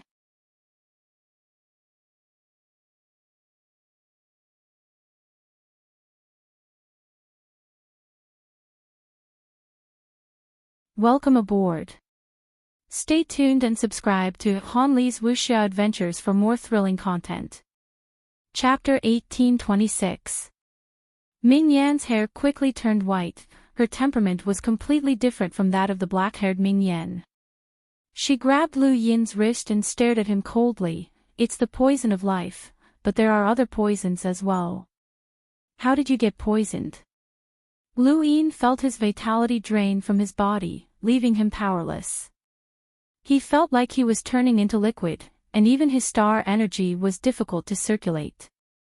He continuously released his vitality at the upper wisdom gate, but it couldn't keep up with the speed at which it was draining away.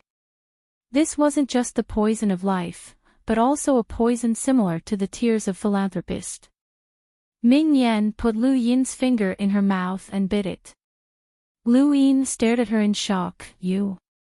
Ming Yan bit Lu Yin's finger, causing fresh blood to flow from his finger to her lips. The next moment, Lu Yin felt something in his body being sucked away by Ming Yan, and his vitality suddenly stopped flowing.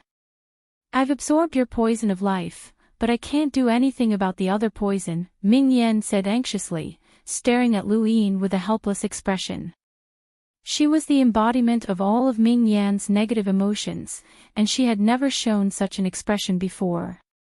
This was also the first time Lu Yin had seen her like this. Lu Yin hadn't expected the other poison to be on par with the poison of life. Just how many poisons had the Eternals developed? The disappearance of the poison of life stopped the flow of vitality, but Lu Yin's hair was visibly turning white. This wasn't vitality, but rather time.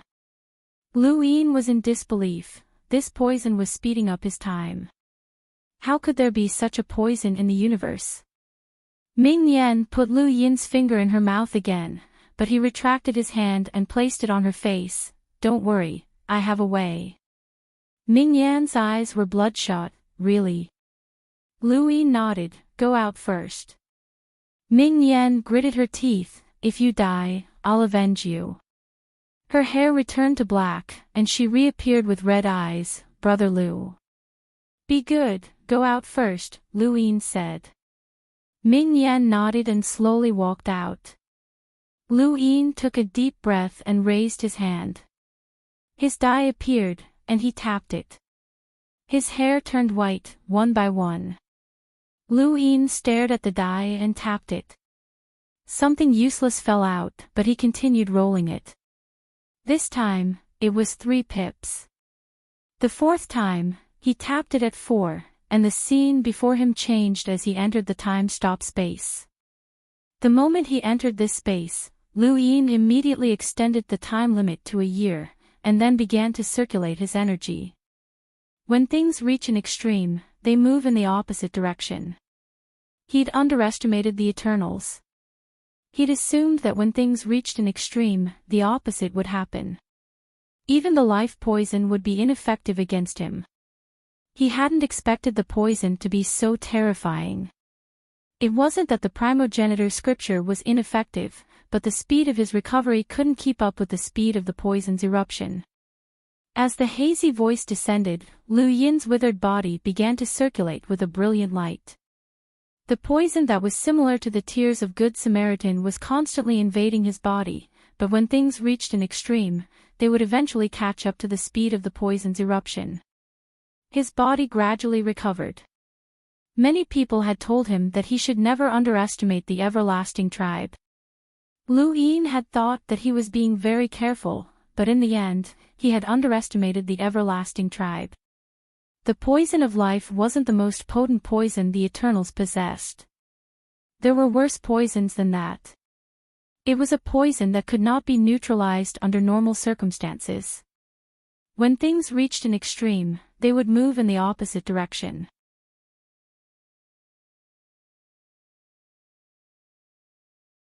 This was a sacred healing technique created by the desolate ancestor that could heal even half-ancestors.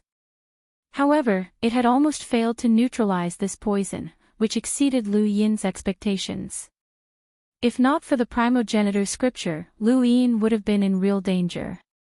It took Lu Yin more than half a year to recover. The poison had been completely neutralized, and it had been converted into nutrients that could help him recover and become even stronger. This was what it meant when things reached an extreme. As long as one's attack didn't reach the upper limit, any attack would only help him recover and not injure him. The more he attacked, the more energy he would accumulate. Lu Yin sighed, feeling rather fortunate that he had made it through. His thoughts settled, as he had still underestimated the Eternals. He'd thought that the life poison was already very powerful, but he hadn't expected that there would be something even more vicious. Lu Yin suddenly thought of something, and he took out the tears of Good Samaritan from his cosmic ring. Yi Gu had said that this poison could kill 700,000 emissaries, but Lu Yin hadn't believed her. Now, however, it seemed that it was far more than that. He didn't know how Yi Gu had obtained this poison. He had to have the Divine Gu dynasty investigate clearly, as the Neo-Human Alliance wasn't just researching the life poison in the Gu flow zone. The remaining time passed quickly, and Lu Yin left the time-stop space to meet up with Ming Yan. He reassured her before continuing his seclusion. Now that he had money, it was time to increase his cultivation. There were still many flames left in the Heaven Fire Stone, and he hoped that he could increase them as much as possible. 10 days passed, and Lu Yin continued to roll his die. He immediately obtained Enhance, which was very comfortable. He decisively took out more than 1 billion star essence and gripped the Heaven Fire Stone tightly. High temperatures spread out and incinerated the star essence. His stars revolved to increase the absorption rate, and he also recited the primogenitor scripture. As far as Lu Yin knew, there shouldn't be anyone who could cultivate faster than him. He had originally been at 41 cycles, and after consuming 300 million star essence, he reached 42 cycles and continued. Every time he used the time-stop space, he could only stay there for less than a year. Otherwise, the cost would be too great. He didn't know if it was due to good luck or something else, but after he left the time-stop space, he rolled his die again and obtained Enhance. It was very rare for him to get whatever he wanted. Luin had originally thought that he would roll Enhance or something like that. After 2 sessions in the time-stop space, his cultivation had increased to 43 cycles, but it still wasn't enough, so he continued. He rested for another 10 days and continued to roll his die. This time, he planned to use up all of the high-temperature flames in the Heaven Fire Stone to see what realm he could reach. With his current strength, it was impossible for him to advance too quickly. He was eager to reach the peak of the Enlighter realm and then prepare to break through to the Emissary realm. Enhance. Lu Yin's eyes trembled. Fortunately, he had placed his cosmic ring to the side in advance. There were so many star essence inside, and if he entered that mysterious space with Enhance, he didn't know how far he would end up. He might end up in the astral tree domain or even the Eternal's homeland. That amount of star essence wouldn't even be enough for him to fuse with it once. There would always be time to roll Enhance, but now wasn't the time. Continue. The Black Street was as calm as ever, but it was different from the outside world. It was a calm that belonged solely to the Black Street. Here, cruel and dark things happened every day, every hour, and every minute. This was the unique characteristic of the Black Street. Ming Yan looked at the filthy Black Street in the distance with a look of disgust. She hated this place, but she had no choice but to stay. If she left, Lu Yin would lose his source of income, and he would lose his source of materials. The Black Street was often filled with trash from all over the Neoverse, and that trash could bring Lu Yin good things. Even if it was only once in a while, it was still meaningful for her to stay. I've organized the things that I've collected recently, Mingyu whispered as she walked up behind Ming Yan. Ming Yan grunted. Is there anyone else causing trouble? Mingyu trembled at the mention of this. No, no. As the desiccated corpses chased after the ancient bloodlines, some of them had fled to the Black Street and been controlled by others. Some of them had even brought their desiccated corpses with them, causing the Black Street to be in chaos. However, under the white-haired Ming Yan's iron fist, a group of people had been cleaned up. Even the people that the old man had found troublesome were dealt with as well, and the Black Street no longer dared to make any noise about Ming Yan's rule. More than 10,000 people had died in this purge, and the methods that the white-haired Ming Yan had displayed had terrified Mingyu. She had become even more terrifying, and it wasn't just the white-haired Ming Yan, this Ming Yan was also growing stronger by the day. Lu Yin walked out of the void, and when Mingyu saw him, she lowered her head and slowly retreated. Lu Yin had already reverted to his original appearance, or else he would have frightened Mingyu. When Ming Yan saw Lu Yin emerge, her eyes lit up. Brother Lu, is it over? Lu Yin nodded and very naturally wrapped his arms around Ming Yan's waist. Ming Yan leaned her head against his shoulder, enjoying the rare warmth. During this seclusion, Lu Yin had raised his cultivation to 45 cycles, which had consumed 1.7 billion star essence. If not for the fact that the Heaven Fire Stone had lost its high temperature, he could have continued to raise his cultivation. He still had more than 30 billion star essence on him. Now that he was an enlighter with 45 cycles, Lu Yin's power had increased slightly. Combined with the limpid void palm, the cosmic evolution scripture, and other techniques, he could deal with an emissary with a power level of over 600,000. Even if he faced a powerhouse with a power level of over 700,000, he still had a chance of escaping. That was assuming that he did not use his miniature armor. If he used it, he would be able to fight against a powerhouse with a power level of over 700,000. Brother Lu, the things are ready. Ming Yan handed over the various items that she had collected from the Black Street that might contain rare materials to Lu Yin. Lu Yin had forgotten about it. If he had known earlier, he would have broken them down while he was in seclusion, but it didn't matter. He could still roll his die next time.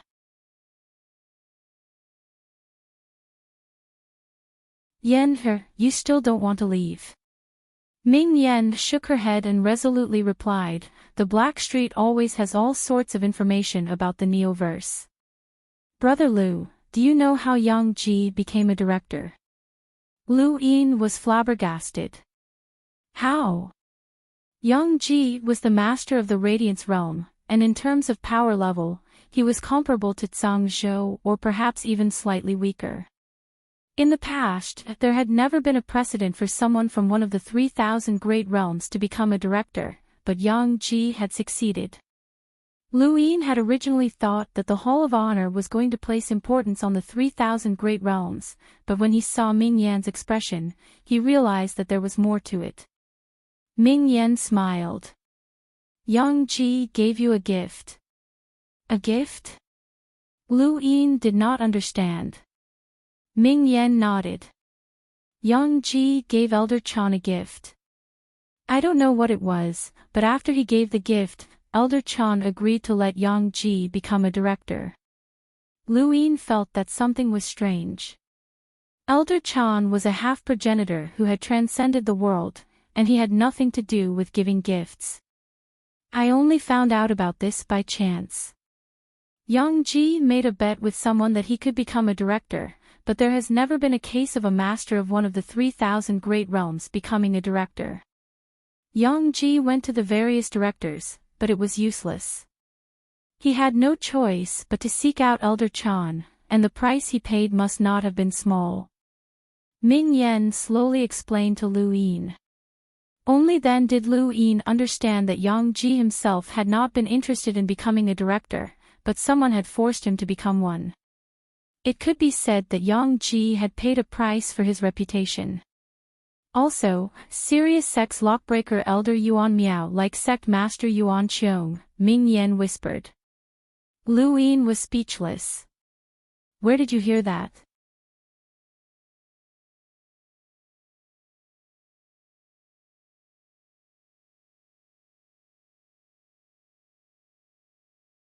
Welcome aboard.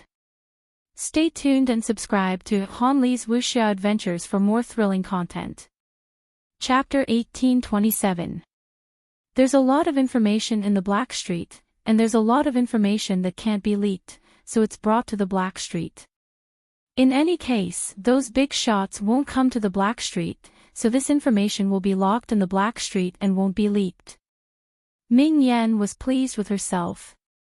There's more, there's more. Lu Yin was delighted to hear Ming Yan proudly talk about all sorts of gossip, and he hugged her and kissed her.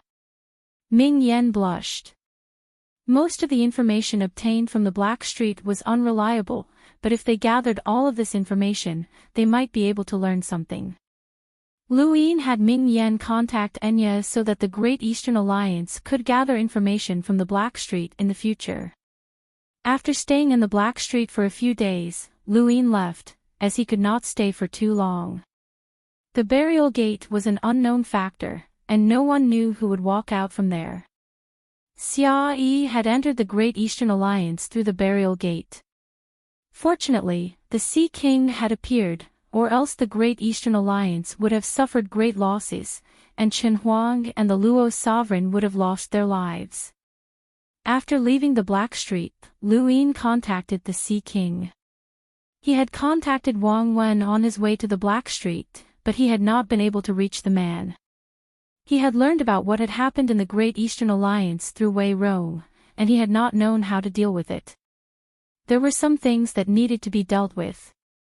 Give me a satisfactory explanation, a deep voice said. Lu Yin coughed. Senior, what are you talking about? The Sea King barked, that bastard under your command, Wang Wen, actually dared to seduce Chi-Chi. He's one of your people, isn't he? Seduce Chi-Chi. That's impossible. Senior, this junior understands Wang Wen. He's a self-disciplined person with integrity, morals, and wisdom. How could he possibly seduce Chi-Chi? Lu Yin retorted. The Sea King snorted. Cut the crap.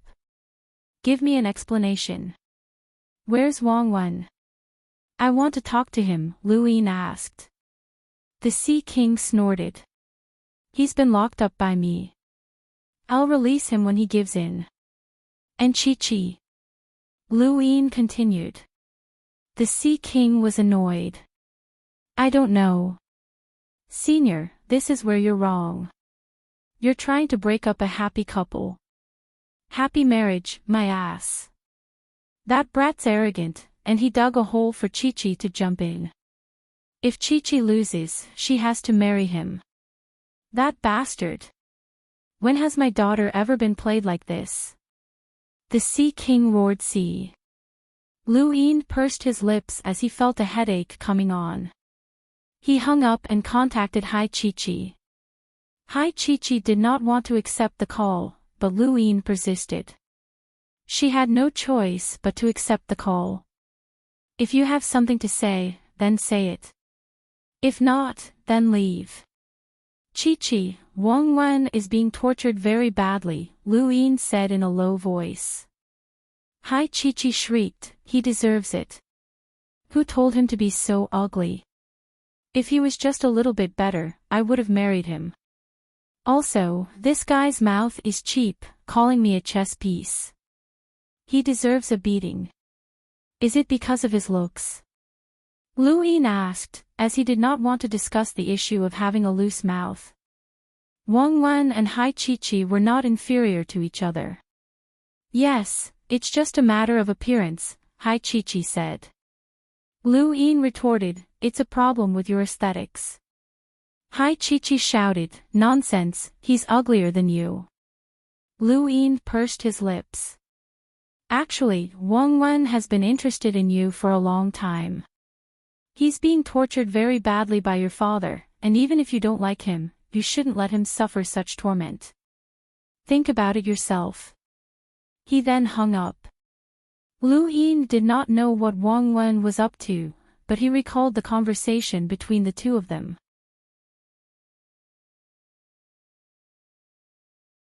Could it be that Wang Wen wanted the Sea King to become the commander of the Lu Xian army? Was that why he was trying to flirt with Hai Chi-Chi? Forget it. As for what Hai Chi-Chi was thinking about Wang Wen, he could not tell, but it did not seem like she had any thoughts. The Sea King would not do anything to Wang Wen. At most, he would teach him a lesson. Lu Yin released Lulu from Mount Supreme. Let's go to your Mavis clan.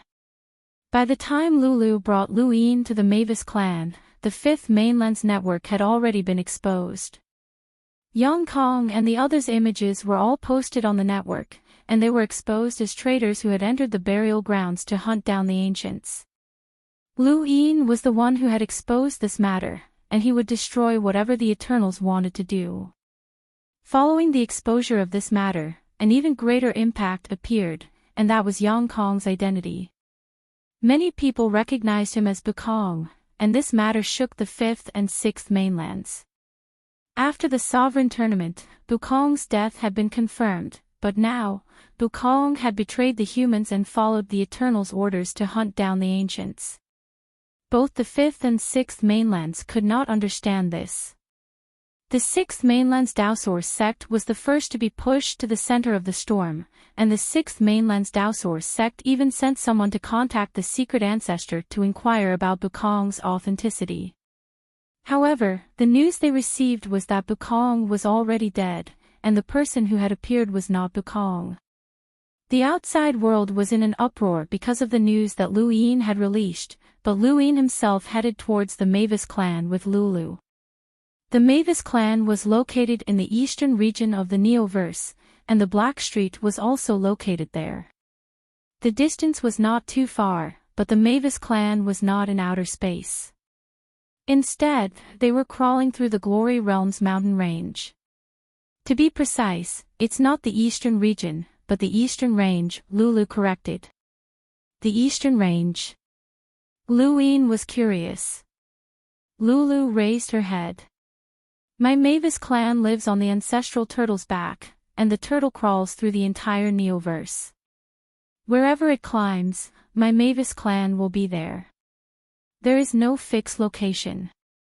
What if it climbs to the world mountain? Luin asked. Lulu froze and rolled her eyes at him. You really know how to chat.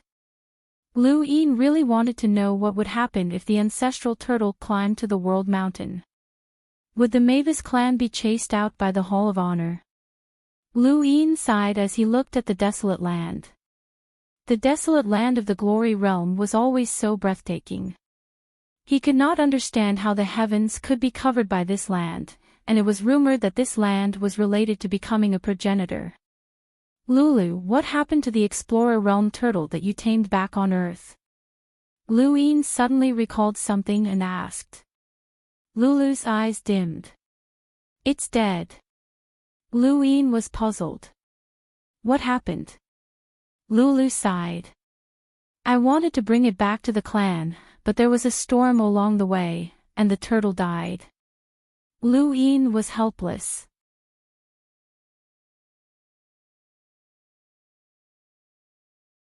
How long will it take to reach the Mavis clan from here? About a month. Lulu did some calculations. And that's assuming that we successfully found a Shisho. Without it, it would be very difficult to travel so quickly in the Glory Realm. Then let's find a Shisho. This isn't the portal to the Glory Realm, so it'll be very difficult to find one. Even if there is one, it'll be someone's mount. Someone's mount. There was no such thing as someone's mount in Lu Yin's dictionary. 3 days later, Luin and Lulu rode Shisho towards the Mavis clan. Behind them, a group of cultivators bared their teeth and cursed angrily. They had been robbed. You're shameless, Lulu mocked. Luin smiled. We're already at the edge of the Glory Realm. Without Shisho, they'll only be delayed for a few days. It's not a big deal. Lulu looked at Luin seriously. You're completely different from when you first entered the academy. Luin merely smiled. When he had first entered the academy, he had not experienced the despair of the technocracy's death, betrayal, or the law of the jungle. Now, he had experienced it all. People had to learn to change. Lulu, how many people are there in your Mavis clan? You'll know when the time comes. How much money do you have? Why are you asking? Don't get any ideas. You're overthinking it. Be nice. I saved you, and you invited me, said Lin Feng. Impressive. Not bad. In less than half a month, Lulu pointed at a black dot in the distance. Ancestral turtle. It's the ancestral turtle. Luin looked up, but it was just a black dot that he couldn't see clearly. Are you sure? We'll be able to see it clearly in a few days, Lulu said excitedly. The ancestral turtle wasn't fixed in one place, and even the Mavis clan had to search for it. Luin blinked. A few days. If they could see a black dot, why would they need a few days to see it clearly? That was what he thought. 2 days later, he finally understood Lulu's words. The ancestral tortoise was simply too huge. What they had seen 2 days ago wasn't the ancestral tortoise, but rather the gigantic tree on its back that was large enough to surround a planet. The Mavis family called it the divine tree, and it was only now that Luin saw the ancestral tortoise. He had never thought that there would be such a huge turtle in the universe. It looked like a turtle, but it was so large that it could swallow a planet in one gulp. The ancestral turtle's body was gray, and it looked exactly like a normal turtle. However, it was countless times larger, and its shell had become a continent. There were a few stars hanging in front of its eyes, and there were also stars shining above its head. It just stood there on the continent and stared blankly ahead. The closer Shishio got to the ancestral turtle, the more terrified she became. After a day, she refused to leave. We can only go by ourselves. Any creature that encounters the ancestral turtle will be terrified, Lulu said. Luin was shocked. It's alive. Of course, Luin. You're being rude. Don't talk nonsense in the clan. This is the ancestral turtle that gave birth to our Mavis clan. Lu Yin quickly apologized. Wasn't it the divine tree that gave birth to your Mavis clan? The divine tree gave birth to us, but the ancestral turtle carried us for countless years. Without the ancestral turtle, there would be no divine tree. It's our ancestor. Lulu looked at the ancestral turtle with bright eyes. Lu Yin was curious. How strong is the ancestral turtle? Lulu shook her head. I don't know. You don't know. Lu Yin was surprised. Lulu nodded. Since ancient times, many people have wanted to know the ancestral turtle's strength, but they were all stopped by ancestor Ling Ji. Even the Hall of Honor doesn't know how strong it is. It can't be a progenitor, right? Lu Yin was speechless, but then he laughed.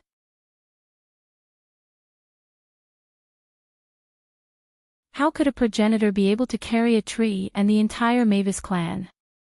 Lulu rolled her eyes. Let's go. Everyone's waiting. Lu Yin grabbed Lulu and tore through the void towards the ancestral turtle. On this continent, only those with power levels above 300,000 could travel through the void, but such restrictions were meaningless to Lu Yin. There were many people visiting the Mavis clan. Lu Yin looked at the cultivators behind the ancestral turtle. Are all these people here to visit the Mavis clan? Lulu was pleased with herself. My Mavis family controls the entire Fifth Mainland's economy, so there are countless people who come to visit us every day. What's so strange about that? However, there are very few who are qualified to ascend the ancestral turtle, so you should be grateful. Lu Yin laughed and looked up. The ancestral turtle was right in front of him.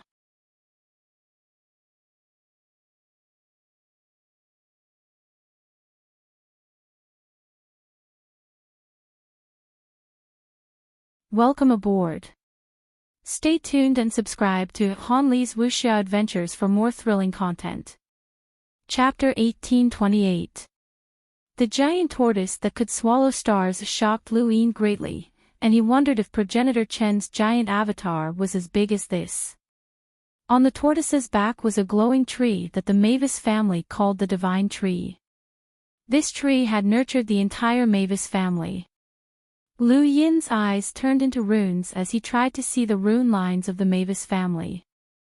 However, just like Everlasting Island and the Hall of Honor, he couldn't see the rune lines of these behemoths in the Neoverse.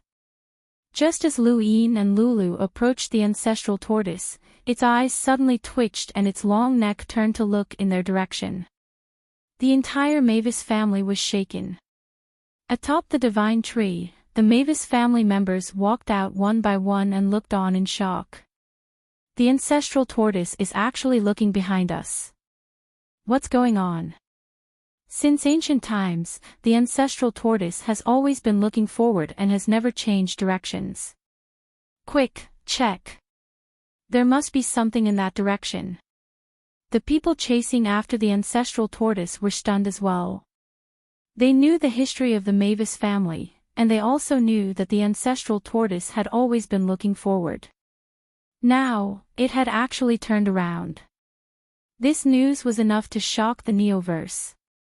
Lulu stared blankly at the ancestral tortoise's huge eyeballs. She was so excited that she didn't know what to do. The ancestral tortoise is looking at me. Lu Yin frowned as he stared at the ancestral tortoise's eyes. It was looking at him. There was no mistaking it, the ancestral tortoise was staring at him. What did that look mean? Was it confused? Was it thinking? Lu Yin felt a chill run down his spine as he felt an uncontrollable sense of nervousness. Who knew how powerful such a huge creature was? Fortunately, he didn't sense any hostility from it. What he feared the most was that the ancestral tortoise would view the primeval surnames with hostility like some of the people from the Fifth Mainland.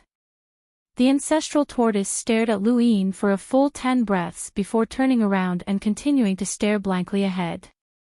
One by one, the Mavis family members walked out of the void and looked at Lulu excitedly.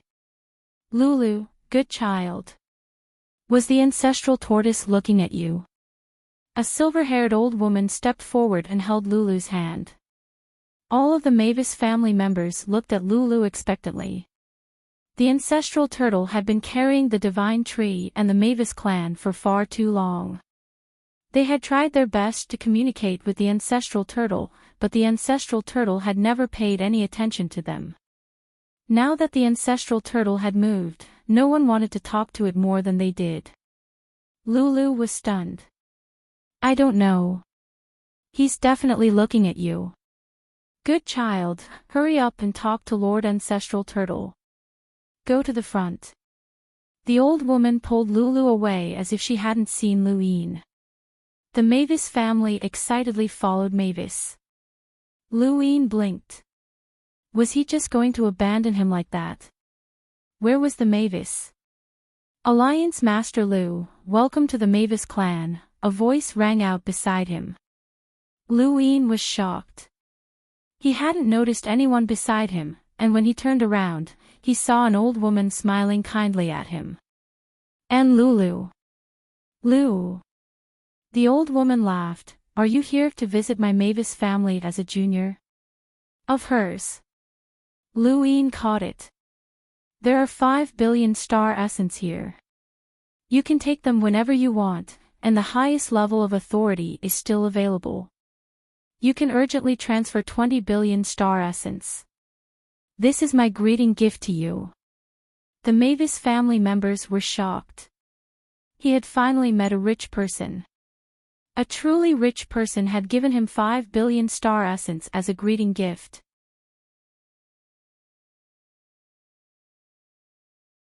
This was too rich. Even before his trip to the Starfall Sea, Luine had rarely had so much money. Moreover, he could urgently transfer 20 billion star essence, which was almost as much as his entire fortune. The Mavis' generosity stunned Luine. He looked at the Mavis with an unprecedented warmth, and the first thing that came to his mind was why she hadn't come earlier. He put the card away and bowed again. Thank you for your gift, Senior. I am truly embarrassed. It's rare for Alliance Leader Lu to come to our Mavis family, so how can we not give you a greeting gift? I'm Cloud Shadow Mavis, and I'm temporarily the elder of the Mavis family. Alliance Leader Lu, please. Luine was grateful. Thank you, Senior Cloud Shadow. Please. Cloud Shadow Mavis was an existence that was second only to Lingji Mavis. Ever since Lingji Mavis had failed to break through to the progenitor realm and died, she had become the true ruler of the Mavis family. She was also the most important person that Luine wanted to meet on this trip. Luine had originally been thinking about how he should face the Mavis family, but Cloud Shadow's greeting had left him dumbfounded. This Mavis family member seemed to be very courteous to him. Although the Mavis family was wealthy, not everyone was qualified to receive a greeting gift, let alone one that was so large. 5 billion star essence was too much. Just thinking about it made Lu Yin's mouth go dry. He followed Cloud Shadow up the ancestral turtle, where he saw the strange environment of the Mavis family. The ancestral turtle was so large that it could swallow stars. Thus, there was a piece of land on its back that carried the divine tree. Outsiders who come to our Mavis family will at most come to the divine tree as guests. Only a select few are qualified to climb it. Alliance Leader Lu, please. Cloud Shadow smiled. Luine nodded and did not stand on ceremony. With his status and ability, he was definitely qualified to climb the divine tree. Outsiders rarely appeared on the Mavis family's divine tree, and when Luine climbed up, he attracted the attention of many Mavis family members. The ancestral turtle was so large that it could illuminate stars, and the divine tree was large enough to cover it and nurture the entire Mavis family. Luine felt that the divine tree was more like the ancestral turtle's umbrella. The Mavis family was probably just a small bug in the ancestral turtle's eyes. The Mavis clansmen were scattered around the divine tree, and Lu Yin followed Cloud's shadow up the tree to a very tall branch. Although it was called a branch, it was actually more like a piece of land, as the divine tree's branches were capable of supporting stars. How majestic, Lu Yin praised as he followed behind Cloud's shadow. Cloud's shadow brought Lu Yin to a simple wooden house that did not match the lifestyle of the Mavis family that controlled the Fifth Mainland's economy. Alliance Master Lu, try the divine tree tea, Cloud Shadow gestured for him to try. Lu Yin hurriedly accepted it. Thank you, Senior. He took a sip, and a refreshing fragrance filled the air.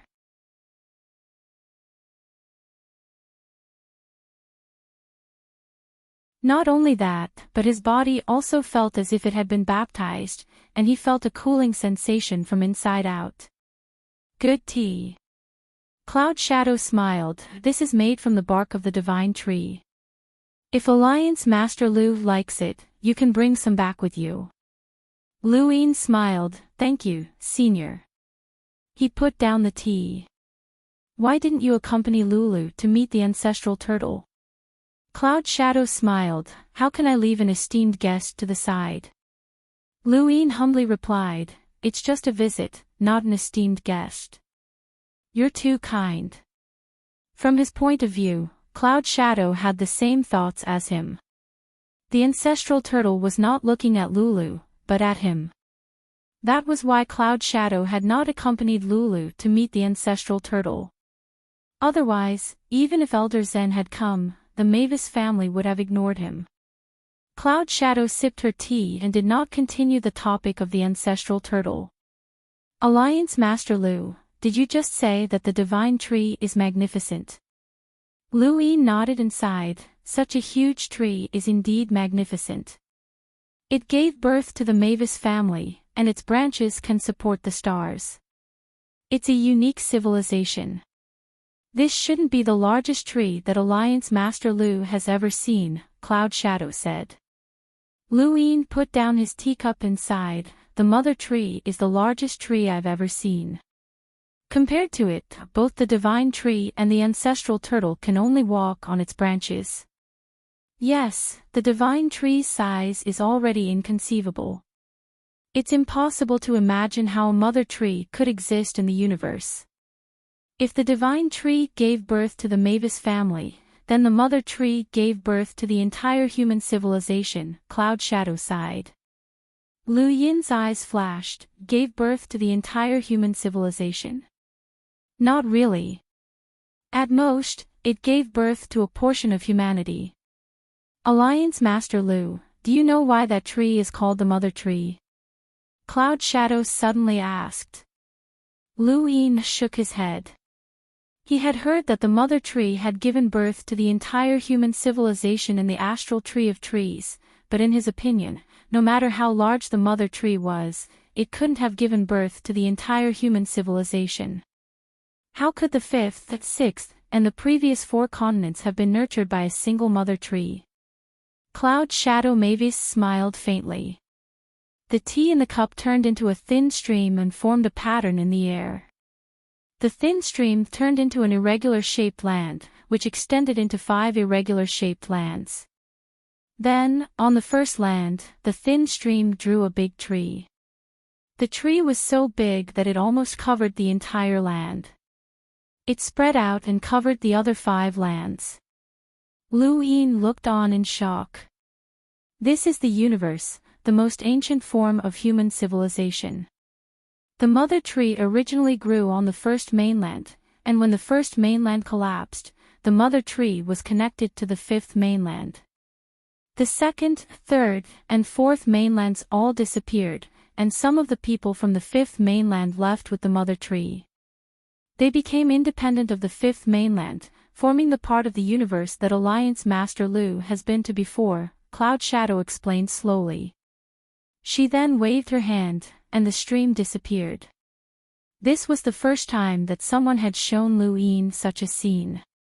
Because of the 6th mainland's invasion, many people already knew that the human civilization had left the 6 mainlands, but very few knew the arrangement of the 6 mainlands and their original appearance.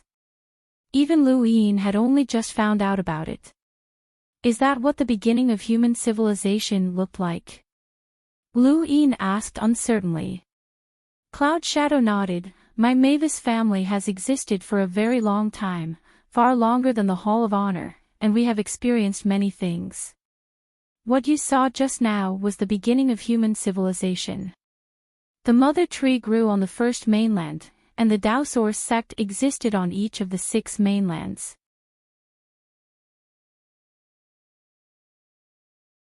How did those mainlands disappear? Liu Yin asked as he stared at Cloud Shadow. Cloud Shadow shook her head. That's all I know. If Elder Lingji was still alive, she might have been able to give you an answer, but she's dead, and the history of my Mavis family has been buried. Even the Hall of Honor wants to know the history of my Mavis family. What a pity, what a pity.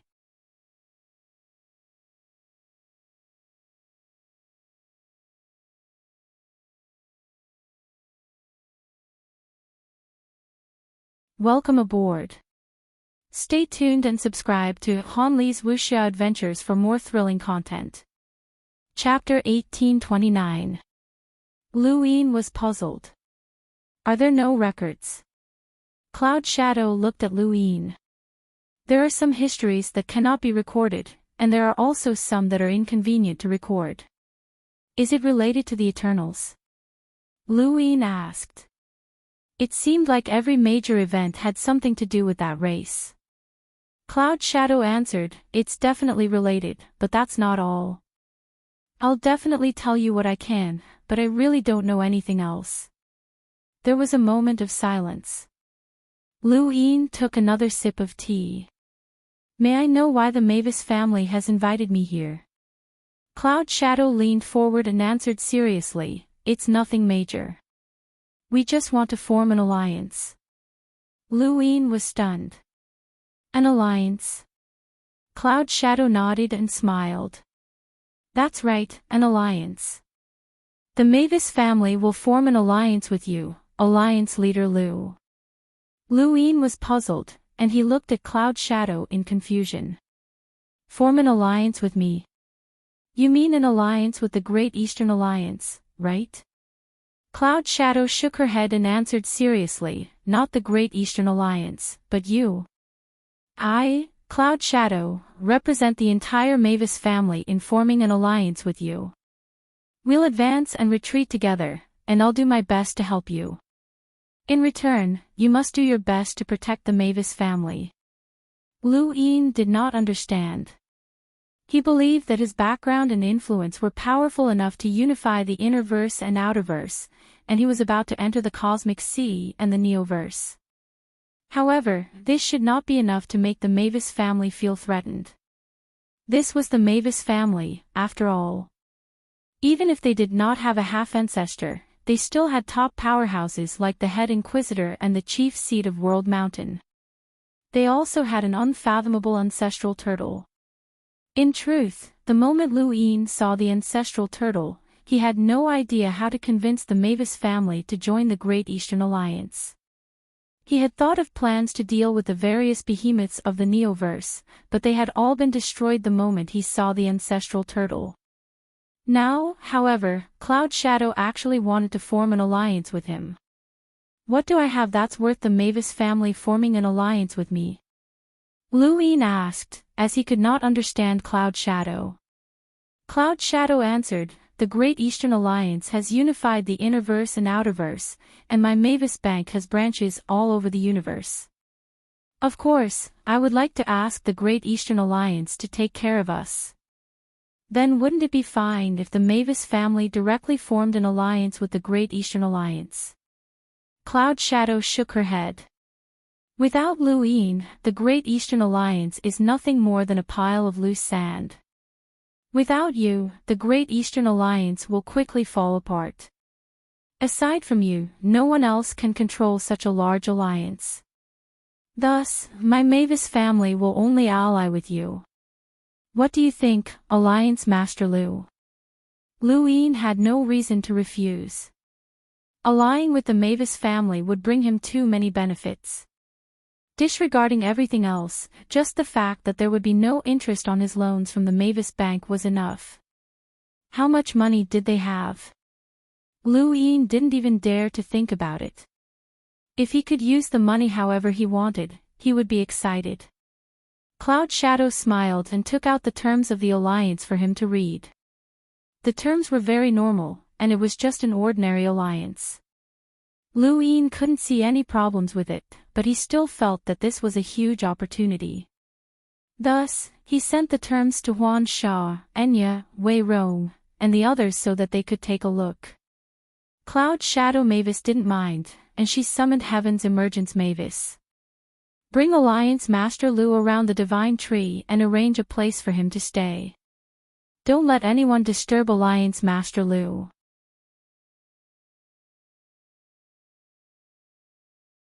Yes, Great Elder, Heaven's Emergence Mavis glanced at Liu Yin and acknowledged respectfully. Not long after, Heaven's Emergence Mavis led Liu Yin around the Divine Tree. He looked up at the glowing fruits that resembled stars and sighed, I thought that was a planet. Heaven's Emergence Mavis replied indifferently. You're overthinking things. Liu Yin could hear the displeasure in her voice, but he didn't care. He had once provoked Heaven's Emergence Mavis back at Mount Supreme, and that could be considered practice. At that time, Heaven's Emergence Mavis had been helpless. Does your Mavis family have a type of fruit that allows one's power level to skyrocket after eating it? Heaven's Emergence Mavis looked at him. It's useless to outsiders. Don't even think about it. Liu Yin was speechless. I'm just asking. With your reputation, nothing good will come out of asking, Heaven's Emergence Mavis said coldly. Liu Yin pursed his lips. There's something wrong with your attitude. I'm an important guest. I know. I'm your Mavis family's ally. Heaven's Emergence Mavis was stunned and looked at Liu Yin in astonishment. Ally? Liu Yin nodded and proudly said, Elder Cloud Shadow just proposed an alliance, not with the Great Eastern Alliance, but with me. Heaven's Emergence Mavis frowned. Why would she want to ally with you? How would I know? Maybe it's because I'm powerful. Heaven's Emergence Mavis hurriedly arranged a place for Liu Yin to stay and then hurriedly left. Liu Yin watched her leave.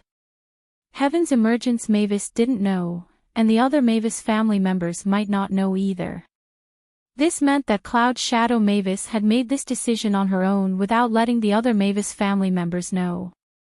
Either this was a trivial matter, or it was something that couldn't be explained. Based on Heaven's Emergence Mavis' attitude, Elder Cloud Shadow might not be able to explain why she wanted to ally with him. If that was the case, then why did she want to ally with him? Mavis definitely wasn't afraid of the Great Eastern Alliance, and it was even more unlikely that she wanted to ensure the normal development of the Mavis Bank.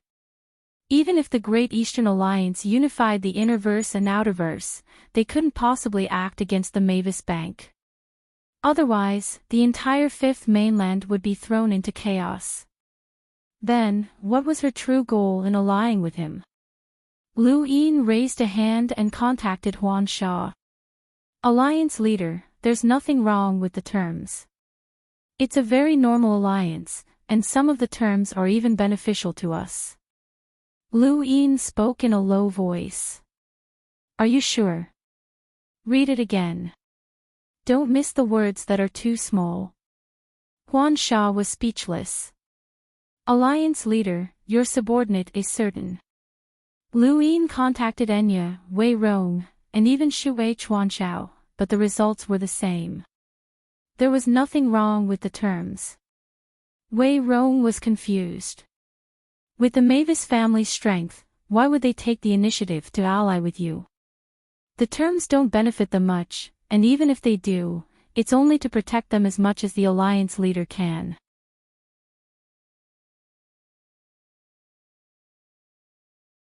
In the short term, you don't have the strength to protect the Mavis family. This was the truth, as Liu Yin definitely did not have the strength to protect the Mavis family in the short term. Could it be because of his background?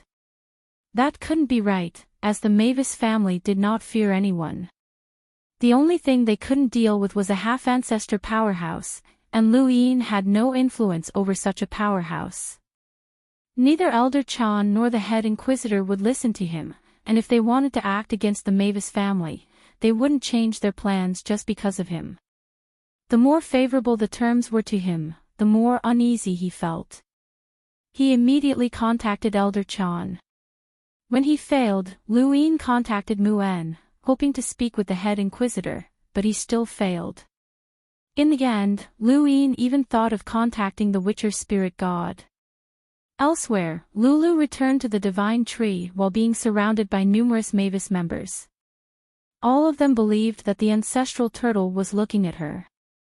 However, Lulu guessed that the turtle was not looking at her, but rather at Luyin. Luyin stayed on the divine tree for a few days before contacting Elder Chan on the second day. Elder Chan did not give him a clear answer regarding the Mavis family's alliance, only saying that it was up to Luyin. Luyin finally managed to contact the head inquisitor. "That's your own problem," the head inquisitor said indifferently. Luyin felt bitter. "Senior, the Mavis family specifically asked me to ally with them, but even I feel like there's something wrong. I won't be tricked, right?" The head inquisitor fell silent for a moment, and just when Luyin thought that he was going to say something, he ended the call. Luyin's mouth twitched. This senior was really irresponsible. Cloud Shadow found Luyin. "How about it, Alliance Leader Lu? Do you want to ally with us?" Luyin gritted his teeth and analyzed the pros and cons, but in the end he could not resist the temptation of money. "Yes." Cloud Shadow Mavis laughed. "Forming an alliance isn't beneficial to the Mavis clan, but it will greatly benefit you, Alliance Master Lu. Why are you hesitating?" Luyin took a deep breath. "Since the Great Elder has asked, I'll be honest with you. Why would you want to ally with me? The Mavis family doesn't seem to know about this." Cloud Shadow smiled. "The Mavis family may be idle, but as the Great Elder, I have the authority to make all decisions. Why would I need to discuss this with them? Then, what benefits would the Mavis family gain by allying with me? Nothing. Then why?" Cloud Shadow stared at Luyin. "Because of you." Luyin did not understand. Cloud Shadow thought about it. "Let's put it this way. It's because of your inheritance." Luyin's gaze trembled. "The inheritance?" Cloud Shadow gazed at the ancestral turtle's neck in the distance and fell into deep thought. "When Great Elder Lingji was still alive, I vaguely remember her mentioning that the death god existed during the ancient war." Luyin listened quietly. The death god was an incomparably powerful ancient progenitor. His existence has always been regarded as a legend, and no one has been able to prove his existence. Even I thought that the Great Elder was talking about a legend, but after the Sovereign Tournament, I was certain. Cloud Shadow paused and looked at Luyin. "The death god really did exist, so I believe that the various legends that Great Elder Lingji mentioned really did exist. According to Great Elder Lingji, the death god was incomparably powerful, and the progenitors of that era were far superior to the current progenitors. If you really do have the death god's inheritance, I'm certain that once you become a progenitor in the future, you'll definitely become the strongest in the universe. Even in the legends, the death god was one of the strongest progenitors."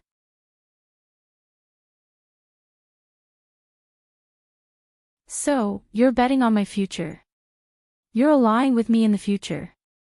Luyin understood. Cloud Shadow nodded. "I'm investing in your future. Whether it's the death god's inheritance or your innate gift, both are worth my investment." Luyin suddenly remembered something. "You know that my surname is Lu, right?" Cloud Shadow smiled. "It's just a primeval surname. Although this universe hates the primeval surnames, it doesn't want to exterminate them.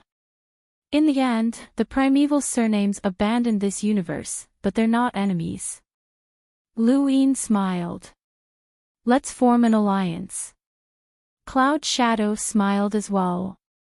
Let's form an alliance. Through Cloud Shadow's words, Luin could not detect any flaws in her words. He had also probed the Mavis family, and it seemed like they did not know that he was from the Lu family in the Cosmic Tree realm. That was good. If they had known that he was from the Lu family, they might not have formed an alliance. After all, the Lu family had not been a good thing for them. You're tuning into the Journey of the Soul YouTube channel. Don't forget to subscribe and join us on this journey to catch the most captivating stories.